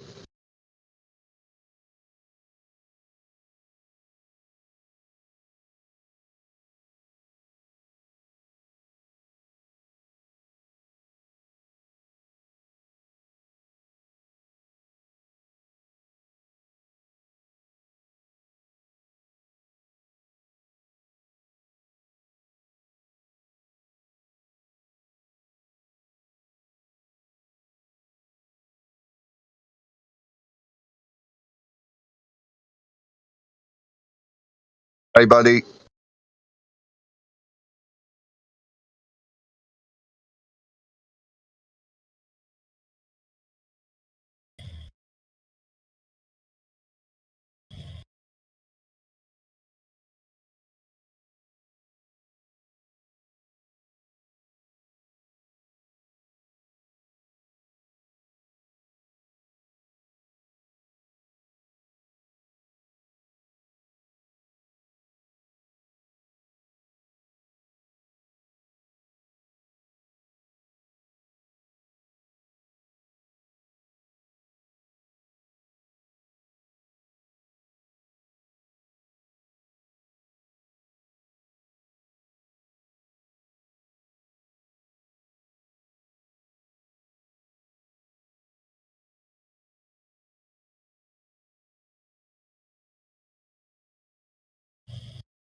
I don't know. I haven't actually looked into.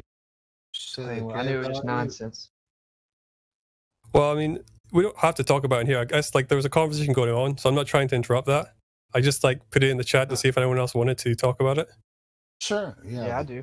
Was it a coefficient, the K value? Is that Well, I mean, we can talk about it if you want. When I said the modus tollens argument, I actually meant the logical syllogism, right? The actual logic of the argument, as opposed to the observation of the black swan that you talk about sometimes.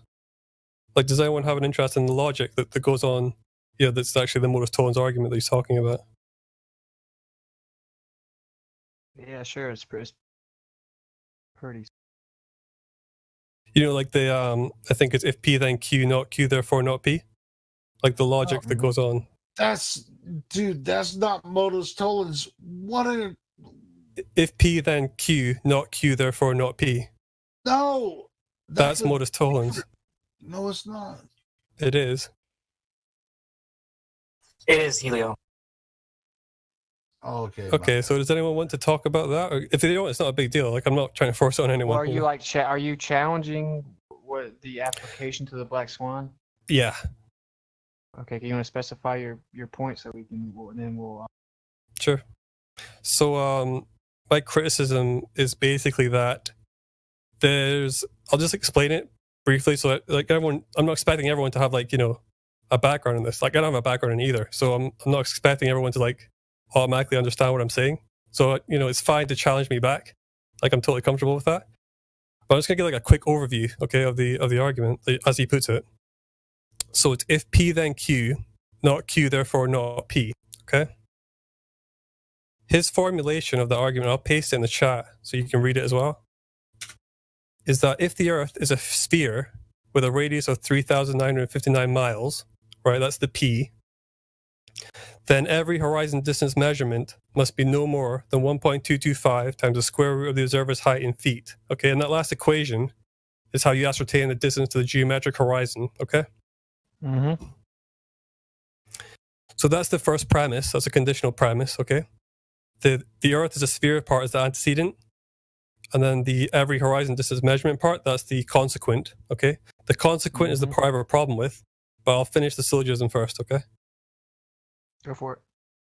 The second premise is the negation of Q, all right? And that is we have a horizon distance measurement that is greater than 9.4 miles, aka the black swan observation, okay? Yep. So therefore, the Earth is not a sphere of radius 3,959 miles.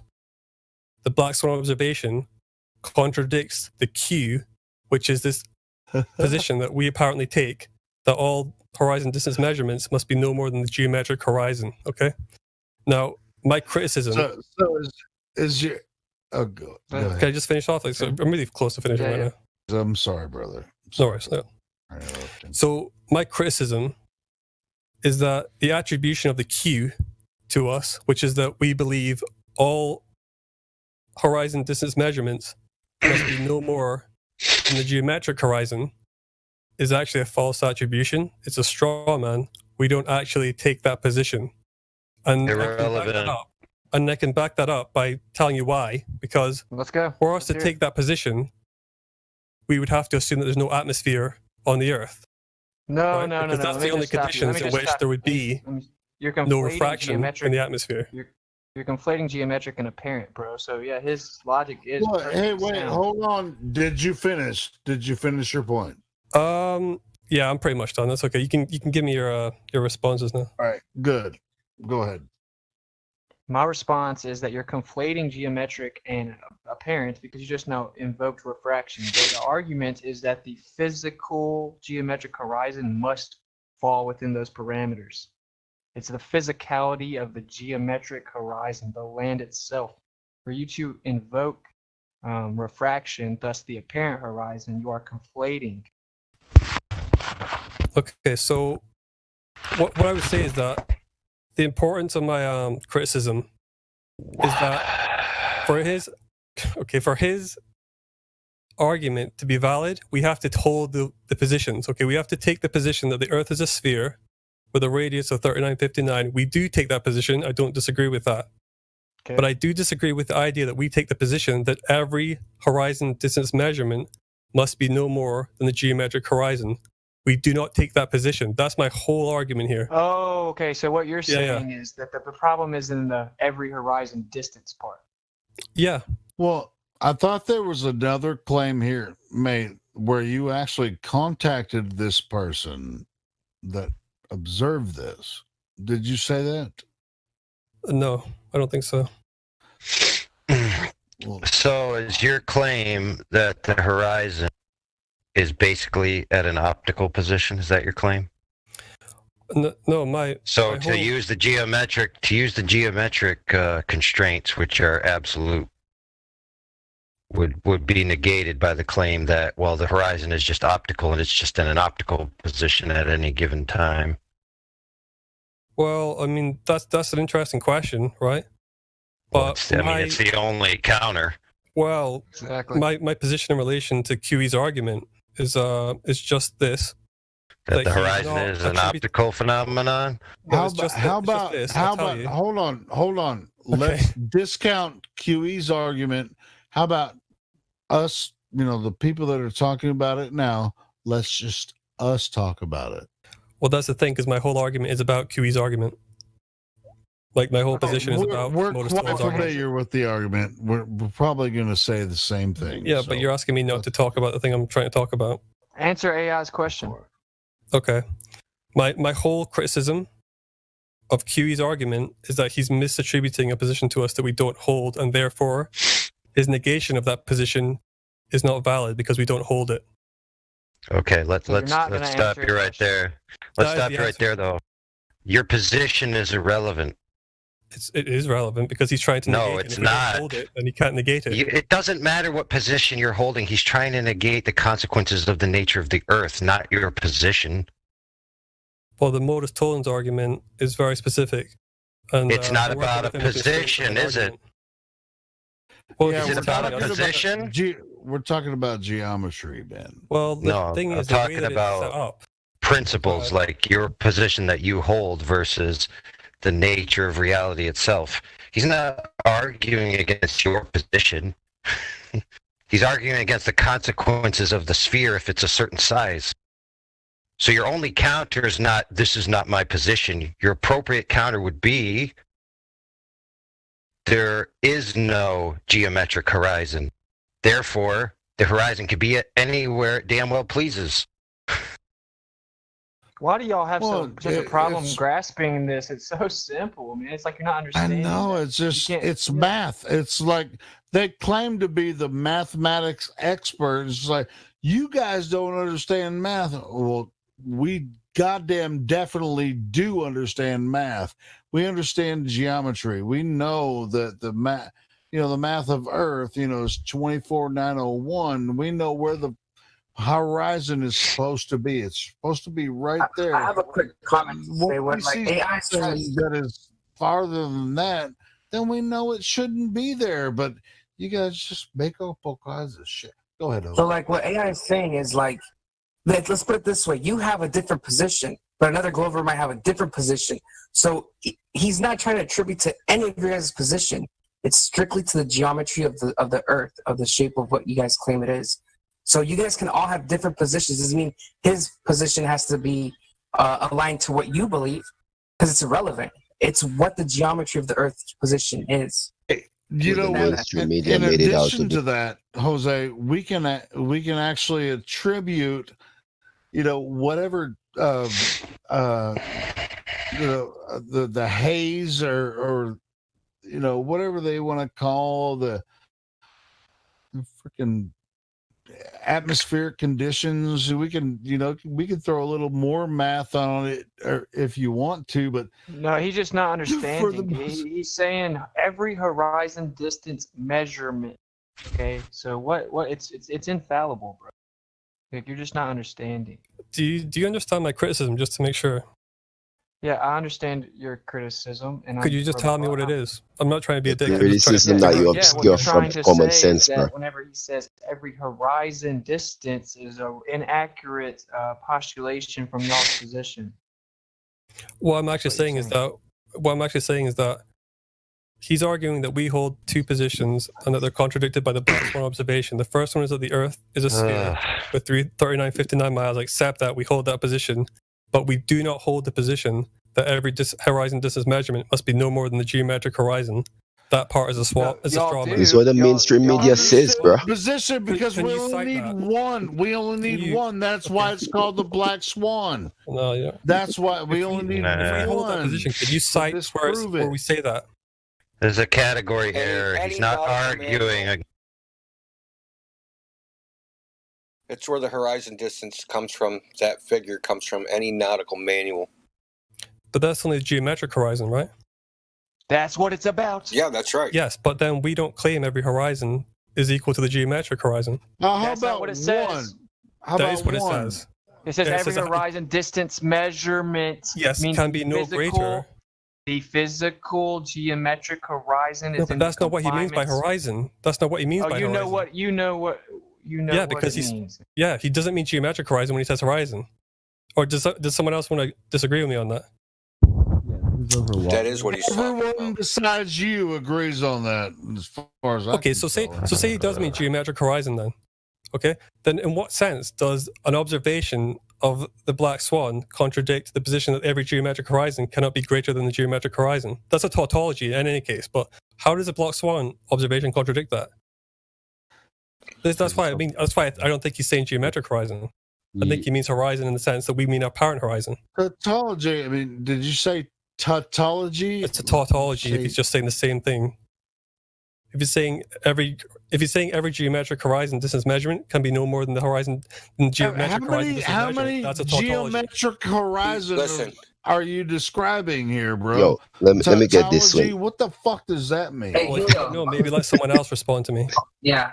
Go ahead. Yo, I'll shut up. My bad. Let me check more. Misstating his argument for one. Okay, it says cannot be greater than. Yeah, that's fine. Correct. I could take that correction. Must be no more than every horizon distance measurement. Yeah. Must be no more than 1.225 square root of observer's height in feet. When he says horizon, do you take that as being geometric or apparent? Horizon. It says geometric horizon right in it. It's it doesn't. Pink. It's in pink, dude. Yes, it I'm does. looking at it right now. Could you post it to the chat? Because I'm working on a different definition. This is the syllogism, right? Yes. There it goes, the big words. I'm taking mine from a quote that he gave me in the chat. Right. Do you think syllogism will win the argument when it comes to the ultimate shape of the Earth? Okay, I accept what you're saying there with the geometric horizon part, but that comes afterwards. I'm not talking about that's just him reiterating what the equation means. I accept that part. He says horizon before that, where he says then every horizon measurement. Yeah, but that horizon bit, that's a bit. I think the problem is with your horizon, brother. Geometry of the Earth, bro. Okay, hold on. Geometric horizon. If he was here, that's what he would say. The geometric horizon. That's what he's talking about. So when he says horizon the first time, he's talking about geometric. Yes. Both times, yes. All right. We our See, whole it's side knows that. Okay, so But I thought when you say horizon, you don't mean geometric horizon. You mean Well, we know the what horizon. we would call the apparent horizon. There's no such thing. Oh my goodness, bro. in the gold model, there's 5 horizons. So which one do you mean? Well, it's not up to me. It's up to QE. It's irrelevant what I think. I'm going based off what I think he thinks. And I thought horizon would have meant apparent because he specifies geometric afterwards, after the second part of the calculation, which is obviously referring to the geometric horizon. So he's saying there's here. no geometric horizon. There's an apparent So he's horizon. saying here that every Only. geometric horizon distance measurement must be no more than the geometric horizon. Is that what you're saying he's saying? Yes. That's a tautology then, isn't it? No, because it's got parentheses around geometric. Oh my goodness. Do you see the semicolon? Hey, can you type tautology in the chat? Because when I look it up, No, this is called sophistry. Sophistry, That's good what one. it's like. Sophistry. it says needless repetition of an idea, especially in words other than those of the immediate context, without imparting additional force or clearness, as in widow woman. And it does provide additional clarification. So that doesn't fit those confinements parameters. It does. Okay, well, freaking show me where it makes any sense at all. Enio, stop screwing over people. You keep using Let me the get word this one with him. tautology, right? And he just read the definition. Okay, yeah, he just read. I don't want to use tautology anymore. So, well, no, what I'm saying is it doesn't work, bro. It doesn't work because you're saying that it's a redundant. He's partially correct. Well, it's just a clarification, right? In the definition, it says without adding additional. Just let me put it this way. Okay, we all know it's not possible to see the quote-unquote geometric horizon. So the model predicts that it would be in a certain place. So if you actually measured it physically, it should be there. True. So it is kind of a tautology, but the error of the tautology is on the globe side, not the flat Earth side. Because the globe Earth side will say the geometric horizon is exactly where it needs to be, but you could never see it. Okay, so let's say that's the case, and I think it is the case for the most part, right? You can never actually see the geometric horizon. Okay. In what sense does this black swan observation disprove the existence of a geometric horizon? Well, for 5 years, all we've heard is that we do see it. So now, just to stake your claim, you're saying you never. No, see it's listen. He's trying to prove that the geometric horizon does not match the prediction. Well, what's the prediction? No more than 1.225 the square root of the observer's height in feet. Right, but we don't claim that the horizon that you see is the geometric horizon. Now that it's been dismantled, you don't claim that. Well, we've never claimed that. That's why there's a term called the apparent horizon that differs from the geometric horizon. I've heard myself over 100 times. Okay, that boats so to disappear find over where the apparent physical horizon is, do you need to use the geometric horizon? I think you would, and you would also apply You cannot do any refraction curve. calculations to it. Listen, you can't do any calculations without calculating that horizon first. That is going to be the first order of business. Sure. So if you cannot locate that point, that place, then the rest is just gobbledygook. Yeah, this used to be the question, Which right? is the point. The point is to show that the idea of using a curve calculator or saying this thing is over the horizon, under the horizon, it's just, I think the point of this is more to show the fallaciousness of using the curve calculator or apparent behind the curve, ships over the horizon, masts being visible before the bottoms of the hull is a bunch of baloney. If the Earth was a globe, we would see the ships disappear bottom first. If the Earth was a globe, we would see the sunset over the horizon. All this kind of stuff. So Copernicus even says this in his Revolutions of the Heavenly Bodies. Okay, so you can't just bail on this as if it. Now we're not saying any geometric horizon, and we're saying that didn't exist, but Copernicus himself said it. And uses this as evidence that the Earth is a globe. Sure. You can't use it that this is evidence this Earth is a globe for 400 years and just say, "Oh, we didn't mean that." Because the P900 came out. So is that the position of like say AI? I see you lighting up as well. Is it your position that when he says every horizon distance measurement, he means geometric horizon? Yes. I know that's your position, Indio, but AI, is that your position too? Look, you're trying to get it to a point where the geometric horizon is always going to be where it's going to be, but you can never see it, which you don't realize that you're actually conceding that the horizon is an optical phenomenon, not. Yeah, it's 24, 901. But is that your position too? Is that your reading of this syllogism, AI? No. That when he says every horizon, he means every geometric horizon. There's only one horizon, bro. Is that the geometric horizon? No. What is the definition of the word horizon? Well, are we going based on the National Geographic definition or the Andrew Young subject matter expert definition? Because they're two different things. What the actual horizon is. Okay, I'll put it to you like this.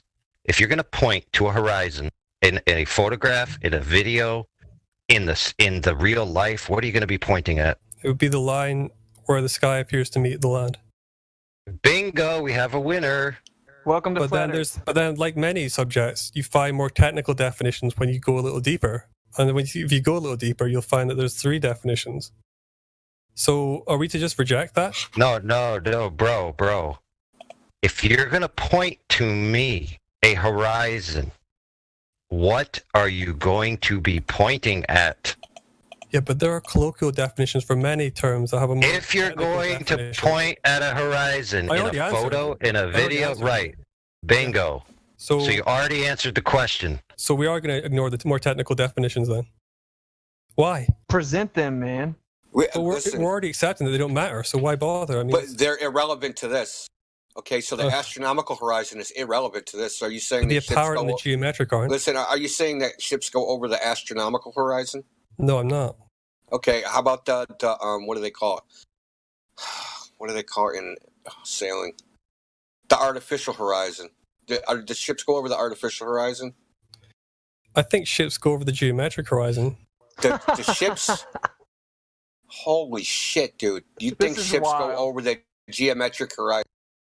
Yeah. Okay. What? So how do we find that? Well, you can see it.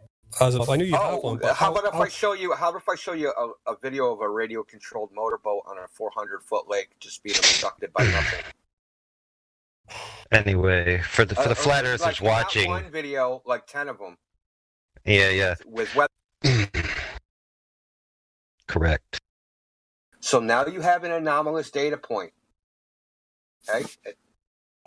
Sure, I'll look at it. I mean, if you give me a reference, I'll read up about it.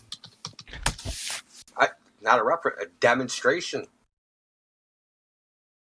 So is it the apparent horizon that cuts ships off from the bottom up, or is it the actual horizon that cuts them off from the bottom up? Well, I really don't want to move off of this Modus Tollens argument yet, because there's a couple other things I wanted to go into. But the short answer is that I think that the geometric horizon is the one that cuts it off, and the apparent horizon is the one that you see. And that those two things are consistent with one another and they can coexist. So when the boat is way off in the distance and its disappearance is consistent with the distant horizon, it's somehow actually being blocked by the closer horizon that's physical.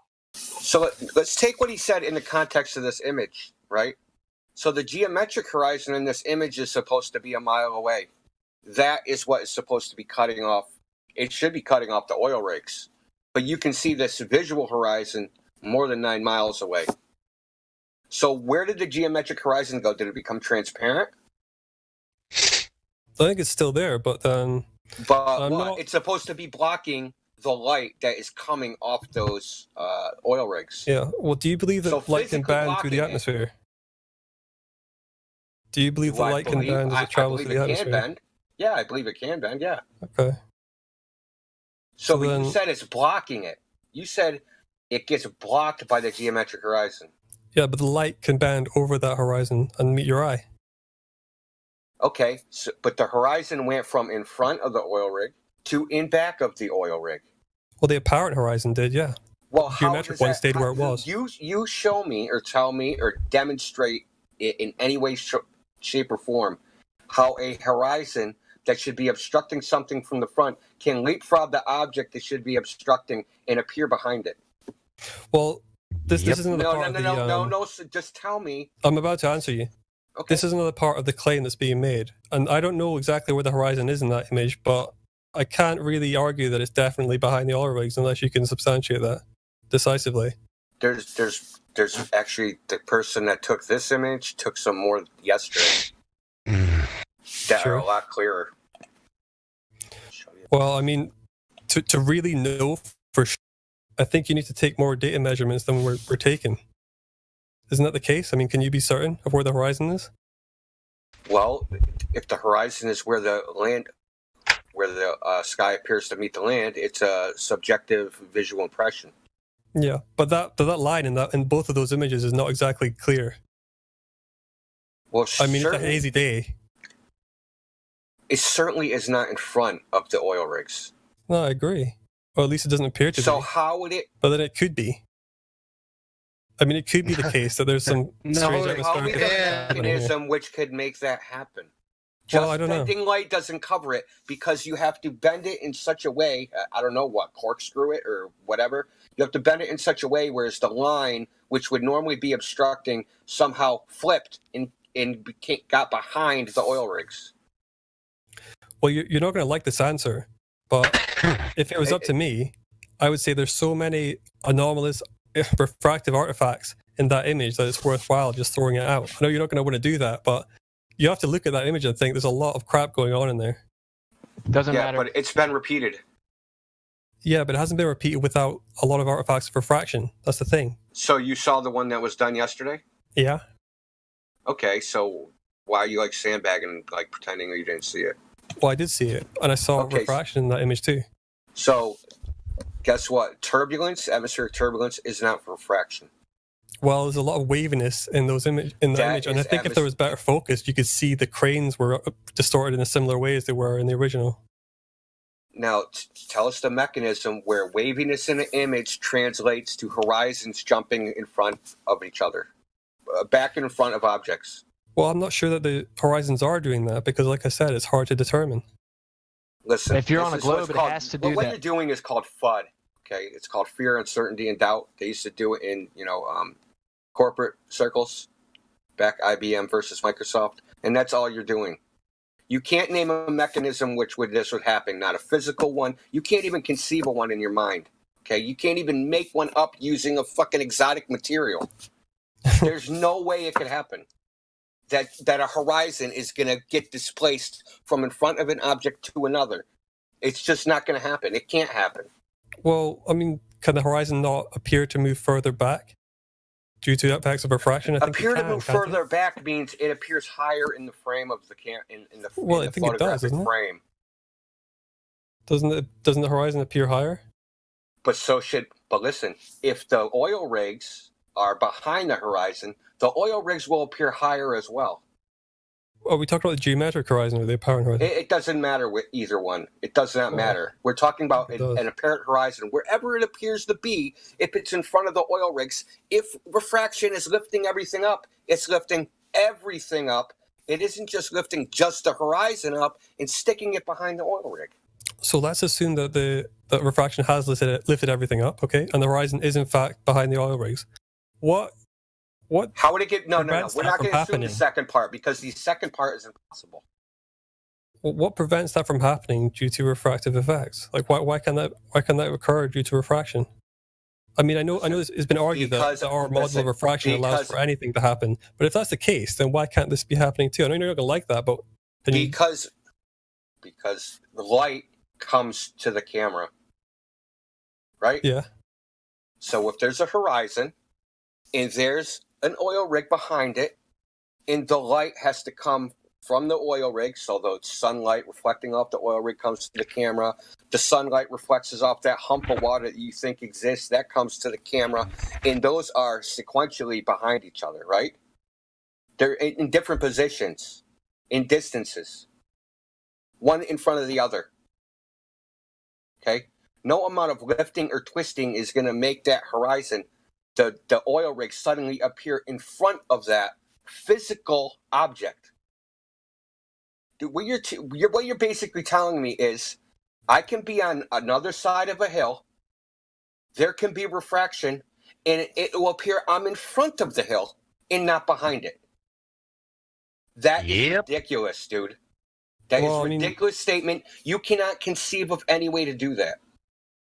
Yep.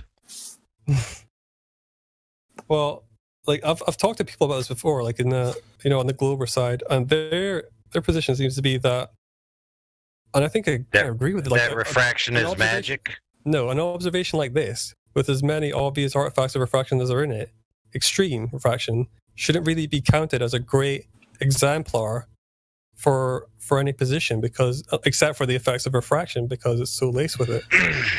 I mean, so a hand wave dismissal. What about finding a black swan? Hey, listen, bro. What Indio set up for you? What Indio set up for you is a physical relationship between objects. What you set up is just a penumbra of plausible deniability. Concepts. We know that when there's the entire argument of ships behind the horizon is that we're using the ideas of everyday light. When one object's behind another, you can't see it. Okay? You're saying there's just some magical light where if some object is behind another object, it can appear in front of that. That's ridiculous, dude. I'm willing to accept for the sake of argument your position that the horizon is in fact behind the oil rigs, right? But we haven't really established that concretely, have we?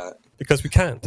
So visually, it appears to be behind the oil rigs. Yeah. Well, it might visually, especially in the second video, you can see the water lapping up against the bottom of the legs of the oil rigs. So we know the horizon can't be there. In both of these videos, they're hazy. There's a lot of distortion in them. But you can still see waves smashing against the bottoms of the oil rigs where the oil rigs meet the water. So we know the horizon can't be at the oil rig, but the globe predicts they're in front of the oil rig. But not the globe including refraction, does it? Like this is the globe. No, yes, the globe including refraction, even including, say, you take the standard 76R. Well, this isn't a standard 76R day, is it? Why isn't it? Because we can see how much haze there is. Do you think they're both standard refraction days? I didn't think there was particularly a large amount of haze in the second video. All right, what was the first one? I don't know about the first one. I thought it might have been a little hazy, but the second one is way more clear, and you can see a lot more. And it's irrelevant, dude. This is all just a bunch of red herrings. Because refraction is the whole argument.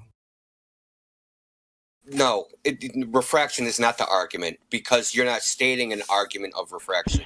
You're saying an object that's behind another object can teleport in front of it.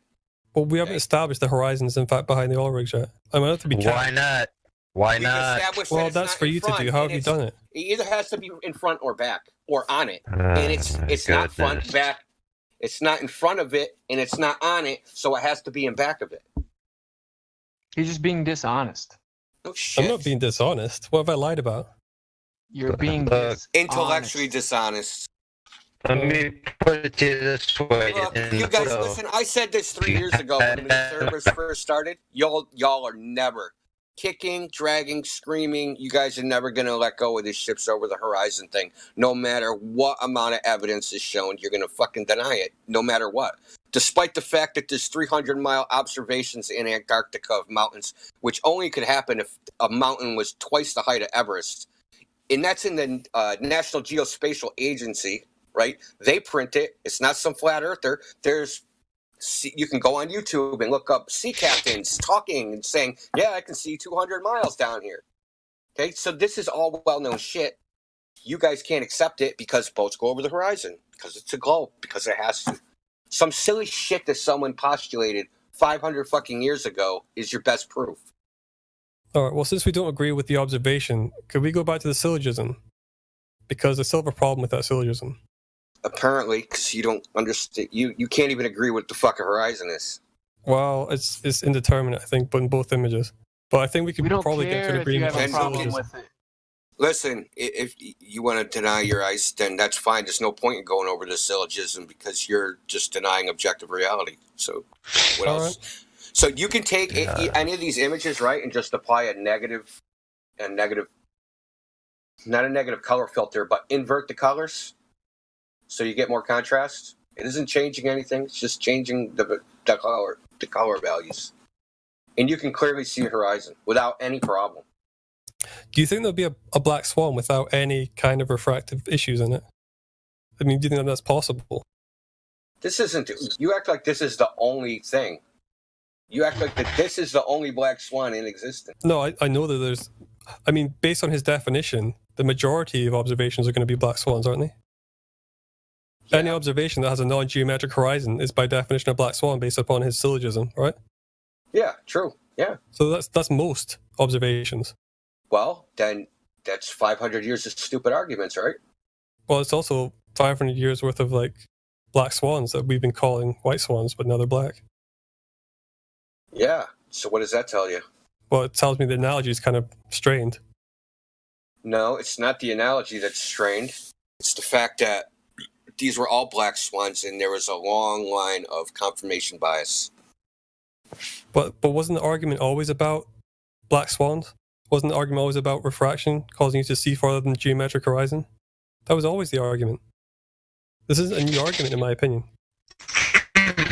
It's being phrased in a different way, but fundamentally, it's the same thing. No, listen. So when a ship, when an object appears over the horizon, what is that? Is that the geometric horizon or not the geometric horizon? Like, when does this refraction take place? Like, only when an object isn't obstructed like the prediction? Most of the time, you're going to be seeing an apparent horizon that's being loomed up by refraction. But the thing that's obstructing, things in the background is the geometric horizon. Do you have any evidence that happens most of the time? Any? Well, you're arguing the same thing, aren't you? I'm not arguing anything of the sort. Are we disagreeing that most of the time you're seeing the apparent horizon? No, you just said loomed up. You just said most of the time objects are loomed up.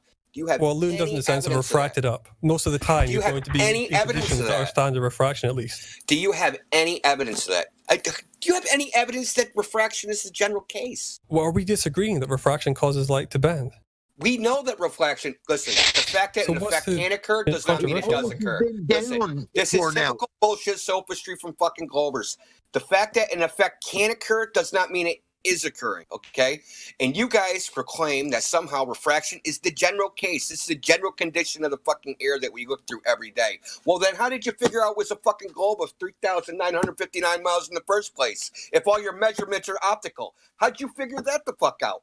So what's your position? No. How'd you figure that out if everything you measured and looked at was bigger than it really was in the first place? Well, not bigger. Yeah, bigger. No. Optically larger.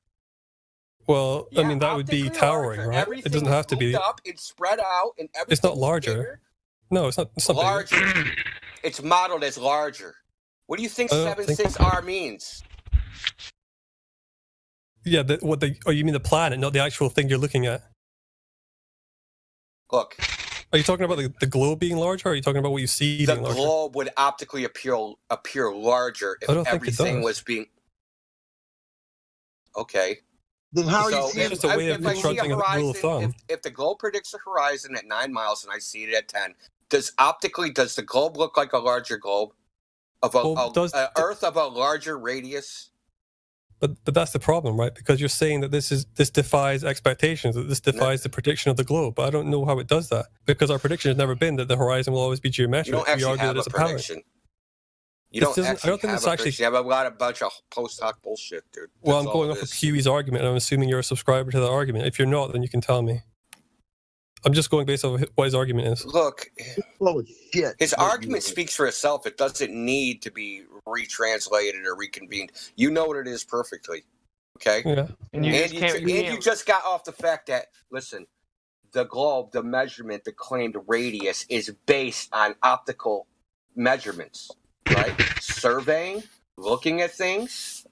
Now, to after the fact say, well, those optical measurements that we did, they're in fact actually wrong because things are loomed up. Like I said, what do you think 76R means? That means they increase the radius of the globe by 1/6 and then model everything as if the rays of light are straight.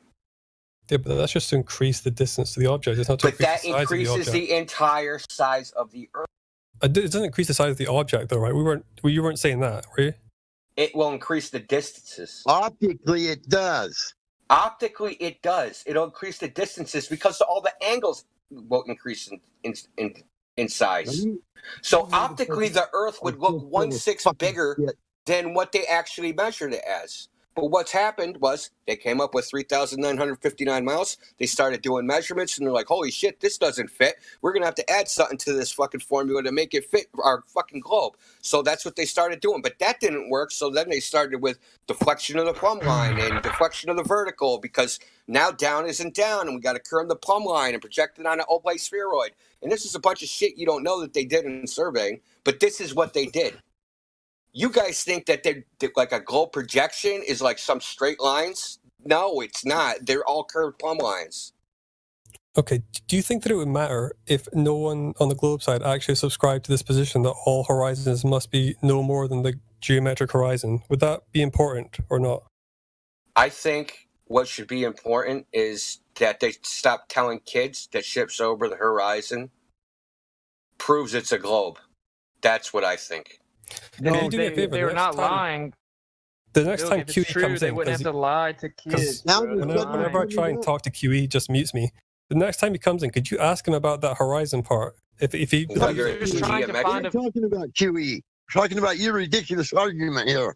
All right, don't get upset. a flaw in the argument. No one's emotional here apart from you. Okay, You can't rebut it, so you're trying to find a flaw in the wording. Well, no, I was under the apprehension that he meant apparent horizon when he said horizon, but you're saying he meant geometric horizon. And if that's So the why do you case, then keep it does going back change the to argument it? quite a lot.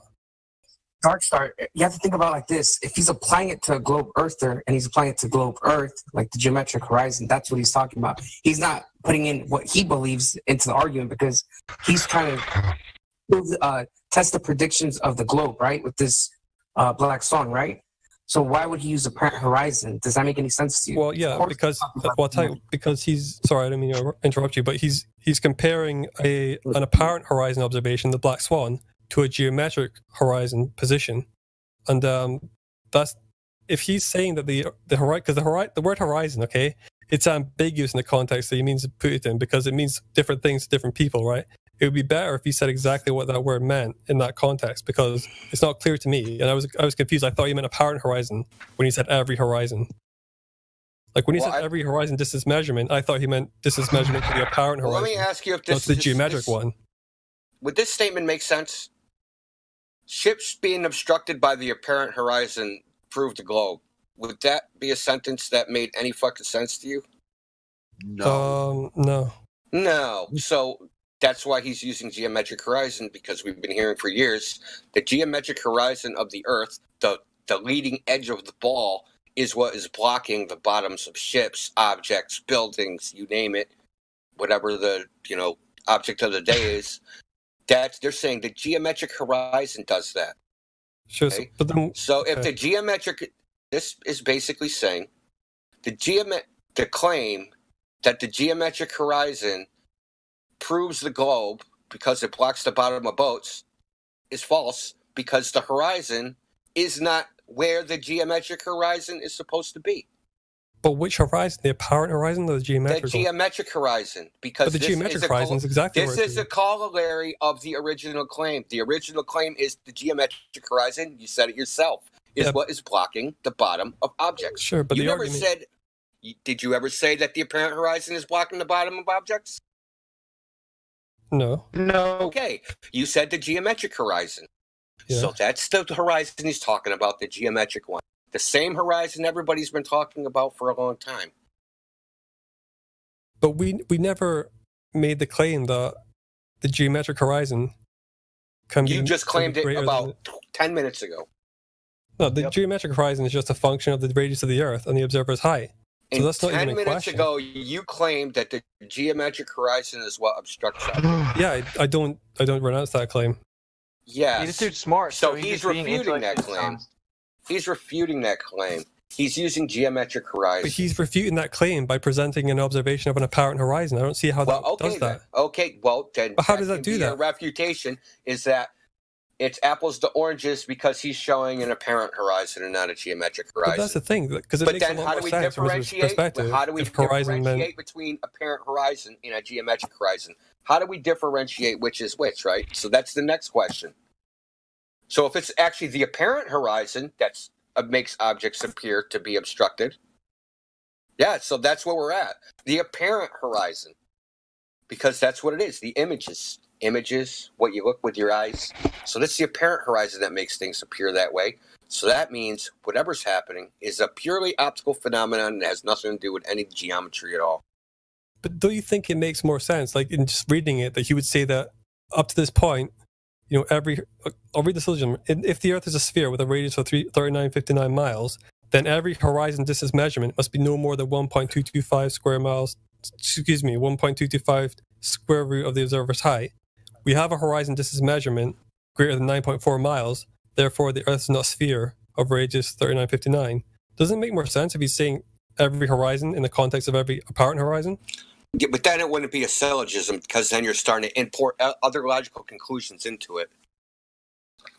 This is exhausting. You're trying to make really a formal syllogism, which only has specific purposes to like prove one idea, and trying to import all these other conclusions off of that. Logically, this is absolutely true. Okay? Logically, it's absolutely true. The conclusions based upon the truth of this may or may not be true. Those have to be proved by their own syllogism. But the actual if P then Q, not Q, therefore not P, right? The Q is that every I'm gonna rephrase it in the way that you're arguing it is, which is geometric horizon, just to be clear, okay? The Q is then every geometric horizon distance measurement must be no more than the geometric horizon distance calculation, okay? The next part is the negation of Q, right? Hold on. So how does this observation of the black swan negate that position? How does the black swan observation negate Q? Do you see what I mean? Like, I don't see how that works. Here's how it works. Can you guys hear me? Go for it. Your only argument is this picture is not Q and it's something else. Yeah, basically. I mean, it's the apparent horizon here, clearly, right? And we're talking about the geometric horizon in Q. Okay. If that's what I don't think that's what he's saying, but if that's what you think he's saying, I still don't think it makes sense. Well, we don't care. I've got this. Hold on, guys. I just think you're all right. Check this out. Whatever you got to do, whatever you get paid to do. I don't know. I wish I got paid, bro. Do you want to pay me? You're doing it for free? Holy shit! Well, this is fun. No, it's not. If it's fun, then you obviously paid, or you just think that we're a bunch of clowns to play with. But check this out. It's fun to work out problems like this. It's fun to kind of think about. All right. So do you understand geometry, spherical geometry? So if you're 1 foot above the ground, the geometrical horizon cannot be further than 1.22 miles from, but you end up seeing the entire oil rigs and shit. I mean, we're trying. Yeah, but that's the apparent horizon, isn't it? The geometric horizon isn't further than 1.22 miles, but the apparent horizon can be. That's always been the position. What do you mean? All right. Well, how about you describe the geometric horizon? What do you mean by that? The geometric horizon is a function of the radius of the Earth and the observer's height. It's 1.22 times the square root of the observer's height. So that's the geometric horizon. All right. So what is the circumference of the Earth? Was it 24,000 miles? A little bit more, but that's closer than the other guy I was talking to got. Okay. So. All right. So there is a physical barrier, a hump of water between what you might or might not see at 1 foot observation. Yeah, assuming no atmosphere or refraction. Yeah, but obviously that's a silly Wait a minute. Wait assumption a to make. goddamn minute. Hold on. Oh no, I didn't. I'm not talking. I mean, it about can only be that position if we have no atmosphere. I'm not. God, can you let me freaking talk?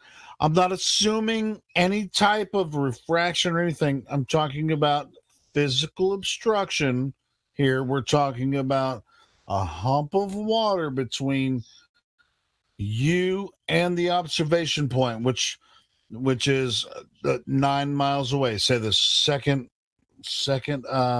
oil rig. You just picture you as the camera 1 foot or so off of the beach, and you're looking 90 degrees ahead, and you're using 24901 calculations. Would you even be able to see that without absent of all refraction calculations or anything in the geometric calculations? Would you be able to see that? Yes, absent refraction, I'm not sure. You'd have to run it through a calculator, but there would definitely be obstruction there. Yeah. The answer is no. The answer is no. I've already done it. Can I say no. So Dark Star, I don't like how you're like, when you say refraction is silly, like you're trying to imply that we think refraction is retarded. We definitely believe in refraction. What's actually silly is that you can't actually give us an example of the refraction you're describing, what is causing this observation. You couldn't even think of one when India was asking. That's more silly than anything, right? Like, it's not that we don't believe in refraction, is that what you have to believe in order to get that observation, you can't even put it in words.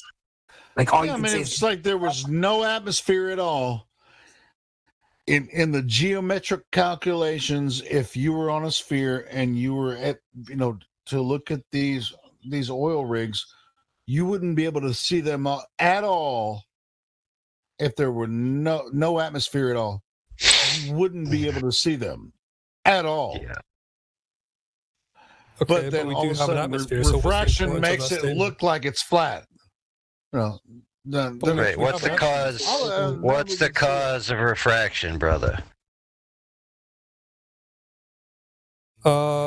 So it's the angle of incidence and I think the density of the medium. Right. So it requires an angle of propagation from the point source through a differentiation in medium, correct?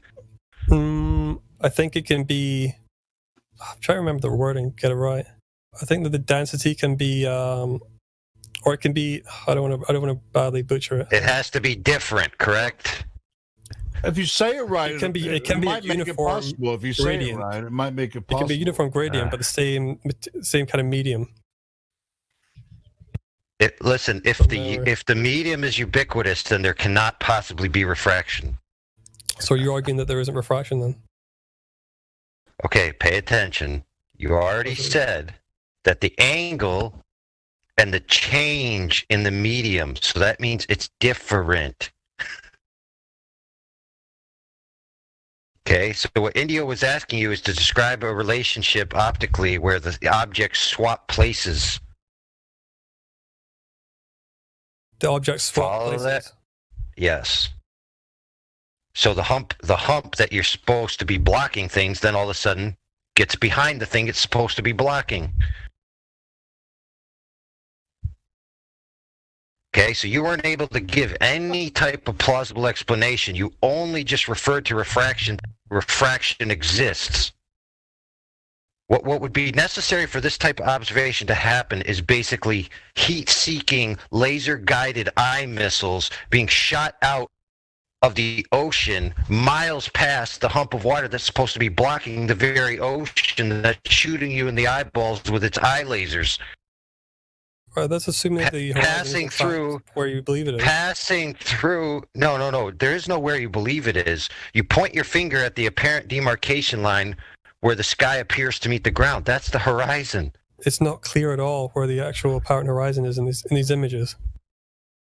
Is it beyond? Listen, is it in the middle of the two oil rigs? Or is that still water? It could be. Heck, what do you mean it could be? Can you rule it out? It could be the case that the last oil rig has parts of the uprights. Is obstructed the by- Earth, in your opinion, bro, is the Earth 24,900? Hold on, Helio, you asked him that already, and you're interrupting AI's point. 1 sec. So I'm saying it could be. It could be that the horizon is in between those oil rigs. But why? Why would you say that? Well, what rules it out? Why would you deny it? Okay. I'm going to have to look at the picture one more time just so I can be certain what the hell you're trying to say. The truth is we can't be certain because of how much distortion there's in the image. That's why I would say you should throw it out. But I know you're not going to do that. No, bro, that's not how it works. Okay. Right. So here we have, let's see. We have, the sky is yellow. Then I'm scanning downwards. Scanning downwards, scanning downwards. All of a sudden, I see a completely different color. And when that color appears, it's beyond, or at least higher in the field of view, which would necessarily mean beyond the last oil rig. Well, the oil At rigs best- are elevated. Well, You that's actually cool. Look on an elevated, like, platform almost, and you can see that it's I really don't actually higher understand than- what the point. I really don't understand what the point of that assertion was. so you just see it's not above it. What's not above what? What do you think I mean by that? The horizon line, you old man. So you're telling me that the horizon line doesn't appear above the bottom legs of the oil rigs? That's your claim?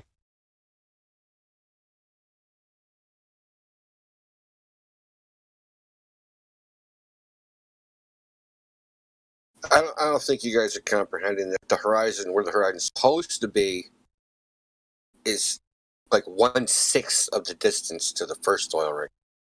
But what are the assumptions with where the horizon should be? The geometric horizon should But that's be never going to be there. the horizon you see, though. So why would you expect it to be there? That's fantastic, but it can't be in front of something that's behind it. But you keep going back to this position as though we hold that the geometric horizon is Because the the one path when of it isn't. the ray would have to take it would have to come in at a higher angle on the camera. Understand it's being projected onto a plane, and for the horizon in the image to appear higher than the bottom of the oil rig, it has to come into the camera at a higher angle. All right, I gotta go now, guys. But it was nice talking to you. I'll be back maybe sometime next week or something. All right, peace. See you.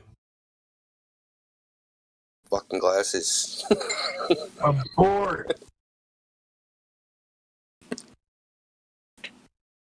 Dude, at the end of the day, they just don't want to admit where the horizon is. That's all it is. At the end of the fucking day, like, doesn't matter. Like, the whole refraction argument was nonsensical. The whole geometric, what QE was talking about, was nonsensical. When you finally hold your toes to the fire where the horizon is, they just don't want to go there. Because that just destroys the whole point, the whole argument. Everything he has to say just destroys. Well, the premise is thus that the geometric horizon can never be seen. Therefore, anything you're ever seeing is a consequent of optical phenomenon. Which is our point. Duh. Which is the only appropriate response to that is duh. So their only ground to retreat into is, well, I still need a geometric horizon because it's only possible that a geometric horizon could cut the bottoms of things off. And that's why they're so afraid of angular resolution arguments.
I used to think the scientists, or astrologers, globers, whatever you want to call them, I used to think they had a tiny shred of evidence in it, and I would talk about predictions. I never realized that they weren't predictions at all, post-dictions, and that was like the last little sliver.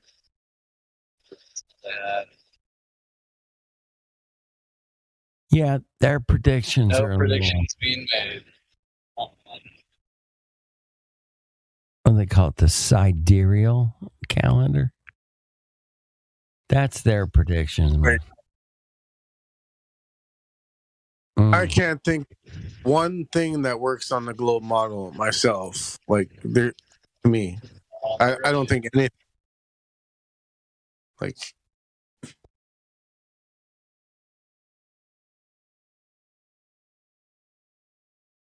Like sure, there's math, but if you actually contrast it to reality, like nothing in the globe model actually makes any sense at all to me. But I forgot what he was talking about. Matthew was talking about 2,000 years ago. Something. Oh, the different North Star. And I'm thinking like, well, people don't believe in Jesus. Oh, a couple thousand years ago. What are you talking about? well, you could get them because supposedly the pyramids are built like north to south perfectly, and they haven't changed. And I always say like Polaris doesn't move. Like my house is lined up north to south perfectly with Polaris. Like so, like you can use the Glober claims against them, but you just But they'll but say it moves. You gotta know that if the Earth moves and is spherical, then everything else on Earth can move because it's on a spherical surface, and you gotta deal with relativity. So they have explained it all away already. Yeah, like if Earth is moving in the 4 or 8 different vectors, then like Polaris is gonna move. For them to say Polaris doesn't move, it's a concession. Yeah, but if Polaris doesn't move, the pyramids will angle themselves towards Polaris. It's just how things work. Trust me. No, I know, but they can see. They're like, no, Polaris doesn't look like it moves. It'll move in like 2,000 years. And I'm like, thanks. Yeah, but. Yeah, wait a Yeah, but that's because it's on tectonic plates. they move along. It's a monkey Glober. He's playing the Glober. Yeah, I'm just trying to help the Globers out there, but you got the corkscrew solar system that's fake. In the fake Milky Way arms, what was I saying? 26 trillion miles. None of it's even fathomable. It's just ridiculous. If the corkscrew solar system that's fake is happening, then isn't everything else corkscrewing too? Depends on how much wine you drink. Yeah, exactly.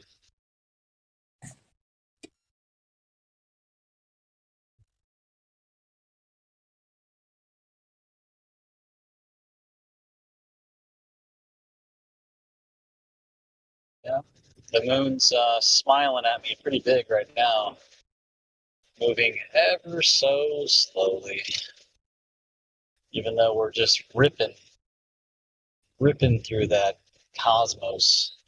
Look at this, just moving super slow. Well, if you have a P900 or P1000 or something equivalent of a good telescope, try to set up your tripod and try to keep the moon. Yeah, try to keep the moon in the center. It goes pretty fast.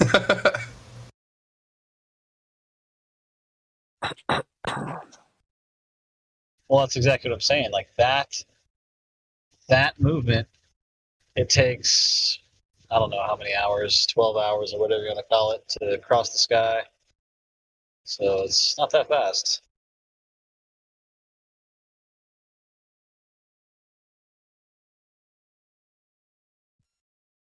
Well, usually you see the moon once a day, so except for new moon, you'll never see it for those 1 to 3 days.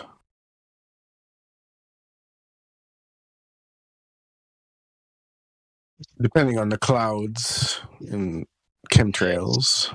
Sinks down into the North Pole hole, hangs out there for a few days.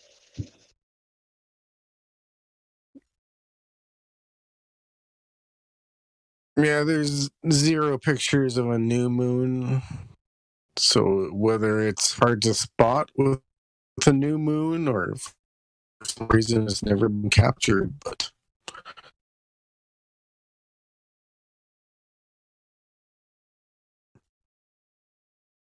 it continues on its 29-day cycle despite being invisible for those 1 to 3 days.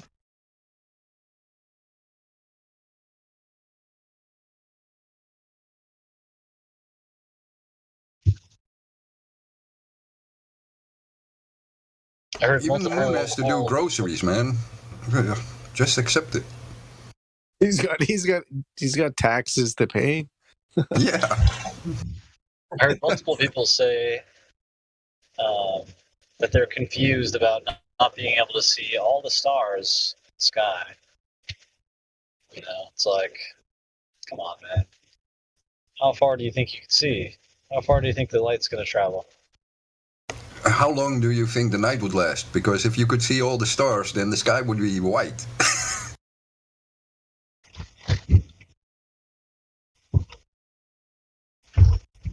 I